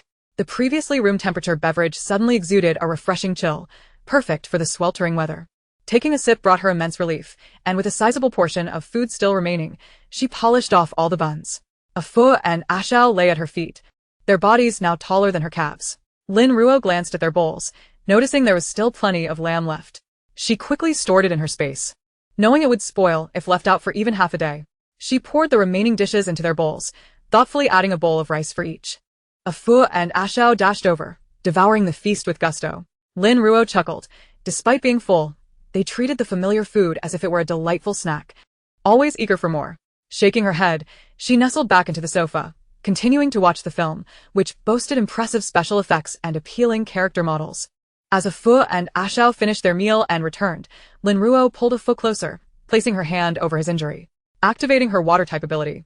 A gentle stream flowed over the wound, which had nearly closed. In mere seconds, the flesh healed completely, even the fur that had been shaved off regrowing. Fu leaped up, turning to inspect the healed wound on his back. Seeing it fully mended, he licked Lin Ruo's hand in gratitude, while Ashao approached, nudging her shoulder in awe of the miraculous recovery. Woof! Lin Ruo laughed, gently pushing them away. Now you don't have to fear injuries anymore. Be good. Having healed Fu, she utilized her water-type abilities to clean up after the meal and even freshen their mouths. Fu lay lazily beside Lin Ruo, while Ashao perched by the door, keeping watch. Lin Ruo reclined comfortably on Fu's belly, engrossed in the film. Knock, knock, knock. Ashao immediately perked up, barking at the door. Outside, Li Wei's voice echoed urgently, Lin Ruo. It's Li Wei. Lin Ruo frowned, glancing at the clock on the wall. It was already past 9 in the evening. What could he want at this hour? He sounded quite anxious. Lin Ruo, are you there? Lin Ruo considered the film nearing its conclusion. Li Wei was not typically one to lack awareness. If she chose not to open the door, it was because she simply did not wish to. Yet, he continued to call. Sighing, Lin Ruo stood up and retrieved the gun from the nearby table, tucking it into her waistband. Although they had fought together fiercely the previous day, it did not preclude the possibility of him turning against her today. A bit of caution was advisable. When Lin Ruo opened the door, Li Wei stepped forward anxiously. Lin Ruo, I apologize for disturbing you so late. I came by earlier today, but you didn't answer. As she opened the door, Lin Ruo noticed the normally bustling 25th floor corridor was eerily vacant. The people who had previously occupied the space had vanished. Where could they have gone? Suddenly struck by a realization, Lin Ruo understood that it was their antics on the 25th floor that had frightened them yesterday. She scoffed, recognizing that some individuals are akin to ungrateful wolves, eating from the bowl while cursing it simultaneously. After a brief moment of distraction, she turned to Li Wei and inquired, "What's the matter?" "My little Dodo has a fever," he replied, anxiety evident in his voice. "I've tried various physical methods to bring it down, but nothing seems to work. Do you happen to have any antipyretics?" Li Wei's home only contained a first aid kit, and the antipyretics within had been depleted. He had already asked Zhao Hui, who had none either. Now, he could only hope for assistance from Lin Ruo. A fever? Lin Ruo observed Li Wei's worried demeanor regarding the child's condition and, feeling a pang of empathy, softened her tone. "Let me see what I can find." "Thank you." Li Wei's expression visibly relaxed. In this apocalyptic world, even an adult falling ill could be fatal, let alone a child. If Lin Ruo truly had nothing, he was contemplating borrowing a kayak from Zhao Hui to take Dodo to the nearest hospital in hopes of luck. Lin Ruo closed the door and pretended to rummage through her belongings. A few minutes later, she emerged holding several antipyretic tablets wrapped in tissue. One at a time. With at least 6 hours in between doses, she instructed. Li Wei gratefully accepted the medicine and bowed deeply to Lin Ruo. "Thank you. Thank you." A man of formidable strength, unyielding in the face of weapons, lowered his head when it came to the safety of a child. Lin Ruo waved her hand dismissively, saying nothing as she closed the door. Leaning against the door, she was suddenly reminded of her childhood. She recalled a time when she had a fever and it rained heavily. Her father, unable to hail a taxi, wrapped her in a raincoat and ran 2 whole blocks to take her to the doctor. Though the raincoat was damp, her father's embrace felt wide and warm, providing her with a sense of security that made her worry-free. However, as she grew older, she realized her father would age, and the once strong arms would eventually weaken. She had thought she could become his support, but a tragic accident had taken her beloved parent away. As these memories flooded her mind, Lin Ruo's eyes turned moist. She quickly dashed a few steps and embraced Afu, exclaiming, "Afu, I no longer have a father." Afu whined softly, nudging Lin Ruo's face with its wet nose, offering silent comfort, while Asho joined, lowering its head to nuzzle Lin Ruo's hand. All right. Lin Ruo's emotions, fleeting as they were, quickly dissipated with the comforting presence of Afu and Asho.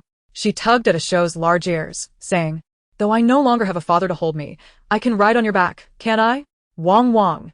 Asho was delighted, lowering its front legs as if to invite Lin Ruo to climb aboard. Lin Ruo's eyes brightened. Afu and Asho had already reached her chest. Surely, Asho could carry her, without issue. "Asho, can you manage my weight? I don't want to crush you." Wong wong. Asho seemed anxious, almost tugging at Lin Ruo's clothing. Afu gently nudged her from behind, encouraging her to mount Asho. All right. With a slight jump and a twist of her waist, Lin Ruo settled onto Asho's back. Once atop, she realized how much Asho had grown. It was more than capable of carrying her comfortably. Asho supported her effortlessly, glancing back at Lin Ruo with a look of pride, as if to say, "You thought you'd weigh me down?" Asho trotted around the living room 3 times with Lin Ruo on its back, while Afu lay on the floor, watching the playful duo. With their antics, any lingering melancholy within Lin Ruo vanished. She jumped off Asho and showered both Afu and Asho with affectionate kisses. "You two are the best." Chapter 46, The Antiparasitic Medicine. Ever since the chaotic skirmish, Lin Ruo had enjoyed a few peaceful days at home. The entire Longyuan community had learned of the formidable reputation of Li Wei and Lin Ruo in Building 3, and no one dared to trouble them again. Each day, she toiled in her garden, researched medicinal concoctions, read books, and practiced her skills, finding joy in the company of Afu and Asho. Since the 25th floor had been cleared, Li Wei had taken the initiative to secure the hallway door with several locks, even placing a heavy iron cabinet against it. Without the threat of those in the corridor, Qianli and Dodo felt emboldened to venture outside. What troubled Lin Ruo, however, was that Qianli and Dodo frequently knocked on her door. It seemed that since she had provided them with antipyretics, they had come to consider her one of their own. Lin Ruo was indifferent to their perception. How they chose to think was their affair. What mattered was that she knew the truth. They might knock on her door 10 times, but she would only open it twice, and yet they remained undeterred. After more than half a month of experimentation, Lin Ruo finally succeeded in creating an antiparasitic powder. Gazing at the white powder in the glass cup, she smiled with satisfaction. Heaven does not forsake those who are diligent, she thought, reflecting on the countless herbal materials she had wasted, but ultimately, she had triumphed. However, the efficacy of this powder still required testing. She extended her mental energy and located several cockroaches in the downstairs sewer. Retrieving a few glass cups from her storage space, she melted them into small perforated jars right there. Her experimental apparatus was now ready. Lin Ruo placed the cockroaches into the jars, adding different doses of the antiparasitic powder. She intended to observe them over time, but within mere seconds, the cockroaches in the jars began to writhe and turn pale. Lin Ruo. She looked down in astonishment at the glass cup in her hand, then at the jar containing the smallest dosage, which she had only lightly sprinkled. The text she had consulted had not indicated that the powder possessed such potency. Blinking, she resumed her search through medical texts, attempting to discern where she might have gone awry. Just then, a knock echoed from the front door. Knock, knock, knock. Lin Ruo didn't even raise her head, presuming it was merely Qianli and Dodo seeking her again, and felt no need to acknowledge them. Ruoye. It's Zhao Hui. We're going out tomorrow to scavenge for supplies. Are you coming? Over the past month, Zhao Hui had improved his relationship with Li Wei significantly and had heard about the events on the 25th floor. Realizing that if he didn't speak, the door wouldn't open, he resorted to shouting from outside. Lin Ruo groaned in annoyance. Yet, recalling her previous encounter with Zhou Qing, she pondered the potential of running into familiar faces again. Wasn't Jiang Hoken still unaccounted for? Moreover, with her abilities upgraded, her physical constitution had improved, and she had no frame of reference. This time, engaging in a scuffle with others might offer her a chance to compare her skills. She stored the powder and the glass jars containing the cockroaches into her space, rose, and opened the door, immediately spotting Zhao Hui outside, wearing a disingenuous smile. Sure, she replied. Zhao Hui was momentarily taken aback by Lin Ruo's demeanor. Why did she seem somewhat exhilarated? Everyone else dreaded the prospect of going out to scavenge for supplies, yet she appeared so cheerful. Did she have some scheme in mind? He cautiously remarked, Ruo, Jia, you don't have to force yourself. This time, people from buildings 5 and 6 will be accompanying us. We have enough manpower. Lin Ruo shook her head, envisioning the possibility of encountering Jiang Hoken, a smile gracing her lips. It's fine. I could use a change of scenery. Zhao Hui felt something was amiss, but nonetheless breathed a sigh of relief. Over the past month, they had received numerous requests for collaboration from other buildings, which he had hesitated to accept, fearing treachery and concerned that Lin Ruo might not favor those individuals and abandon the venture. Now, observing her reaction, he realized he had been overthinking it. Lin Ruo was evidently unconcerned, as the water level had already reached the 12th floor. The previously visited Stellar Mall might still be worth checking, although he suspected there wouldn't be much left. They would likely need to explore other locations as well. Let us set out early tomorrow, at 9 a.m. We'll gather on the 13th floor. Zhao Hui stood before Lin Ruo, speaking incessantly, while Li Wei leaned against the doorway. Observing Dodo as she played with her toys in the corridor, Lin Ruo nodded, affirming, all right, I will arrive early. After bidding farewell to Zhao Hui, just as she was about to close the door, Dodo dashed towards her, her innocent eyes blinking. Sister, are a Fu and a Show around? I want to play with them. Lin Ruo glanced inside and saw a Fu and a Show comfortably resting at the doorstep, clearly having heard Dodo's request, yet remaining motionless, conveying their disinterest in entertaining a child. With a gentle laugh, she bent down to Dodo and said, I have some tasks for them. So, they might not be able to play with you. Besides, they are quite large for you, and it could be dangerous, you know?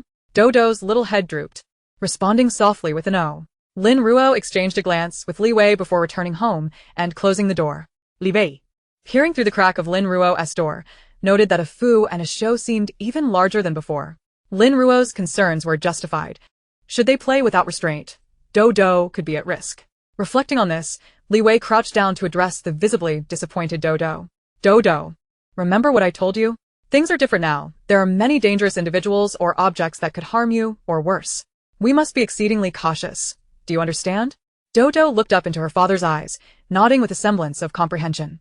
Upon returning home, Lin Ruo eagerly retrieved the experimental powder and cockroaches from her space, meticulously studying them on her tablet. The dosage was accurate, and the manufacturing process flawless. The end product matched the book's description perfectly. Where, then, could the issue lie? As Lin Ruo pondered deeply, a Show approached, tapping her thigh with paws nearly the size of her hands. She looked up, puzzled, and asked, what is it? Woof woof. A Show softly pleaded, desiring some delectable chilled fruit. Lin Ruo sighed, intending to fetch the watermelon she had bought previously, but suddenly recalled that she had harvested a batch of watermelons from her garden over the past few days. Why not let a Show have this instead?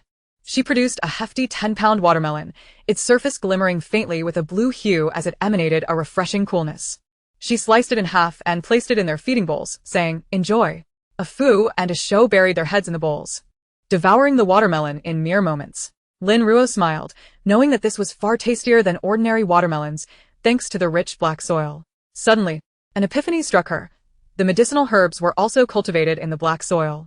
Could this explain the potency being significantly stronger than the book described? Was this powder effective only against insects, or did it also affect rodents and similar creatures? With newfound direction, she immersed herself in her research, while a Fu and a Shou, oblivious as they savored the watermelon, sensed that their master often transformed when she picked up that square red board. Chapter 47. Safety in your company. The skies were overcast, dark clouds looming as a torrential downpour ensued. Lin Ruo awoke promptly at 5 o'clock, her mind still foggy as she remembered her plans to accompany Li Wei and the others. She rolled out of bed and proceeded to the bathroom for a brief wash. After exercising her physical endurance for an hour, she found her weighted rings still set at 100 kilograms, not due to a reluctance to increase the weight, but rather because it was impossible to add more, as the rings were designed to accumulate upward, and any additional weight would hinder her movement. After her physical training, she resumed her practice of enhancing her abilities with the crystal core. Following the upgrade of her powers, her energy requirements had increased significantly. Although she had eliminated impurities from her body, accelerating her training speed, the progress of her abilities had slowed considerably compared to before. It was an inevitable process, and she could only persistently train a little each day, accumulating gradual changes to spur a qualitative transformation. Once she concluded her training, she glanced at the time. It was already 8:30 in the morning. She began preparing breakfast for the three of them. A Fu and a Shou's breakfast consisted of a pig's hind leg, divided into two, paired with 5 raw eggs each and half a watermelon, which she had chilled using her powers to stimulate their appetite and quench their thirst.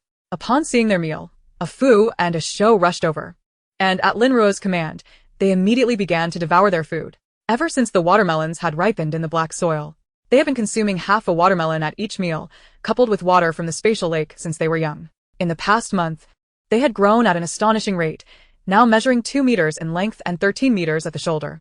If one accounted for their large heads, they stood 18 meters tall, indeed, surpassing Lin Ruo by 10 centimeters. Lin Ruo prepared her own breakfast of soy milk and yushao fried dough sticks. It had been a long time since she had enjoyed yushao, and upon the first bite, she found it exceptionally delicious, especially after soaking it in the soy milk, which rendered it both fragrant and soft, infused with a rich bean aroma. She consumed several sticks before feeling satisfied. After breakfast, she stored a Fu and a Shou back in her space, fastening a gun holster and a dagger sheathed to her waist. The holster contained a Desert Eagle, a firearm known for its greater power at the same range, albeit with a shorter magazine holding only 9 bullets. However, for someone with a spatial ability like her, this was not a disadvantage. The dagger sheath housed a triangular military stabber, designed with sharp edges on all 3 sides and blood grooves, making it a lethal weapon. In the aftermath of the prolonged downpour during the apocalypse, food was extremely scarce. With most people struggling to find enough to eat, the outside world was bound to become increasingly chaotic, presenting many opportunities to take action. More importantly, this time she donned a black hat and mask, waterproof and sweat-resistant, preventing blood from splattering on her face while allowing for unobstructed vision and breathing. Truly practical. Her tall stature, combined with her black athletic attire and a voluminous black raincoat that concealed her figure, rendered her indistinguishable as either male or female as she ascended to the 13th floor, where no one recognized her. Who are you? Miaowei asked, scrutinizing her before finally inquiring, "Are you from building 5 or 6? How did you come down from upstairs?" Lin Ruo lifted her head, her eyes peering from beneath the mask as she introduced herself. Lin Ruo. Miaowei's eyes widened in surprise. Lin Ruo's attire rendered her androgynous. Even he had failed to recognize her, mistaking her for an unfamiliar man. "Sister Ruo, your outfit is truly impressive." Kong Wenhao chimed in, giving her a thumbs up, praising her with closed eyes. He resolved to cling tightly to Sister Ruo, feeling safe only in her presence. Lin Ruo glanced at him, but remained silent, choosing instead to sit on the steps and watch the steadily rising water below. Zhao Hui approached, sitting not far from Lin Ruo, and quietly proposed, "Sister Ruo, may I sit with you later? I can row the boat for you." Lin Ruo turned to him, puzzled. "Why?" Zhao Hui rubbed his nose, undeterred by the disapproving gazes of his comrades, and confidently stated, "It feels safer to be with you." Lin Ruo turned back, indifferent as long as there were no ulterior motives. Li Wei, leaning against the railing, chuckled softly. Since the last chaotic battle, Zhao Hui's attitude toward him and Lin Ruo had changed significantly, making him less irritating. Before long, people from buildings 5 and 6 arrived, 4 of them, having somehow procured an inflatable fishing boat that could accommodate 3 or 4 individuals. Seeing their arrival, Zhao Hui began directing everyone onto the boat, ultimately securing a spot for Lin Ruo and Li Wei while shamelessly bending the rules for his own benefit. Wait, boss. It's one thing for you to sit with Sister Ruo, but how can you also arrange for Li Ge to join? That doesn't seem fair. We should maintain an even distribution of strength. As Lu Hao surveyed the arrangement, clarity struck him, prompting an immediate protest. Miao Wei chimed in, exclaiming, "Indeed. Why not let us have Sister Ruo as well?" Zhao Hui scoffed. "What do you understand? With my slender arms and legs, I must find 2 sturdy legs to lean on." "Silence, all of you. You brutish figures only know how to compete with me." Lu Hao. Miao Wei. This individual has truly become impervious to shame. Meanwhile, Kong Wenhao seized the opportunity during their bickering to stealthily sit beside Lin Ruo, whispering, "Sister Ruo, we are once again seated together. When we gather supplies later, do bring me along. I shall assist you in carrying things." Lin Ruo. Li Wei let out a hearty laugh, finding these individuals quite amusing. They seemed to be vying for attention, yet putting aside everything else. Sitting next to Lin Ruo indeed provided a sense of security. If they could also include a Fu and a Shou, their sense of safety would soar to new heights. The group jested and teased, with some responsible for rowing while others were tasked with fetching water. Lin Ruo, who had no need to row, picked up a basin to collect water, only for Zhao Hui to snatch it away. Sister Ruo, set that down. You needn't concern yourself with such trivial tasks. You must conserve your strength for the impending confrontation. Drenched in the torrential downpour, the large raindrops hammered against her, producing a cacophony of sound. After a brief moment of contemplation, she let out a soft sigh and silently withdrew her hand, resigning herself to endure. It was merely until noon. To those observing from buildings 5 and 6, this displayed a different narrative. The residents of building 3 shared such camaraderie. Their unity explained how they managed to withstand numerous assaults previously. It seemed imperative for them to return and rally everyone together. Only then could they confront the external threats. The journey this time starkly contrasted with their previous visit. Not only were there individuals seeking their assistance, tossing objects toward them, but some even leaped into the water, swimming toward their boat to intercept it. While some of the weaker individuals were swiftly swept away by the current, the stronger ones persevered, continuing to swim toward them. This scene caused concern among those aboard the vessel, prompting them to hasten their rowing. As they watched the approaching figures, Lin Ruo silently reached for her waist.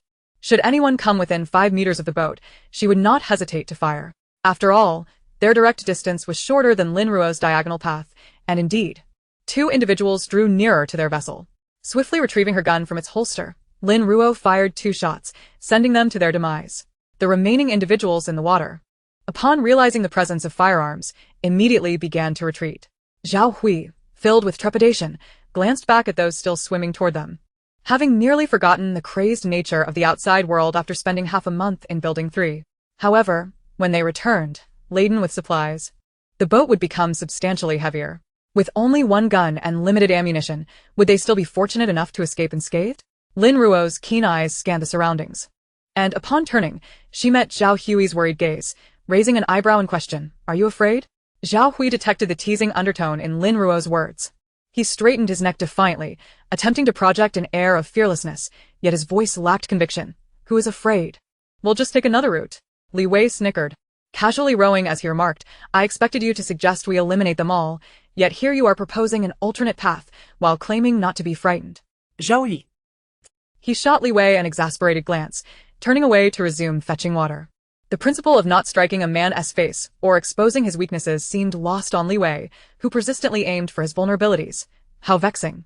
Chapter 48. Portraits in search of individuals. The turbulent waters rushed forth, and against the backdrop of murky rainwater, 3 small boats navigated the storm. This group was none other than Lin Ruo and her companions. They arrived at the Xingxing shopping mall without incident, spotting numerous small boats and rafts scattered about, indicating an influx of individuals seeking supplies. Upon entering the mall, Lin Ruo's gaze fell upon a yacht docked nearby, where 2 bodyguards stood poised with rifles. At the entrance of the shopping mall, a massive portrait caught Lin Ruo's attention, causing her eyes to narrow slightly. While it was not an exact likeness, anyone familiar with her would recognize her instantly. Beside the portrait was a bounty notice, detailing a list of supplies offered in exchange for locating the woman depicted.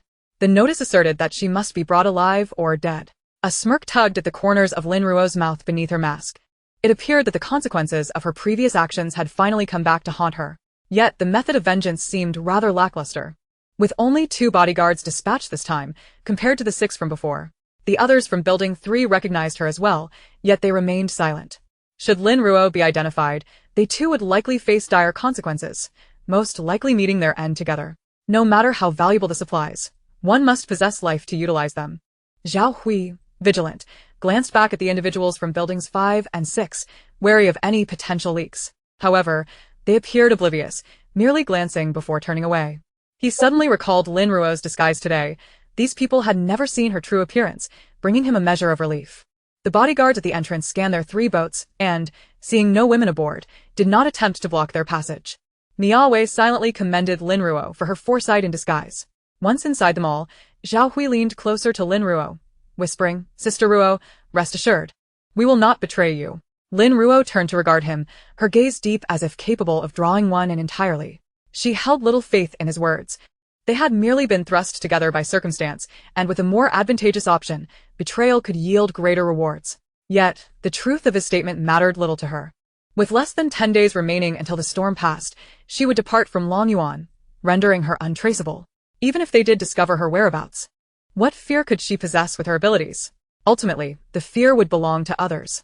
Perhaps she had gazed at Zhao Hui for too long. As he took a step back, cold sweat trickling down his brow.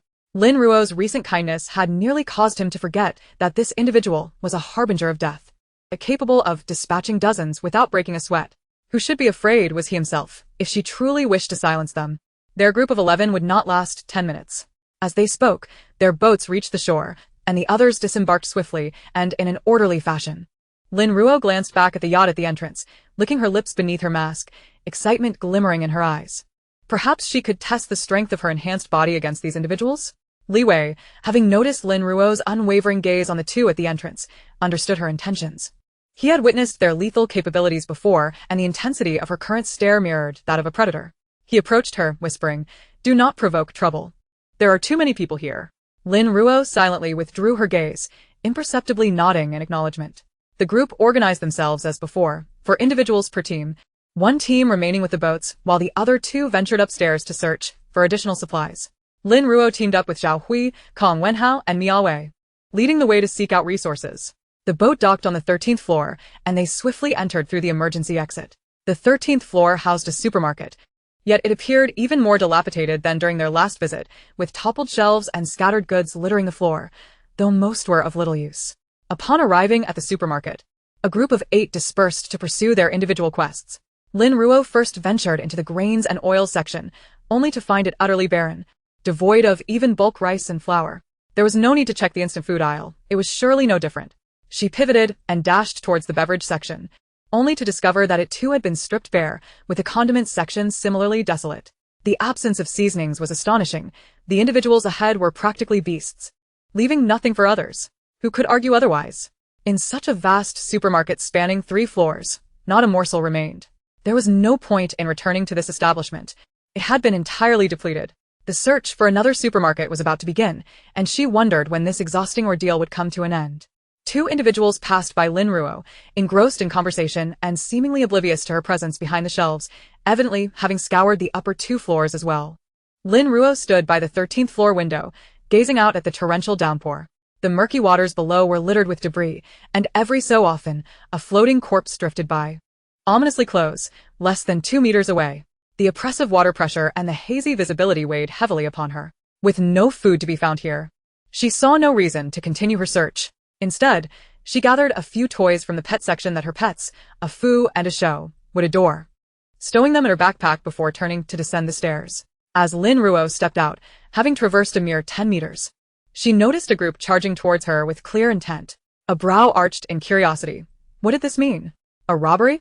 Or had they recognized her identity and sought to capture her for supplies? The group halted in front of her, blocking her escape route, their eyes filled with greed, envy, and a tinge of pity as they fixated on her backpack. The corners of Lin Ruo's mouth curled slightly beneath her mask.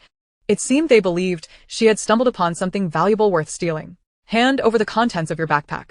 Otherwise, we will kill you. A man clad in filthy sportswear brandished a spring-loaded knife, glaring at Lin Ruo with an air of menace. With a blink, she recognized that confrontation was inevitable. She quickened her pace, her military dagger unsheathing from her waist in an instant. In a swift motion, she charged at the man. Taken aback by the audacity of this petite figure, he hastily swung his knife forward. Lin Ruo closed the distance in a heartbeat, her triangular military dagger slicing upwards with fierce precision, severing the man's wrist and causing a fountain of blood to erupt. Before he could even utter a scream, the dagger plunged into his chest, rendering him motionless. With a flick of her wrist, she twisted the dagger within his heart before delivering a powerful kick that sent him sprawling backward. His lifeless body collided violently with 4 or 5 others behind him, eliciting cries of agony as bones shattered upon impact. Look. He has food. A voice from the crowd shouted, seemingly triggering a frenzy, as a dozen more surged towards her. These individuals were driven by desperation, launching attacks on Lin Ruo without even discerning what lay within her backpack. Unsurprisingly, Lin Ruo retaliated with ruthless efficiency, targeting vital points with her dagger, her movements as swift as lightning. In mere moments, 4 or 5 assailants lay defeated at her feet, while not a single hair on Lin Ruo's head was harmed. Seeing their fallen comrades, fear crept into the hearts of the remaining attackers, and they instinctively drew back, brandishing their weapons in a standoff with Lin Ruo. Unhurried, she picked up a scrap of cloth from the ground, wiping the blood from her dagger. She had exerted only 50% of her speed, which was already a marked improvement. Had she unleashed her full power, they would have all perished by now. Hand over your backpack. Even if you're skilled, we outnumber you. You won't prevail. Hurry. A handsome man, clad in a short-sleeved shirt, stood at the forefront of the crowd, shouting threats at Lin Ruo.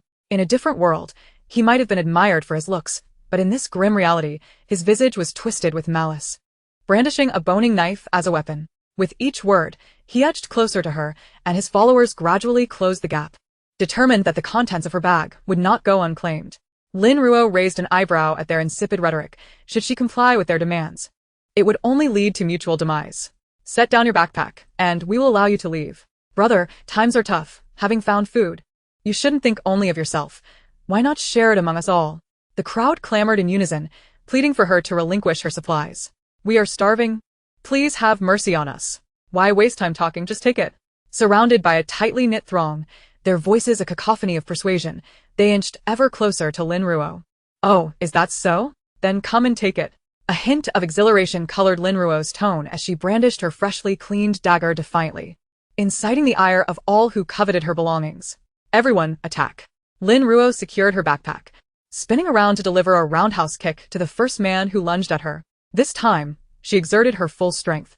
The sickening sounds of cracking bones and tearing flesh echoed as blood sprayed forth. The unfortunate soul was sent hurtling through the air, colliding with several others, all of whom fell silent upon impact. The man, now with a gaping wound in his chest, lay bleeding profusely. Lin Ruo found herself momentarily stunned, staring at the crimson stains on her feet, astonished that her full force had been capable of such devastation. Was this power perhaps too extraordinary? This display of strength sent a wave of trepidation through the crowd, each individual retreating in fear, their minds racing at the thought of confronting someone so formidable. Food. A whole backpack of food. Their gazes fixated on the pack slung across Lin Ruo's back, their parched throats swallowing hard as the pangs of hunger reached a fever pitch. Fear not, everyone. She is but one person. A voice rang out from the crowd, igniting the frenzy once more. Yes, she is alone. She cannot keep us all at bay. With that, more individuals surged towards Lin Ruo, their blades poised to strike without hesitation. Lin Ruo sidestepped deftly, the assailant's blade missing its mark as he stumbled forward. With a swift motion, she raised her right hand, delivering an elbow strike to the back of his head, utilizing just 50% of her strength. A sickening crack resonated as he crumpled to the ground, this time not meeting a fatal end, a detail she mentally noted. As more adversaries charged at her, Lin Ruo moved with unparalleled speed, weaving through the crowd as she meticulously gauged her strength and velocity. What degree of force could effectively incapacitate without drawing blood? The number of incapacitated attackers grew rapidly, yet they persisted, their minds seemingly clouded with irrationality. Fixated solely on her backpack. What are you all doing? Suddenly, a young man burst into the fray, forcefully pushing aside one of the assailants poised to strike Lin Ruo, shielding her from harm. In the face of such overwhelming odds, how could they dare to bully a single person? Lin Ruo raised an eyebrow slightly, delivering a swift kick to another would-be thief, sending him flying, blood spilling as he hit the ground. In this apocalyptic world, it was surprising to encounter someone so willing to intervene. However, this group of individuals showed no regard for the presence of the young man. Since he stood in front of Lin Ruo, their first instinct was to eliminate him. As he fended off their assaults, he turned to Lin Ruo with urgency, inquiring, "What have you done? Why are they all attacking you?" Lin Ruo remained silent. With the arrival of others, her sole desire was to swiftly conclude the skirmish, and her movements became a blur. Observing Lin Ruo's fierce and rapid actions, the man was taken aback as those who sought to harm her fell before they could even approach. This petite figure was surprisingly formidable. Hand over the backpack. We'll kill you. Once you're dead, the backpack will belong to us. The surrounding individuals charged forward with knives, their incessant murmurs revealing the circumstances to the young man. Frowning, he recognized that although these individuals were at fault, Lin Ruo's response was excessively ruthless. After all, these lives were at stake. Hey. They're only acting this way out of hunger. You needn't kill them all. Just incapacitate them. Lin Ruo scoffed, her disdain palpable. Not only was he meddling, but he also bore a messianic demeanor. It was these people who had attacked her first. Was she not entitled to retaliate? Chapter 49. Farewell, strangers. The corridor at the 13th floor of the Stellar Mall was now teeming with people treading over pools of blood, their weapons flailing desperately towards the encircled duo, Lin Ruo and the Messianic man. Witnessing Lin Ruo's agility as she dodged 3 slashing blades, the man swiftly spun his wrist, causing his military dagger to dance among the throng, ready to claim yet another life. He attempted to intervene, but Lin Ruo cast a sidelong glance at him, pivoted her shoulder, and with a deft twist of her foot, changed her position. Her trident dagger found its mark, plunging into the neck of her target at an extraordinarily acute angle. You, the Messianic man, realizing he could not prevent Lin Ruo from taking a life, glared at her as the man he had failed to protect clutched his neck and collapsed. In an instant he turned his body, attempting to seize the dagger from Lin Ruo's grasp. Lin Ruo let out a cold laugh. Indeed, he embodied the Messianic archetype, disregarding the blade that was swung at him from behind to snatch her weapon. Without hesitation, she twisted her wrist, expertly evading his grasp, and drove the dagger into the chest of the assailant behind her. Utilizing the momentum, she leaped into the air, executing a spinning kick aimed at the Messianic man's neck. Having witnessed Lin Ruo's strength, he dared not take the blow head-on, instead retreating swiftly to evade her kick. However, it connected with another individual beside him, shattering that person's cervical vertebrae and ending their life on the spot. As Lin Ruo landed, she extracted the dagger from the corpse before flicking it upward, severing the hand of a man who had approached with the blade, sending both hand and weapon flying. With a swift kick, she sent the disarmed man tumbling away, pivoting to launch another assault on the Messianic man. How ungrateful you are. I was just assisting you, and now you wish to kill me. The Messianic man yelled in frustration. Having just evaded an attack from behind, he found himself defenseless against Lin Ruo's dagger, with no option but to block with his elbow. Crack. The sound of bone fracturing echoed. Such tremendous force. He gasped, clutching his injured elbow as he staggered back to dissipate the residual power of Lin Ruo's strike. A smirk tugged at the corner of Lin Ruo's mouth. She had only exerted 30% of her strength, yet it had merely broken his elbow. As she evaded 2 incoming blades, she maneuvered between them, her dagger weaving a floral pattern before plunging into the abdomens of both attackers with lightning speed, striking vital organs with each thrust. With a flick, she dispatched the 2 assailants to the ground. Lin Ruo's toe barely grazed the ground before she lunged once more at the Messianic man, whose skill was commendable. After exchanging several blows, the blade of her dagger grazed the neck of an adjacent opponent, propelling her out of the crowd. The Messianic man narrowly avoided Lin Ruo's blade, yet the dagger still left a gash on his face. Undeterred, she spun to deliver a roundhouse kick straight to his chest, a blow that would surely be fatal if it landed. Bang! Just as she was about to strike, someone surged forward, crossing their arms to block, resulting in a violent clash. Lin Ruo used the force of the block to execute a backflip, landing amidst the chaos where her dagger once again claimed several lives. Boss, you finally arrived. If you had come any later, you would have missed me. The Messianic man fell to the ground, having been knocked over by the man who had taken the hit for him. The man, now injured with a fractured arm, gasped for breath. How did you provoke such a formidable opponent? We must flee, he urged, pulling the Messianic man to his feet as he surveyed the crowd, where Lin Ruo had once again broken through their defenses, her dagger lunging towards him. The man, sensing the danger, instinctively blocked her strike, the sound of clashing weapons ringing out as he felt the searing pain in his hand. Lin Ruo raised an eyebrow, her gaze fixed on the masked man before her. Impressive. She had put forth added strength this time, and he was undeniably skilled. Let us go again, she challenged. Seizing his wrist, she drove her knee upward. The man, wary of her assault, sidestepped her attack, lowering his elbow to strike at her leg. In response, Lin Ruo twisted her waist, delivering a spinning kick to his chest. The man quickly evaded her strike, creating distance between them. Within a heartbeat, they had exchanged several blows. Lin Ruo's eyes sparkled with exhilaration. This was her first encounter with an opponent worthy of her skill. She launched an elbow strike towards him, and the man, sensing the rising tension, met her forceful advance. Inquiring, "Are you a disciple of the Eight Extremes Fist?" Lin Ruo's movements faltered momentarily before she softened her elbow strike, colliding fiercely with his fist. As he leapt back to evade her dagger, she deftly redirected it towards the neck of an incoming assailant. Ah!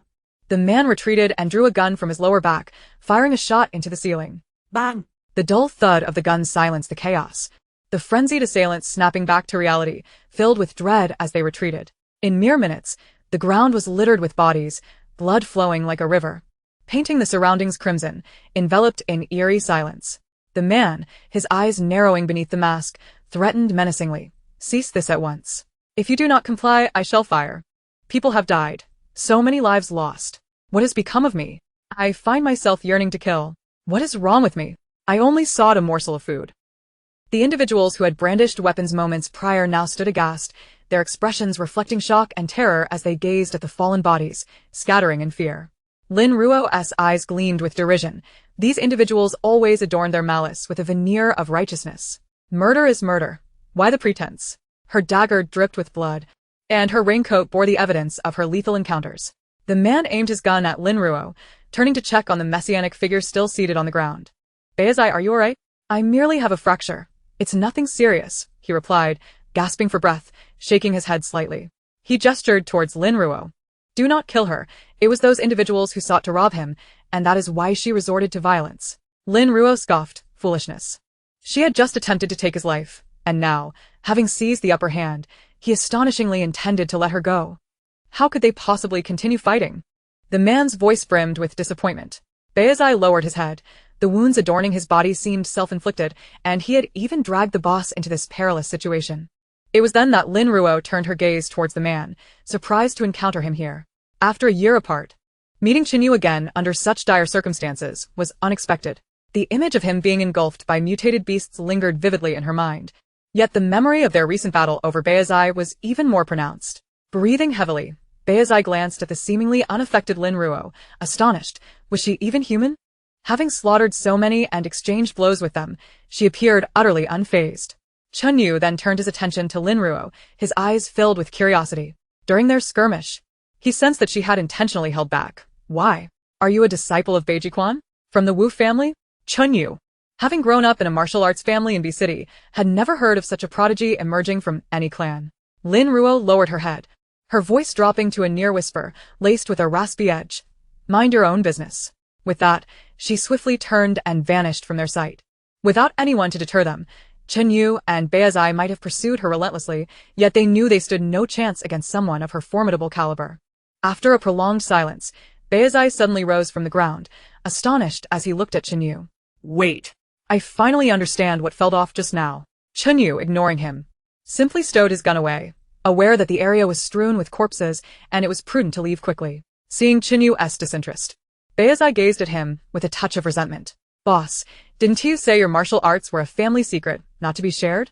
Qinyu, puzzled, shot him a look. "Yes, so what? The way that man fought at first was identical to yours. It was as if he were cast from the same mold. He only switched to Beiji Quan later." Beizai insisted with unwavering certainty, recalling the countless times Qinyu had bested him. There was no way he could be mistaken. That peculiar sensation had been undeniable. "What?" Qinyu exclaimed in surprise, confirming once more, "Are you certain?" Beizai nodded emphatically. "Absolutely. Come on, let us chase after him." Qinyu grasped Beizai, and they hurried downstairs. However, by the time they reached the ground, Lin Ruo had already departed by boat. On the boat, Lin Ruo meticulously polished the military dagger in her hand. Zhao Hui observed her for a moment, tilting his head, before returning to the task of bailing water. They had long realized that there was no food left at the entire Xingxing shopping mall and had returned to the boat early to wait. Yet Lin Ruo had not arrived, and upon hearing the commotion within the mall, they initially thought she was merely spectating, unaware that she was the main act. It wasn't until they saw her, drenched in blood, rushing down from the building and urging them to leave quickly, that they assumed she had encountered formidable foes and was fearing pursuit. Yet, observing Lin Ruo's demeanor now, it seemed she was not afraid at all. A hint of a smile graced Lin Ruo's lips as she reflected on her instinctive restraint. Chen Yu's gaze toward her revealed a sense of unfamiliarity. He was no longer the man willing to lay down his life for her. He was unaware of her past rescue. They had not shared the harrowing experiences of life and death together. In her previous life, Lin Ruo had been brave, kind, and resilient, earning Chen Yu's assistance due to their similarities. However, the Lin Ruo of today had transformed. She was now cold, selfish, self-serving, adaptable, and skilled at deception. They bore no resemblance to one another. Thus, even if given a second chance, Chen Yu would never revert to his former self. The tides of life change. And so do people. Lin Ruo had long since come to terms with her evolution. Varied life experiences shaped distinct selves. Much like the Lin Ruo of her past versus the one she had become. The past was but a fleeting shadow. And should they cross paths again with intentions of conflict, she would no longer hesitate. Chapter 50. Don't want to change boats? The flood surged, with numerous boats adrift searching for supplies, each navigating the currents in disparate directions. Anticipating the previous circumstances, Zhao Hui had marked several supermarket locations on the map before their departure. After exiting the Xingxing shopping mall, he led the team to scour several large supermarkets. But each was either submerged or had been stripped bare by others. The crew aboard the boat visibly began to despair, prompting Zhao Hui to reassure them with a smile. Don't fret, I know a great place that definitely has supplies. Really? Calm Wenhao's demeanor shifted from gloom to excitement as he pressed. Where? You'll find out when we get there.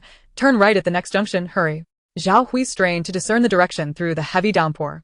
3 boats struggled against the floodwaters, and the journey was proving lengthy. Calm Wenhao's stamina was waning, prompting Lin Ruo to pat his shoulder and extend her hand. Give me the oar. You go bail the water. Acknowledging his fatigue, Calm Wenhao relinquished the oar. Thus, Lin Ruo and Li Wei took over rowing, their combined strength propelling the boat at an impressive speed, nearly leaving the 2 following vessels behind. Slow down. We can't keep up. Miao Wei shouted from the rear. Lin Ruo and Li Wei exchanged glances and eased their pace, allowing the other boats to catch up. Zhao Hui guided them to a relatively secluded commercial office area housing a large chain supermarket located on the 15th floor, where only 2 boats were docked outside. Having wasted considerable time en route, Zhao Hui adjusted his strategy to expedite their efforts, instructing Lin Ruo to remain with the boat while the remaining 11 members went to gather supplies. Sister Ruo, guard the boat. I'll fetch your share. Zhao Hui assured her. Lin Ruo nodded in agreement. The occupants of buildings 5 and 6 were initially uneasy about leaving Lin Ruo alone with the vessel, Understanding its significance as their lifeline. Yet, Zhao Hui's words alleviated their concerns. Are we really worried? Can we not handle it if she's here? Reflecting on this, they deemed it unnecessary for all to remain when one person could secure the boat. Consequently, the 4 from buildings 5 and 6 decided to assist in gathering supplies. Lin Ruo, having grown weary of killing, wished to avoid further conflict and simply held her Desert Eagle, noting how those guarding the boat lowered their heads, adopting a meditative stance. Pleased, Lin Ruo acknowledged the prevailing fear of firearms in these early days of the apocalypse. Given the challenges encountered in sourcing supplies, they intended to maximize their haul while this supermarket remained stocked. Lin Ruo settled by the boat, watching as the 11 members made multiple trips. They returned with a bounty: rice, flour, instant meals, and even Lin Ruo's favorite snacks, leaving her astonished. In one area, not a grain of rice could be found, while here, supplies were abundant. This location was nestled within an office district, devoid of residential areas, and those unfamiliar with it would hardly suspect a supermarket existed. Many who had visited lacked the means to return, thus leaving a wealth of resources behind. Noticing Lin Ruo's astonishment, Zhao Hui explained. I stumbled upon this place once before, which is how I knew it had a large supermarket. Lin Ruo nodded. Observing the throng of people continuously entering and exiting, these individuals likely shared a similar fate to Zhao Hui's. Do not be misled by the current scarcity of supplies. It is merely due to certain provisions being submerged beneath the waters, inaccessible to all. Once the flood recedes, the supermarkets and granaries, which have been inundated, will be revealed, and the availability of food will increase, alleviating the concerns of sustenance for the populace. However, this respite will be accompanied by the onset of extreme cold, leaving one to ponder whether survival in such frigid conditions is feasible. As the boat became increasingly crowded, the urgency to retrieve more supplies diminished, for there would soon be no space left for anyone else to sit. The kayak was already riding low in the water, compelling Zhao Hui and his companions to cease their efforts. On their return journey, excitement mingled with gravity on everyone's faces. The thrill stemmed from the realization that their gathered food would sustain them for 2 months, while the weight of anxiety loomed over the prospect of encountering thieves along the way. Lin Ruo and the others could only perch at the edges of the boat, their raincoats draped over the towering stacks of supplies, as the current situation dictated that resources took precedence over human presence. With the increased load on the boat, the rowing became laborious, slowing their progress considerably. Fortunately, Lin Ruo and Li Wei possessed considerable strength, but they had to alternate their efforts. Concerned that they might not endure the strain, Zhao Hui sat in the boat, murmuring incantations, envisioning the safest route, one that was spacious and distanced from any residential complexes, thus minimizing the risk of robbery. Despite his precautions, they encountered a fishing vessel midway, manned by 6 robust individuals, each wielding a knife and displaying an unmistakable air of menace, clearly untouched by hunger. Upon spotting the abundance of supplies on their boat, the crew aboard the fishing vessel could hardly contain their eagerness to commandeer what they perceived as an easy target. Panic ensued among Zhao Hui's group, particularly as the adversaries were aboard a sturdy fishing boat made of iron, while they were confined to a fragile inflatable lifeboat, an obvious disadvantage. Zhao Hui quickly turned to Lin Ruo, who was rowing, and asked Sister Ruo, "Do you have a plan? Our boat is far too flimsy." Lin Ruo cast a glance at the opposing vessel, remaining silent. What could they do? Even though she was capable of combat and possessed a firearm, the enemy's vessel provided ample cover, rendering her unable to strike effectively. Observing the provocation from the opposing crew as they gestured obscenely, Lin Ruo noted the desperation etched on Zhao Hui's face. There was an undeniable disparity between them. "Don't you want to switch boats?" Li Bei, who had overheard Lin Ruo's remarks, looked at her in astonishment, questioning whether she had a solution. Zhao Hui, with his mouth agape, pointed at their adversary's boat, asking, "That one?" Lin Ruo nodded, casting another glance at the fishing vessel, which appeared to be powered by a diesel generator, an opportune moment, given their fatigue from rowing. "Of course I want it," she thought. What is there to contemplate? To deliberate even for a second would be a disservice to that boat. A subtle smile crept across Lin Ruo's lips beneath her mask as the enemy vessel drew closer, its crew growing increasingly brazen, as if they were mere prey awaiting slaughter. Yet, when the distance closed to 50 meters, Lin Ruo swiftly drew a Desert Eagle from her waist and fired without hesitation. In a rapid succession of 6 shots, each spaced by mere seconds, all 5 adversaries were struck squarely in the forehead before they could react, collapsing lifelessly. Only the helmsman remained, momentarily shielded by the glass in front of him, but his terror rendered him paralyzed, his legs trembling as he instinctively attempted to change course and flee. Lin Ruo narrowed her eyes, aimed, and fired again. Bang. Bang. 2 shots that struck precisely where the glass had shattered, successfully dispatching him as well. Li Wei stared at Lin Ruo in astonishment. Her speed and accuracy surpassed even the best sharpshooters from his days in the military. "Sister, you are my real sister," Zhao Hui exclaimed joyfully, nearly leaping with excitement. After calling out to Lin Ruo, he plunged into the water and swam towards the fishing boat, exuberant as a child with a new toy. The return journey was remarkably effortless.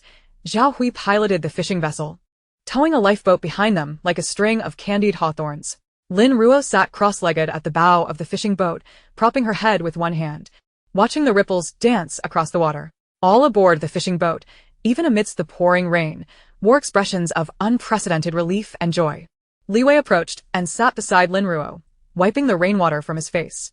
"Just now, Zhao Hui quietly mentioned he wants to allocate an extra 10% of the supplies to you as a rental fee for the boat. He insists it belongs to you." Lin Ruo glanced at him, noting his expression bore no trace of resentment, before turning back to the scene before her and nodding slightly. "It feels as though we are living in an apocalyptic world, while you seem to be on a leisurely vacation here," Li Wei chuckled softly, continuing, "What appears to be insurmountable challenges to us are mere trifles for you, navigated with effortless ease.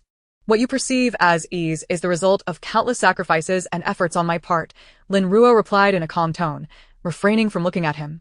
Regardless of her past or present, she knew that her exertions would always surpass those of others to achieve her current state. The need for further diligence was paramount. Lin Ruo gazed out over the distant water surface, her tone resolute and unwavering. No one comprehended the horror of the apocalypse better than she did. And only through relentless effort and progress could one hope to survive in such a world. Her words sent a shiver through Li Wei. If someone as formidable as Lin Ruo continued to strive for improvement, what of his own endeavors during this time? Perhaps he, too, must evolve to better adapt to this cannibalistic reality.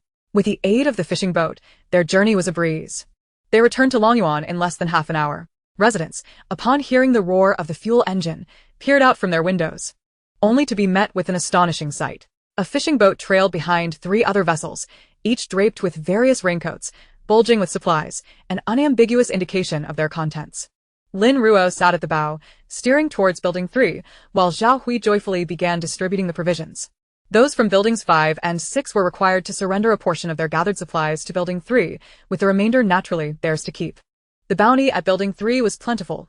Lin Ruo selected 3 bags of 10-kilogram rice, 2 bags of 10-kilogram flour, 5 5-liter barrels of purified water, 2 large boxes of instant noodles, 2 canisters of cooking oil, 2 substantial bags of daily necessities, and 1 large bag filled with assorted snacks, taking no more than was necessary for her 2-month sustenance. Once the supplies were gathered, Kong Wenhao and Miaowei assisted Lin Ruo in transporting them to the 25th floor, placing them at her doorstep before descending.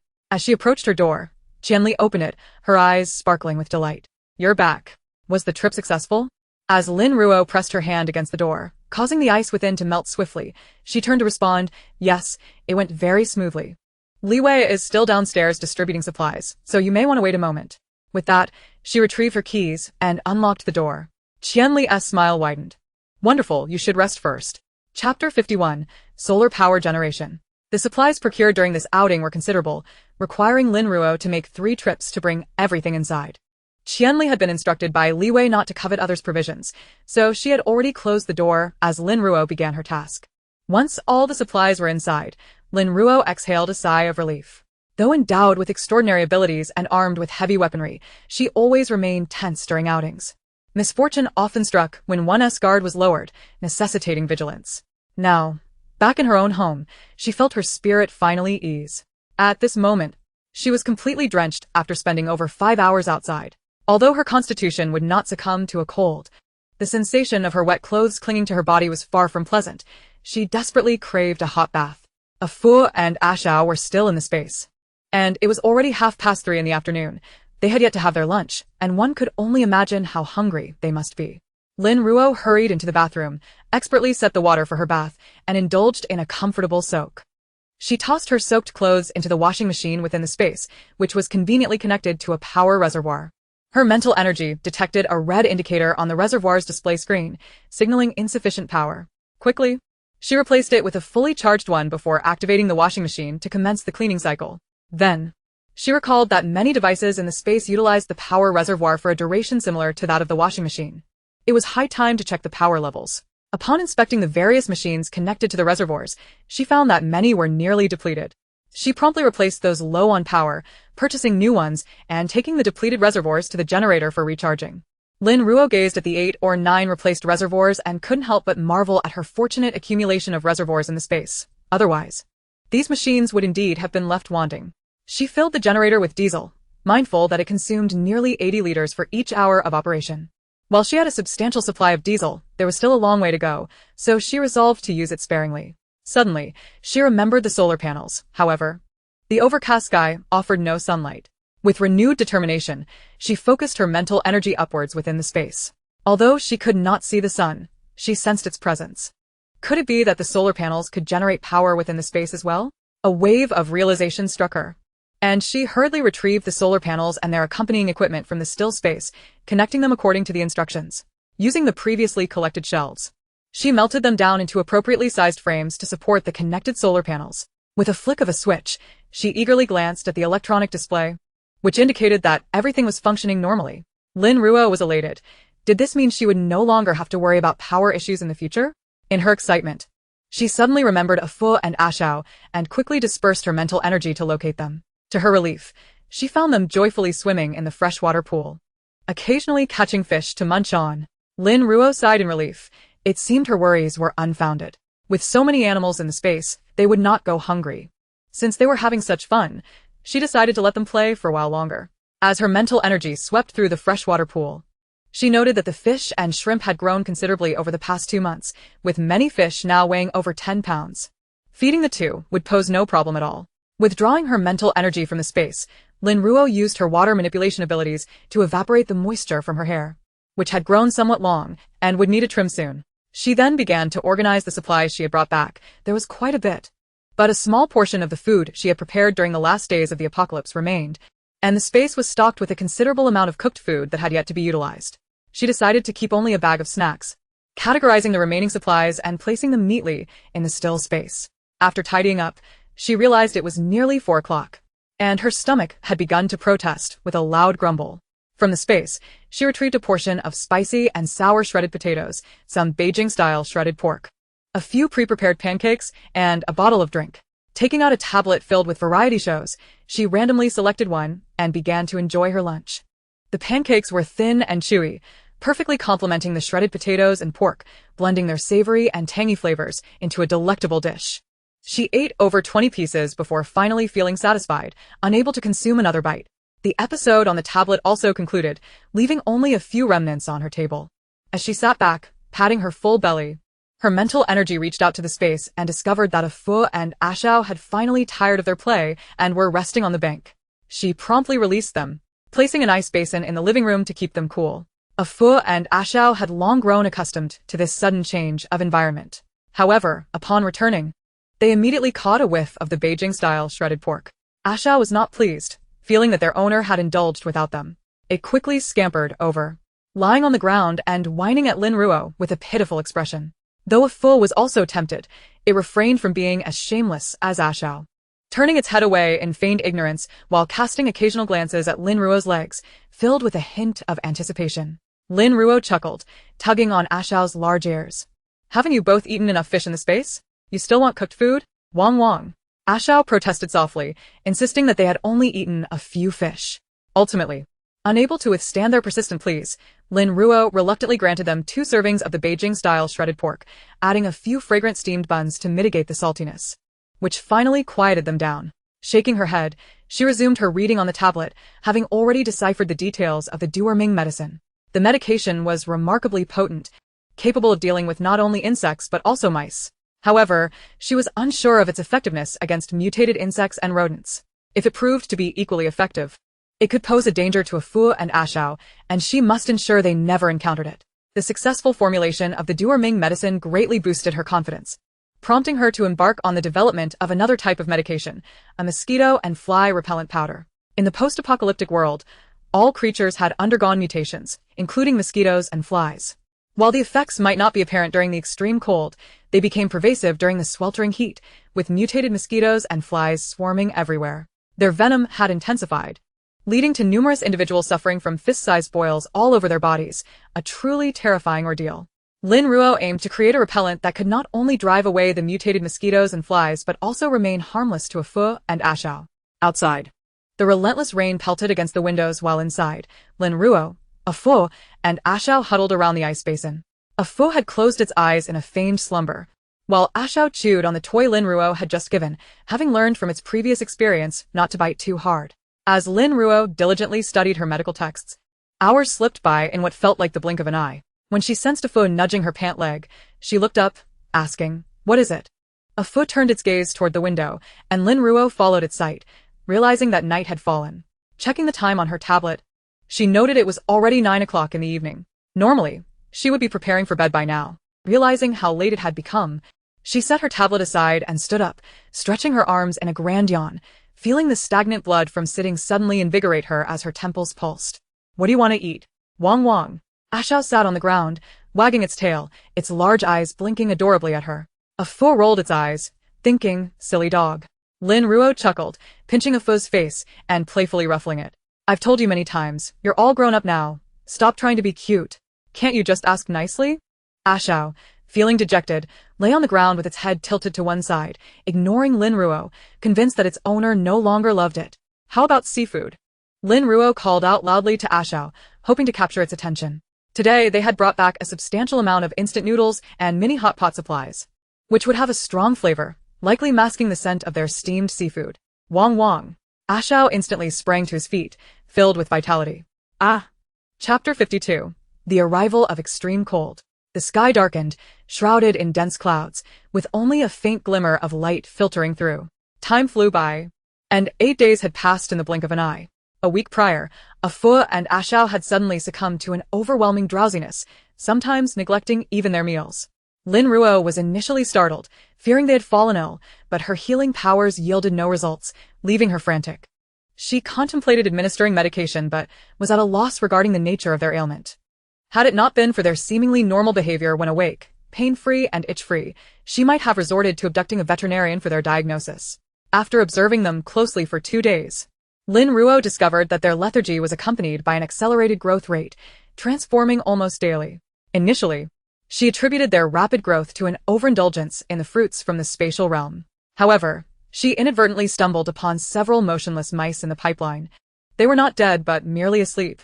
It was then that she recognized something was amiss. She focused her mental energy to scan the surroundings, uncovering numerous similar instances. It dawned on her that the mutation of animals had long since commenced, not confined to the temporal or spatial parameters humans presumed, but varying in intensity. Some remained undetected. Perhaps the energy rain merely amplified their mutations rather than serving as its origin. Returning to the present, Lin Ruo glanced at her wristwatch. In half an hour, the energy rain would commence, and she needed to take a Fu and Ashao to the rooftop in advance. A Fu, Ashao, let us head to the rooftop.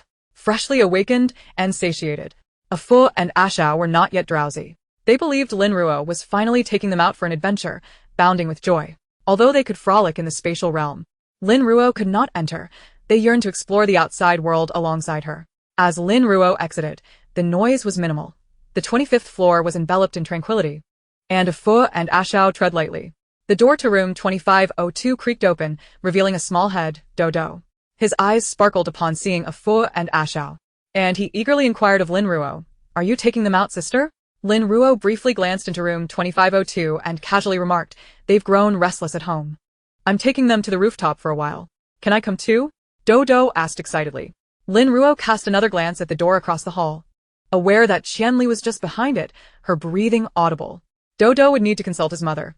If Qianli agreed, it would be permissible for Dodo to experience the energy rain, as awakening abilities would enhance a child's chances of survival in the apocalypse. However, if they disapproved, she would not insist. The decision was ultimately theirs. "Mom, can I go to the rooftop to play for a bit? With Sister Ruo and a Fu and Ashao?" Dodo beamed, recalling how his sister often curtailed his playtime with a Fu and Ashao. This was an opportunity he did not wish to forfeit. Qianli, who had been standing behind the door, could no longer conceal herself upon hearing this. She stepped out, offering Lin Ruo an apologetic glance before turning to Dodo. "Dodo, my dear, you had a fever not long ago, and we currently lack sufficient medication. Even a minor illness could pose great danger. The rooftop is still exposed to the rain. Let us refrain from going, shall we?" Dodo, though reluctant, was a well-behaved child. He remembered the worry etched on his parents' faces during his last fever and did not wish to add to their concerns, thus conceding to forego playing with a Fu and Ashao. "All right," he murmured, turning back to Lin Ruo. "Sister, you must wear a raincoat too, or you'll catch a cold." Lin Ruo nodded in silence. This was their own choice. Sometimes, taking risks was necessary to reap rewards. Remaining stagnant would yield nothing. Time had slipped away, and she swiftly led a Fu and Ashao upstairs, disappearing around the staircase corner. Dodo watched their retreating figures, feeling dejected as he followed his mother back home. Upon reaching the rooftop, a Fu and Ashao curiously surveyed their surroundings, their exceptionally keen noses sniffing around, perplexed about the allure of this vast expanse. As moments ticked away, Lin Ruo, braving the rain, glanced skyward. Soon, the torrential downpour began to diminish. She hastily retrieved the array of buckets and basins she had prepared in advance, placing them on the ground. At that moment, the rain had reduced to a mere drizzle, and as Lin Ruo felt the warm droplets against her skin, she understood that the energy rain had commenced. A Fu and Ashao, oblivious to the nuances, simply relished the sensation of the rain upon their bodies, frolicking joyously on the rooftop. Lin Ruo sat amidst the rain, harnessing her water-based abilities to swiftly absorb the falling energy rain. The droplets transformed into a vibrant energy coursing through her body, ultimately converging within her two crystal cores. She sensed the energy within her cores surging rapidly, her physical state reaching its zenith. And even her mental prowess appeared to be gradually expanding under the nurturing embrace of the energy rain. The energy rain persisted for merely half an hour. Once it ceased, Lin Ruo rose, amalgamating the rainwater she had collected. Despite her efforts, only a single bucket had been filled. "Well, something is better than nothing," she mused. Lin Ruo refrained from directly storing the rainwater in her spatial realm. The rooftop was exposed, and should someone catch sight of her, it could lead to complications, an eventuality she abhorred. Carrying the bucket and tools, she led Fu and Ashao back towards the stairwell. At the moment she stepped into the stairwell, her instincts prompted her to glance back, catching sight of a man in black swiftly disappearing from view. Lin Ruo furrowed her brow. Upon reflection, she had not engaged in any behavior out of the ordinary. She turned and entered the stairwell, rounding the corner to ensure all lines of sight were obstructed before she stored her belongings in her spatial realm. Just then, a cacophony of jubilant cheers erupted. The rain has stopped. It has finally ceased. We are saved.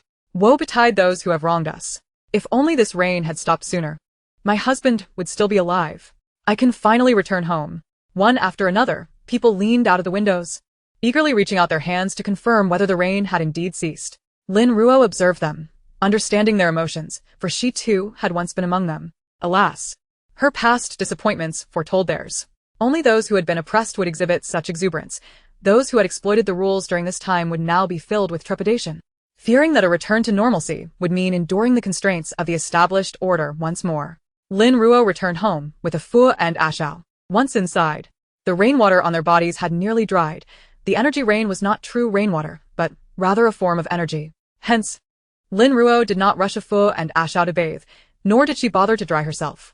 The remnants of the energy rain were valuable, and now was the time to continue her cultivation. Meanwhile, after frolicking for over half an hour, a Fu and Ashao had exhausted their limited energy and, having been drenched in energy rain, soon began to yawn, yearning for slumber. Wait. Have a bite to eat before sleeping. Who knows how long you might sleep once you drift off. Lin Ruo prepared an entire sheep, dividing it in half to ensure they consumed ample nourishment. A Fu and Ashao each devoured only half before succumbing to fatigue, with Ashao's entire head nearly buried in the basin. Lin Ruo called him up, urging him to get some proper rest in the bedroom. A Fu and Ashao nestled in the bedroom, nuzzling Lin Ruo before promptly falling asleep, their bellies round and full. Lin Ruo gazed at them contentedly, knowing that ensuring abundant food during their mutation was essential for a flawless transformation. Observing their massive bodies, each exceeding 2 meters in length, lying peacefully together in slumber, Lin Ruo couldn't help but smile. After this, their growth rate would undoubtedly accelerate at an astonishing pace.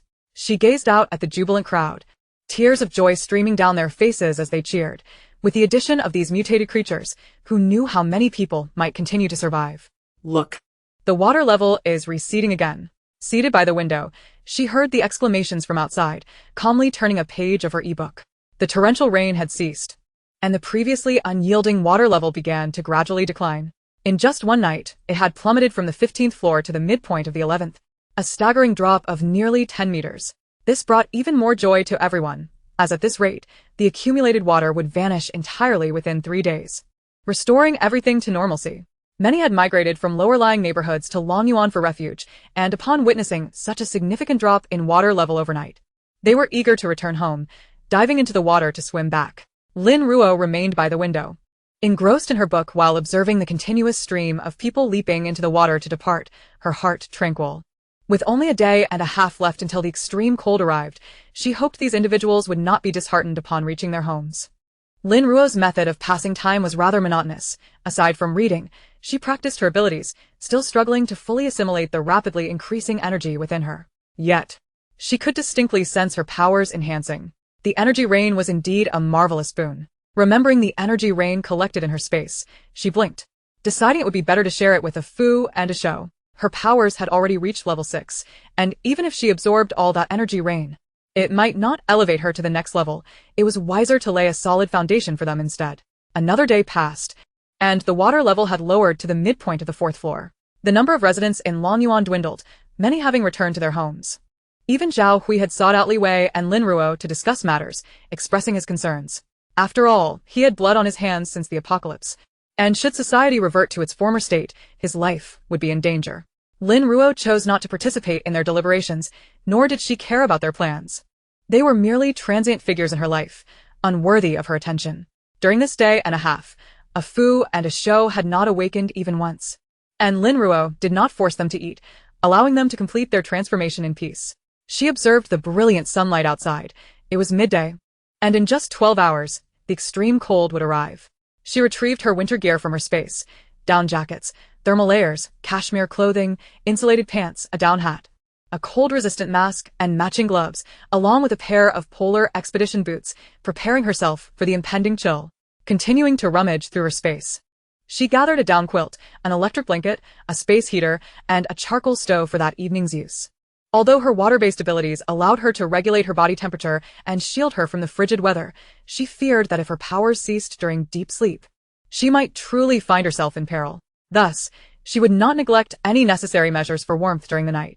Having prepared these items, Lin Ruo focused on the traditional medicine book in her hands, which detailed the preparation of mosquito repellent powder. This remedy was simpler to concoct than insect repellent, though she still lacked the required medicinal herbs. She had planted some in the black soil and awaited their maturity to commence the crafting process. For dinner, she retrieved a portion of clam-stuffed meat, a serving of lamb chops, several plump white buns, and a bowl of winter melon and pork rib soup from her space. To enhance her dining experience, she selected a zombie film, setting up a projector to display it on the wall. Enjoying her dinner while watching the film's gruesome scenes of zombies feasting on humans, she found herself quite absorbed. After dinner, with over an hour of the movie remaining, she grabbed a cushion from the sofa, reclining back with it as she watched the human characters desperately struggle for survival. Ultimately, the formidable zombie king was defeated by an unremarkable protagonist, prompting Lin Ruo to smirk and sip her orange juice, deeming it a poor film that deviated from reality. Ah. The orange juice extracted from the lake in her space was indeed delightful. No wonder a show always begged her for some. As the film concluded, Lin Ruo glanced at the wall clock, 10 o'clock in the evening, with only 2 hours remaining until the extreme cold arrived. Lin Ruo prepared a cozy nest for a foo and a show in her space, then brought them inside, as the freezing temperatures were too harsh. The space would be much more comfortable.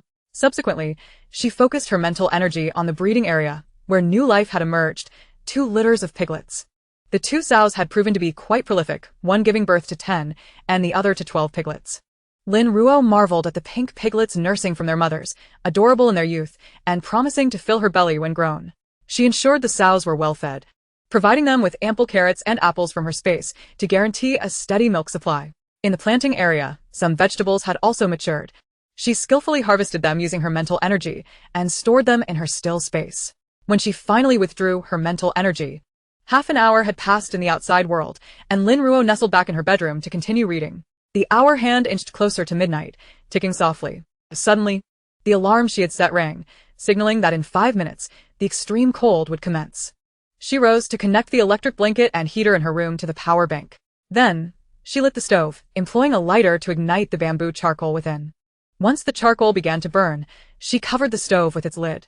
Although the bamboo charcoal produced no visible smoke, she opened the bedroom window slightly to prevent carbon monoxide poisoning. After this series of actions, the already warm master bedroom transformed into a sweltering environment. Lin Ruo glanced at the clock. Only a minute remained. From her space, she retrieved a specially calibrated thermometer designed for polar conditions, which displayed a temperature of 40 degrees Celsius. She settled in, awaiting the onset, her gaze fixed on the thermometer in her hand. Soon, Lin Ruo noticed the mercury level in the thermometer falling rapidly, and she sensed a faint chill in the previously stifling air. The extreme cold had begun. Chapter 53. Departure from Lonyuan. Minus 10 degrees. Minus 15 degrees. Watching the temperature plummet on the thermometer, she noticed moisture condensing on the master bedroom window, gradually transforming into frost flowers. Her water-based abilities had already activated, rendering her impervious to the cold. She placed the thermometer outside her master bedroom door and retrieved a matching thermometer from her space, placing it on the bedside table before donning the inner thermal layers and cashmere clothing she had prepared earlier. Once dressed, she felt a bit warm, prompting her water-based abilities to adjust and maintain a stable temperature. It took her less than a minute to put on the thermal clothing, and by then, the thermometer in the master bedroom had registered minus 18 degrees, with the temperature continuing to decline slowly. Lin Ruo opened the master bedroom door to check the thermometer outside, but as soon as she swung the door open, a blast of frigid air enveloped her, causing her to shiver violently. Her water-based abilities reactivated, helping her to regulate her temperature.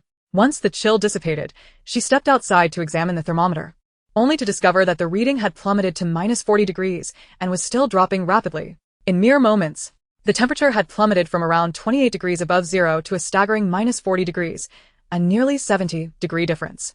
How could an ordinary person withstand such a drastic change? Today, who knew how many people would succumb to the cold? She carefully placed the thermometer in its designated spot, then swiftly turned and retreated into the warmth of her dwelling, burrowing beneath the cozy down comforter. A sense of warmth enveloped her as her water-based abilities once again activated, effortlessly adjusting to the most comfortable temperature. However, her face and hands, exposed to the chill, felt as icy as ever, even with the electric heater and fireplace ablaze within the room. Turning her gaze back to the thermometer, she noted that the temperature had descended to a frigid minus 20 degrees, the decline now occurring at a glacial pace. It appeared that the main bedroom's warmth had stabilized thanks to the insulation measures in place. Outside, however, the temperature continued its relentless descent, and Lin Ruo observed a delicate layer of ice crystals gradually forming on the door to the main bedroom, their expansion slow yet persistent. The outside chill showed no signs of abating. She had experienced such extreme cold before, typically lingering below -60 degrees. Yet, at that moment, such concerns faded away as she pressed her face against the inviting warmth of the comforter, the electric blanket beneath her radiating heat. A wave of drowsiness washed over her. It had been ages since she had stayed up so late, and sleep beckoned her irresistibly. Burying half her face in the blissful warmth, she swiftly succumbed to slumber. The following morning, Lin Ruo awoke to the early hour of 5 o'clock. By then, her face had turned a rosy hue from the cold, the bamboo charcoal in the fireplace having burned out overnight, leaving it extinguished. Lying beneath the covers, she turned to glance at the thermometer, which confirmed her fears. The temperature had plummeted to -28 degrees. Activating her water-based abilities to regulate her body temperature, she quickly donned her down jacket and pants, eager to commence her morning tasks. First, she ignited the fireplace, then checked the electricity consumption of the battery storage from the previous night. Relieved to find that the 2 electric heaters had collectively consumed only a small amount of power, well within the capacity of her solar panels. Crackling sounds emanated from the fireplace as the bamboo charcoal burned enthusiastically, while a kettle simmered atop, releasing gentle wisps of steam. Nearby, 2 electric heaters quietly radiated warmth, maintaining the indoor temperature around -10 degrees. The windows were adorned with exquisite frost patterns, and the ice layer on the main bedroom door had yet to thaw. While outside, delicate snowflakes began to fall once more. Inside the main bedroom, clad only in a snug thermal outfit, Lin Ruo wielded a knife with remarkable agility. Her movements fluid as she practiced her form. Knock, knock, knock. Lin Ruo, came the voice of Li Wei from outside. With a decisive swing, Lin Ruo paused the blade midair, sheathing it and grabbing a towel to wipe the sweat from her brow as she glanced towards the door. After drying her face with a towel hung by the fireplace, she donned her clothes, including a hat and mask, before turning to open the door. The bedroom door was frozen shut with a thin layer of ice, and with a bit of effort, she managed to pull it open. Once she stepped into the icy world beyond, she was greeted by an enchanting sight. Everything was coated in a crystalline frost, some surfaces even adorned with icicles. Despite her heavy attire, she still felt a chill, prompting her water-based abilities to disperse the cold. She quickly shut the main bedroom door, determined to keep the frigid air at bay. In those fleeting moments, she noticed white mist emerging in the air of the main bedroom. Within the confines of the same apartment, the door separated 2 vastly different worlds, with temperature disparities spanning dozens of degrees. This was the reality of extreme cold. Despite her efforts to heat the main bedroom with 2 stoves and 2 electric heaters, the areas outside remained as frigid as ever. Lin Ruo, are you alive? Li Wei's voice rang louder from outside, tinged with an unmistakable tremor. This was not merely a tremor of fear for Lin Ruo's safety. It was the result of the bone-chilling temperatures outside. Bundled in several layers of sweaters, a thick down jacket, a hat, and a mask, his voice still betrayed the coldness he felt. This weather is utterly insane. It's as if the cold has seeped into one's very bones. He knocked not out of concern for Lin Ruo's well-being, but rather due to the alarming drop in temperature, fearing she might not have noticed the rapid decline that could leave someone frozen in mere minutes. With an audible crack, Lin Ruo pried open her front door, encased in a thick layer of ice, revealing a heavily bundled Li Wei outside. Only his eyes peeked out from his layers, and as he spoke, a cloud of white breath escaped his lips, indicating he was still alive. He rubbed his nearly frozen hands. Even through gloves they felt numb, realizing he needed more layers. Rubbing his nose, he felt the frigid air invade his nostrils, causing discomfort. With his hands tucked into the pockets of his down jacket, he looked up at Lin Ruo and said, "I'm glad you're okay." The temperature dropped so suddenly that the standing water downstairs has frozen over. This morning, I checked with Zhao Hui and the others, and they found several people in Building 3 who had succumbed to the cold, their bodies encased in ice like sculptures. Closing the door behind her, Lin Ruo approached the window in the hallway, leaning out to observe the scene below. The water that had flooded the ground had risen to approximately 3 meters, now solid ice, with numerous people cautiously traversing its surface, bundled in thick layers and moving with deliberate slowness. A thin veil of white frost enveloped them, a sign that they were significantly warmer than the air around them. "I can't believe the temperature dropped so drastically," Li Wei remarked, noticing Lin Ruo's focused gaze outside. After the heavy rain, the floodwaters submerged many shops. But now that the water has receded, those shops are visible again. It's the perfect opportunity to gather supplies. Zhang Hui and I were planning to head out soon. Would you like to join us? Lin Ruo observed the throngs of people making their way outside and shook her head. I still have plenty of supplies from my last outing, so I won't be going out for now. You all should go. Li Wei opened his mouth to persuade her further but, recalling Lin Ruo's temperament, decided against it. Given her capabilities, she could venture out for supplies whenever she deemed fit. After exchanging a few words with Li Wei, Lin Ruo returned to her apartment. Standing at the entrance, she contemplated her next move. She meticulously stored every item in her space, leaving not a single thread behind. What had once been a cozy apartment now resembled a barren showcase. After taking a few final glances to ensure she had forgotten nothing, she donned her tactical jacket, added an extra layer of thermal protection, and covered her face with a mask, slipping on thick gloves and shouldering a concealed backpack before stepping outside. Lin Ruo, are you heading out? Qianli asked. Having just placed a bag of trash at the door. She, too, was clad in a heavy down jacket, hat, and mask, yet still felt the biting cold. As she spoke, she rubbed her gloved hands over her face and ears. Yes, I'm just going for a walk, Lin Ruo replied, withholding her plans to leave. After taking just a couple of steps, she suddenly turned back to Qianli, who was on the verge of entering. Reflecting on their harmonious interactions over the past 3 months, she felt compelled to offer them a parting gift. She pretended to retrieve a box from her backpack and handed it to her. When Li Wei returns, please give this to him and tell him that there may be more than one crisis to face. Qianli, puzzled but compliant, accepted the box without opening it, simply nodding in agreement. And what about you? She asked. Lin Ruo shook her head, waved goodbye, and turned to leave. In the stairwell, icicles hung from the walls, long and sharp, while the staircase itself was coated in ice, posing a risk of falling debris at any moment. The two-layered window was forcefully pried open, exposing a stark temperature discrepancy between the outside and the corridor. Countless minute white ice crystals condensed in the air, resembling a mist of ethereal white smoke. Walking through the corridor felt akin to entering a mystical water curtain cave, enveloped in an otherworldly aura. Many individuals from Building 3 were also bustling about, clad in heavy garments with hats pulled low over their faces, rendering their identities a mystery to one another. Everyone was preoccupied with the pursuit of resources, exhaling puffs of vapor, while those inadequately dressed clutched their arms, resolutely trudging forward. Lin Ruo observed this and realized that such individuals were unlikely to return. The extreme cold diverged drastically from a typical winter. Exposed skin could freeze within minutes, rapidly succumbing to frostbite and loss of sensation, leading to necrosis in mere moments.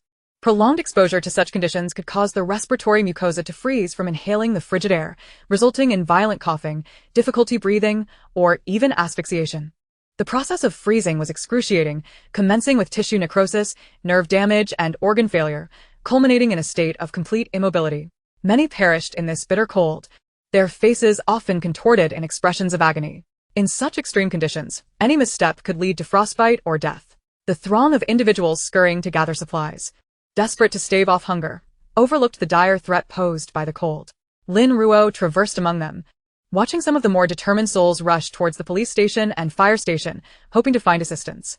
Yet, without exception, those places had been long abandoned. Their weapons and equipment vanished without a trace. Was there any mystery left? These resources had been relocated in advance.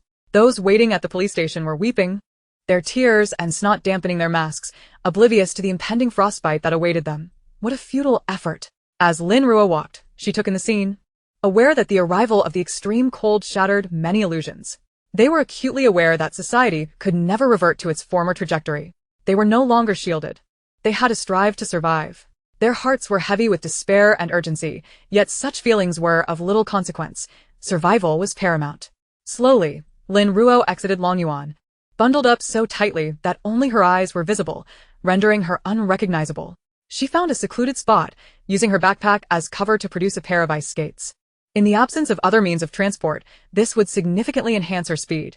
Once equipped, Lin Ruo swiftly glided through the city, reflecting that she had yet to truly explore City B. As Li Wei had remarked, with the water receded, many resources had been revealed. Were these not a windfall? She did not seek other supplies, but headed directly for the gas station. Upon arrival, the station's convenience store was bustling with people, some attempting to procure gasoline or diesel. But all were frozen solid, the ice too hard to break even with sharp tools. However, for Lin Ruo, this was a trivial matter. Her water-based powers rendered ice as pliable as her own hand. She swiftly maneuvered, crouching down to place her hand against the thick layer of ice. With a flash of brilliance in her eyes, she activated her water and space abilities in tandem, causing the underground oil tanks to be absorbed into her spatial realm. She navigated various routes, encountering numerous survivors along the way, and collected dozens of oil tanks. After an extended period of gliding, fatigue began to set in, and the weather grew increasingly frigid. With a twist of her waist, she halted in the middle of the path, deciding to postpone collecting more oil tanks for another time. Chapter 54. Arrival at Yinshan, City B. She turned and glided towards the outskirts, having previously studied the map of City B, where several mountains resided in the suburbs. Her destination was Yinshan in the southern outskirts, where the base of City B had been established in her previous life. The underground ores she had coveted were first discovered by the City B base. Thus, to locate these ores, she must commence her search from Yinshan. On the icy path, she swiftly avoided obstacles, propelling herself forward at an incredible speed, while those scavenging for resources along the roadside could merely glimpse a fleeting silhouette. My goodness! How could this person move so swiftly? Is she flying? Are you blind? She's wearing ice skates. If you wore them, you'd be fast too. Nonsense. Ice skates are quick, but they're cumbersome on flat ground. One must change shoes, which is a hassle. I mean, didn't we watch the Olympics on TV and think skating looked fast? Not quite. Upon reaching a less populated area, Lin Ruo accelerated again. Her speed reaching approximately 70 to 80 kilometers per hour, yet it still took her over 2 hours to reach the foot of Yinshan. She was covered in snowflakes. Her face mask frosted over, panting heavily as her breath billowed into the air like clouds of white. The temperature had dropped further and, fortunately, her water-based powers allowed her to regulate her body temperature. Otherwise, she would not have dared to glide over. Even if she had not succumbed to the cold, her respiratory system would have faltered. Standing at the foot of Yinshan, she gazed up at the majestic mountain before her. Its summit adorned with a silvery cloak of fresh snow, concealing the decayed branches and leaves left by the flood. Suddenly, a gust of icy wind swept through, rustling the dry branches and producing an eerie sound, reminiscent of the mountain's lament. Lin Ruo recalled the information stored in her mind about this mountain. It stood at an elevation of 500 to 1,500 meters, covering an area of 42 square kilometers. In her previous life, the City B base had been constructed halfway up this very mountain. The materials predominantly used for the base's construction were sourced from the stone and iron ore found here, a testament to the mountain's monumental role in uplifting the humanity of City B. Lin Ruo intended to establish her temporary shelter on this mountain, first searching for underground ores. Simultaneously, she could keep a close watch on the City B base, for she had long coveted the weapons manufactured there in her previous life. She crouched slightly, removing her ice skates and stowing them away, replacing them with sturdy, slip-resistant boots. With a powerful leap, she soared several meters high, landing gracefully atop a large rock before swiftly ascending the mountain. The terrain was strewn with stones, covered in ice and snow. Even with her slip-resistant boots, she nearly lost her footing. A glimmer of blue flashed in her eyes, and her boots became enveloped in frost, tiny spikes protruding from beneath the ice, as hard as iron, firmly anchoring her to the icy surface, thus eliminating any risk of slipping. With her footing secured, Lin Ruo exhaled in relief and lifted her gaze to the snow-laden forest ahead, moving rapidly through the barren trees. Upon reaching the mountainside, the signs of flooding had vanished. Many large trees still retained a hint of greenery beneath the ice and snow. Lin Ruo observed these resilient trees thriving in such extreme cold. It was likely that they had undergone mutations. Once these plants fully mutated and thrived, navigating through these woods would require her utmost caution, as it would be perilously dangerous. She traversed the mountain, seeking a suitable place to establish her foothold. Remaining vigilant, she extended her mental awareness outward and soon detected numerous traces of human passage. Such a large number. Could it be an army? Activating her water-based abilities, she rendered herself invisible and cautiously followed the trails. Be careful. Gather all these trees and pile them over there. We'll first construct some rudimentary shelters and then gradually expand outward. Understood. A man clad in a military coat commanded his soldiers while wielding a chainsaw to fell trees. Lin Ruo stood atop a tree not far away, gazing upward to meticulously count the number of individuals present, approximately a few thousand, indicative of 2 battalions, likely the vanguard construction troops of the base. These individuals exhibited remarkable organization, discipline, and division of labor. Trees fell one after another, while others wielded electric drills to excavate the frozen stumps embedded in the earth, followed by those tasked with backfilling the soil. Each person appeared invigorated, devoid of the signs of starvation, confirming her previous suspicions that the authorities had swiftly salvaged a significant amount of resources. Might the mine lie just beneath this very ground? She cautiously released her psychic energy, gradually probing downwards. However, even at depths of 200 meters and a kilometer away, she found no evidence of the peculiar minerals she sought. With knowledge of the base's location, her own sanctuary site was nearly determined, neither too distant nor too close to this area. She departed silently, only shedding the protective water membrane once she was sufficiently far away. From her space, she retrieved the B-City map she had purchased earlier. The B-City base had chosen a position on the northern slope of the highest peak in the Yinshan Range, a locale abundant in sunlight, conducive to human habitation. Thus, she opted for the northern slope of the same peak, selecting a site on the southern summit, which resided in the shaded aspect. This area experienced nearly a 10-degree temperature difference from the sunlit side, rendering it rarely visited and thus ideal for concealment. The linear distance to the B-City base was over 30 kilometers. Even by vehicle, it would require more than half an hour to traverse.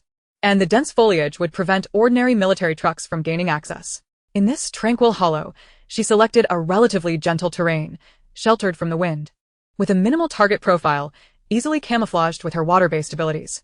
Having settled on the site, she began to wield her powers, opting for spatial blades to carve through the stone, far superior to ice blades in both convenience and sharpness. Standing atop a large boulder, her hands shimmered with white light as the blades sliced through the mountainside in a precise trajectory, accompanied by resounding booms as the rock was cleaved apart.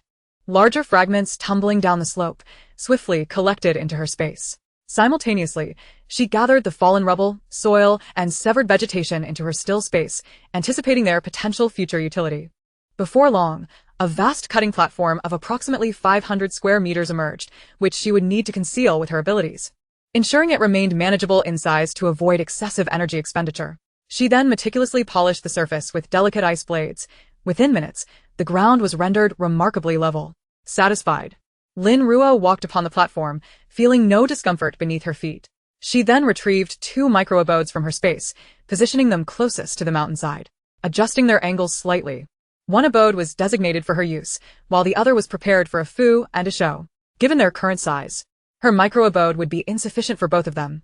Thus, it was more spacious for each to reside in their own. In her space, she crushed, smelted, and reformed the cut stones into a massive semicircular lid, 3 meters thick, adorned with numerous holes of varying diameters, some measuring over 10 centimeters while others were merely a few. At the base, she left an entrance for her own access, cleverly concealed.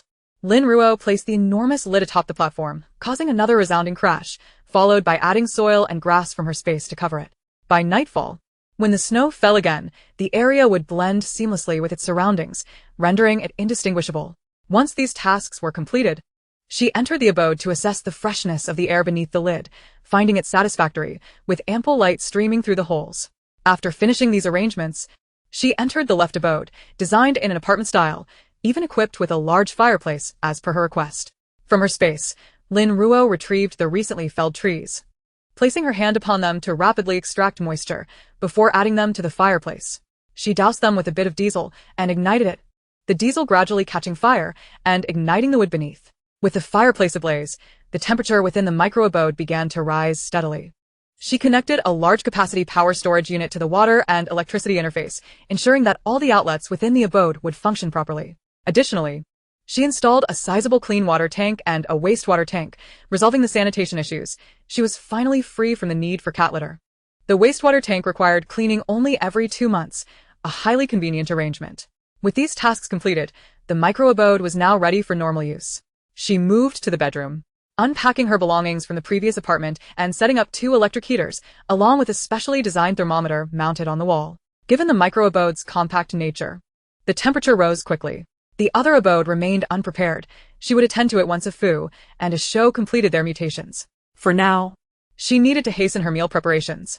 Within half an hour, the indoor temperature had risen above freezing. Lin Ruo shed her outer jacket and down coat, adding more wood to the fireplace before settling onto the sofa for a moment of respite. As she surveyed her surroundings, noting that most tasks were nearly completed, she exhaled a long breath of relief. At last, she had temporarily settled down. Chapter 55. Are the cockroaches in the north really that large? The snow-covered mountains stood solemn and sacred, enveloped in a serene silence, punctuated only by the gentle sound of falling snow. Lin Ruo stood outside the circular protective shield, clad in thick clothing, cradling a warm water bag, gazing into the distance. Having distanced herself from the crowd, she finally felt liberated. She could eat whatever she desired without concern for others' covetous eyes or engage in any activity without fear of being discovered. As the snowfall intensified, She retreated into the protective shield after a brief moment outdoors. Setting down the warm water bag, she retrieved more wood from her space and ignited a large bonfire on the platform, its flames roaring and warming the surrounding area. Feeling quite hungry, she placed a triangular fire rack over the bonfire, suspending a pot above it. A flash of blue light sparked in her eyes as surrounding water molecules began to coalesce in the pot, filling it halfway in mere moments. Her psychic energy ventured into the space, where she checked on a Fu and a Shou, still asleep, their bodies growing rapidly. They had reached a length of 25 meters, maturing swiftly. At their current growth rate, it would likely take another day before they awoke. During her earlier explorations in the Yinshan Mountains, Lin Ruo had also encountered numerous slumbering creatures, their sizes significantly larger than prior to their mutations, their forms altered, teeth elongated and sharpened, fur thickened, claws enlarged. These creatures, upon awakening after their transformations in a few days, would urgently seek nourishment, their diets having shifted to solely blood and flesh. In urban environments where human populations are dense, these mutated animals, unable to find alternative sustenance, would inevitably turn to humans as prey. Humanity would plummet from the pinnacle to the very bottom of the food chain, grappling with extreme cold, scarcity of food, and the constant threat of attacks from these mutated beings, drastically reducing their living space. This was the true essence of an apocalyptic reality. As Lin Ruo encountered these creatures, she perceived them as a divine gift, each one seemingly endowed with a free bullet embedded in its forehead, sparing them from the tribulations of the apocalypse. These mutated animals now lay docile within her still space, patiently awaiting a Fu and a Shou to awaken and replenish their energy. Without further contemplation, she retrieved a block of hot pot base from her space and placed it into the pot, which began to bubble as the aromatic scent of spicy broth wafted through the air. Lin Ruo, famished, took out a pound of mutton, holding it in her left hand, which quickly froze. With her right hand, she procured a cleaver from her space and swiftly sliced the mutton into paper-thin pieces, each cut as delicate as a cicada's wing, cascading into a bowl she had prepared earlier. She then repeated the process with a piece of beef, transforming it into equally delightful beef rolls. After preparing the mutton and beef, Lin Ruo fished a platter of fresh shrimp from the freshwater pool, meticulously peeling their shells, removing the veins, and mashing them into a paste to form meatballs. She also gathered tofu, potatoes, mushrooms, and various vegetables, washing them one by one. Once all the ingredients were arranged, the broth in the pot had reached a boil. Lin Ruo settled into a chair, uncapped a bottle of cola, and began to indulge in her hot pot feast, alternating bites of greens, meat, shrimp balls, and sips of cola. The spiciness was genuine, and the aroma irresistible. It had been far too long since she had savored such a meal, and her longing was finally satiated. Meanwhile, in Building 3 of Longyuan, those who had ventured out in search of supplies had returned. Li Wei and Zhao Hui dragged in a door panel salvaged from who knows where, laden with a trove of resources, as they made their way back to Longyuan. After Li Wei distributed the supplies and ascended to the 25th floor, a chill swept through as he opened the door to 2502. Inside, a metal frame held a massive iron basin, where some chopped wood was ablaze. Qian Li and Dodo sat near the fire pit, having moved their beds close to its warmth. The rest of the room, beyond a 2-meter radius from the fire, was frigid as an icehouse, with frost accumulating in the farthest corners. Dodo, seated on the bed, had a flushed face from the cold, clad in earmuffs and a thick down jacket, wrapped in a heavy quilt, clutching a cup of warm water to warm his hands. Qian Li, noticing Li Wei's return, hurried over to help him unload the supplies, offering him a cup of hot water. Li Wei warmed his hands and face with the steaming liquid, finally catching his breath. The outside temperature was plummeting further, likely dipping to -50 or 60 degrees. The residual water had frozen solid, and the ice surface bore remnants of whatever had not floated away, including unfortunate corpses. Sitting beside him, Qian Li added more firewood to the blaze, sighing as she reflected on the tumultuous weather. She had hoped that after the torrential rain, better days would follow, yet they were now beset by this icy desolation. However, there was a silver lining. For the time being, they need not fret about food, as some stores that had previously been submerged were now exposed, revealing sealed bags of flour and rice that remained untouched by water and were still edible. Li Wei extended his hands closer to the fire pit. In just one day, frostbite had begun to form on his fingers, and the heat from the flames made them itch. He scratched absent-mindedly, continuing, additionally, "We should check the grain depot in our city. It likely hasn't been flooded. In a few days, I'll go with Zhao Hui to investigate." At the mention of Zhao Hui, Qian Li recalled the box Lin Ruo had given her. She turned to retrieve it from a nearby cabinet and handed it to Li Wei. Assuming it to be a gift from Qian Li, Li Wei's expression softened, teasing her lightly. What's this? A gift for me? Qian Li, blushing, shot him a disapproving glance and shook her head, her gaze falling earnestly on the box in his hands. This is from Lin Ruo. She instructed me to give it to you and said that the apocalypse presents multiple crises. I'm not certain what she meant. Upon hearing that it was from Lin Ruo, Li Wei's demeanor shifted to one of seriousness. She would never make frivolous remarks. Where is she? She went out, and hasn't he returned yet?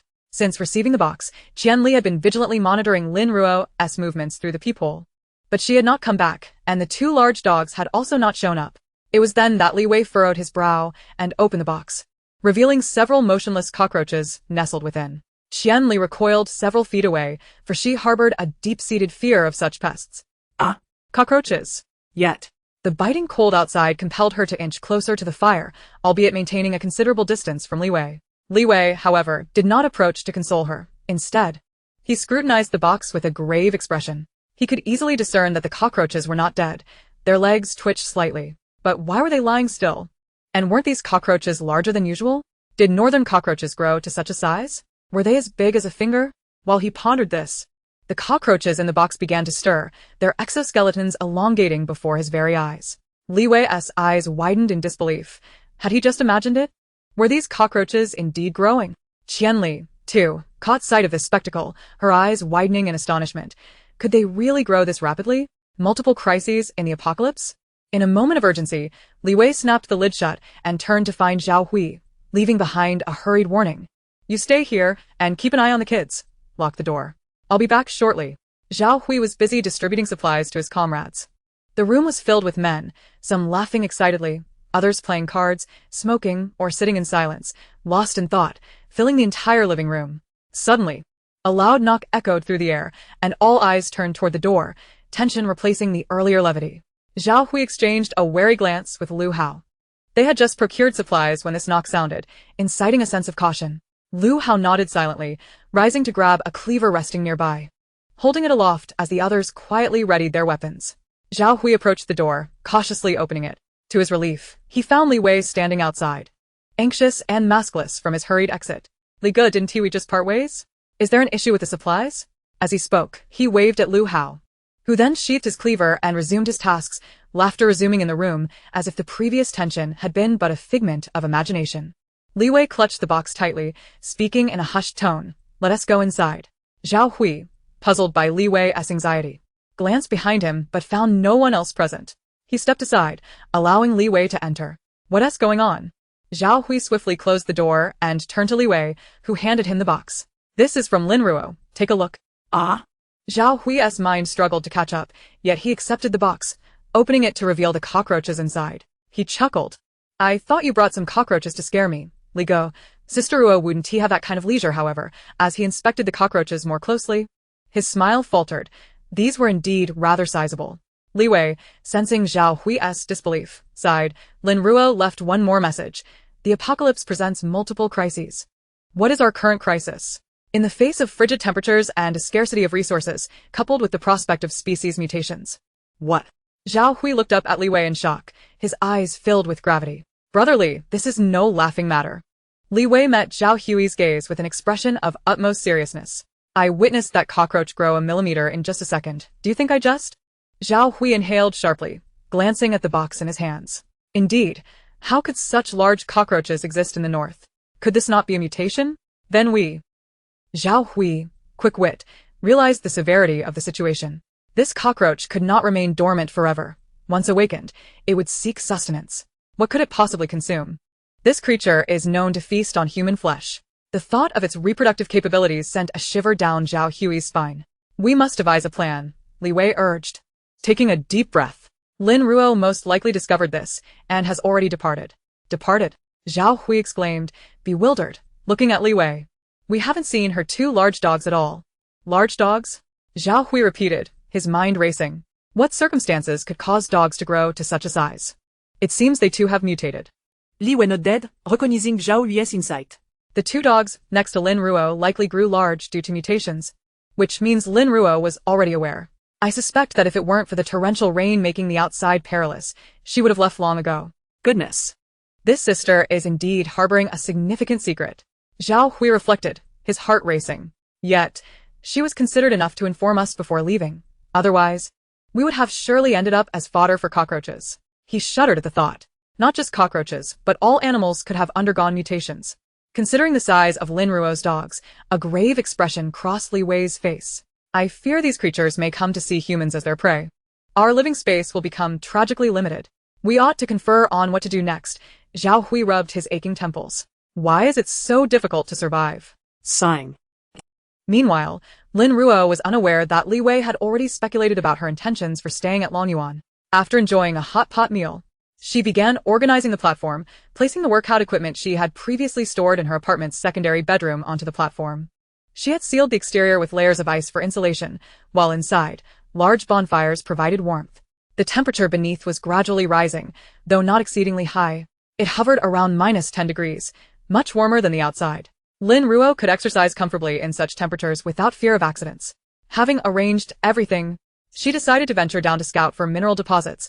The lid above could only serve as a cover. Facing a large mutated animal, that lid would shatter upon impact.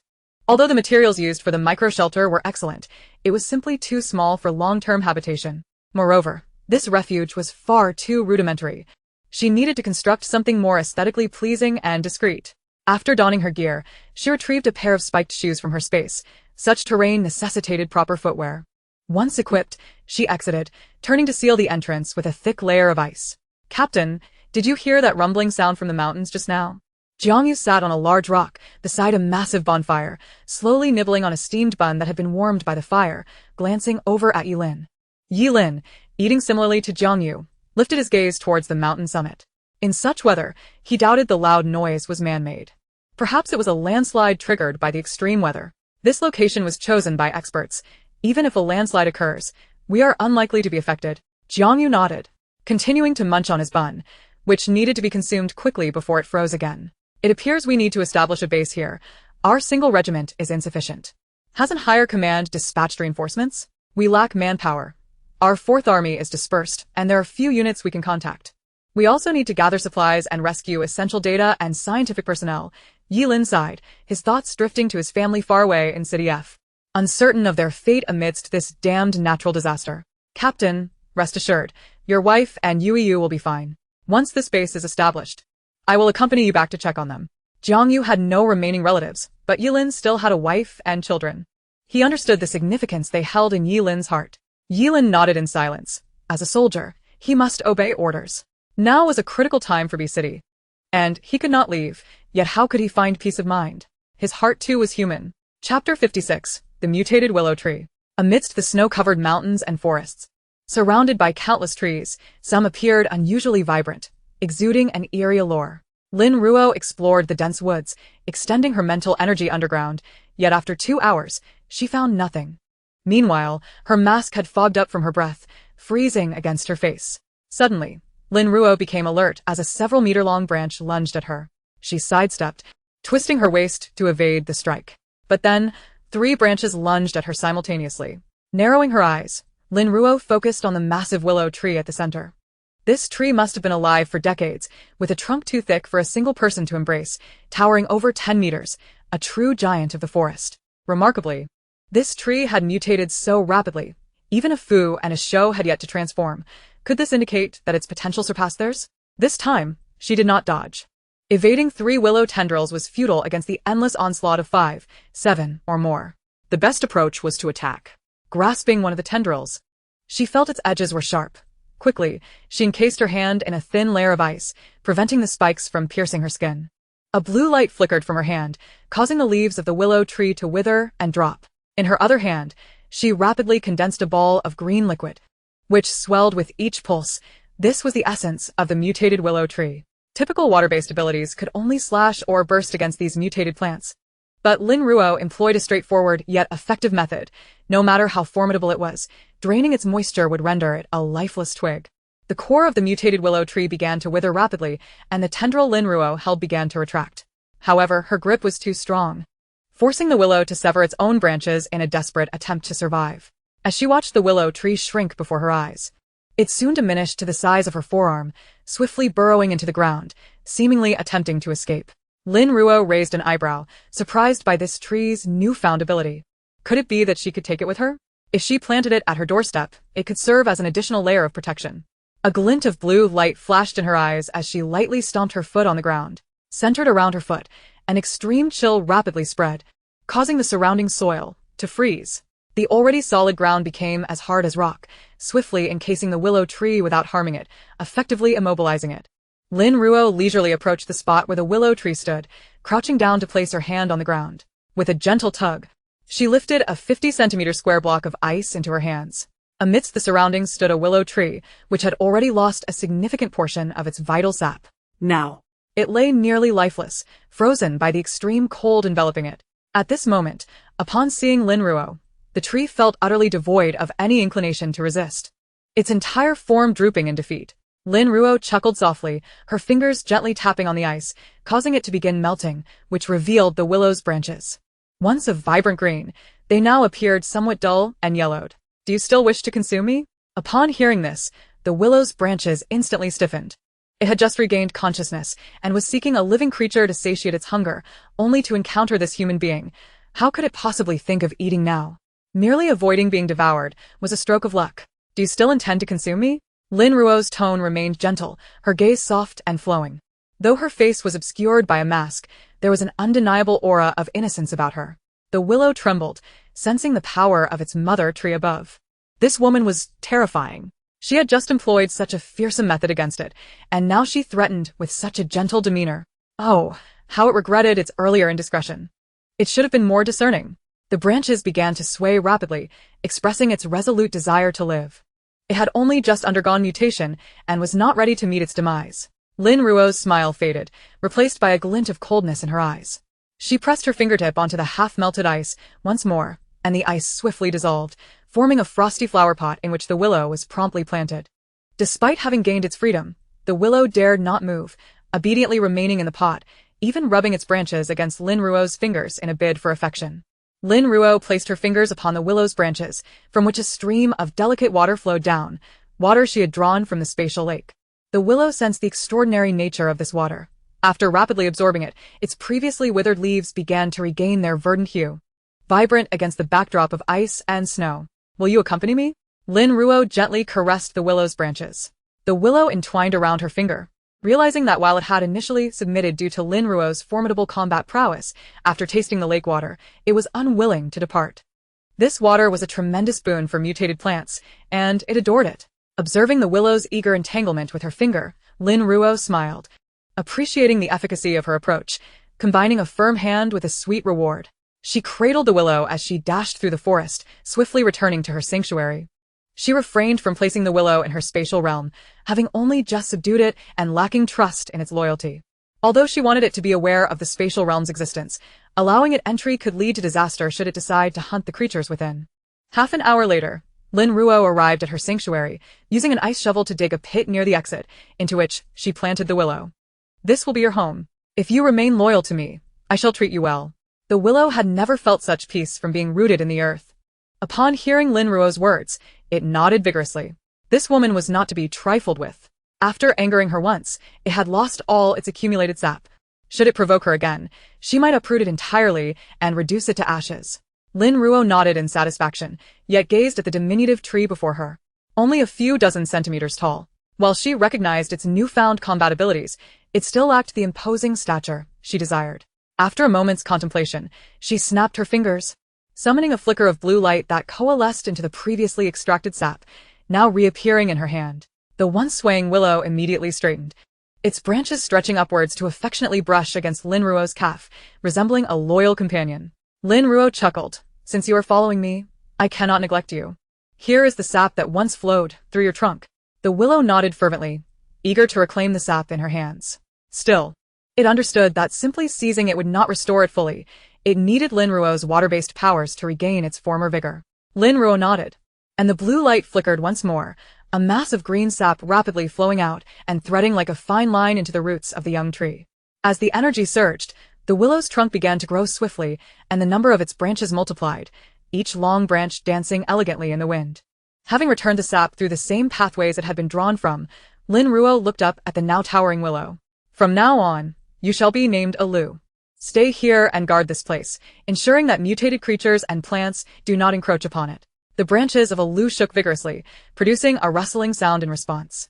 Lin Ruo nodded in approval, pleased with the Lu's perceptiveness. To reward its loyalty, Lin Ruo retrieved a live chicken from her spatial realm and tossed it to a Lu. The willow, lacking in intelligence, did not ponder the origins of the chicken. It was simply overjoyed. Although the peculiar water had provided it with the energy it required, it still preferred the blood and flesh of living creatures. With that, it extended its branches to stroke Lin Ruo's arm in a gesture of affection. But after a brief touch, it eagerly seized the chicken, wrapping its branches around it, the sharp thorns piercing the bird's flesh.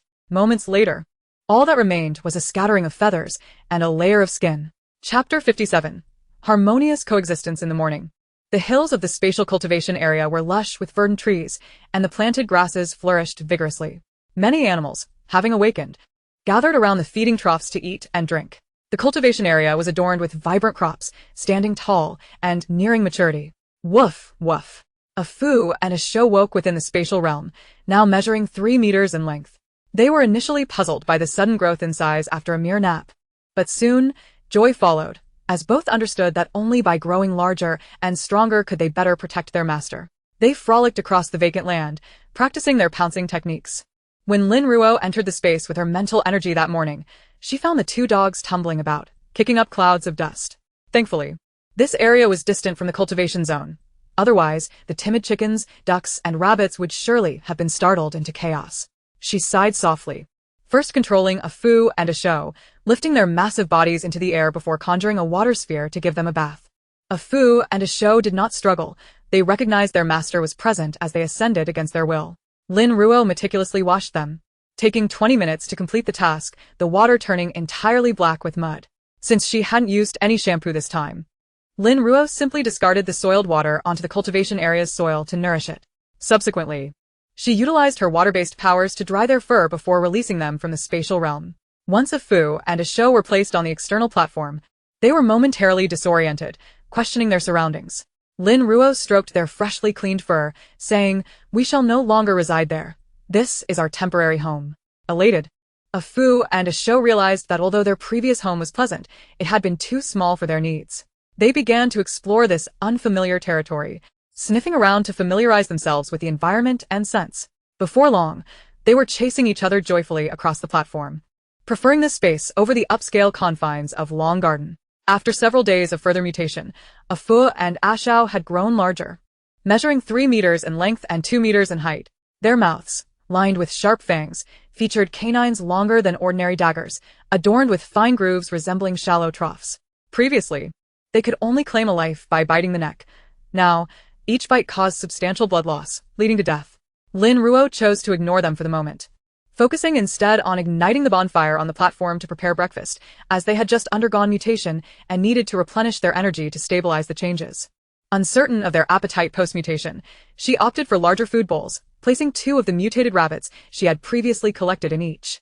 Each rabbit measured around 70 to 80 centimeters in length, and she estimated each to weigh 30 to 40 pounds. With both rabbits skinned, they would suffice for a meal for a Fu and a Shou. In addition to the rabbits, she provided 10 eggs and 10 large meat buns. Upon hearing Lin Ruo's commands, a Fu and a Shou eagerly thrust their heads into the bowls, ravenously devouring the food. Having been starved for quite some time while refraining from disturbing the animals in her space, as instructed, Lin Ruo watched in astonishment as they consumed half a rabbit within mere bites. If they solely fed on the rabbits from her space, it would be unsustainable.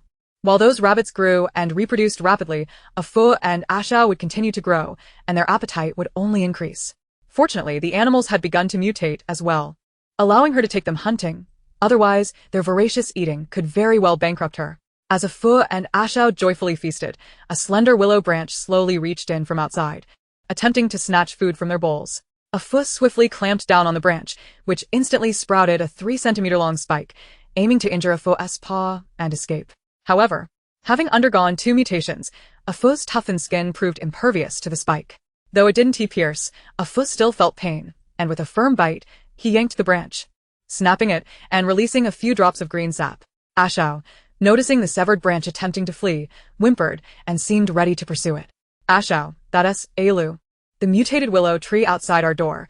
It will be our companion from now on, so let us coexist harmoniously, Lin Ruo advised as she walked outside.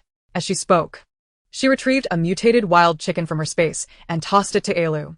The willow eagerly entwined the chicken with its branches, which swiftly sharpened, piercing into the chicken's body to feast on its blood and flesh, causing it to rapidly wither.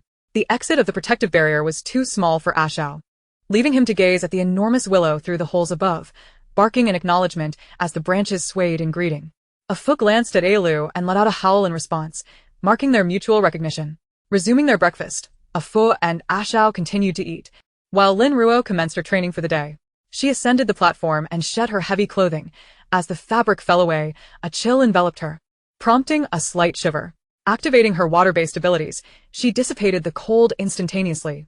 The weight rings she bore had fully adjusted, and now free from the previous encumbrance of excessively heavy rings from her time in Lonyuan, she added 30 kilograms, bringing her total to 130 kilograms.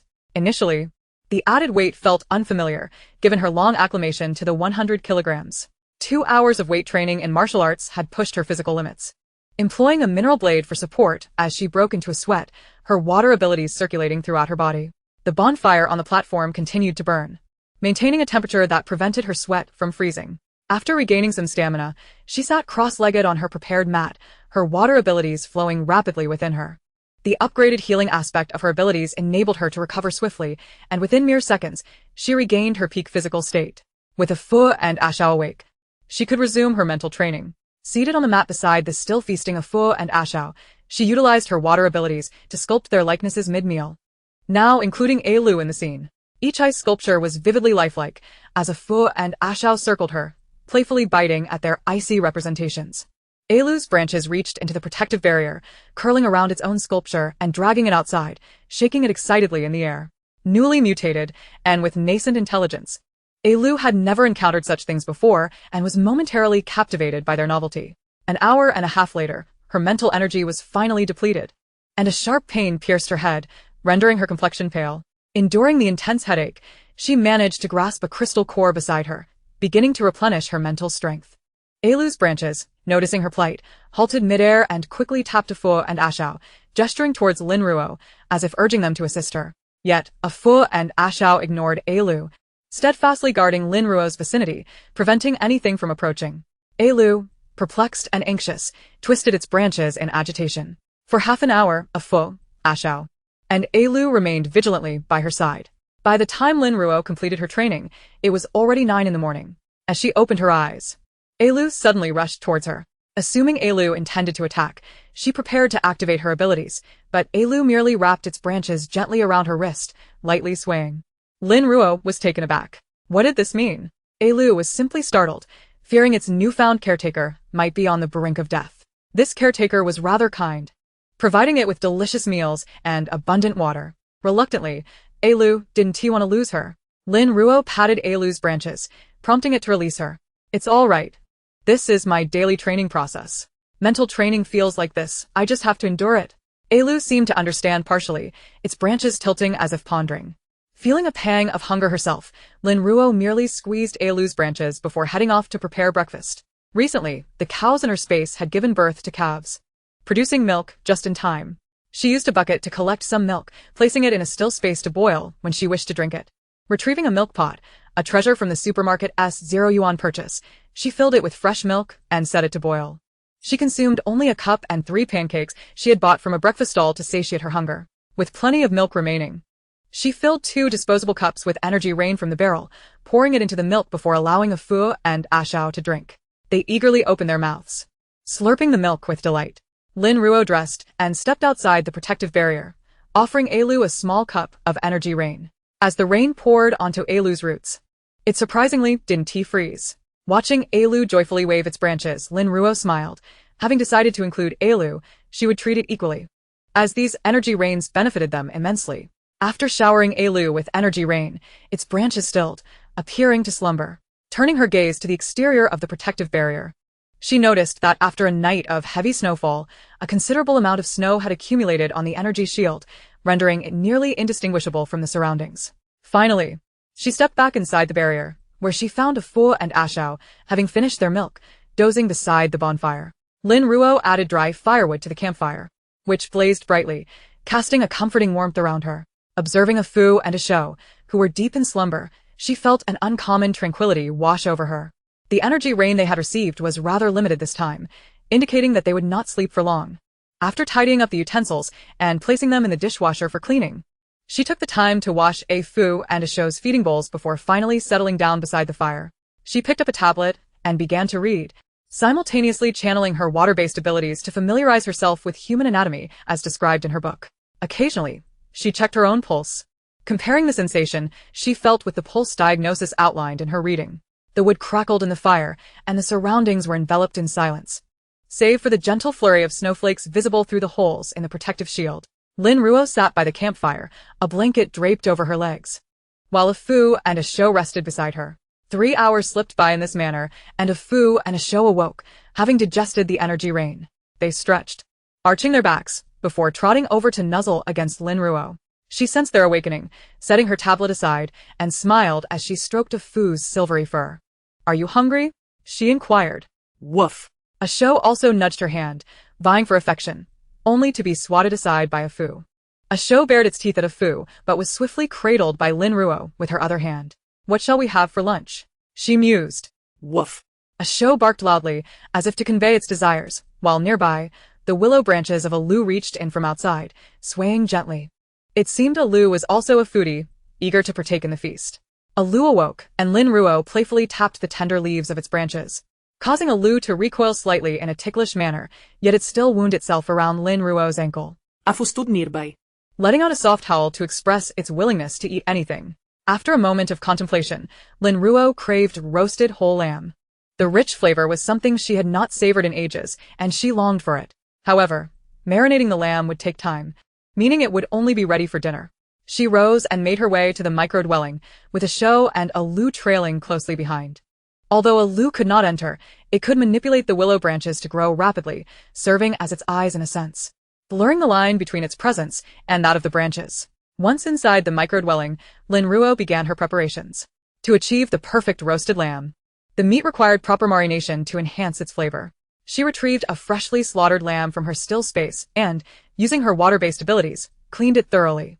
Then, she placed the entire lamb into a baby bathing tub, mixed a sauce, and evenly coated the lamb before wrapping it in cling film and piercing a few holes for ventilation.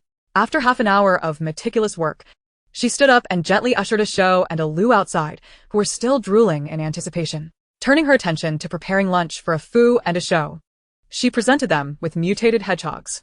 These creatures were significantly smaller than mutated rabbits, each weighing only a few dozen pounds, but their spines were considerably sharper, resembling those of porcupines, and their skin had grown thick, rendering them nearly impervious to ordinary knives. Ultimately, Lin Ruo resorted to using her abilities to skin the hedgehogs. She placed 4 in each bowl, alongside half a watermelon and some eggs and milk. As a Fu and a Shou began their meal, Lin Ruo also offered a Lu 4 hedgehogs, much to its delight. For herself, Lin Ruo retrieved a serving of mapo tofu, spicy stir-fried meat, and shrimp and luffa egg soup, paired with a few flatbreads, perfectly resolving her own lunch.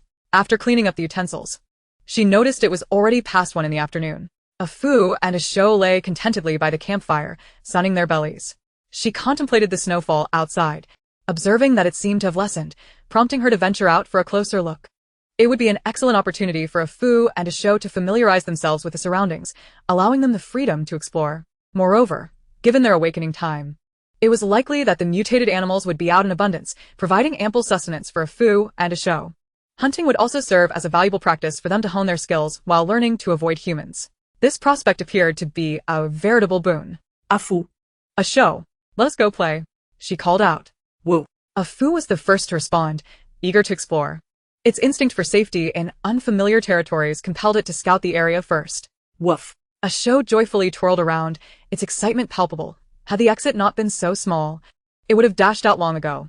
Lin Ruo returned to the micro-dwelling to don her gear, fully equipping herself for the excursion. Approaching a Fu and a Shou, she removed her gloves to stroke their thick, dense fur, marveling at how resiliently they could withstand the cold. In a world where many humans perished from the frigid conditions, these creatures had thrived, growing thick fur to protect against the harsh climate. With a shake of her head, she refocused her thoughts, placing a Fu and a Shou into her space before redonning her gloves. She exited, releasing them once more, and sealed the exit with ice. "Keep watch over the house. I'll bring back treats," she assured, patting the trunk of the nearby willow tree. The leaves rustled in response, and a branch reached out to gently poke Lin Ruo, as if acknowledging her words. A show, upon emerging, felt no chill and immediately bounded away, becoming a small black, amidst the depths of the forest. A Fu stood protectively before Lin Ruo, alert to their surroundings, its nose twitching as it detected various scents in the air. Once Lin Ruo had ensured everything at home was in order, a Fu nudged her back with its cool nose, signaling her to hop onto its back. Lin Ruo glanced at the now distant A show, a slight smile gracing her lips, and chose not to call it back, allowing it to enjoy its adventure. With a hand resting on a Fu's back, she bent her knees slightly and leapt onto its broad spine. A Fu, let us chase A show, she exclaimed. Woo. With remarkable speed, a Fu surged forward, its powerful legs propelling them through the snow, seemingly unfazed by the icy terrain as it dashed towards a show. Chapter 58. Tactical Coordination. Woof. A Fu maintained its swift pace under Lin Ruo's weight, and with a show waiting for them, they soon arrived by its side. As they drew near, Lin Ruo realized that a show was not merely waiting for them, it was digging energetically into the earth, its large claws clawing at the frozen ground, though the soil was solid from the frost. A show's sharp claws and great strength allowed it to toss the brown earth into the air, gradually forming a small mound behind it. A Fu trotted over, sniffing the hole before joining a show in the excavation. Lin Ruo blinked in curiosity, momentarily descending from a Fu's back to observe their rapid digging. Before long, a sizable pit had developed.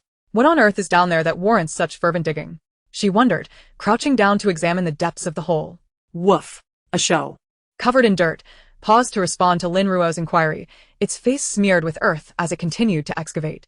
A Fu raised his head, his once pristine silver fur now stained with mud. With a howl, he resumed his digging. Lin Ruo, unable to comprehend the exchange between the two, merely observed as the pit deepened until it reached approximately 2 meters. Suddenly, she spotted a flash of gray. What could it be? A Fu had unearthed a slumbering creature from the depths of the pit, presenting it neatly on the ground. Lin Ruo soon discerned that it was a litter of mutated rabbits, evidently more astute than the ones she had previously encountered, as they had chosen to sleep in the safety of their burrow, alongside 2 larger rabbits. There were 8 smaller ones, each measuring a mere 20 centimeters in length. Despite their deep subterranean refuge, they could not elude your keen sense of smell.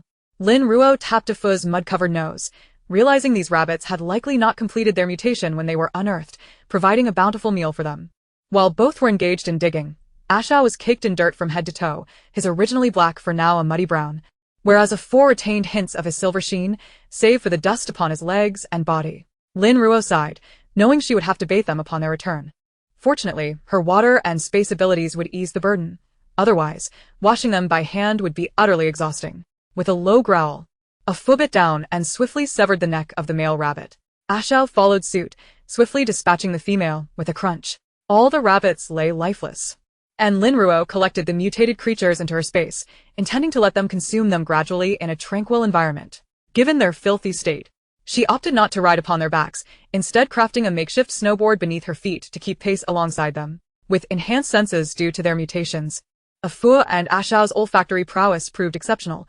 They could detect not only the rabbits buried 2 meters underground, but also the wild deer lurking 10 meters away in the cave. Following closely behind them, Lin Ruo acted as their pouch, discovering other creatures still in their slumber, ensuring they were swiftly dispatched by her companions while she collected them. Their collaboration yielded a substantial cache of provisions, yet her subterranean exploration yielded no signs of ore. Suddenly, while Lin Ruo was placing a squirrel the size of a rabbit into her space, a thunderous roar erupted from Ashao's direction.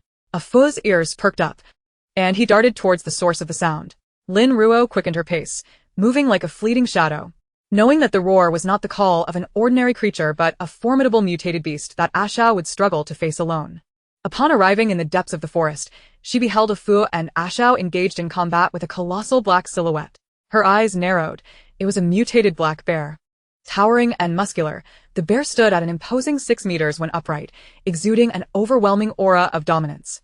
Its claws were razor-sharp, capable of effortlessly splintering tree trunks. Blood still stained its maw, indicating it had recently feasted. Though a Fu and Ashao initially coordinated well, they soon fell victim to the bear's massive claws, sustaining grievous injuries. Despite its size and strength, the bear lacked agility, and after a few encounters, a Fu quickly discerned this weakness. With a howl that echoed through the woods, they altered their strategy. A foe, possessing greater strength, distracted the bear while Ashao utilized his swift speed to launch guerrilla attacks. Initially, Lin Ruo felt a pang of anxiety. Fearing they would be outmatched, her hands summoning a few ice arrows, poised for action. As their tactics proved effective, she felt her worries ease. This was an excellent opportunity for them to hone their skills, though she remained vigilant, ready to unleash her ice arrows at a moment's notice. Ashao, bursting with energy, darted around under a foe's command, continually striking at the bear's vulnerable points. As the bear sustained more injuries, crimson blood splattered the silver ground, resembling plum blossoms blooming amidst the snow, both beautiful and haunting. Finally, the bear, overwhelmed by Ashao's relentless tactics, abandoned its pursuit of a foe to target Ashao instead. Seizing the opportunity, a foe nimbly leapt onto the bear's back, raking his claws down, blinding the creature in an instant. The bear, now frenzied, retaliated with ferocity, its claws sinking deep into a foe's abdomen, flinging him aside. A foe's silver fur was instantly stained red, yet he executed a graceful flip midair. Landing smoothly before collapsing onto the ground, the snow beneath him gradually soaked in blood. Without a moment's hesitation, Lin Ruo rushed to a foe's side, placing her hand over his bleeding abdomen and summoning her water abilities to heal him. Ashao, witnessing a foe's severe injury, surged with ferocity, circling back to leap onto the bear's back, sinking his teeth into the bear's neck. Though his powerful bite met the bear's resilient throat, it did not shatter. As the bear's claws approached once more, Ashao swiftly tore away, leaping aside just in time to stand protectively beside Lin Ruo and a foe, watching the enraged bear. The bear, its neck torn open and eyes blinded, staggered a few steps before collapsing, lifeless. At that moment, Lin Ruo's water abilities enveloped a foe, the soothing blue light coursing over his wounds as the water flowed, gradually mending his injuries. The torn flesh began to heal, the wounds knitting together into scars that eventually faded, allowing his silver fur to regrow. Once the blue glow dissipated, a foe rose to his feet, affectionately licking Lin Ruo's face, seemingly reassuring her that he was no longer in peril. Ashao trotted over, sniffing curiously around a foe, who stood still, allowing the inspection. Once Ashao confirmed that a foe was unscathed, he leaped onto him, nuzzling affectionately at his neck. A foe reciprocated gently, then nudged Ashao towards Lin Ruo, howling softly. Observing the tender reunion, Lin Ruo chuckled, noting how Ashao had forgotten his own injuries in his concern for a foe, needing a foe to remind him. Ashao, come here, let me tend to your wounds. Obediently, Ashao lay down, and Lin Ruo placed her hand upon him, activating her water abilities once more. The blue light shimmered around his wounds, enveloping them in warmth as they rapidly healed, returning to their pristine state. All done, Lin Ruo proclaimed, rising and brushing off her hands, grateful for her healing abilities. She reflected on how she would have hesitated to let them fight otherwise. You must be more cautious in the future, as I want to always be close by to tend to your injuries during your hunts, understand? A foe lowered his head and nudged Lin Ruo's palm with his damp nose, nodding in acknowledgement. He understood that today's eagerness could have led to dire consequences had they continued their initial strategy. It would have been merely a matter of time before the bear was exhausted. Chapter 59. Planning the Route. Upon witnessing a foe's realization of his blunder, Lin Ruo couldn't help but chuckle softly, then stepped towards the lifeless form of the black bear. Retrieving a mineral knife from her spatial pouch, she approached and plunged it into the bear's skull, causing a mixture of crimson and ivory fluid to flow forth immediately. With a deft twist of the blade's tip, she skillfully extracted a glimmering object, and as a blue radiance enveloped it, a small sphere of water encased the item. Moments later, the water dissipated, revealing a luminous crystal core nestled in the palm of her hand. Lin Ruo examined the crystal core. It was a first-tier core, shaped like a crystal orb, roughly the size of a fist, and exceptionally exquisite. During the early stages of mutation, only the most formidable flora and fauna would yield such cores, whereas in later phases, nearly every mutated organism would possess one, typically of considerable quality. A show swiftly dashed over, circling around Lin Ruo's hand, only to lose interest upon discovering that the object was neither edible nor fragrant, promptly turning to drool over the bear's carcass instead. A broader smile spread across Lin Ruo's face. Mutated animals were incapable of directly absorbing the energy within the crystal cores, yet they could harness the strength found within the flesh and blood of their mutated counterparts. The meat of higher-tier mutated creatures was particularly alluring, which explained a show's salivating state. Shall I prepare a feast for you upon our return? Would you fancy some bear paw? Lin Ruo inquired, patting the slowly approaching Afu. Afu nodded enthusiastically. Lin Ruo glanced at her wristwatch, noting it was already 5 in the afternoon. It was time to return for some roasted meat. She stored the bear's remains within her spatial pouch and, with a vigorous flourish, declared, "Let us return home for roasted meat." Wong Wong. A show, upon hearing the mention of roasted meat, leapt up in excitement. Lin Ruo led the way, swiftly gliding on her snowboards towards the direction of their shelter, with a Fu and a show closely following her. Half an hour later, they finally returned to the shelter, spotting the great willow tree waving at them from a distance. "You've worked hard, Alu. This is your reward." As she spoke, Lin Ruo produced a mutated rabbit from her spatial pouch and tossed it to Alu, who joyfully waved its branches and proceeded to tie up the rabbit, relishing the treat. After placing a Fu and a show back into the spatial pouch, Lin Ruo entered the protective dome and released them. Without delay, she bathed the two mutts to prevent them from dirtying the platform. Clean and fresh, a Fu and a show lazily sprawled on the ground, closing their eyes in relaxation. Only then did Lin Ruo return to her micro-shelter to prepare the materials for roasting a whole lamb. She retrieved a massive roasting rack from her spatial pouch and skewered the marinated sheep onto it. The campfire on the platform had already burned out, so she reignited it and placed the entire lamb over the flames, commencing the roasting process. Achieving an even roast required constant rotation and basting with oil and spices. As a Fu and a show could not tolerate spicy foods, she refrained from adding chili powder. After 3 hours of roasting, a Fu and a show had already caught the tantalizing aroma, squatting before the campfire with eager eyes fixed on the lamb roasting above. It was no wonder they were so transfixed. The scent was simply irresistible.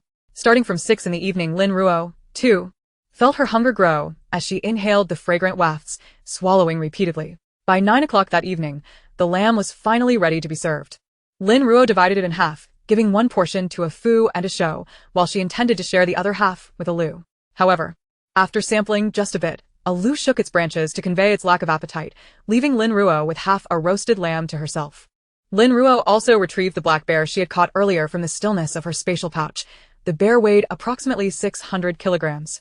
Employing the spatial blade, she skillfully skinned the bear, as its hide would yield the most wind-resistant and cold-resistant material once tanned. After skinning, the bear appeared to shrink slightly, its massive paws, measuring 40 centimeters in width, were neatly severed by Lin Ruo, each weighing around 25 kilograms. She placed the severed bear paws alongside the roasted lamb into a bowl, allowing a Fu and a show to feast. Compared to domesticated sheep, they preferred the flesh of mutated creatures, and both a Fu and a show eagerly devoured the bear paws, crunching delightfully. Lin Ruo had only eaten a foreleg of the lamb and then retrieved a watermelon grown in black soil from her spatial pouch, slicing it into quarters. She offered 1/4 to the willow branches stretching into the protective dome while she leisurely scooped out her share, reveling in the sweetness of the fruit. Its crisp texture melting in her mouth, the juice abundant enough to completely cleanse the greasiness she had felt from the roasted lamb. Alu was equally enamored, and after finishing, its branches reached out again, lingering beside Lin Ruo, occasionally poking her fingers with tender willow twigs. Lin Ruo smiled. Among her 3 companions, Alu was undoubtedly the most affectionate. A show would always clumsily show affection, exerting too much force, nearly toppling Lin Ruo each time. In contrast, Alu was gentle and dainty, as if trying to tickle her heart. A show, noticing Alu's intentions, realized that it sought to indulge in more watermelon. Such a thing was out of the question. Determined, a show abandoned the meat and swiftly approached, attempting to bite the willow branches. Alu nimbly dodged, nearly getting a show to bite Lin Ruo's hand instead. A Fu quickly intervened, raising a paw to give a show a light tap on the back of its head, eliciting an "awah" from a show, who glared back at the retreating willow branches, bowing its head in silence as it resumed gnawing on the bare paw. Lin Ruo shook her head with a chuckle. In terms of age, a Fu and a show were merely 6 months old, still akin to children in dog years. She patted a Fu's large head, soothingly saying, it's all right. Today you, a show, and a Lu have all worked hard. Shall I reward each of you with a watermelon?" Wong Wong. A show perked up, casting a proud glance at a Fu, who was still munching away, and at a Lu, who was lurking nearby, as if to flaunt Lin Ruo's affection. With a sigh of resignation, Lin Ruo retrieved 3 large watermelons from her spatial pouch. A Fu and a show likely wouldn't be able to finish such a bounty. In this weather, food left outside would quickly freeze. A Lu joyously carried its watermelon away to enjoy, while a Fu and a show clutched theirs tightly, guarding their precious treats. Lin Ruo stretched lazily. After 2 hours of dining, it was now 11 o'clock at night. She added more firewood to the campfire before rising to tidy up a Fu and a show's micro-shelter. Inside their micro-shelter, there was nothing but a fireplace, an electric heater, and a storage battery. Tidying up merely involved making their bedding comfortable.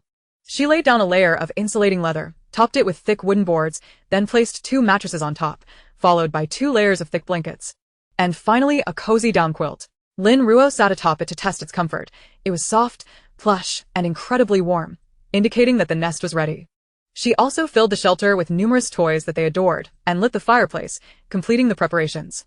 Upon exiting the micro-shelter, Lin Ruo discovered that a Fu had already eaten its fill. It had left the lamb untouched, with only a bit of the bear paw and half a watermelon neatly placed in the bowl, completely unspoiled. A show was still eating. Its belly was round, the watermelon consumed, and while the lamb remained in the bowl, it was now gnawing on the bear paw, albeit at a slow pace. Almost as if it were just grinding its teeth. If you can't eat anymore, just let me know, and I can save it for you to continue later. Lin Ruo said, leaning down to pat A Shou's still chewing mouth.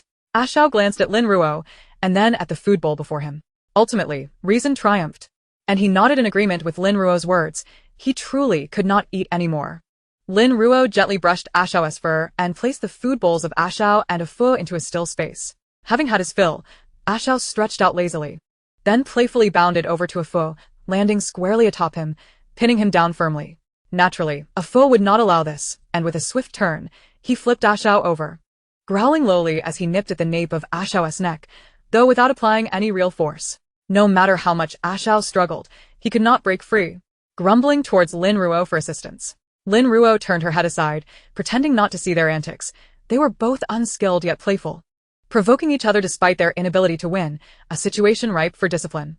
She manipulated her water-based powers to clean all the utensils and tools used for roasting meat. And with a gentle wave of her hand, the greasy water flew out of the protective barrier, landing several meters away before plummeting to the ground. Reclaiming her mental energy, she stored the freshly cleaned utensils back into the space. It was getting late, and a Fu and A Shou had already settled down for the night. She stepped outside, spreading a circle of her homemade insect repellent powder 2 meters from the shelter, to guard against mutant insects or rats. Additionally, she layered a thick sheet of frost over the protective barrier. Even if a large mutant beast attempted a surprise attack, it would take them a while to break through the ice. Having completed these preparations, Lin Ruo returned to check on a Fu and A Shou. Tonight. It was a Fu's turn to keep watch, and upon hearing the commotion, he lifted his head. Lin Ruo approached, gently stroking his silvery fur. Sleep tight. I'll add some more coal to the fire for you. A Fu nudged her palm with his head and obediently lay back down, closing his eyes. Yet Lin Ruo knew he was not truly asleep. Beside him, A Shou was already snoring softly.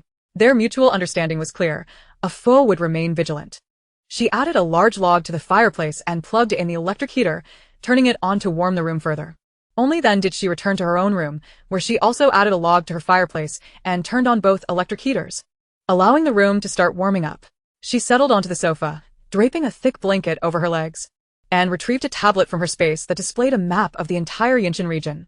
Lowering her gaze, she meticulously marked the locations she had visited over the past 2 days. Yinshan was vast. To locate underground minerals before the Bee City base, she needed a well-thought-out plan. The areas she was searching were all within a 5-kilometer radius of the Bee City base. She outlined the route for the next day on the map, drawing lines to connect her planned journey. In just one more day, the majority of flora and fauna would undergo mutation, and she feared that this place would soon lose its tranquility. It was imperative to find the minerals promptly. With her plan set, the room's temperature had risen above freezing. She shed her outer down jacket, washed up in the bathroom, and then climbed into bed, activating the electric blanket. Surrounded by warmth, she gradually drifted into slumber. Chapter 60. The Outbreak of Mutant Animals. While she slept soundly, the world outside began to undergo tumultuous transformations. A massive number of plants and animals mutated, and these creatures, now ravenous, sought food, the most abundant source being humans. In a single night, humanity plummeted from the apex of the food chain to the very bottom. Help! Monsters! Get away! I am your master. How dare you bite me? Are you insane? Help! What are these monsters? Help! It hurts! In Longyuan, cries echoed in distressing waves. Some people bitten by their own pets. These mutated animals, having just completed their transformation, required vast amounts of sustenance to replenish their energy. If food was scarce, they would endure the torment of extreme hunger, with some losing their sanity altogether. In some households, smaller mutated animals might be fought off, possibly killed in the process, while others were overwhelmed by swarms of mutant creatures, unable to resist and succumbing to their vicious bites. This chaos was not confined to Lanyuan. Similar scenes unfolded everywhere. Of course, not all mutated animals were aggressive. Some, enduring their own hunger, refrained from attacking their owners. For instance, certain dogs and cats, loyal to their humans, took it upon themselves to shield them from the onslaught of external threats.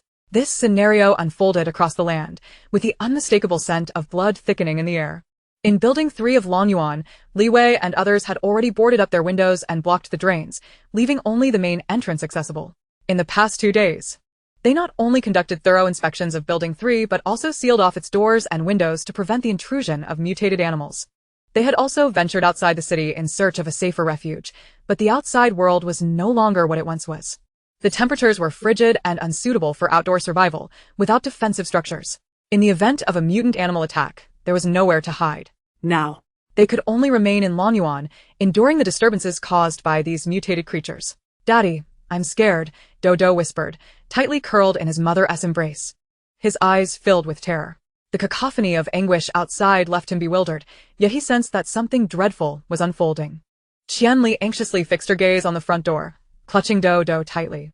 She, too, was on edge, aware of the horrors ensuing outside.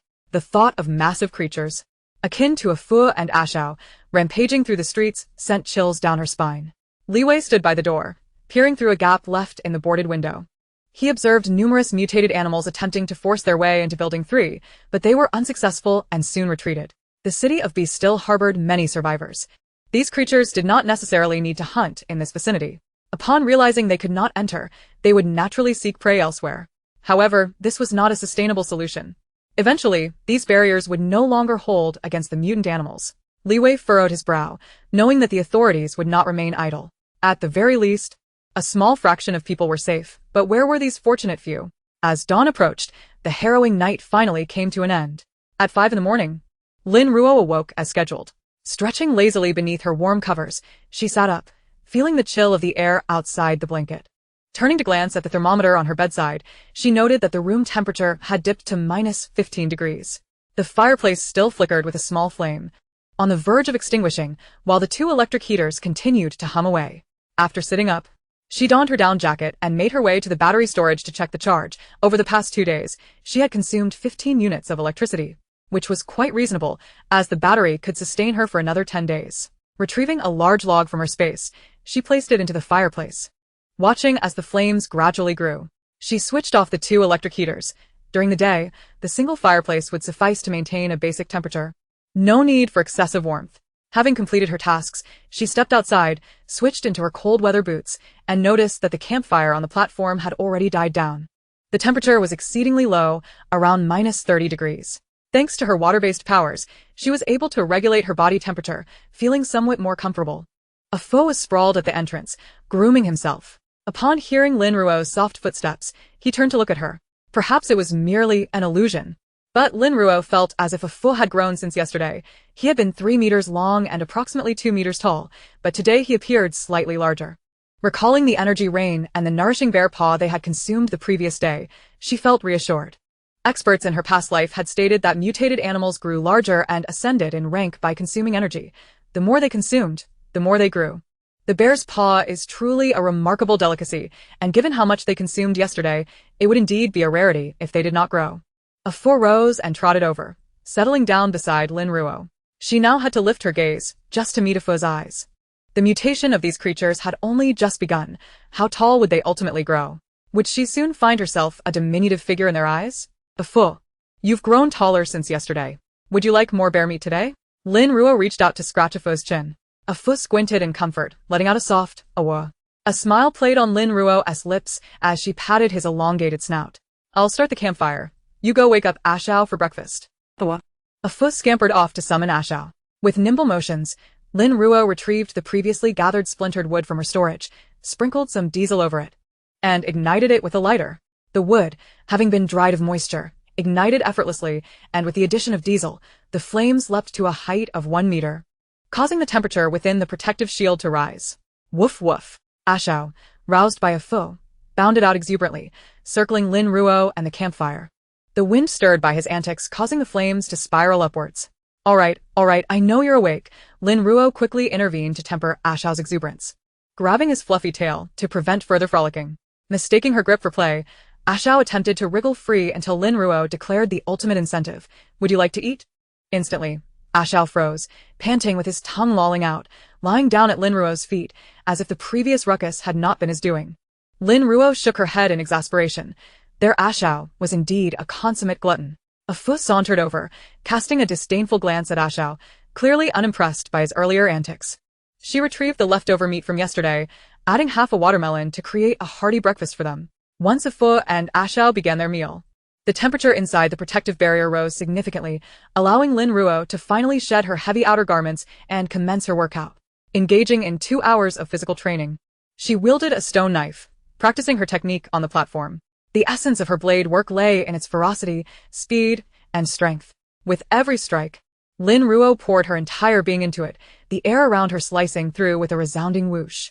After 2 hours of strenuous practice, her energy was wholly depleted, but her water-based abilities swiftly circulated within her, alleviating her fatigue. A warm blue glow enveloped her, and moments later, she felt invigorated once again. Subsequently, she settled cross-legged by the fire, initiating her mental training. This time, she aspired to create a colossal ice sculpture. Her mental energy expanded outward, coalescing within the protective barrier to form a 3-meter diameter water sphere. Under her guidance, the sphere began to morph, soon resembling the bear they had encountered yesterday. With closed eyes, Lin Ruo meticulously recalled the details of the bear's battle, the aura it exuded, as she directed her mental energy to imprint these nuances onto the water bear before her. Gradually, the water bear began to take shape, acquiring facial features, limbs, sharp fangs, an open mouth, fierce eyes, and formidable claws, until even each strand of fur was distinctly rendered. With her final vestige of mental energy, she commanded the water bear to freeze rapidly, solidifying into an imposing ice sculpture approximately 6 meters tall, emanating a chill. This sculpture was not only a mirror image of the black bear but also captured its essence and presence impeccably. A Fu and Ashao, their fur standing on end, crouched low and emitted warning growls at the ice bear before them. As Lin Ruo's mental energy waned, the familiar headache returned, and with a pallid complexion, she grasped the prepared crystal core on the ground to begin her cultivation. All the while, Alu remained vigilantly by her side, observing her increasingly pale visage, its branches gently swaying in concern. An hour later, her mental energy surged back to its peak, with a slight enhancement compared to yesterday. Lin Ruo wiped the lingering cold sweat from her brow, elated by the marginal increase in her mental capacity. A slender branch coiled around her wrist, its soft leaves tenderly brushing her skin, as if expressing concern for her well-being. With a light chuckle, Lin Ruo reassured Alu, "I'm truly fine. I'm just getting accustomed to it." She sliced off a generous portion of black bear meat and half a watermelon for Alu, who happily wrapped the offerings and burrowed away. She stoked the campfire, noting that the previously gathered splinters were nearly consumed, leaving only whole trees, of which there were a dozen or so remaining. It seemed she would need to fell some trees during her outing today, although she had stockpiled coal. It felt as if it were a boon rather than a necessity. She stepped aside and extracted a 20-centimeter diameter tree from her space, drawing out its essence and tossing it to Alu, who relished it. Next, she utilized her ice blade to chop the tree into approximately 40-centimeter logs. The tree, standing around 4 meters tall, was swiftly reduced to manageable pieces, with the smaller branches and leaves gathered for future kindling, while the logs were stacked on the platform for Alu to add to the fire when it began to dwindle. As the icy draft dissipated, a chill seeped through the opening into the protective barrier. Lin Ruo utilized her abilities to seal the opening before heading to her resting space for a quick shower. After her refreshing bath, she prepared her breakfast, placing water and millet in the hanging pot over the campfire to simmer slowly. She set up a table beside the fire, arranging plates and placing several meat pies alongside a dish of prepared pickled vegetables. Enjoying her pork-filled pie and a bowl of thick millet porridge paired with spicy pickles, she savored a delightful breakfast. Having tidied up, Lin Ruo glanced at her watch. Realizing it was already 9:30, it was time to set out. Chapter 61. Discovery of Underground Oregon Fu. Ashao, today you'll play on your own. I have other matters to attend to. Woof woof. Ashao dashed over, tail wagging merrily. He loved to play outside. Lin Ruo grasped his broad face. This time, without me accompanying you, you must be doubly cautious, understand? Woof woof. Ashao nodded in agreement.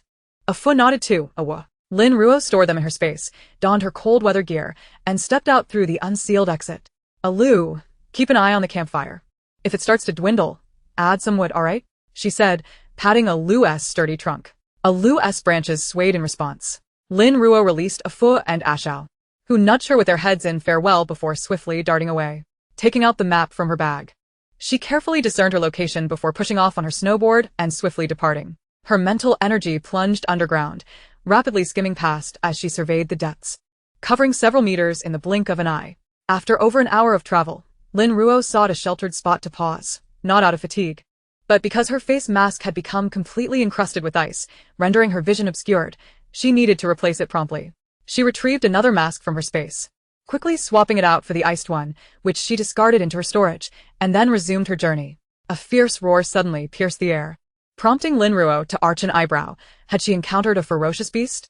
Reflecting on the crystal core of the black bear from yesterday, her eyes sparkled with excitement. With her supply of crystal cores dwindling in her spatial realm, she recognized the urgency of replenishing her stock. Encountering such an opportunity today was not something she could afford to overlook. With a swift twist of her waist, she altered her course and glided rapidly towards the source of the beastly roars. Roar. Another ferocious cry echoed through the air, leaving Lin Ruo concealed beneath her mask. Filled with perplexity, the sound bore a high-pitched, almost delicate quality, unlike that of a large predator. Without visual confirmation, she struggled to identify the creature producing such a noise. Her movements were remarkably swift. She covered several kilometers in mere minutes. Following the sound, she arrived at a mountain gorge, where she concealed herself behind a towering tree, finally discerning the nature of the animals involved. To her astonishment, a lynx had collided with 3 spotted deer, all of which had undergone mutations. The lynx, intent on devouring the deer, faced formidable opponents as the mutated deer, having altered their diets, sought to turn the tables and consume the lynx instead.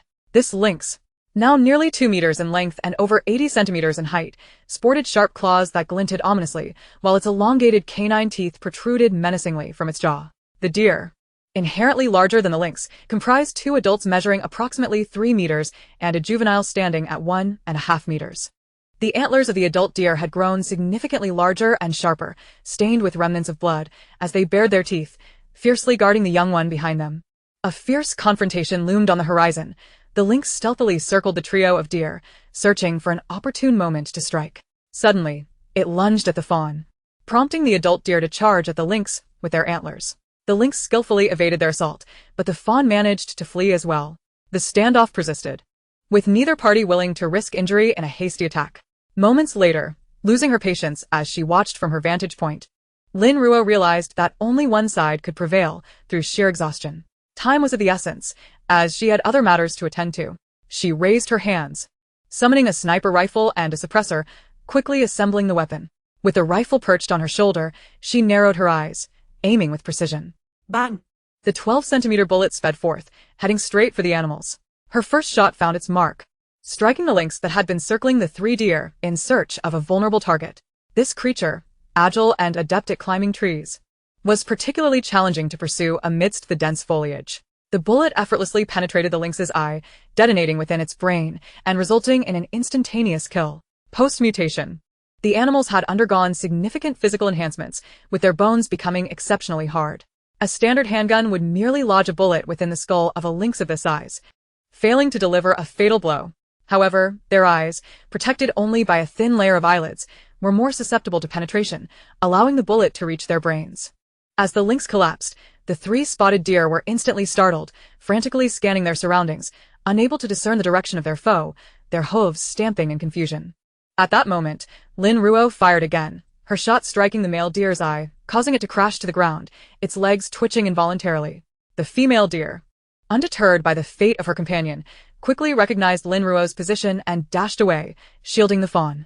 Rather than pursue immediately, Lin Ruo took her time to re-aim. Bang!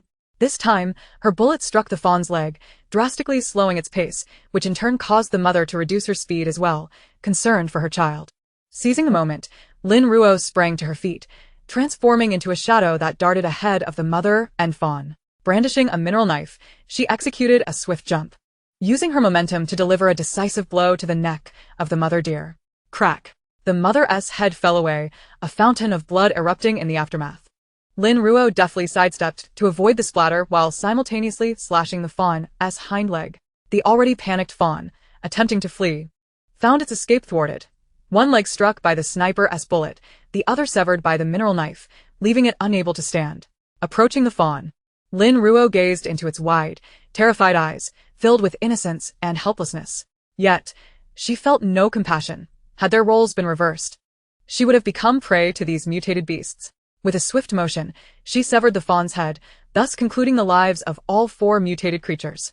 After collecting the bodies into her spatial realm, she slung her sniper rifle over her shoulder.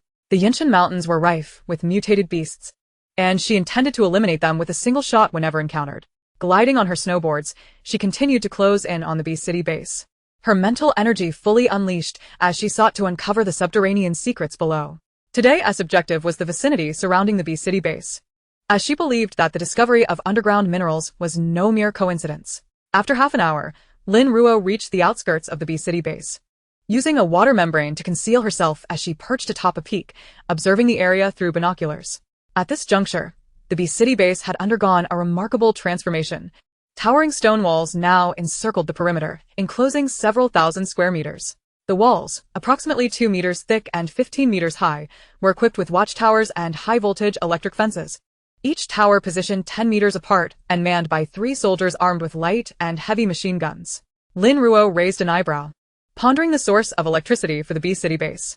Were they relying on generators? If so, how much diesel would be required to sustain such extensive high-voltage networks?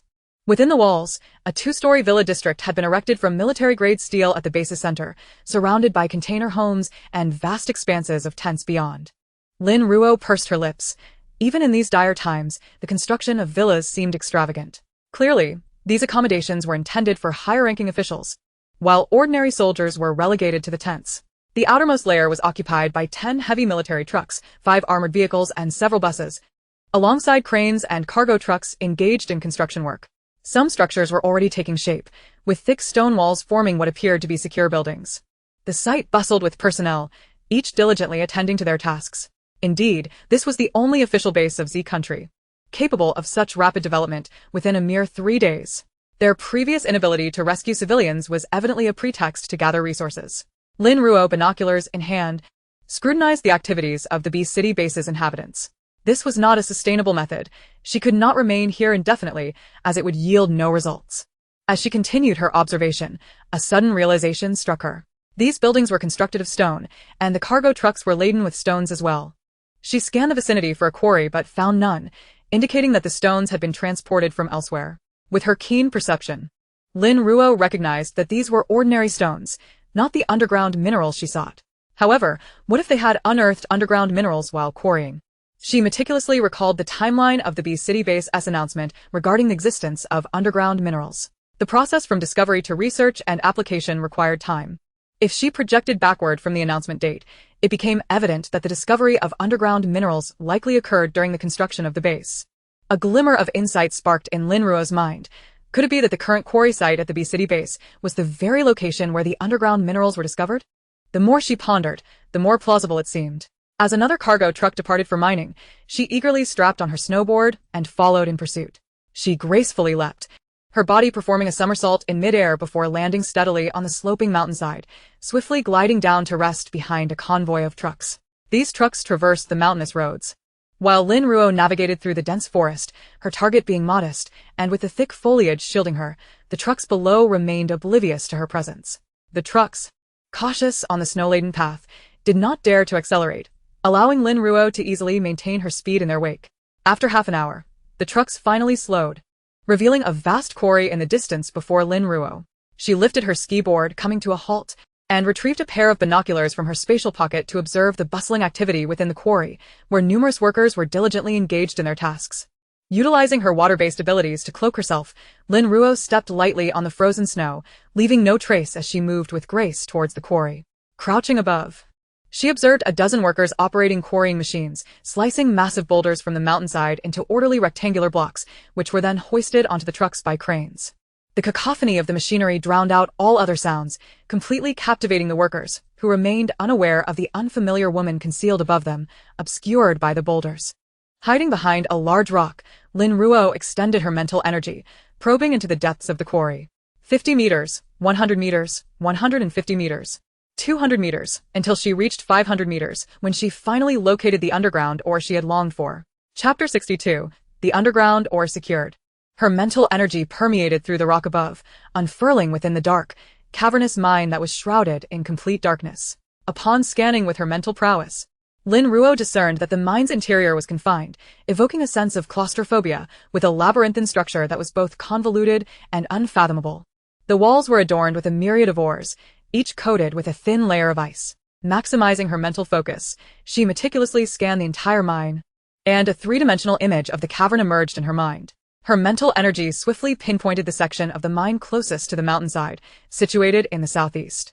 Glancing down at the workers still laboring in the quarry, she calculated that at their current pace, they would not reach the mine for another 2 days, by which time a considerable amount of ore could be extracted. A smile of ease graced her lips. Her luck had been extraordinary since her rebirth, as if guided by fate itself. With agility, she leapt from the southeastern slope, landing deftly beside the rock face, identifying the most opportune spot to utilize her water-based abilities. A vast spiral ice drill materialized before her, resembling a drill bit, with a diameter of approximately 1 meter at its thickest point. Under her mental control, it swiftly burrowed into the mountainside. The noise from the quarrying machines masked her actions, and shards of ice and rock flew in all directions as Lin Ruo maintained her distance, solely directing her water abilities. In less than 10 minutes, the rock face was breached, creating a circular hole 1 meter in diameter. Lin Ruo crouched and slipped into the opening, crawling several meters before entering the mine. She crouched and surveyed her surroundings, her heart soaring at the sight of the underground ore. From her mental scans, it was estimated that the mine contained approximately 2.4 million tons of ore, with a volume of around 800,000 cubic meters. Now, she could construct any kind of shelter she desired, even grand fortresses of ore. Yet, recalling the impending acid rain and the heavy weaponry to be crafted from the ore for the B-City base, she decided against taking it all. She resolved to extract 2/3, leaving the remaining third for the B-City base to develop weaponry. Pressing her hand against the mine wall, the surrounding ores began to diminish rapidly, dislodging one by one from the cavern walls, vanishing from sight. Moments later, 2/3 of the ore had been removed, and Lin Ruo was careful to extract it in a way that would not raise suspicion. The reduced density of the remaining ore would lead the B-City base to believe the resources were simply scarce. Having secured the ore, she did not linger. Emerging from the tunnel she had created, using her spatial blade, she hacked at the surrounding cavern, leaving it in disarray. She then struck the mountainside a dozen times, causing debris to cascade down and fill the area around the rock face. Satisfied with her efforts, she departed. Upon returning to the forest, she released her water veil, only to find that ice crystals had once again formed on her mask, even encasing her hood. She had spent too long in the frigid wilderness. Others would likely have lost all sensation in their limbs by now. On her way home, Lin Ruo navigated through the woods, collecting numerous dead branches to store in her space, and encountered several small mutated animals, primarily rabbits and pheasants, each measuring only 70 to 80 centimeters. These creatures were drawn by the scent of blood and flesh emanating from Lin Ruo. However, they were swiftly dispatched, becoming reserves for a foo and a show. By the time Lin Ruo returned to her shelter, it was already 2 p.m. From a distance, she spotted several carcasses of mutated animals piled near her door. A foo and a show lounged beneath a willow tree beside the shelter, gnawing on something. A foo, a show. Lin Ruo glided closer, her ski board tilting slightly as she halted. A foo and a show lifted their heads, and she discerned what they were feasting upon. Both were smeared with blood, and tufts of fur littered the ground. Woof, woof. A show sprang up, momentarily disregarding the wild chicken on the ground, and darted towards Lin Ruo. She deftly sidestepped, acutely aware that if a show tackled her, she'd have to wash her already soiled clothes. The rain jacket was manageable, but the down jacket was a hassle to clean. She needed to be frugal with it. Calm down. You're covered in blood, Lin Ruo remarked with unmistakable disdain. She then employed her mental energy to inspect them, relieved to confirm that none of the blood was theirs. A foo approached, subduing the reluctant a show before gently calling out to Lin Ruo, gesturing toward the carcasses. Following its gaze, Lin Ruo immediately recognized the origin of the prey. A foo's victims were all killed with swift precision, their necks bitten clean through, as he prided himself on efficiency. In contrast, a show's quarry bore numerous claw marks, indicative of his tendency to toy with his prey before delivering the fatal blow. A Lu's victims exhibited a single lethal wound, all hearts pierced. A foo had caught a wild boar and a rabbit. A show had taken down a wolf and a pheasant, while a Lu had gathered smaller creatures like hedgehogs and squirrels. A Lu nudged its catch closer to Lin Ruo. The intent clear. All these offerings were for her. Lin Ruo chuckled softly, recognizing that as Lu's energy intake increased, so too did its intelligence. It was now keenly aware of the distinction between a full meal and mere sustenance. All right, I'll help you store it for later, she reassured. Well done, everyone. Your harvest today is impressive. Since I found the underground ore, I'll treat you to a special dinner tonight. A glimmer of white light flashed in her eyes, and all the mutated animals were promptly stored in her spatial pocket, followed by a foo and a show. She then stepped into the protective dome. Releasing a foo and a show, she noted that the campfire on the platform still burned brightly, thanks to Lu's diligent efforts, keeping the temperature within the protective dome comfortably warm. The two creatures remained motionless, obediently lying there, awaiting Lin Ruo to bathe them. They were acutely aware that their recent excursion had left them excessively dirty, and upon returning home, their owner would undoubtedly prioritize giving them a wash. Indeed, Lin Ruo had the same intention. The temperature on the platform was just right, ensuring that their bath would not be cold. She promptly washed them before allowing them to play freely. With no time to consolidate her gains from the day, she realized that her 3 voracious pets must be hungry. Thus, she set about preparing their lunch. Once again, it consisted of mutated black bear meat, each portion weighing around 50 pounds, accompanied by 10 raw eggs, 5 apples, 2 duck pears as well as milk, and a small cup of energy rain. This meal was a veritable paragon of nutritional balance. Since Lu was not fond of eggs and milk, she added extra fruit for him. By the time the trio commenced their feast, it was already 2:30, and Lin Ruo found herself feeling a bit hungry. She set up a hanging pot over the campfire, filling it with water. Then, she retrieved the 3 flavor dumplings she had prepared earlier, and once the water boiled, she dropped them in, cooking them for a few minutes until they emerged as a delicious lunch. Lin Ruo poured some vinegar from her space to dip her dumplings in, savoring every bite. She consumed a staggering 45 dumplings before finally feeling satiated. Employing her water-based ability, she cleaned the pots and utensils, while a foo and a show lay sleeping at her feet, digesting the energy rain. Lin Ruo settled into a recliner, draping a blanket over her legs, and delved into her space to begin organizing it. She first visited the breeding area, where the small hill of chickens, ducks, and geese was already laden with numerous eggs. She carefully selected the unfertilized ones and placed them in the still space, returning the fertilized eggs to their original location. Next, she moved to the rabbit hill, where a foo and a show's diet had changed. She needed to implement a population control plan for the rabbits. The first wave of newborn rabbits had all matured, allowing her to cull the previously purchased adult rabbits. Lin Ruo gathered the adult rabbits, totaling over 800, leaving only 80 male rabbits and 500 females on the hill, alongside the unripe young ones. When the next batch of young rabbits matured, she would cull them again. Maintaining this ratio, there was no such pressure with the pigs, cows, and sheep, as their larger size meant they grew more slowly. The first wave of newborn animals had yet to mature. She replenished the feed and hay for all the animals in the breeding area before heading to the black soil planting zone. The crops on the black soil were nearing maturity, having reached their 3rd harvest across 350 acres. Each harvest yielded approximately 400 to 500 tons of pure grain, and she had already stored 400 tons in her space, converting the remainder into feed for the animals. On the 30 acres dedicated to fruits like watermelons, strawberries, and grapes, the yield was substantial, with watermelons producing 18,000 pounds per acre and strawberries yielding around 10,000 pounds. Lin Ruo diligently harvested these, storing them in the still space, confident that her 3 gluttons would relish them. She inspected the sprinkling devices in this area before proceeding to the vegetable garden, which, although small at 20 acres, matured quickly.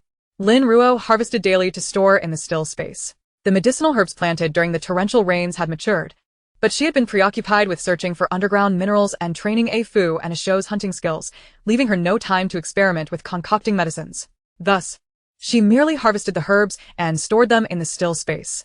The fruit trees in the orchard had grown significantly, but had yet to bear fruit, likely requiring at least another 6 months to yield. The aquatic life in the freshwater and seawater pools thrived in a carefree manner. The previous small fish and shrimp had been born and were now lively within the pools. Lin Ruo added some water from the space's lake to enhance their flesh's flavor. After organizing the life space, Lin Ruo let out a long sigh.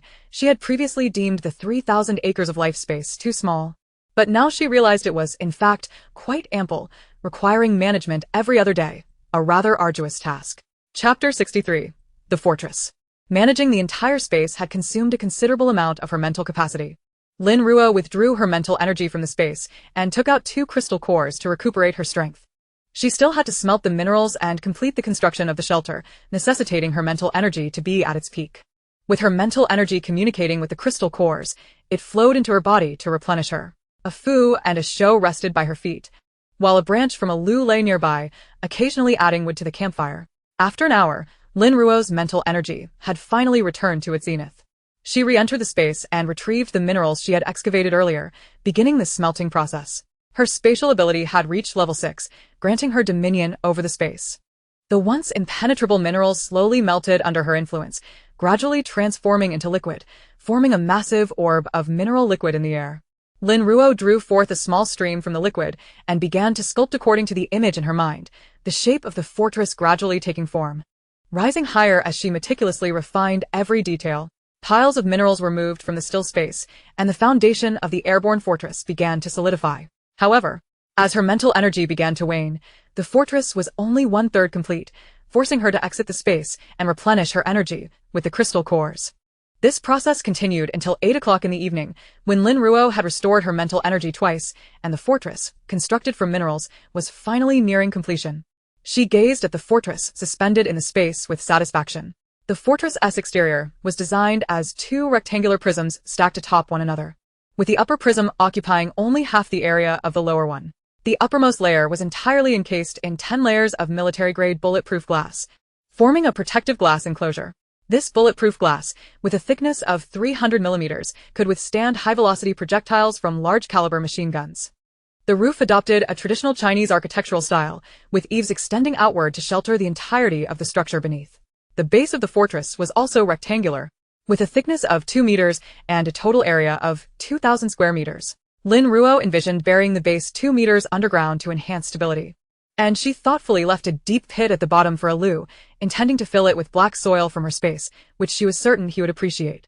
The exterior walls were 60 centimeters thick, with few windows, only one per room, modestly sized at 3 meters long and 2 meters wide, positioned relatively high, at least 6 to 7 meters above ground level, also constructed from 10 layers of military-grade bulletproof glass. The fortress stood 25 meters tall, 40 meters long, and 30 meters wide, divided into 2 levels.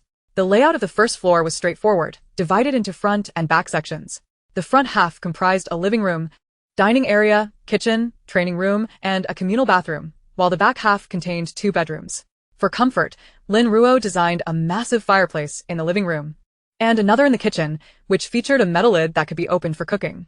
Each room was equipped with a large fireplace and bathroom, although a Fu and a Shou likely would not utilize these amenities, considering that a Fu and a Shou would likely increase in size. All room doors were designed to be exceptionally tall, ensuring they could move freely within the fortress. The second floor included Lin Ruo's workspace, currently designated as a pharmaceutical research room. Additionally, there were 2 empty rooms prepared as contingencies. In the end, she crafted a protective shield. Although the fortress was already remarkably sturdy, it still had vulnerable points like windows. To mitigate any potential risks, she resolved to add an external shield that could be deployed at a moment's notice. It would remain open when there was no danger and would cover the fortress when threats arose, much like a clam in the sea. She designed the shield in a semicircular form, ensuring that its base fit seamlessly with the fortress floor, leaving no trace of a gap.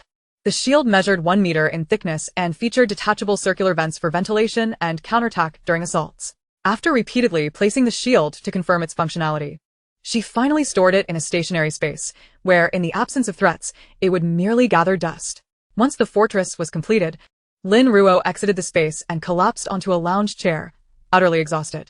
Upon seeing her finally open her eyes, A Fu and A Shou rushed over, nudging her with their large noses. A twig of willow stuck in A Shou's pant leg. Woof! A Shou looked at Lin Ruo with a pitiful expression.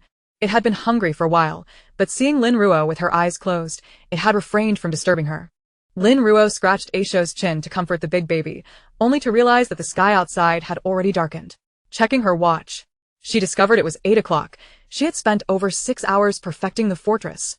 With no time to continue admiring her creation, she knew that if she delayed feeding them, the 3 at home would soon start causing a ruckus. Following the standard for midday meals, she prepared a dinner of mutated sika deer meat, cutting 50 pounds for each. Once the evening meal was ready, she announced, "All right, time to eat," as she patted A Fu's head. A Fu and A Shou, having been famished, buried their heads in their bowls, not bothering to lift them, their crunching sounds incessant. Afterward, Lin Ruo began preparing her own meal. After such a long period of exertion, she too felt hungry. While organizing her living space earlier, she had deemed freshwater fish quite appealing, so she decided to roast one for dinner. Using her mental energy, she retrieved an 8-pound grass carp from the freshwater pool, dispatched it within the space, and prepared it for grilling, threading it onto a skewer. She then procured non-spicy barbecue seasonings and oil from her supplies and commenced the grilling process. Positioning the grill by the campfire, she brushed oil over the fish, continuously turning it to ensure even cooking. The enticing aroma of the roasting fish wafted through the air, causing both A-Fu and A-Shou to lift their heads and gaze eagerly at Lin Ruo. A-Shou's eyes sparkled with mounting desire. After about 10 minutes, Lin Ruo's fish was ready, and 2 tall, robust dogs squatted beside her, their eyes fixated on the roasted fish in her hands. Lin Ruo turned to check their food bowl, only to find it empty, despite having consumed 50 pounds of meat and a fair amount of fruit. Had their appetites increased again? She patted A-Shou's round belly, which seemed full. Was it simply craving more? A-Shou looked up, wagging its tail, barking eagerly. Lin Ruo shook her head in resignation. They could only have a little more. If you eat too much, you'll be uncomfortable while sleeping tonight. A-Fu began wagging his tail as well, his eyes pleadingly fixated on the roasted fish in Lin Ruo's hands. She divided the roasted fish into 3 portions, keeping one for herself and giving the remainder to A-Fu and A-Shou. Each portion was merely a little over 2 pounds, so it wouldn't hurt for them to have some. After the meal, Lin Ruo tidied up and settled by the campfire, scrutinizing the map for suitable locations to establish a new home. She selected several potential sites, stroking her chin thoughtfully. The markings on the map were not entirely accurate, necessitating a field survey.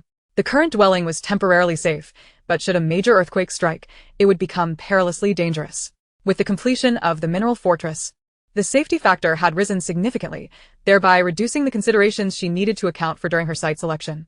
Glancing at the calendar on the table, Lin Ruo estimated the time remaining before the rat swarm outbreak, 5 days, while the insect tide would arrive in 2 months. The delay in the insect tide compared to the rat swarm was due to many insects fearing the cold. They required more time to acclimate to the extreme weather. The mutated rats in this apocalyptic setting were not small, each measuring half a meter in length, and their sheer numbers represented a substantial windfall. Moreover, the mutation of animals had already concluded, and the cities likely harbored numerous mutated creatures. With plentiful food sources, these creatures were growing rapidly, and many could have evolved crystalline cores. She could engage in guerrilla tactics on the outskirts of the city to obtain these cores. Estimating her own strength, she recognized that she was a level 6 water-based ability user, augmented by her spatial advantages. If she couldn't fight, she could certainly flee. Once this idea took root in her mind, it became inescapable. She pressed her lips together, lowering her gaze to the map. Having resolved to give it a try, she decided to move to the suburbs. Lin Ruo selected one of the red circles on the map, marking it with her pen, affirming, "This one it is." Chapter 64, A Chance Encounter with a Rescue Team. On the frigid streets, only a few scattered groups of individuals ventured out in search of supplies. Those brave enough to face the threat of mutated animals at this time either possessed some skill or faced dire circumstances at home. As A-Fu and A-Shou rushed into the city, they were eager to escape, unaware of their surroundings. Clad in a layer of down and a windbreaker, Lin Ruo walked slowly along the once bustling streets. It had only been 4 days since the extreme cold had descended, yet the area was desolate, with cries of despair echoing throughout. Suddenly, a bloodied figure burst from an alleyway, his cotton clothing torn by some unknown force, feathers spilling forth. In a panic, he ran forward, and upon spotting Lin Ruo standing in the middle of the road, he instinctively shouted, "Run! There's a monster!" As he sprinted past, Lin Ruo caught sight of the beast pursuing him around the corner, a gigantic gorilla nearly 4 meters tall, its powerful arms swinging wildly as buildings crumbled beneath its iron fists. Lin Ruo's eyes brightened. The prey was practically presenting itself, far easier than searching in the wilderness. "Don't just stand there. Run. This thing eats people." The man called out as he made some distance from Lin Ruo, noticing her remaining still. Lin Ruo raised an eyebrow. This man was rather kind, a rarity in the apocalypse. Considering he hadn't pushed her away in haste, he was indeed quite benevolent. Turning her attention back to the approaching gorilla, she thought it too magnificent to let slip away. Battling such a massive mutated creature with ordinary handgun bullets would only puncture its skin, proving utterly ineffective. She would need a powerful rifle or sniper rifle. However, retrieving either from her backpack would be impractical. Ultimately, she opted for a mineral knife, which was both sharp and durable. She resolved to craft several more in the future. as the gorilla's fist came crashing down toward her. Lin Ruo executed a graceful jump, twisting her waist to deliver a strike with the knife, exerting 50% of her strength. The blade flashed past, carving a deep gash into the gorilla's massive palm, producing a resounding thud as her knife lodged into its bone. The impact reverberated through her arm, prompting her to murmur, "What hard bones." After completing a graceful flip, she landed lightly on her feet. Roaring in pain, the gorilla retracted its arm, howling in agony as fury erupted in its eyes, sending it into a frenzy. Blood gushed forth, spraying toward Lin Ruo, who deftly shifted her stance, evading the splatter as it coated the icy ground beneath her. The gorilla's eyes blazed a fiery crimson as it thrust its uninjured palm downward towards Lin Ruo with remarkable speed.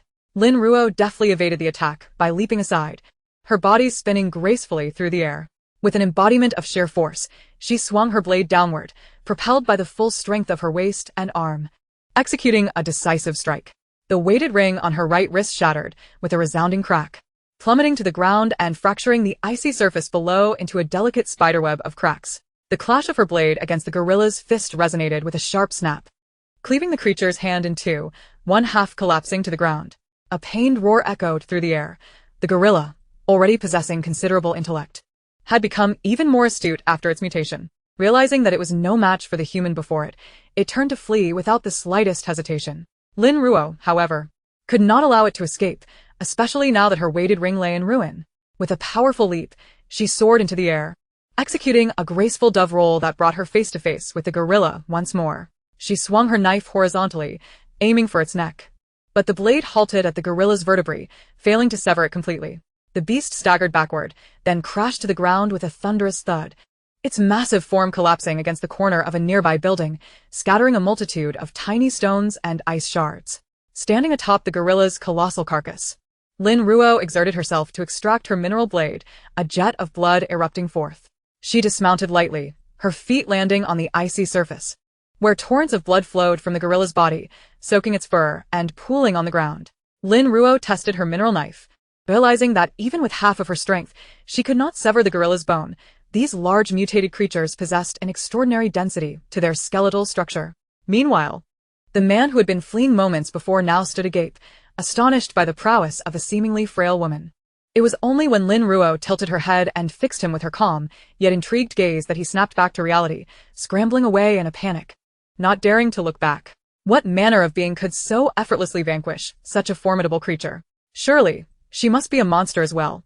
Once the man had retreated to a safe distance, Lin Ruo released her mental energy, extending it outward to confirm that no one else lurked nearby before stowing the enormous gorilla in her spatial realm.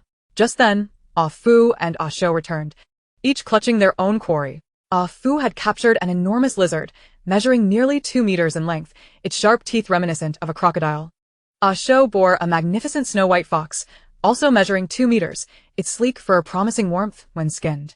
Lin Ruo stored both the lizard and the fox alongside the gorilla, noting that these creatures were not domesticated pets, but rather had likely escaped from a nearby zoo. At that moment, she heard the distant sound of a loudspeaker. "Attention all survivors. We are from the official base of City B. The base is currently under construction, and we invite those willing to join us to gather downstairs.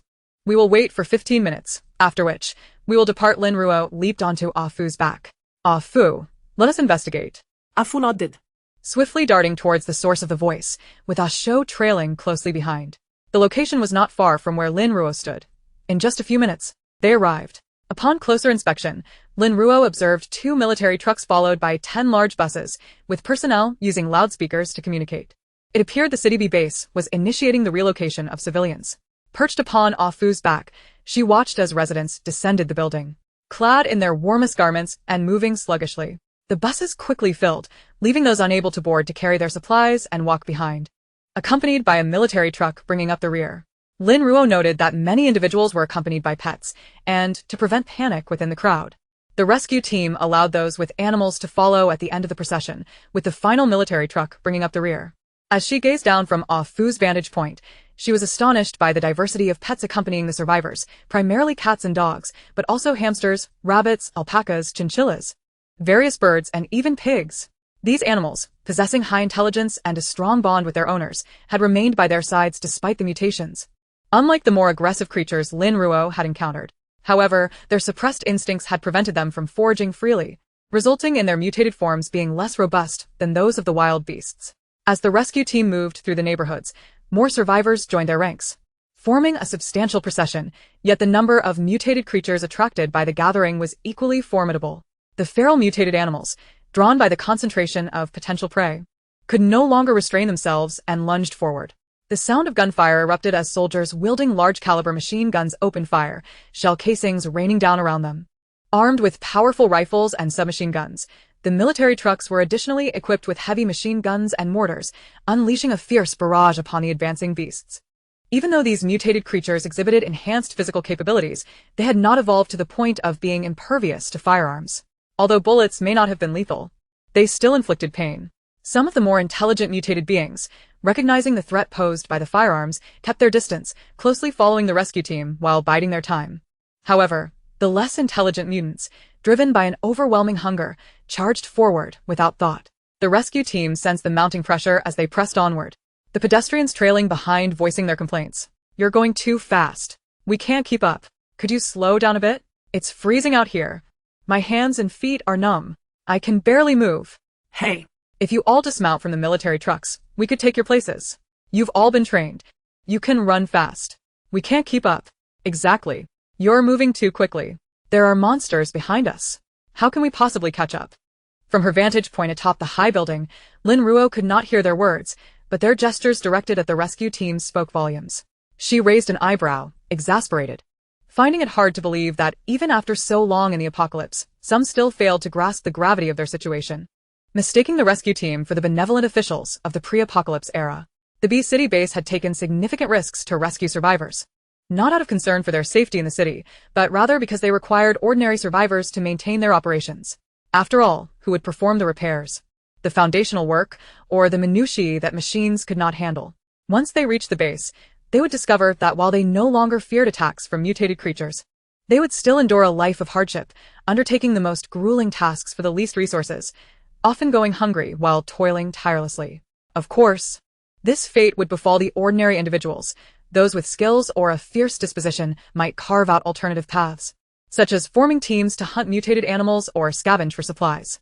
However, the B City base was acutely aware that rescuing too many individuals could overwhelm their resources, thus limiting their intake to only as many as they could feasibly manage. The rescue team would take back as many as possible, but would leave behind those they could not accommodate. As Lin Ruo had surmised, the rescue team continued on, unresponsive to the desperate cries of those trailing behind. Their resolve unwavering. Their firepower suppression had reached its limit, the ammunition was dwindling, and if they did not hasten their escape, would they merely wait to be encircled? Falling behind? Then do not follow. Such fragility in these dire circumstances would only lead to their own demise. The authorities were no longer the same as before. They lacked the capacity to rescue every survivor. If one could not adapt, then they must inevitably be abandoned. Yet, these ordinary survivors residing in Base B had a better chance of survival than if they were to fend for themselves in this perilous city, rife with danger, where one could meet their end at the jaws of a beast at any moment. Lin Ruo cast her gaze toward the nearby residential area where the rescue team had passed. Many individuals had chosen not to accompany the team, having adapted to the apocalypse and unwilling to be constrained within the confines of the base. Although the city was teeming with mutated creatures, it was not to the extent of being overrun. With a modicum of caution and sharpness, one could persist. However, they could not foresee that this flesh-eating apocalypse was on the verge of unleashing swarms of rats and insects, leaving to question how many of those remaining in the city would survive when that time came. Lin Ruo's brow furrowed in contemplation. She wondered about Base B's resources and whether it possessed the strength to combat the impending rat and insect hordes. Memories from her past life flooded her mind. Images of overwhelming swarms of rats and insects relentlessly gnawing at flesh, piles of vermin everywhere. In her previous life, City A had faced such threats, resulting in countless fatalities, with only a scant few managing to survive.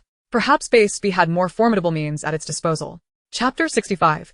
Preparing to relocate Captain, at the 9 o'clock position. There is an individual accompanied by 2 giant dogs. The sniper from the rescue team observed Lin Ruo and her companions from atop a building through his high-powered scope. Captain Liu Jinchinch fired his weapon, dispatching the mutated creatures that lunged at them, while also stealing a glance in Lin Ruo's direction. They could only discern a figure clad in black, wearing a mask, seated upon one of the giant canines, with another dog standing beside.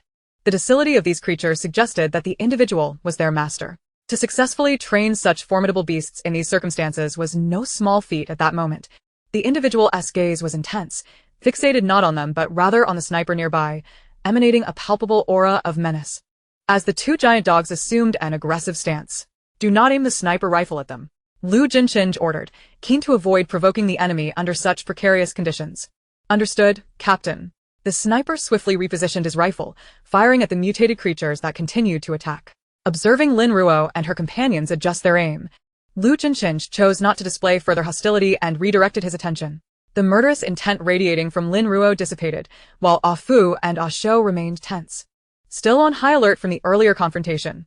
"It's all right," Lin Ruo reassured, patting Ah Fu's neck. "Even if that person were to shoot, I wouldn't allow them to harm you." Only then did the two beasts relax. She noticed an increasing number of mutated creatures on the streets below, drawn by the cacophony of gunfire from the rescue team. Since Lin Ruo had not utilized her water membrane to conceal herself, some mutated creatures had set their sights on her, perceiving the flesh of Ah Fu and Ah Shou as an exquisite delicacy. Ah Fu and Ah Shou fought fiercely, dispatching several assailants while confronting the remaining foes. Lin Ruo refrained from absorbing the defeated mutated creatures into her space, as there were still eyes watching below. She glanced down at the fallen beasts, some already being devoured by others. What a pity. A sly smile crept across her face. Ah Fu, Ah Shou. "You stay in the space for a moment. I'm going to gather some spoils." Ah Fu ordine response. With a glint of determination in her eyes, she leaped from the high building, seeking a blind spot to store Ah Fu and Ah Shou within her space. Then, she enveloped herself in a layer of transparent water membrane, rendering her invisible. The mutated creatures, which had been eyeing Ah Fu and Ah Shou, were left bewildered. Where had the two beasts and the human gone? Disappeared? Lin Ruo paid no heed to their confusion. She took a few running strides and swiftly ascended the building to collect the fallen mutated creatures, then leaped from the 5th-floor rooftop. In midair, she executed a 360-degree turn, propelling herself off the wall to cushion her descent, landing gracefully on the icy surface. In an instant, she was inundated by massive mutated creatures, snakes, monkeys, raccoons, and wolves. The smallest among them was over a meter long, while the largest exceeded 8 meters, resembling a python as thick as a basin. Lin Ruo's lips curled into a smile. This bounty could lead to great fortune. Who knew how many of these creatures had evolved crystalline cores? The anticipation was exhilarating, unbeknownst to Lu Jinqing. He glanced back at the building where Lin Ruo had been, relieved to find her absence. Such individuals were best avoided. Yet, the one he had been observing was stealthily trailing the rescue team, deftly dodging and weaving, each movement precise in collecting the recently deceased mutated creatures strewn across the ground. Many of these creatures had just been felled by gunfire, their bodies still warm, yet Lin Ruo was already stowing them away in her space. With the relentless onslaught of frenzied mutated creatures at the forefront, the rescue team was too preoccupied to concern themselves with the whereabouts of the fallen beasts. Those mutated creatures, sharing Lin Ruo's mindset, were left in confusion, initially intending to feast upon the carcasses, but now bewildered by their sudden disappearance. Lin Ruo reveled in her success. This method was far more exhilarating than using her powers to hunt. How splendid it was, quick, bountiful, and requiring little effort. Within her stasis space, the bodies of the mutated creatures had piled into a small mountain, which continued to grow rapidly. Ah Fu and Ah Shou would soon feast well. Meanwhile, Li Wei stood by the window, cautiously lifting a corner of the curtain to peer outside. He observed a 4-meter-long male lion resting atop the thick ice layer in Longyuan community, accompanied by 3 lionesses. The lionesses were slightly smaller, but the size difference was negligible. Their claws and jaws were stained with blood, and 2 carcasses lay nearby, already partially devoured. No one in Longyuan dared to make a sound, fearing that even the slightest noise might attract the attention of these vicious lions, endangering the lives of everyone in the building. Li Wei slowly lowered the curtain, a grave expression settling on his face. It appeared that this pride of lions intended to make their home here, which was far from a good sign. Even if they remained silent and did not provoke the lions, their inability to enter or exit would inevitably lead to starvation. Bang! Attention, survivors. We come from the official base of City B. The base is currently under construction. If anyone wishes to join us, please gather downstairs. We will wait for only 15 minutes. After that, we will depart. As despair enveloped the residents of Longyuan, they heard the sound of the rescue team's loudspeakers, accompanied by the incessant gunfire and the roars and cries of the animals. Li Wei's eyes brightened as he cautiously lifted the curtain once more. Indeed, The lions had been drawn by the commotion and were hastily making their way outside. He listened intently to the cacophony of sounds, the deafening gunfire, and after taking a deep breath, made a decision. I'm going outside to take a look. You all stay here and do not make a sound. Qian Li gazed anxiously at Li Wei, reluctant to let him depart, yet acutely aware that this was a rare opportunity to escape from their current predicament. Ultimately, she refrained from intervening. As Li Wei descended the stairs, he fortuitously encountered Zhao Hui and the others. Exchanging a cautious glance, they collectively dashed towards the exit. Upon reaching the outskirts of the community, they were met with the imposing sight of 3 heavy military trucks, each mounted with mortars and encircled by sturdy railings, forming a formidable perimeter. Within this enclosure, several large buses were parked, while outside, numerous machine guns were set up, and several soldiers engaged in combat against the mutated creatures with rifles and shotguns. A ferocious roar echoed as a group of lions, intent on establishing a territory in Longyuan, charged towards one of the military trucks. The soldiers, recognizing the lethal nature of such beasts and aware that ordinary firearms would prove ineffective, unhesitatingly activated the mortar. The shell collided directly with the alpha lion. With a thunderous explosion, the lion's head was obliterated, its massive body crashing to the ground with a dull thud. The remaining 3 lionesses, displaying remarkable intelligence, retreated slowly, fully aware that engaging further would be futile. The soldiers, however, showed no mercy. Allowing such predators to escape could result in untold human casualties. They unleashed a barrage of gunfire, and the lionesses were grievously injured, limping away as they fled. Many other mutated creatures also succumbed to the relentless onslaught from the machine guns, collapsing lifelessly to the ground. Some mutated animals, having gained agility, evaded the bullets, while others, with thickened hides, sustained only minor injuries despite being shot. Li Wei stood transfixed for a minute, utterly astonished. He had previously assumed that the mutations merely resulted in size increases, not realizing that these creatures had undergone comprehensive enhancements. How would they stand a chance against such formidable adversaries in the future? Amidst the chaos, both soldiers and mutated creatures sustained injuries. And the more intelligent animals fled when they recognized their inability to prevail. Only those of lower intelligence, lured by the scent of blood, recklessly surged towards the perimeter. Attention all survivors, we are from the official base in City B. The base is currently under construction. Those willing to join us, please gather downstairs. We will wait for 15 minutes. After that, we shall depart, echoed the announcement from the military truck's loudspeaker. Li Wei and Zhao Hui exchanged a glance, urgency coursing through them as they sprinted back. With only 15 minutes to spare, they needed to act swiftly. Li Wei hurried home, grasping Qian Li and the child, while clutching the dwindling supplies as they rushed down the stairs. Outside, a long line had formed, as everyone eagerly sought to leave with the official party. In the end, all the buses were filled to capacity, even the heavy military trucks overflowed with people, yet many remained without passage. For those left behind who wish to accompany us to the official base, please follow us on foot. We have personnel assigned to ensure your safety, rest assured. The announcement continued. The residents of Building 3 in Longyuan, unable to board the buses, trudged behind, their arms laden with supplies, surrounded by watchful mutated creatures. Some agile mutants even launched surprise attacks, swiftly snatching individuals before disappearing into the distance, evading the gunfire that followed. The sound of gunfire persisted throughout their journey. Yet numerous mutated creatures continued to trail behind. Witnessing this grim reality only strengthened everyone's resolve to follow the military. Under such protection, the mutants roamed with impunity. And without it, they would surely fall prey to these beasts. As the convoy traversed more areas, the throng of followers swelled, inevitably attracting various mutated animals. Li Wei, One arm cradling Dodo and the other grasping the supply bag, quickened his pace to keep up with the group, ever vigilant of his surroundings. The attacking mutated creatures were of varied kinds: dogs, cats, snakes, wild boars, lizards, and even rabbits. Once gentle and adorable, these rabbits had now grown larger than a Shiba Inu, their prominent incisors glimmering ominously and their powerful hind legs enabling them to move with astonishing speed. He witnessed with horror a grown man in the crowd unexpectedly killed by a single mutated rabbit, a testament to their immense strength. Qian Li, carrying a supply bag of her own, clutched the hem of Li Wei's shirt tightly, jogging alongside him with her head bowed, unwilling to confront the grotesque mutations around them. We can't afford to linger. If this continues, we may attract even more mutated creatures. Our ammunition is running low.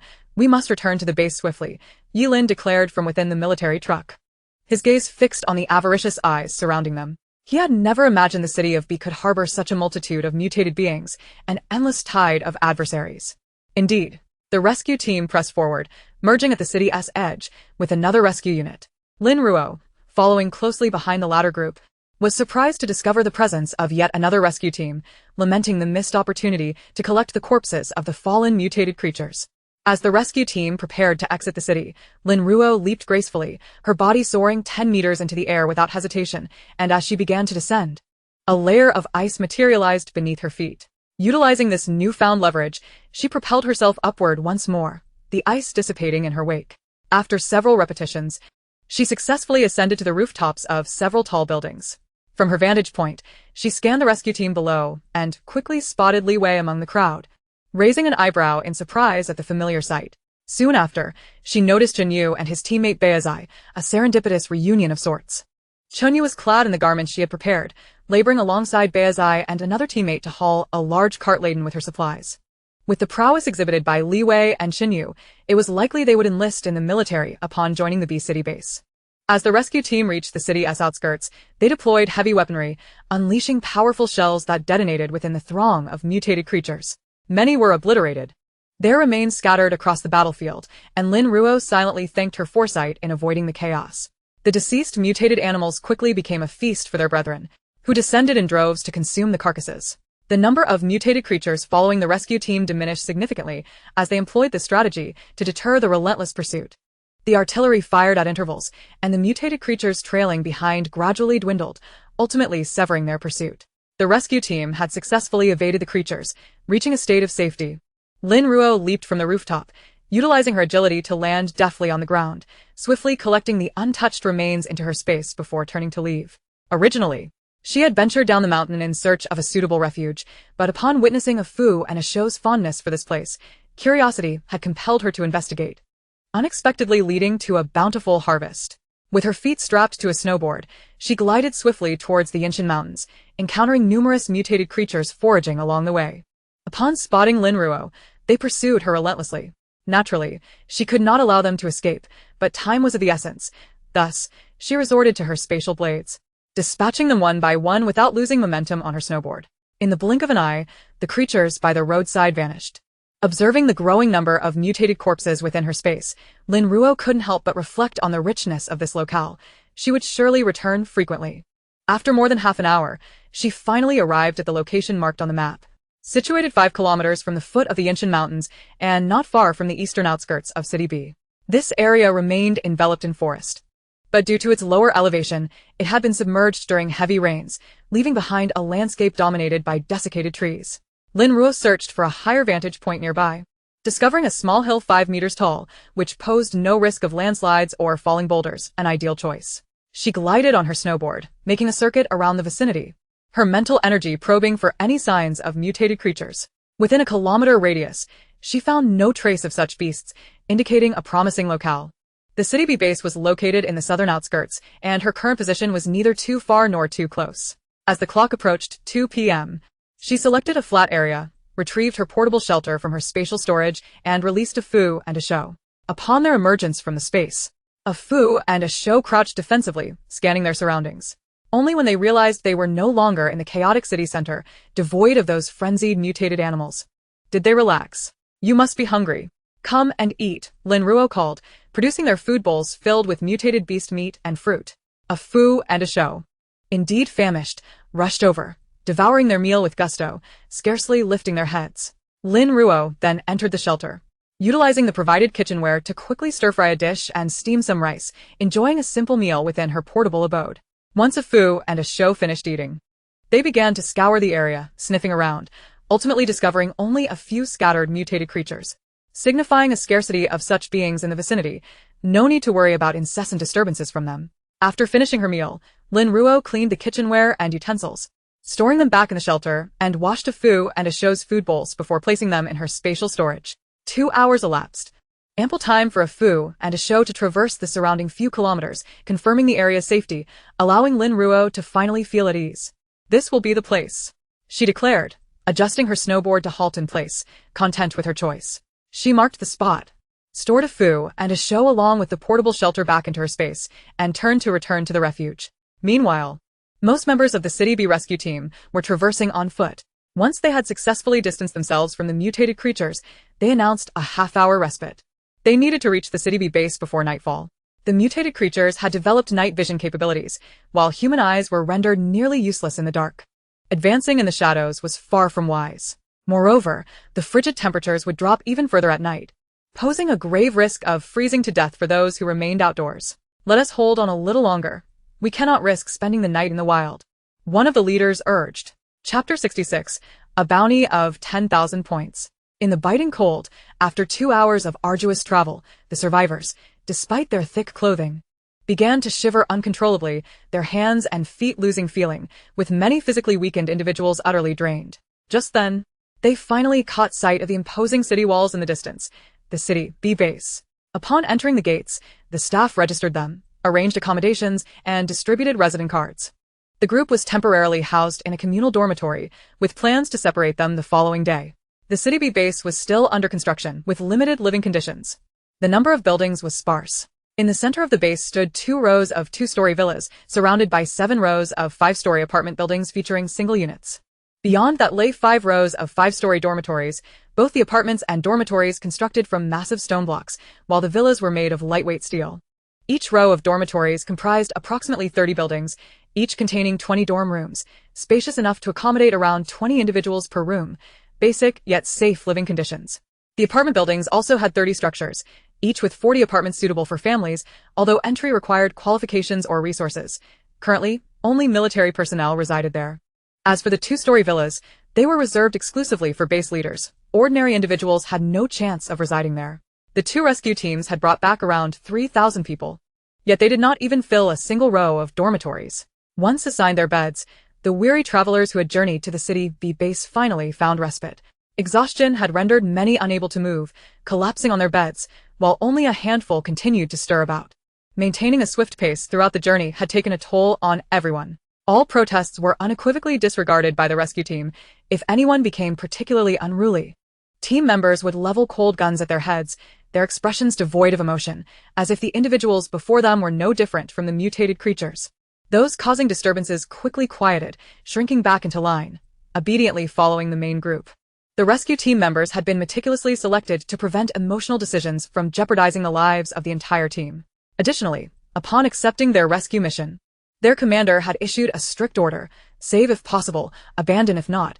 Should anyone cause trouble on the road, they were to be dealt with immediately, without hesitation. They had anticipated receiving humanitarian care upon arriving at the City B base, reminiscent of the world before the apocalypse. However, the stark reality was that no one cared for their well-being. No blankets or cold-resistant supplies were distributed, nor was food provided. Only 2 gas heaters to ward off the cold. It became clear that the authorities were now entirely different from before. They would have to rely solely on themselves to survive in this cannibalistic apocalypse. Yet, there was a silver lining to following the official forces. The protection of their formidable military ensured that the monsters could not harm them, alleviating their constant fear of becoming prey to mutated animals. Li Wei sat on a bed, guarding Qian Li and Dodo, who were assigned 2 adjacent single beds. They retrieved bread from their supply bag, their eyes alertly scanning the surroundings.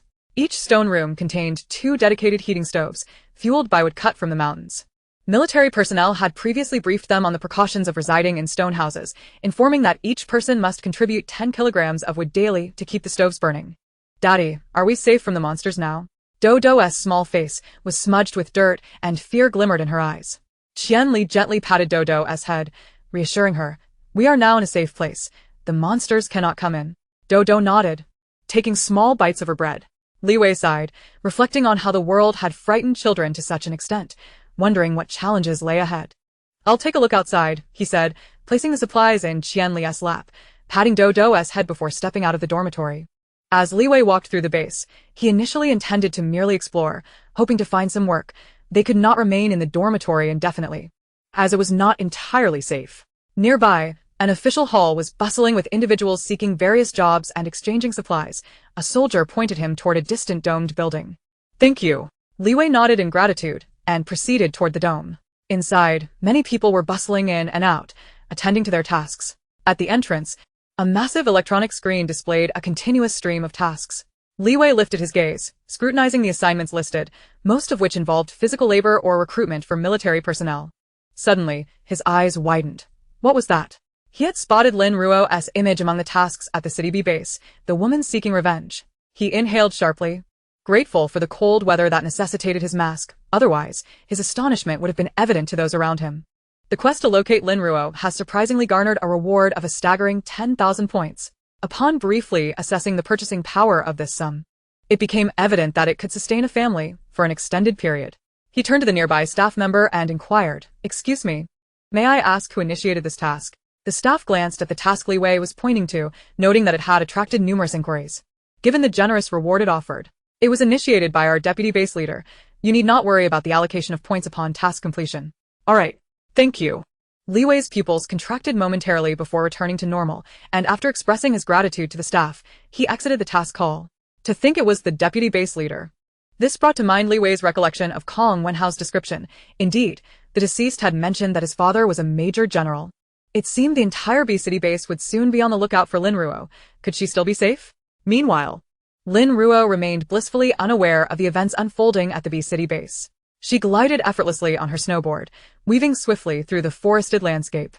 Her eyes sparkled with a cerulean glow as she was enveloped by a myriad of rapidly swirling, sharp ice crystals. As she darted past, mutated creatures in her vicinity collapsed suddenly, only to vanish moments later. After traversing the woodland, she returned to a previously marked location, and within a span of 2 hours, she had successfully transported the shelter situated atop the mountain back into her spatial realm. By the time Lin Ruo returned, darkness had descended, and the temperature around her was plummeting rapidly.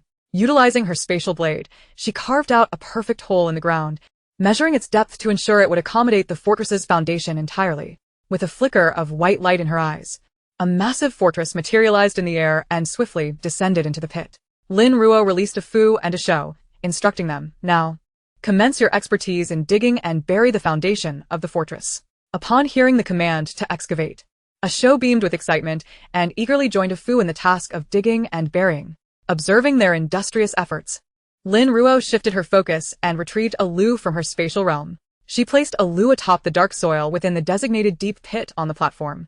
A Lu had previously exhibited remarkable growth, prompting Lin Ruo to experiment with its placement in the spatial realm, alongside a Fu and a Shou. Once inside, Lin Ruo attentively monitored it, noticing that it only anchored its roots into the dark soil without any further movement, even with the surrounding lake water nearby.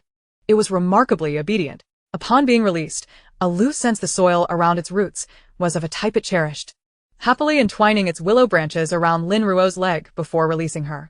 After providing it with some lake water, Lin Ruo entered the fortress, igniting the fireplace in the living room and kitchen. She added several logs and doused them with diesel before igniting them. From her spatial realm, she produced a few pendant lights, comparing her height against the ceiling of the living room, noting a considerable difference. With a flicker of blue light in her eyes, icy steps began to materialize in the air, leading her upward. She ascended the steps to the ceiling of the living room to install the pendant lights. Once the installation was complete, Lin Ruo leaped down from the steps, which instantly transformed into icy powder and dissipated into the air. Next, she retrieved a power storage unit and connected it to the lights, illuminating the room instantly. In the kitchen, she placed the cabinets she had transported from her apartment, connected the gas pipes to the stove, and concealed the dishwasher and oven within the cabinets. She then organized the pots, pans, and dishes from her spatial realm. Lin Ruo also set up the sofa, television, coffee table, smart vacuum cleaner, water bottle, and cups from her spatial realm, arranging the living room. She positioned the dining table and chairs in the dining area, alongside 2 large food bowls. Subsequently, she moved to the bedroom, where she placed the bed from her micro-dwelling, ignited the fireplace, installed the pendant light, and changed the bed linens, setting the used linens aside for later cleaning. In the room, she arranged a desk, chair, recliner, and a bookshelf filled with the books she had moved from her home. In the bathroom, she set up the bathtub, sink, toilet, and washing machine, connecting the washing machine to a power storage unit to clean the used bed linens. She laid down a thick carpet in the room, creating a warm ambience apart from the mineral-colored walls. Stepping out of her room, she proceeded to a Fu and a Shou's quarters, setting up their previous bedding, lighting their fireplace, laying down a carpet, and placing some toys for them, completing the arrangement of their room. She then began to prepare the outdoor bathroom, which was fitted solely with a bathtub and toilet. She stored all her exercise equipment in the training room, which was spacious, envisioning that a Fu and a Shou could also train there under her guidance. Not feeling the urgency to arrange the second floor, Lin Ruo focused on preparing dinner after completing the first floor. In the softly lit dining room, Lin Ruo placed two massive pieces of mutated beast meat from her spatial realm into a Fu and a Shou's food bowls. Grateful for the provisions provided by the rescue team, her spatial realm now brimmed with a plethora of mutated creatures. Allowing a Fu and a Shou to indulge for an extended period, this abundance had even led her to experience a dilemma in selection, momentarily unsure of which mutated creature to offer them. Ultimately, she opted for the mutated spotted deer, recalling how much they had relished it last time. And deer meat was indeed nourishing. She sliced 50 pounds of spotted deer meat with her spatial blade, complemented by raw eggs and goat's milk, and added half a watermelon for each, while Lu received one as well. Stepping outside the fortress, Lin Ruo braced herself against the cold as the temperature inside the fortress fluctuated due to the fireplace's heat. As she emerged, her face reddened from the chill, prompting her to activate her water-based abilities for warmth. Raising her gaze, she spotted a Fu and a Shou, who had already buried the foundation, frolicking and playing, leaving a trail of dirt in their wake. Lin Ruo marveled at the frozen ground on the platform, grateful that her awakened abilities were water-based. Otherwise, she would be overwhelmed with the incessant task of cleaning. Come quickly, it's time for a bath and dinner. A Fu and a Shou dashed over, with a Fu halting before Lin Ruo while a Shou attempted to nuzzle her hand. A Fu, aware of their muddy state, disallowed a Shou from getting too close, swatting at it to deter its advance. Unwilling to comply, a Shou leaped enthusiastically and bounded towards Lin Ruo. Perceiving its soiled condition, she disdainfully pushed it away, urging, "Hurry home and wash up." A Fu tugged at a Shou as they returned to the fortress, and Lin Ruo secured the heavy door before activating her water-based powers. With a flicker of blue light in her eyes, a large water sphere enveloped them, the temperature just right, and the two happily splashed around within it. Once they were clean, Lin Ruo felt satisfied. "Let's go eat." Eagerly, they raced into the dining room, following the enticing aroma to their food bowls, and began to feast. Lin Ruo stepped outside the fortress, sprinkling insect repellent powder around the perimeter before re-entering. After firmly closing the heavy door behind her, she sealed the snowstorm outside. Manipulating her water-based abilities, she opened a window, allowing Alu's willow branches to extend inside to retrieve its dinner. A few paper strips wrapped around the food, and within moments, it was devoured entirely. Outside, the temperature plummeted rapidly. During this Arctic period, nighttime temperatures could drop to a chilling -70 or 80 degrees. The fortress, encased in thick glass, began to accumulate a delicate layer of frost on its exterior. Inside, fireplaces flickered to life, maintaining a cozy temperature just below freezing. Lin Ruo first activated the robotic vacuum in the living room, as a Fu and a Shou had left a considerable number of paw prints upon entering. Observing the vacuum swiftly cleaning the floor, she retreated to her bedroom to change into a plush, warm set of pajamas, prioritizing comfort at home. When she emerged from her bedroom, a Fu and a Shou had already finished their meal. A Shou was busily licking its large paws by the food bowl. Upon seeing Lin Ruo, a Shou scampered over. Annoyed by its presence, she gently nudged it aside, forbidding it from following her. Ignoring a Shou's pitiful gaze, she donned an apron and ventured into the kitchen to prepare dinner. This time, she retrieved a new tablet, equipped with downloaded recipes, and began to experiment with cooking crayfish. She took a box of frozen crayfish tails from the still space, each encased in a thick layer of ice.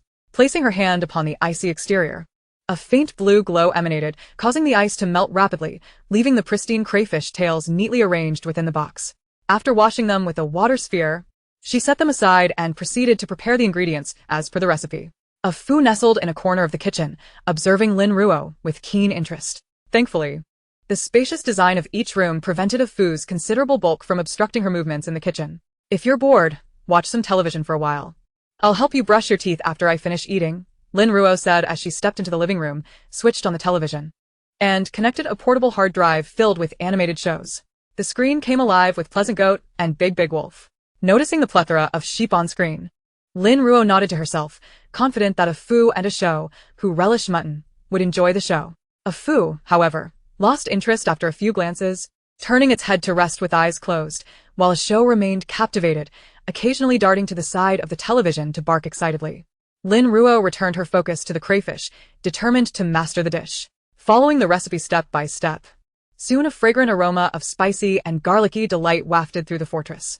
To deter a Fu and a Shou from begging for a taste, she prepared both spicy and garlic-flavored options. A Shou stood behind Lin Ruo, its large head peering over her shoulder towards the pot, fixated on the simmering crayfish, emitting soft whines of longing.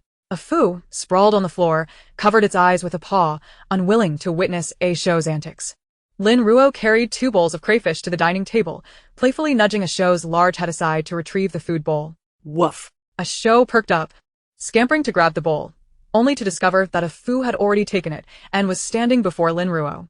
Woof woof, clattered A Shou, indignant as it dropped its own bowl, which landed with a thud, leaving a significant dent in its once round shape. Stunned, A Shou stared down at its damaged bowl, unable to comprehend the misfortune that had befallen it, appearing quite crestfallen. A Fu slowly placed its bowl on the ground, looking at A Shou with a gleeful expression. The scene was so dramatically amusing that even Lin Ruo paused in surprise before bursting into laughter. Haha. A Fu and A Shou are often far funnier than those comedic films. Woof woof. A Shou gazed at Lin Ruo with a wounded expression, as if to say, "My bowl is broken, and you laugh." Perceiving A Shou's mournful eyes, Lin Ruo took a deep breath to suppress her laughter. Cough cough. Shall we get a new one? A Shou glanced at its prematurely deceased bowl and reluctantly nodded, unwilling to eat from the flattened bowl that would surely spoil its appetite. When led outside to play, it planned to bury the broken bowl for a proper farewell.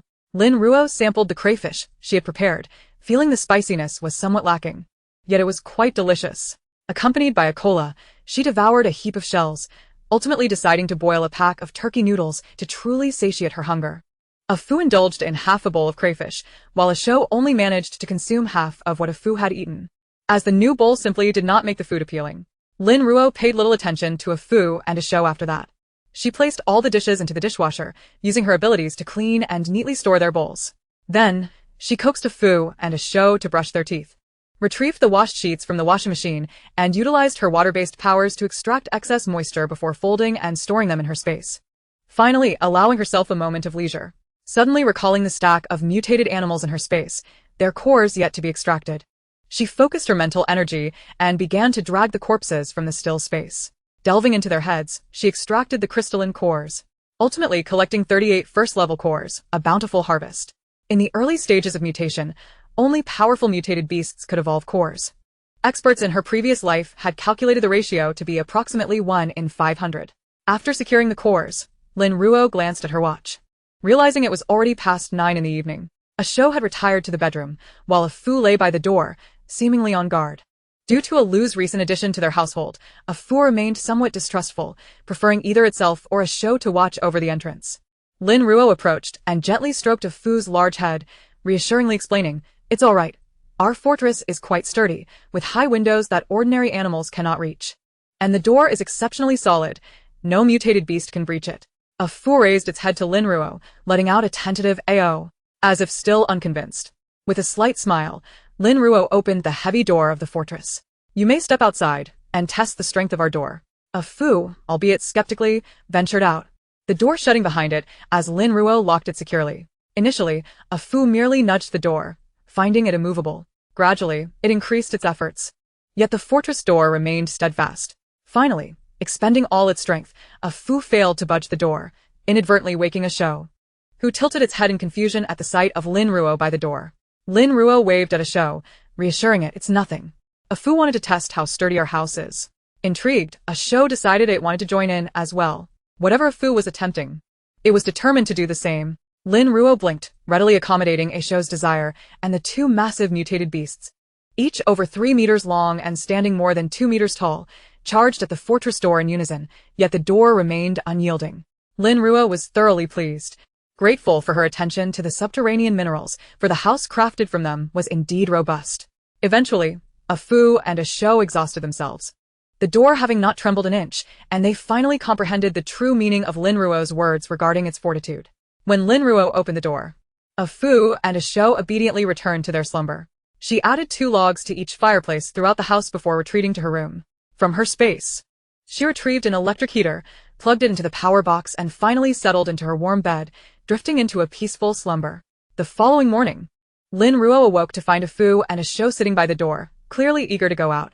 She opened the door, allowing them to step outside to relieve themselves.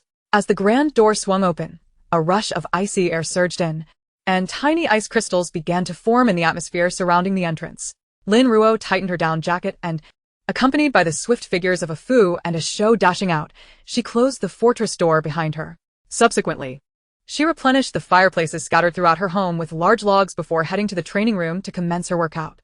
After 4 hours of rigorous training, when Lin Ruo emerged from the training chamber, she was drenched in sweat. She first took a refreshing shower in her bedroom, finally exhaling a sigh of relief. After donning her attire and activating the sweeping robot, she opened the fortress door once more to observe the powder scattered outside. The platform beyond the fortress lay cloaked in a silvery hue, covered in minute ice crystals. Lin Ruo's water-based abilities swiftly circulated within her, shielding her from the biting cold. A Fu and a Shou were joyfully frolicking at a distance around the area where pest repellent had been sprinkled yesterday. Many insects had perished there, and Lin Ruo had instructed them to avoid the place and not to consume the remains. The two could only curiously scuttle about, leaping on the powder but never quite touching it. A Lu, with her willow-like branches, joined in the festivities, playfully stringing together the lifeless mice and lifting them high into the air. Lin Ruo could only shake her head in exasperation. Even the insects and mice seemed to revel in their amusement. How utterly bored they must be, with crushed insect carcasses littering the surroundings of the fortress. She crouched down, extending her hand as a glimmer of blue light flickered and a slender ice stick elongated from her palm. With the stick, she prodded the insect carcasses, meticulously examining their fragmented forms. Most were parasitic wasps, crickets, ladybugs, and the like, creatures that naturally thrived in low temperatures and had now adapted even better to the frigid climate due to mutation. Once those insects intolerant of the cold acclimated to this extreme weather, a swarm would soon emerge. As the blue light in her hand faded, the ice stick vanished into thin air.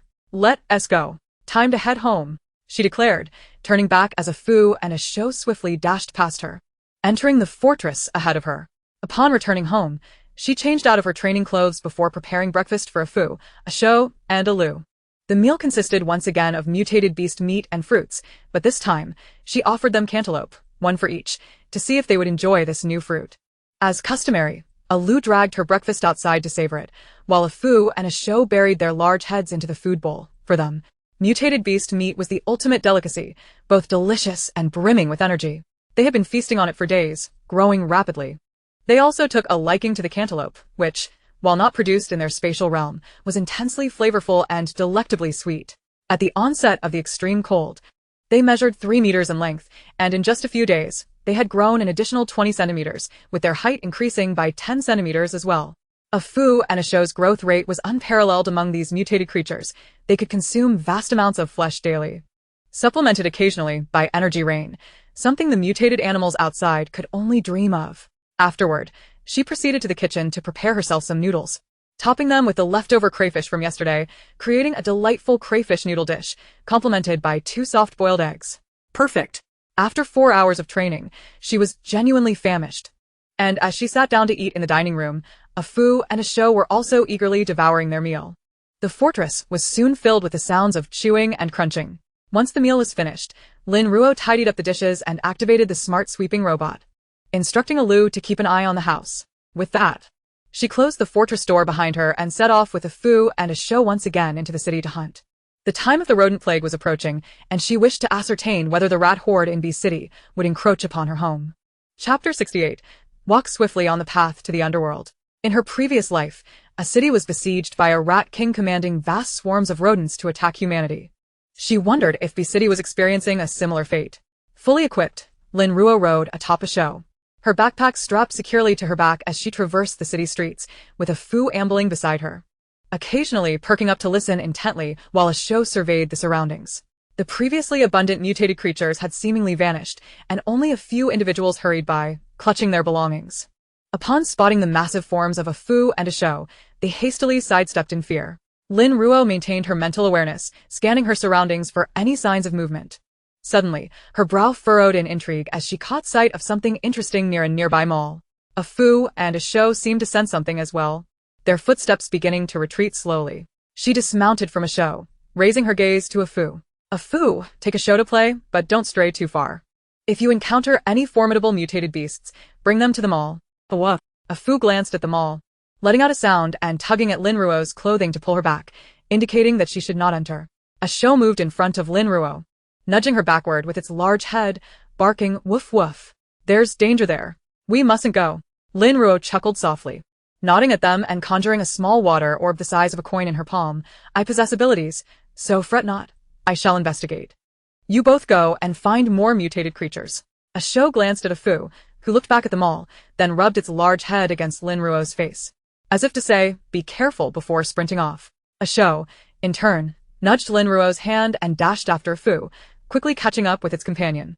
Once they had run far enough away, Lin Ruo tucked her hands into the pockets of her jacket and stepped into the mall. The mall, having been flooded and subsequently frozen by the extreme cold, bore clear water marks on the walls, and the floor was stained with large patches of blood. Lin Ruo lowered her gaze to the ground, noticing that many of the bloodstains were still bright red and fresh, indicating that someone had perished here just hours prior. She cautiously made her way deeper into the mall, an involuntary layer of frost forming on her feet as she meticulously scanned the vast, empty space. In one corner of the mall lay a considerable pile of supplies: soaked clothing, shoes, split wood, sealed rice and flour, and various canned goods. Lin Ruo blinked at the heap, wondering if these had been gathered and left here by someone. Quick. You grab that over there. I have little strength, so I'll take this, alright? Come on. Hurry up. Don't dawdle. Take this outside. As she reached the center of the mall, she heard voices emanating from a damaged storefront ahead. Someone's coming, one person exclaimed. Lin Ruo lifted her eyes toward the source of the voice and saw 3 figures peeking out from a shop. Upon noticing Lin Ruo standing alone in the vast expanse of the mall, they exchanged glances, confirming that no one else was entering, and then stepped out from the store.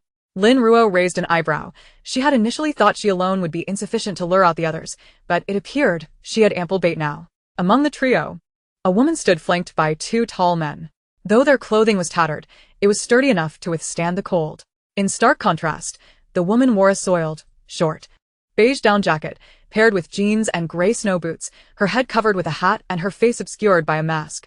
Only she knew how warm, or not, her attire truly was. Lin Ruo cast a brief glance at her before turning her attention back to the interior of the mall. Continuing on her way, despite Lin Ruo's face being concealed and her thick garments obscuring her figure, the woman recognized her gender at a glance. The woman's eyes brightened as she assessed Lin Ruo's attire, thinking to herself, that outfit looks splendid, undoubtedly warm. Unlike the enchanting appearance she bore, which was undeniably alluring, it was indeed quite frigid, leaving her feet on the brink of numbness. A woman, all on her own, venturing forth to seek provisions. How pitiable. The woman curled her lips in a scornful smile. It was evident that she was unwanted by men, unlike herself, who, with her fine features and graceful form, had an abundance of admirers surrounding her. The 2 men nearby exchanged glances at Lin Ruo once more, standing at a height of 1.70 meters. She was considered rather diminutive among men, yet it made perfect sense when viewed from a woman's perspective. Instantly, a flicker of trepidation dissipated from their eyes, replaced by a sense of ease. They had initially presumed her to be a formidable contender, intent on seizing their resources, only to discover she was merely a lamb entering the den of tigers. Hey, halt. Surrender your backpack and lower your mask so we can behold your visage. One of the men brandished a spring knife, its blade directed threateningly at Lin Ruo, his mouth revealing a set of yellowed teeth as he spoke with a brazen and suggestive tone. The other man, standing idly by, chuckled wickedly, yet offered no resistance. Upon observing the expressions of the 2 men, the woman felt an acute sense of danger, after all her efforts to find 2 men who suited her fancy. How could she allow these wretches to take them away? She turned and rubbed her ample bosom against the arm of the man beside her, her voice dripping with sweetness. Longo, look at how dirty my clothes have become. Could you possibly assist me in reclaiming that woman's attire? You little enchantress. It seems yesterday's indulgences were insufficient. The man grinned, feeling a shiver of excitement as she brushed against him, playfully slapping her backside before striding towards Lin Ruo. Consider yourself unfortunate. Our Jiao Jiao finds you rather displeasing. Make haste on your journey to the underworld. It would be wise to reincarnate quickly. A glimmer of triumph flashed in Jiao Jiao's eyes. Men conquer the world while women conquer men. That was the true order of the universe. As the man drew closer to Lin Ruo, Jiao Jiao's sense of superiority became increasingly evident. Throughout this exchange, Lin Ruo remained silent, quietly observing their theatrics. Had it not been for her desire to ensnare those valuable items, she would not have squandered so much time with them. Suddenly, Lin Ruo's ever-vigilant mental acuity stirred. She had baited her prey. The corners of her lips beneath the mask lifted slightly. What a feat it was! These individuals were quite alert, aware of the need for ambush. It appeared that fortune was not on the side of these 3. Rustling sounds began to echo eerily throughout the mall, a cacophony of unsettling whispers. What is that noise? Panic set in the man's eyes as he glanced around. The remaining man and woman followed suit, searching for the source of the disturbance. yet finding naught but the increasingly pronounced rustling sound. In an instant, swaths of darkness began to materialize within the confines of the mall, weaving together like an intricate black net, encroaching upon the four of them. Even the second and third floors of the mall began to resonate with the rustling sounds as numerous dark entities crawled down the walls, enveloping them in an impenetrable shroud of blackness.